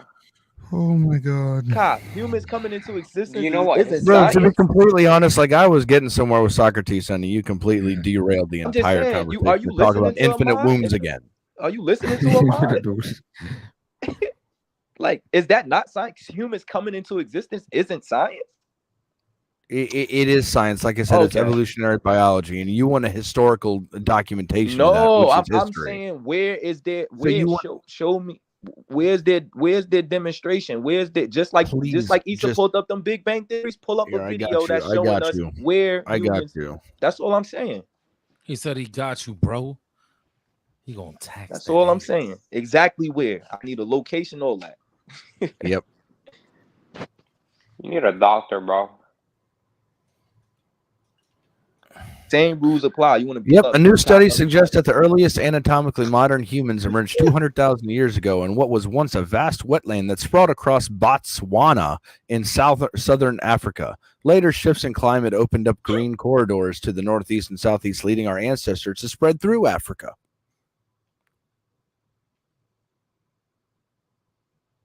There you go. And that's National Geographic. It's an infinite womb for your ass. Yeah, infinite wominator. But yeah, there you go. There's your answer. And all those people turn into white people, Asian people, white. Not all of them. No, Arabs. there's still people in Africa that are black. Black no, I'm people saying still exist. those initial people turned into everybody else. Yes, Sure. As people spread out Mhm. and the continents started to move away from each other, and they just turn white. They turn into white, and these white because you just said earlier white people because didn't just traits pop up. changed because they didn't need that type of melanin in their skin because it wasn't such a hot environment, which gave them newer traits, which is why we have different races of human beings. I'm just asking you because you said earlier you didn't feel like white people. You said that you heard people say that white people just popped up, like. No, white people just popped up. One of y'all said that. Y'all said that. I mean, that's possibly the idea of the Native Americans when we just popped up and took their land. Oh no. But I mean, shut up. So, anyways, I think I'm myself. We never gonna agree on that. Like I said, we always. I know, so we should just never bring up infinite wombs again. Adam and Eve. I feel like we always been here. Yeah, I don't think we should ever talk about infinite wombs. Does again. the Quran speak about Adam and Eve? Yes. It mentions Adam and Eve by name. Yes. Yeah, I'm just asking. I don't know. I'm asking. Y'all laughing. Yeah, I mean, if you send me your address, I'll be more than happy to send you a Quran. I just picked up a box of like 50 of them. I'll Google it. I know how to Google. How much it cost you, bro? Source. Huh? I'll find it. How much did it cost you? For free. Oh, alhamdulillah. Yeah. So, in other words, what you are saying is, I believe in the theory of infinite wombs. Disprove me. Infinite everything. Disprove me. Okay. Yes, but we don't believe everything until they are disproven. We believe things. We have good reasons to do so. So when you have we can only believe things. We have good reasons to do so. We don't believe everything until it's disproven. So this is how effective reasoning works. So when you have a theory, okay, it's good that you have a theory, but you need to provide some kind of reasoning or evidence to support what you are saying. But I'm not trying to have an infinite amount of infinite womb discussions with you.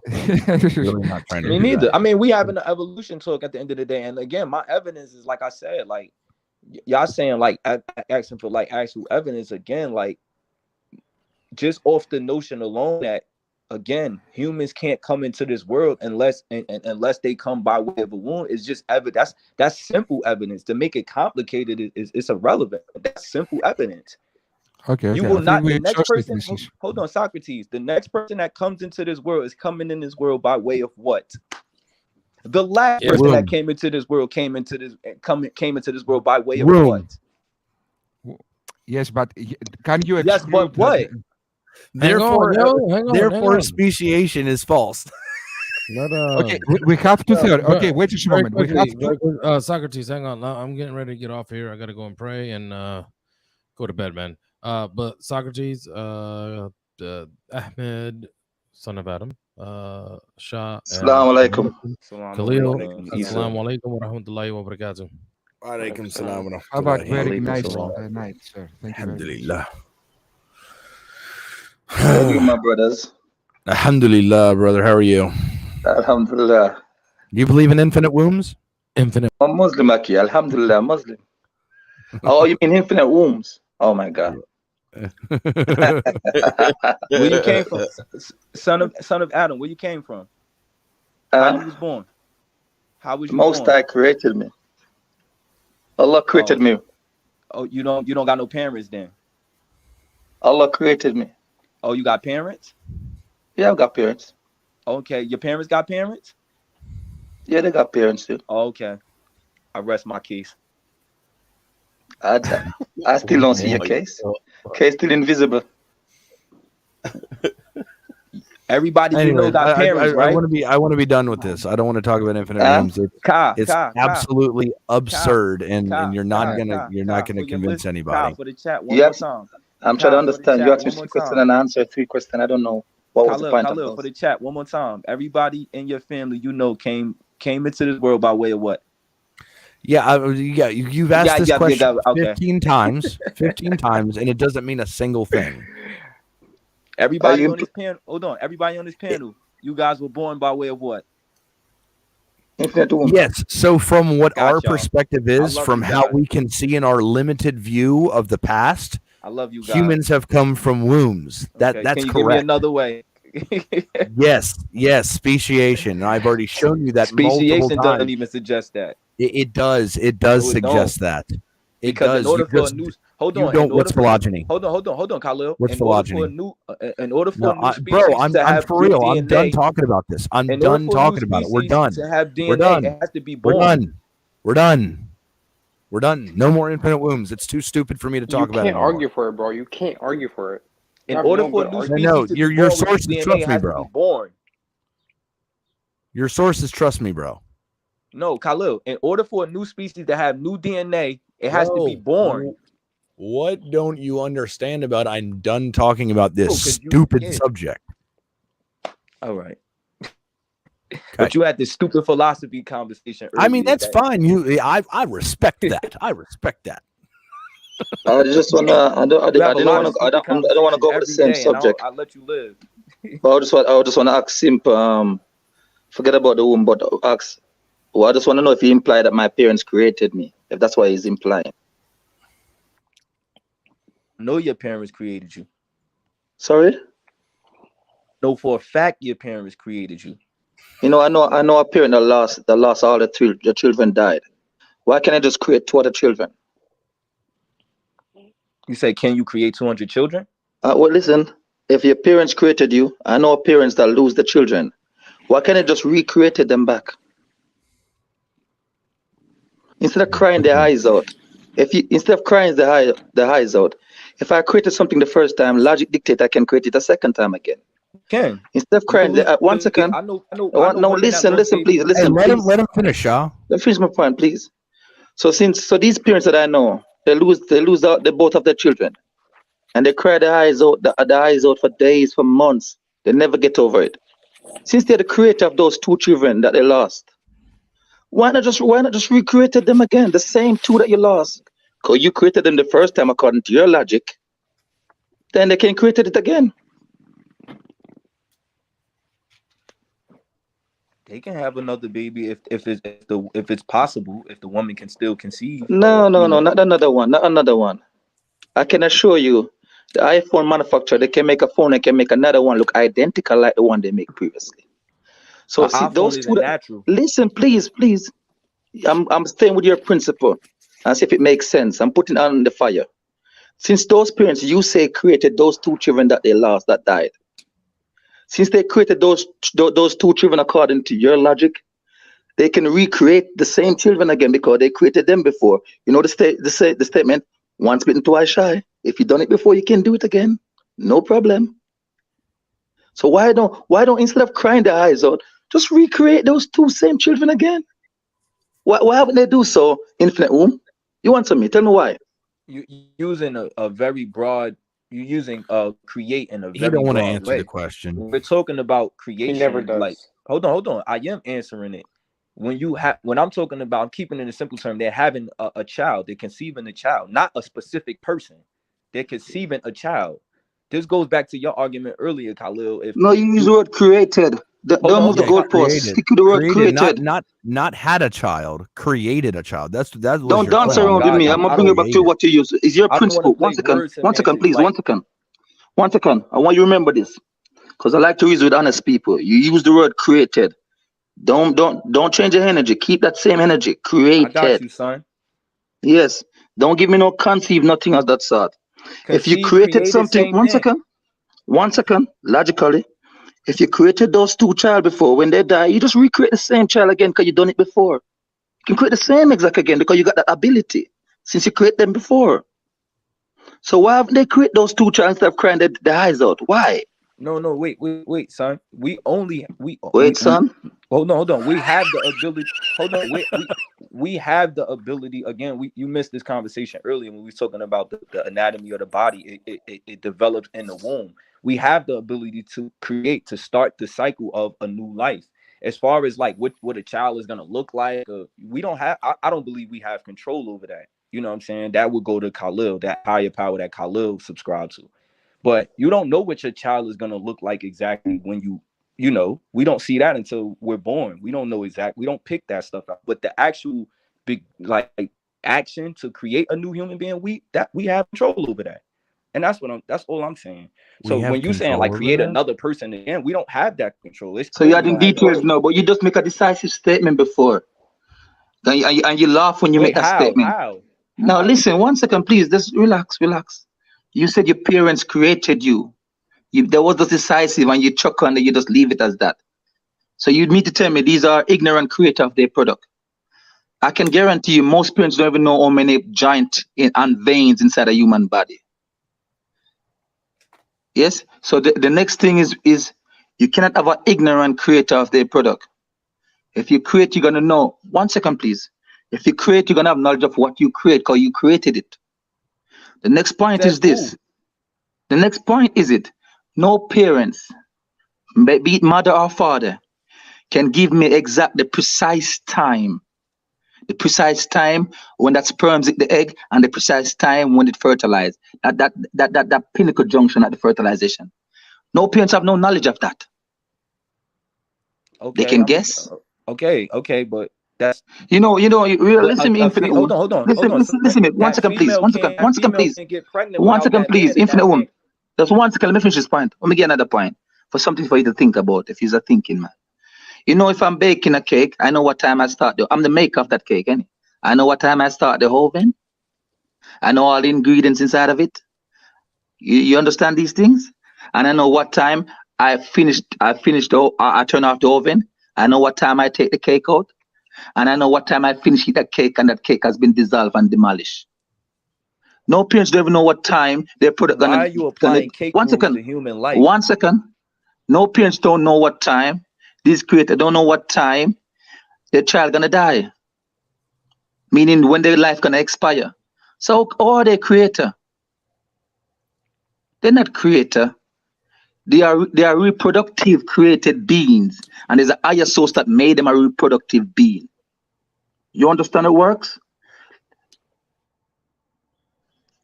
So that's cool, but at the same time, if that was the case, then why aren't humans just getting born? Like if we don't have no power or we're not that important to the grand scheme of new life, why are women just waking up pregnant? Why are people just dropping out the sky, walking out the water like amphibians? Why? It has to come through us, a male and a female. I just said to you, there's a higher source. I'm not disagreeing with that. I literally said we don't have no control over the way our child looks. Like, you know what I'm saying? The height. You don't know what your child is going to look like until it's born. So I'm not giving us all this. But if you made something, so you have to change your word now. If you create something. When I'm saying create, no, that's not true. We create in it, meaning we're causing the action for new life to be. Everything after that is and that's even on us, because the woman still has to take care of her body. You don't understand what you're saying, my brother. 1 second, my brother, please. Meaning, when I say create, you're talking 1 second. A pregnancy of a child. 1 second, my brother. You're not thinking about what you're saying. You're only saying stuff. Hold on. 1 second, please. Hear me. Without a male and a female mating, how are we getting here? That we're creating new life. That's what I'm saying. You're creating the body by which a soul is placed in. We're creating. We're the anchor to new life. No matter. Yes, we can freely that doesn't choose. happen without us. We can freely choose. Yes, I agree. But you said how we created our children? No, the children is a philosophical discussion about personhood. If we don't cause this action, how does the children come? We're creating this. We're creating this necessary. Yo, like I said, bro, in the chat spoken. Like, I'm so tired of this. Fuck the chat. Yeah. Y'all not using y'all logic. Y'all trying to be all complicated. No, we are using logic. We're trying to get you to understand how to use logic, and you don't. And you're just trying so to complicate something simple. You just said, "Oh, my Khalid, does this." I notice you trying to dance around again. You use one word. I said you use one word, my brother. I said few things. You shuffle up the one word they use.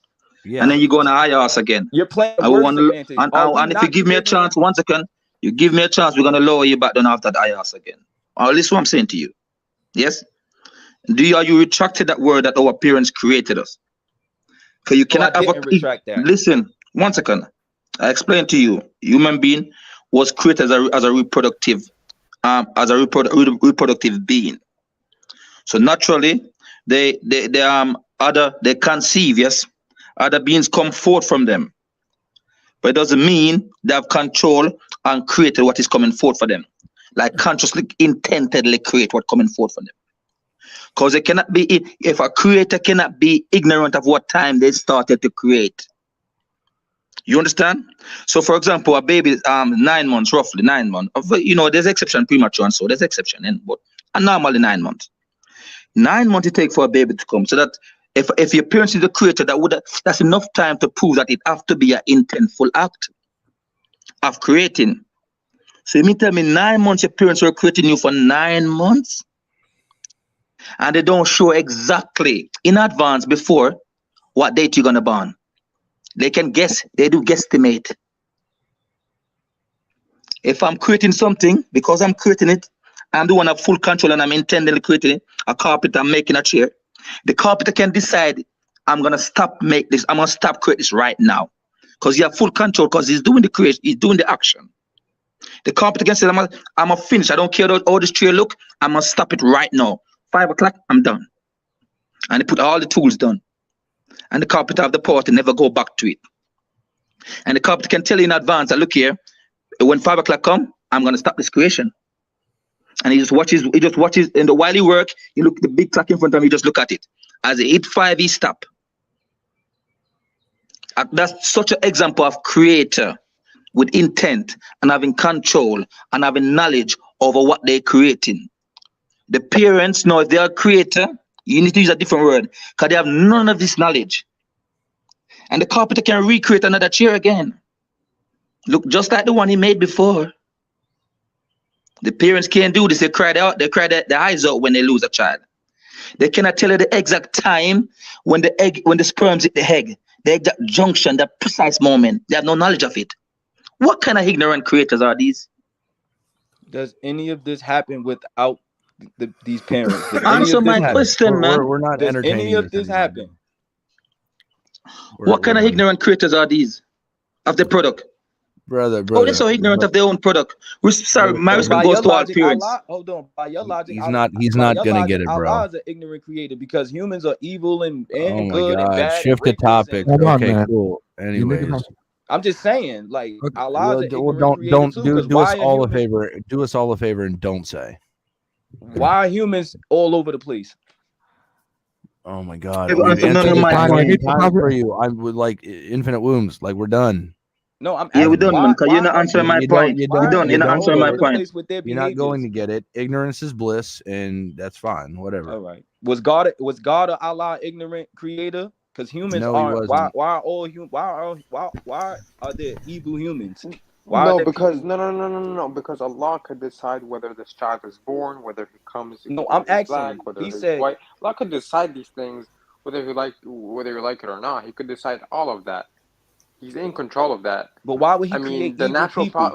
hold on. The natural process still goes, right? He doesn't have to interfere with it, but he can if he wants to. However, we can't if we want to. We have zero control in what happens, but he has. And Allah actually says that in the Quran as well. 1 second, Allah actually says such thing. He says, some of you, he give you long life till you reach old age and gray hair, and then he take away your memory till you don't remember a thing. And says, some of you, he taken you when you're young. He actually says that as well. It's in the Quran. So what I try to say to you, you were talking about the one second. We're talking about Allah, the creator, who described the embryo in 7th century AD, and that's inside the Quran, in the 3 progressive stages. When the embryo is unseen to the naked eye, even if you cut a pregnant lady open, your naked eye still cannot find that embryo.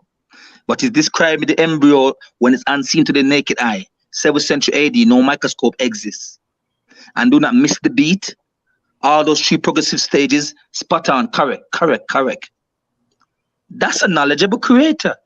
That's the one of knowledgeable. That's the one of knowledge. No parents in the 7th century AD could just sit down to themselves and describe that information. That means they're not creator of the embryo.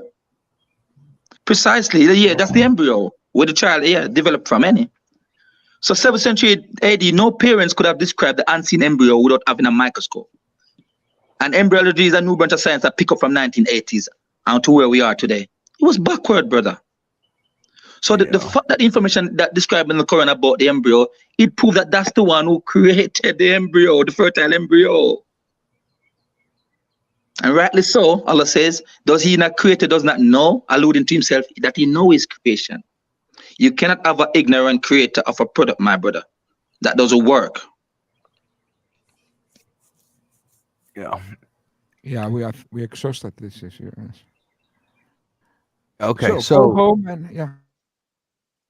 So I want to get back to the topic that I was speaking with you about, Socrates, and that is this necessary thing, right? If we agree that there is something that's fundamental and necessary, and it could not fail to exist another way, how could it be arbitrarily limited in any way? So, in other words, you are saying that it's logically impossible, this necessary being not to be conscious, because there are because of the argument of these non-arbitrary limits. You said correct, because you said it's logically possible. There's no contradiction in saying that the necessary thing has consciousness. There's no contradiction, which means it's logically possible for it to have consciousness. So what I'm saying is that if it doesn't have consciousness and it's logically possible that it could, that means that in another world or another reality, it could have consciousness, which means that it is by definition, according to modal logic, it is contingent because it could exist otherwise in another reality, logically.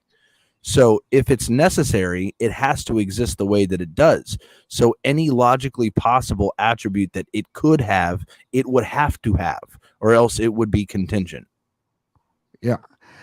What I will say against that, although I understand the logic, which is a very good logic, what I will say that is maybe a logic doesn't represent the state of affairs, and it just represents the order of our mind. In other words, I don't think in cosmology, in reality, is probable, cosmologically probable, something to exist forever, yet having all these complex, convenient qualities. What I'm trying to say, in order not to make it very complex, a consciousness, as I view consciousness, must be something contingent. In other words, when we have even God's consciousness, it's God's some kind of specific character. He has a certain kind of not beliefs, but certain kind of moral, moral beliefs, let's say. But these are the moral standards. Yes, standards are. Yes, it's not in fact beliefs. So, but he's got certain kind of character. This character, it seems to be contingent in the view that everything must exist. Everything,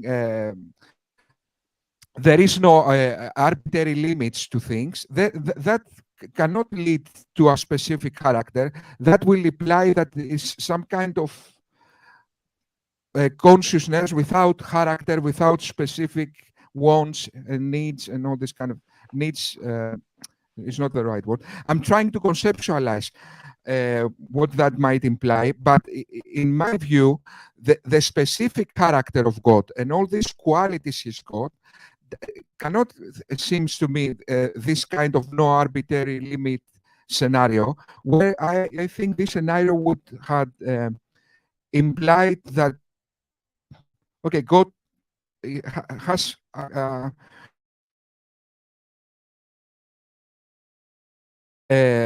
specific consciousness. It will be like, something like non-consciousness, in fact. In other words, sorry, I cannot communicate very well, but what I'm trying to say is that, in my view, consciousness doesn't fit this a necessary being.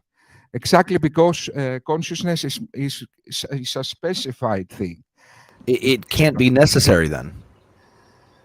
Yeah, exactly. Yes, this is what I'm saying. I'm saying that consciousness. Okay, so then we need to go back to the stage one contingency argument.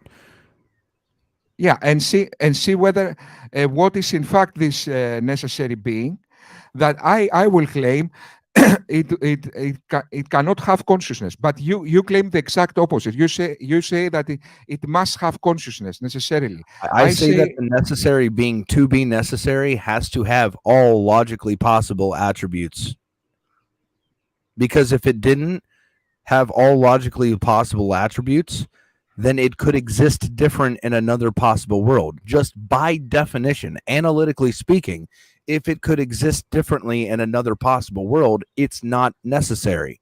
So if you agree to a necessary being, the necessary being cannot have limitations because it could exist differently in another world, which is the definition of a contingent being.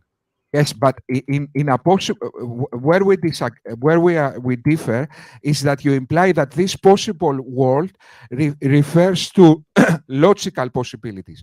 When I say that your argument, in fact, this possible world must refer to cosmological probabilities, because logic is not. So now we need to define what is true. So true is in fact something that corresponds to reality. A world. In your worldview, where the fundamental reality is consciousness, then I assume reality in a fundamental level is consciousness. But in my worldview, where the fundamental reality is a natural world and not logic, logic in fact is some kind of thing that happens. I understand. The problem that we're having is that you think that this necessary thing, this necessary being, is within the cosmos, is within the in cosmology, not exactly. But now this necessary thing, if it's inside of the limited universe, right? You don't believe that the universe is infinite, do you? Yes, the cosmos might be infinite. Yes, but not our current universe. So our current universe that started with a Big Bang. What argument do you have that states that the cosmos is infinite? Yes, I say that because I don't think, because we have something now. So obviously the philosophical nothing never existed. So there must have been something that always existed. We know our universe began with a Big Bang, but we don't know what happened before the Big Bang. So I will assume that there must have been some kind of natural reality that preceded the Big Bang, but is in a sense infinite, although infinity implies some kind of time. Maybe in this kind of state we have the time itself, it's infinity. Infinity referring to this kind of time might not make sense either. So there might be a kind of exotic time, let's say, or which is not linear, which is anyway. That's correct. I don't think that time had a beginning.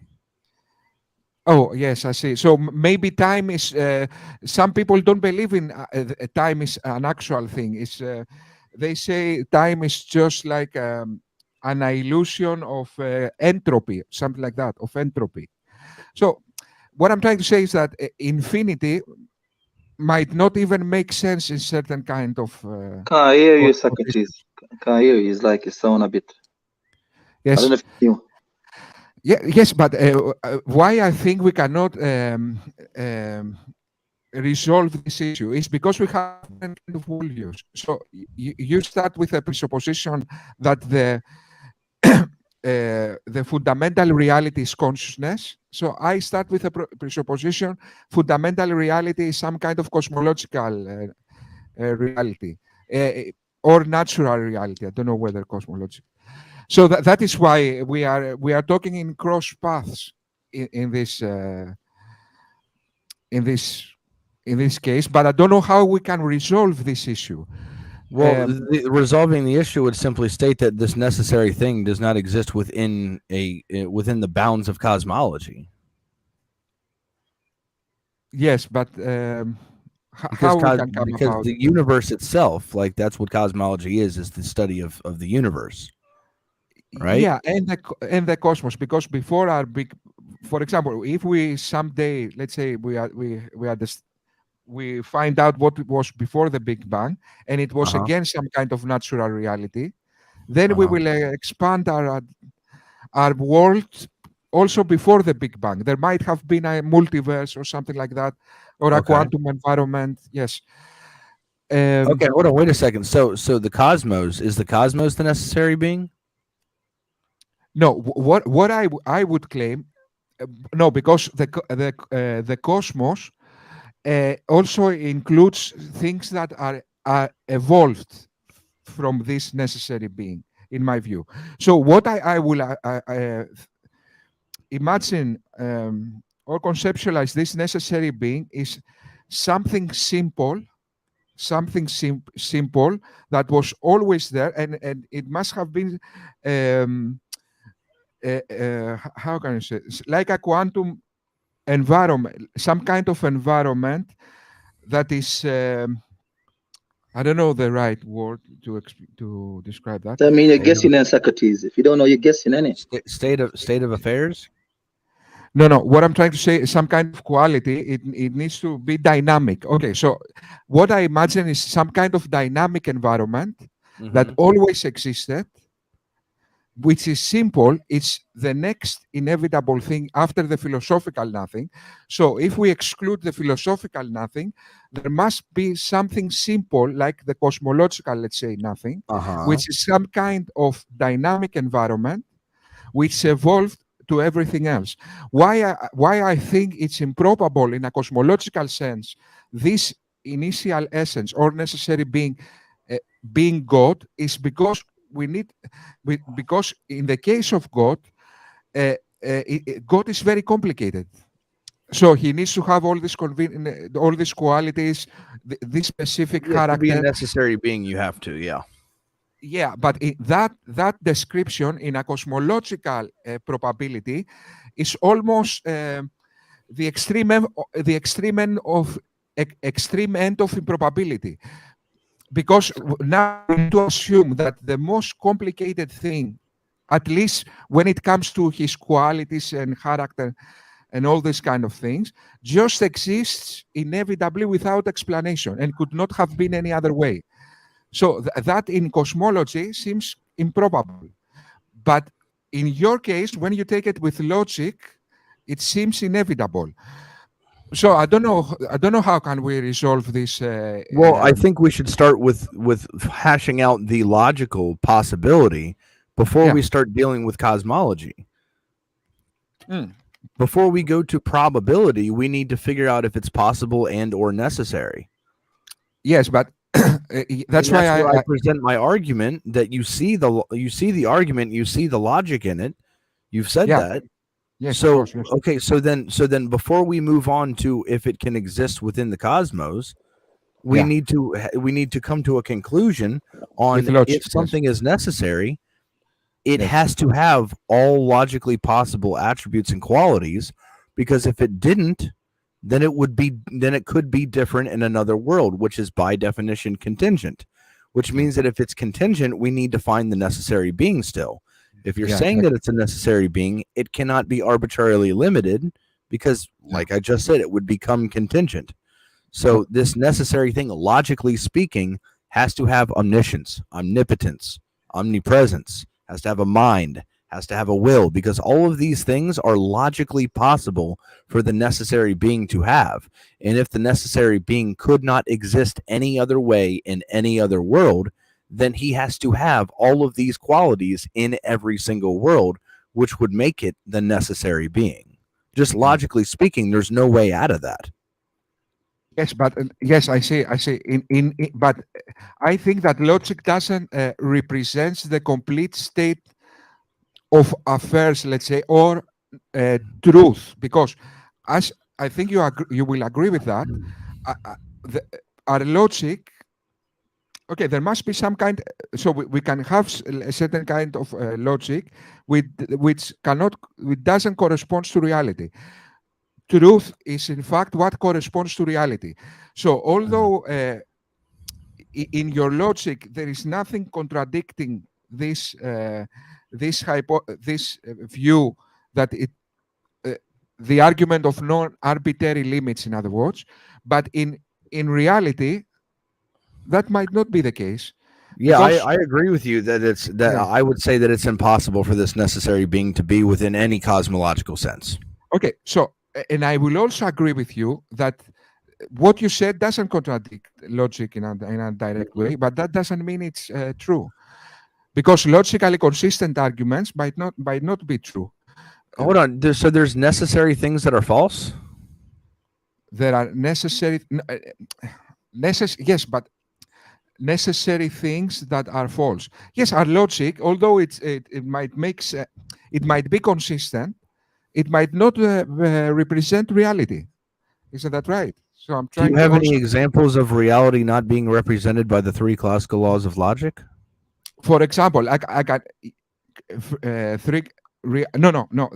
Logic in a fundamental way, even in this fundamental way, it might not represent reality. Let me give you an example. For example, we can say the law of non-contradiction. We can say a bottle equals a bottle. That in our mind makes absolutely sense. It's true. That's identity. Yes, it's true. But now, if we go to reality, it depends on the perspective. For example, I can say a bottle is trillion molecules of the molecules of the bottle. So sure, but does that mean that it's not a bottle? Yeah, it is a bottle, but then we can change. But what I'm trying to say is that logic, in fact, might represent the order in our mind. It might be true because we point down mental picture. How can I explain that? So because we say a bottle is a bottle, therefore a bottle is a bottle. But in cosmology, the perspective of how you see the bottle plays a role. For example, if this bottle was in another time in this universe, this wouldn't have been a bottle because the bottle it wasn't. How do you know that, Socrates? Socrates, how do you know that? Well, no, he's correct. He's correct, but that doesn't violate logic at all. That's just saying that the particles themselves were just in a different area. Yeah, they weren't joined together to create an object. Khalid, if I may add though, if we're gonna use the logic based on our senses that we have, and if we say we do in science, and right here, there's many super. If I listen to, with all respect, Socrates speaking, there's many super. We call it super proposed hypothetical statement. When like for example, I don't know. I always got to hear to listen for that might be if we saying we're not gonna do. We're just gonna use what our senses, our naked senses are, our amplified senses, meaning what scientists use to amplify equipment, and what evidence they gather and what the evidence lead them to. And like within science now, we cannot philosophy cannot exclude from science. Philosophy, yes, with trace evidence can also make it come to a truthful conclusion. Nothing wrong with that. If I see prints on the ground of an animal, dog paws, I never met the dog, but philosophically thinking, by the trace evidence of the print, I would say, well, that was a dog, and that is truthful. So philosophy is permeated to every areas of science. I'm not saying the super proposed hypothetical. Every time you put another one, then we're not gonna get nowhere. We only can use what we have, which are senses. We all have the same thing here, and we can. And the logic you put forward that get to the necessary being. I just want to know: is Socrates denying that there's everything else is contingent? So then, therefore, for example, the law of causality in nature, it states there's no changes without a cause. You cannot have no change in nature without a cause. We see from the beginning, from the Big Bang beginning, where those scientists actually use the word a universe of a birth, and they talk about 10 to the 36 power, to the and 10 to the 34, where the inflation theory, where they're talking about the Big Bang. They mention in the beginning, it's a beginning and it's a time. So that beginning junction right there that they could observe, that's the pinnacle of the first spectrum they could observe. The fact that they could observe it, these human beings could observe it, because that proves contingent. The necessary being is no logic can perceive the necessary being. But what we can perceive, we can with our contingent mind and with our contingent equipment to give us a contingent observation. It can only be contingent. That's why we can perceive it. So look, just in a nutshell, I'm gonna finish when I say this. In a nutshell, look at the universe at the two spectrum. 13.8 billion years that from the Big Bang spectrum. That's the farthest they can observe from that spectrum. Let's go to the expanding now, to the periphery, the boundaries. You got the G and Z level. They say that's the farthest we can reach at the boundary of where the universe expands and reach at the moment. That's the farthest. That's what the scientists are saying. That's the farthest. They don't know nothing beyond that. I'm saying what you don't know, leave the unknown for later. So wherever you can observe, that's contingent for you. The farthest 2 point. Everything that's between it have to also be contingent. No, but we're saying because these are changes, then it requires that there's a necessary being outside of these things. It's required that there have to be a necessary causer outside of these things. And that's where, do you agree with that necessary causer? We know that we cannot agree, we cannot perceive and that necessary causer, but the only way we can know about that necessary causer, then you have no choice but to merge into look at people saying that necessary causer. You have no choice but to go to religious people now. Yeah, brother, son, he doesn't disagree with that. He believes that there is some fundamental reality where everything else is dependent on it. He already believes that. I say, in fact, I accept the need for a necessary being, but I think that refers to a cosmological reality instead of a logical reality. Then I acknowledge the argument of no arbitrary limits, but which is a very good argument, but I need to contemplate. I cannot see how this logic can our brother Khalid says if it's cosmological, that means still contingent. The moment you use the word cosmological, that means, sorry, my pronunciation, but you understand what I mean. It is still contingent then. Do you understand what I'm saying? Yes, I understood the argument, which is very good. That's why I need now to contemplate how this argument doesn't apply. My first answer will be that it addresses, in fact, logical probability instead of a cosmological probability. And I will say that the contingency argument is primarily a cosmological argument because it attempts... No, it's an ontological argument. Oh, it is, huh? Okay. Yes, it's ontological. It's not. So if I was to give you the Kalam is a cosmological argument. I see. Yes. But I'm not talking about Kalam, because Kalam is talking about causation. The contingency argument is dealing with dependency. So I'm saying that everything that exists, you could even say that the cosmos is infinite, but I would still ask what the explanation, what is it dependent on?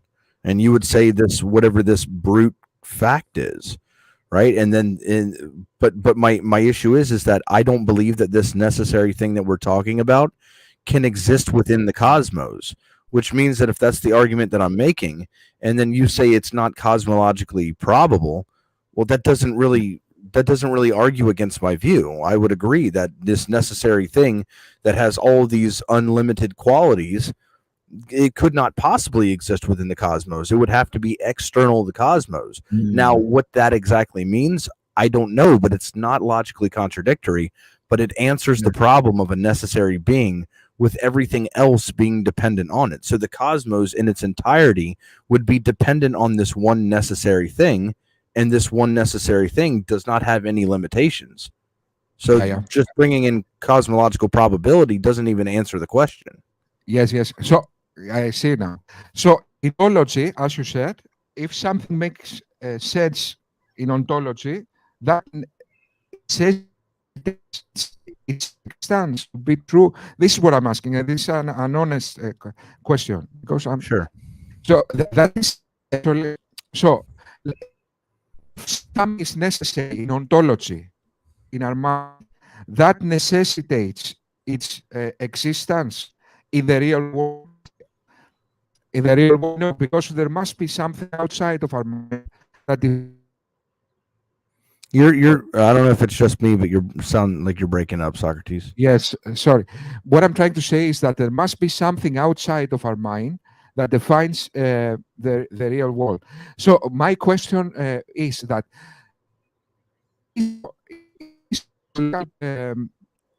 ontological truth makes something real in a sense of reality, of cosmological reality, let's say. This is what ontology by definition is the true state of affairs, the way that reality really is. Yeah. But that's the definition of ontology. So the state of actual being, like what is actually true about reality itself. And I would say it is true that contingent things exist, that if you put all the contingent things together, there still needs to be an external explanation. I would say that I can argue to you how everything in the cosmos and the cosmos itself is contingent, which means there needs to be an external explanation from the cosmos to describe and explain how it exists. So whatever this necessary thing is would have to be outside or external the cosmos. Yeah. So yes, I think so. That is what I need to investigate. Is this what is in fact the connection of ontology to reality? Let's say in quote marks, to natural reality or things like that, because there can be some kind of worldview that says that ontology is in fact not in fact fundamental, like it doesn't represent the true state of affairs. Yeah, but it reserves just the patterns of our mind, something like that. So yeah, I don't, one could just deny the PSR, right? Deny the principle of sufficient reason. Oh, I see. Yes, no. Yeah, I mean, that's all you have to do is deny the PSR. But now you've yes, you cannot deny the PSR. You get a whole other can of worms of problems. Like, how do you have any type of reliability within the scientific method if you've gotten rid of the PSR? Yeah, no. Yes, but obviously, it's logic can have instrumental value and not kind of truth value or something like that. But in any case, how you okay? I see where this is a problem. So I need to contemplate on that and investigate that. Mm-hmm. I understood the logic, so I need to think about that and read more about that, which makes sense. Sure. But let me just go through it one more time, and I'll summarize everything all together that we've discussed in my argument, and then from there you can go back and watch this video. Just remember, it was at just about 9 hours, 9 hours and 2 minutes, 9 hours 2 minutes 30 seconds. It'll get you right here. Yeah. So what I'm saying is that contingent things exist. Contingent things have external explanations for their existence. If you have the set of contingent things, since the set is made of parts, then you can isolate that and it could exist differently. So the set itself is contingent. If the set is contingent, it needs an external explanation. I would argue that the cosmos itself is contingent itself. So there would need to be a necessary being that is outside of the cosmos to be the explanation for the cosmos, since the cosmos is contingent, and that this necessary thing cannot be arbitrarily limited because it cannot exist any other way in any other reality. So any possible quality, any logically possible quality that this necessary thing could have, it must have, because it could not exist any other way, which would give this necessary thing, being the causal principle, it has omniscience, omnipotence, omnipresence, a will, a mind, the ability to choose. It has all of these logically possible things. It has to, because it couldn't exist any other way, or else it would no longer be necessary. That's my argument. Okay. So what I will do, in fact, I will go to this hour, 9th hour, okay, and what I will do is listen again what you said, and try to contemplate in a more to be,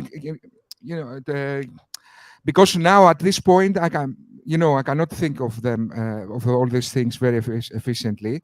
I need to go back and see the exact words you said and think about it, and sure. I will respond. I will find some kind of argument to be able to respond to this argument. Okay, I appreciate it. Socrates, the thing as well too is, I think really and truly, because there's a necessary being have to be there logically, I think because you wanted to have the knowledge. It's like you seem that you're a hunger for knowledge, which is a good thing. He's a seeker of knowledge. So you want to have knowledge about this necessary being. And I realize that that's what probably can make you feel it's becoming confused or it becoming mental tiresome, because what is outside of the cosmos, you logically cannot perceive it. The moment if you perceive it, then it's contingent. It's not the necessary being no more. You understand? So this is why you can't perceive the necessary being. It's impossible. The only way you can know about the necessary being, the brother says, the necessary being, we can look at the contingent at the 2 point. I will look at the all the contingent together. And I'm just going to give you the 2 pinnacle, the 2 farthest point, whether from from the GNZ level or from the beginning of the universe. We know this is contingent. We look at within everything between those points is also contingent. We see certain quality in the contingent creation. Then the only way they can have this quality, because it depend upon the necessary being. The necessary being give them these quality. Whatever qualities the creation have, the necessary being would have it on a higher level, incomparable level, because it's not compared to the contingent. You understand what I'm saying? Like intelligence, consciousness. You see consciousness in there. You know, we can have a conscious conversation right now, but we are contingent. So whatever we have possessed, it depends on we getting it from the necessary being. But the necessary being have to have it on a higher level, incomparable level to us.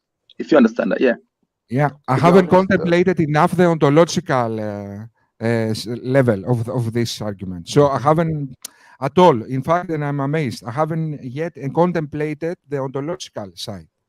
And how I'm glad I brought you something today, Socrates, that you haven't heard before. Yes, of course. No, in fact, I've heard that. Although we had with you also this kind of discussion, but I was never. But I underestimate the ontology of things, and I was focusing only in the cosmology of things. But now, what I need to do is actually investigate how the implications of that. If something is true in ontology, will that necessitates being true in reality? Let's say in reality. So this is what I need to do, and this is in fact what I will do. I will go to this this timestamp of this discussion, and I will start contemplating. And maybe the next time I will come, I can bring forward some kind of argument or some kind of thing that I don't understand. I can ask. And all this kind, and yes, maybe we can find. I can find some kind of answer. Okay, guys, because I'm working in half an hour. In fact, it was okay. See you again soon. Now I have stream yet, so I will probably seeing you here in this platform. Yep, we stream almost every single night. Like yesterday, I did a 15-hour stream, so you're welcome to come back anytime. Thank you very much. Thank you very much, guys. Nice to meet you, Socrates. See you later, guys. Thank you. See you. Yes, my brother Khalilullah. Alhamdulillah. Alhamdulillah. And this is what brought me to Islam. Like these arguments, and you see how he honestly said, and I'm glad that he was honest about it. He's like, I got to go take a look at this because I don't have an answer. It seems logical. It looks like it's always beautiful when you meet sincere people. You know, it's beautiful. It's a beautiful thing. Honesty is beautiful, man. This is how I feel like we have to connect to atheists, because if we just bring them Quran verses and we just tell them about Islam, like sure we can educate them on what Islam is all about, but are they going to genuinely take us seriously until we meet them on their level of thinking? Yeah, that's what we have to do. It's just that sometimes when you will come to a limit with them with this, and you will know when the time is right where you will have to bring a verse as an example. Like you see that embryology verse, because it merged into me talking about knowledge after creation, and then the moment I mentioned that verse, you cannot deny that there's knowledge mentioned right here about the embryo. There's some serious knowledge, so it tied into what we're discussing about. So like I said, you will know by doing this a long time. You will know the time when you can merge it in, and then when you can start going to verses. But I'm very impressed about the brother Socrates, brother in humanity. There, his honesty is very, mashallah. May Allah guide him. Yep. I mean. I was gonna say brother something. Ahmed. Yeah. I was gonna say, if sometimes when you try to meet people at their level of thinking, you can't. Like Shah, for example, how can you meet his level of thinking? It just doesn't exist. Like, you can't think like that. But I understand where the confusion was. Like, even us as well, if you remember, Allah says no vision grabs him, but he grabs all. Yeah. What is outside the cosmos, we don't expect to perceive it. But I think this is what Socrates, he doesn't know that. So he's a man, I could tell he's a thinking person, and he seek knowledge. And on top of that, with his honesty, I like that. Nothing wrong with all of those. So you have to give him a heads up. Look here, with what's outside of the cosmos, that necessary being, you will never perceive it. That's why it's necessary. That's one of the definition why it's necessary. It's the necessary be, because you can't perceive it. If you could have perceived it with a contingent perception that you have, then it's not necessary being no more. So the only way, logical way, you're hungry, you want to know about that necessary being, that everything dependent on, even your existence dependent on. I know you're hungry, which is good, but the only way you can know is that necessary being can penetrate, can reach you with information, but you can't perceive and get the information from there. Allah says nothing, and get nothing of His knowledge, either curse except that which He wills. You can't get nothing except what He gives you. So that's the only way we have to explain to him that necessary being. I don't want you to hurt your mind or your brain, because you could go crazy for this. The only way the necessary being it's necessary you have to look up another level now. The necessary being have to send information in water to you, where you can observe on the contingent and the signs of the contingent thing, and it give you a little gist of certain quality that the necessary being might possess, because you see signs of that in the creation. But just know that the necessary being, since He give you that, you will have that on a higher level. Like Allah says in the Quran that mankind, He give him 2 eyes and 2 lips, but he thinks that no one have seen him. Give him 2 eyes to see, but he thinks no one have seen him. Yeah. So that's it right there. The point where consciousness were brought up, and you're starting to say, well, okay, is it necessary being? Does it have conscious or not? Like, I feel like it's counterintuitive to say it doesn't have consciousness, because, like, if we have the hard problem of consciousness, and if we're speaking about this thing using our consciousness, so it's like it's only logical to say that yes, consciousness came about from this necessary being that is all conscious. I don't know how you could reject consciousness from the necessary being. I just don't know. Knowing everything that we know about consciousness, that we don't know where it came from, and all these things. Yep. That's what I started. Yeah.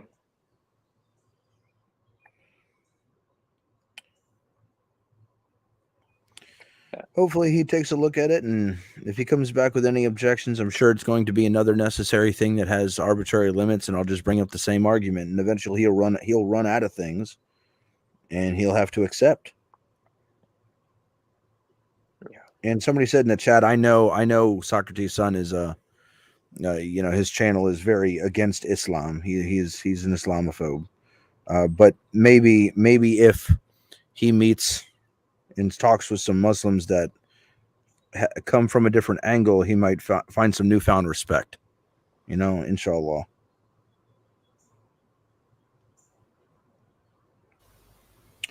But yeah. Really? Known Islamophobe and a racist. No, who's that next guy was here before? Is he atheist as well? Infinite Wombs. Infinite Wombs? Yeah, he doesn't believe in God. He's an agnostic. No. He believes that the sun and humans and Earth is pretty much God since they always existed. Or they're the necessary being. The Earth and the sun. But you can't, the arguments that I used with Socrates' son, you can't use with Shah. You can't use with Infinite Wombs. Yeah. He can't grasp he can't think about it like that. He can't think at all. Yeah, you got to use different tactics on ignorant wombs. I mean, infinite wombs. Ignorant wombs. I was a slip of the tongue. was a slip of the tongue. Yeah, that's a whole level of anti-gravity. Yo, B, you got a problem with gravity now? Infinite Wounds got a problem with gravity as well. Yeah, he What's said there being a first human being contradicts the law of gravity. I was like, what?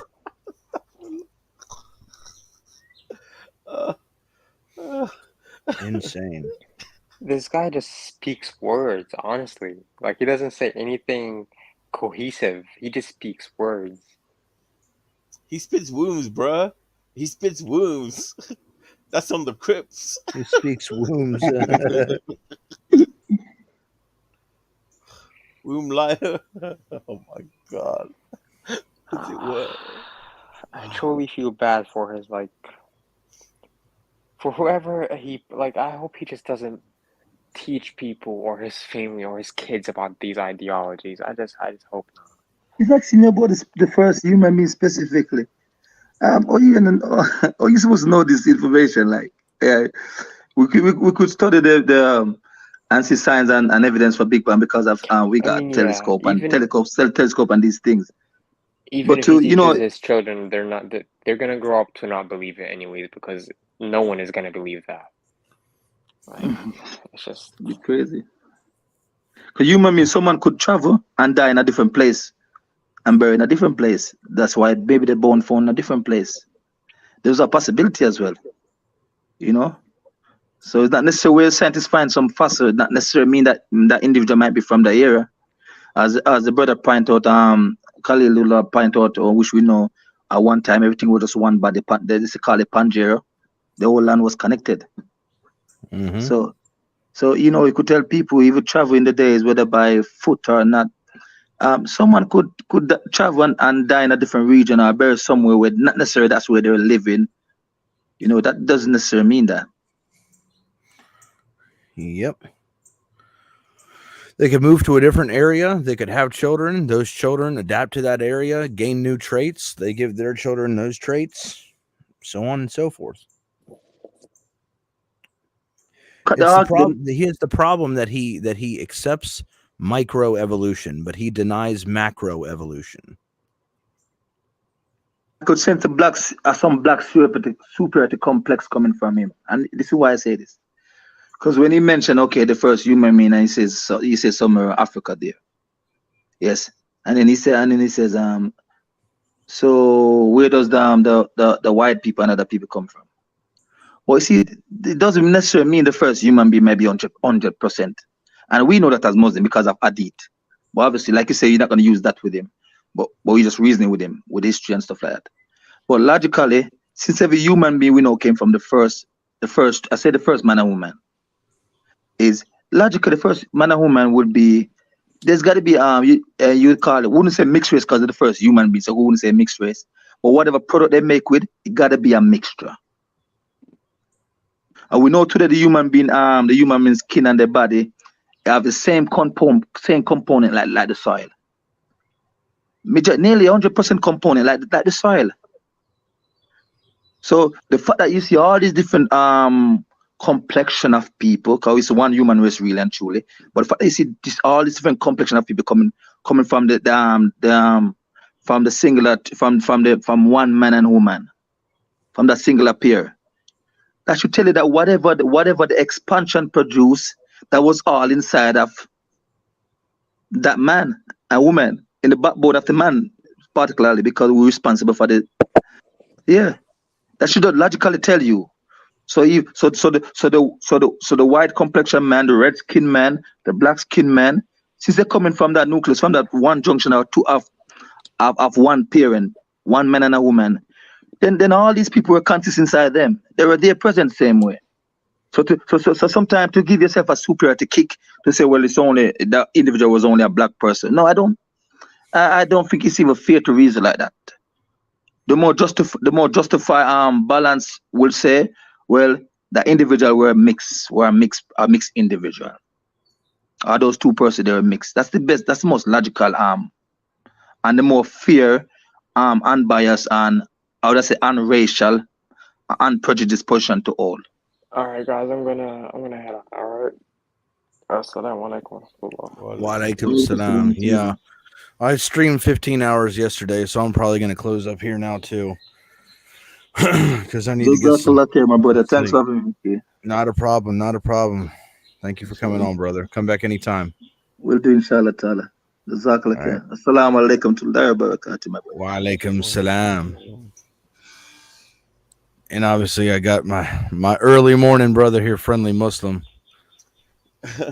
Not emotional Muslim today. No, bro. I mean, the stream was I think it only recorded like 12 hours, right? What? 12 hours of the stream. I didn't see it all the way up to the 15-hour mark. Yeah, I just checked it. I saw that in the chat. I don't know why mine only has 12 hours, but Issa has all 15. Okay. All right. Assalamu alaikum to my beloved sister in the chat. Bruh, you got to make a call. So I'm going to let you go and say assalamu alaikum, brother. Wa alaikum salam wa rahmatullahi wa barakatuh. All right. Thank you, everybody. Thank you for coming on, checking out the channel. If you like it, please hit the like button. The more likes we get, the better the algorithm is, the more people we get in here. We'll get some new faces. We don't have to deal with, infinite wombs anymore. So if you can help out with the stream, hit that like button. Hit the subscribe button if you haven't already subscribed. Whether you're Muslim or not, we have multiple different perspectives come on the channel. So inshallah, we'll make some more streams for you guys. Like I said, I'm gonna get working hardcore on this merchandise so we can have some stuff, some inside jokes of the show that you guys can purchase some merchandise for. But with that being said, I have to get off, give the wife a call. I got to pray. So inshallah, thank you for everything you guys do. Assalamu alaikum wa rahmatullahi wa barakatuh.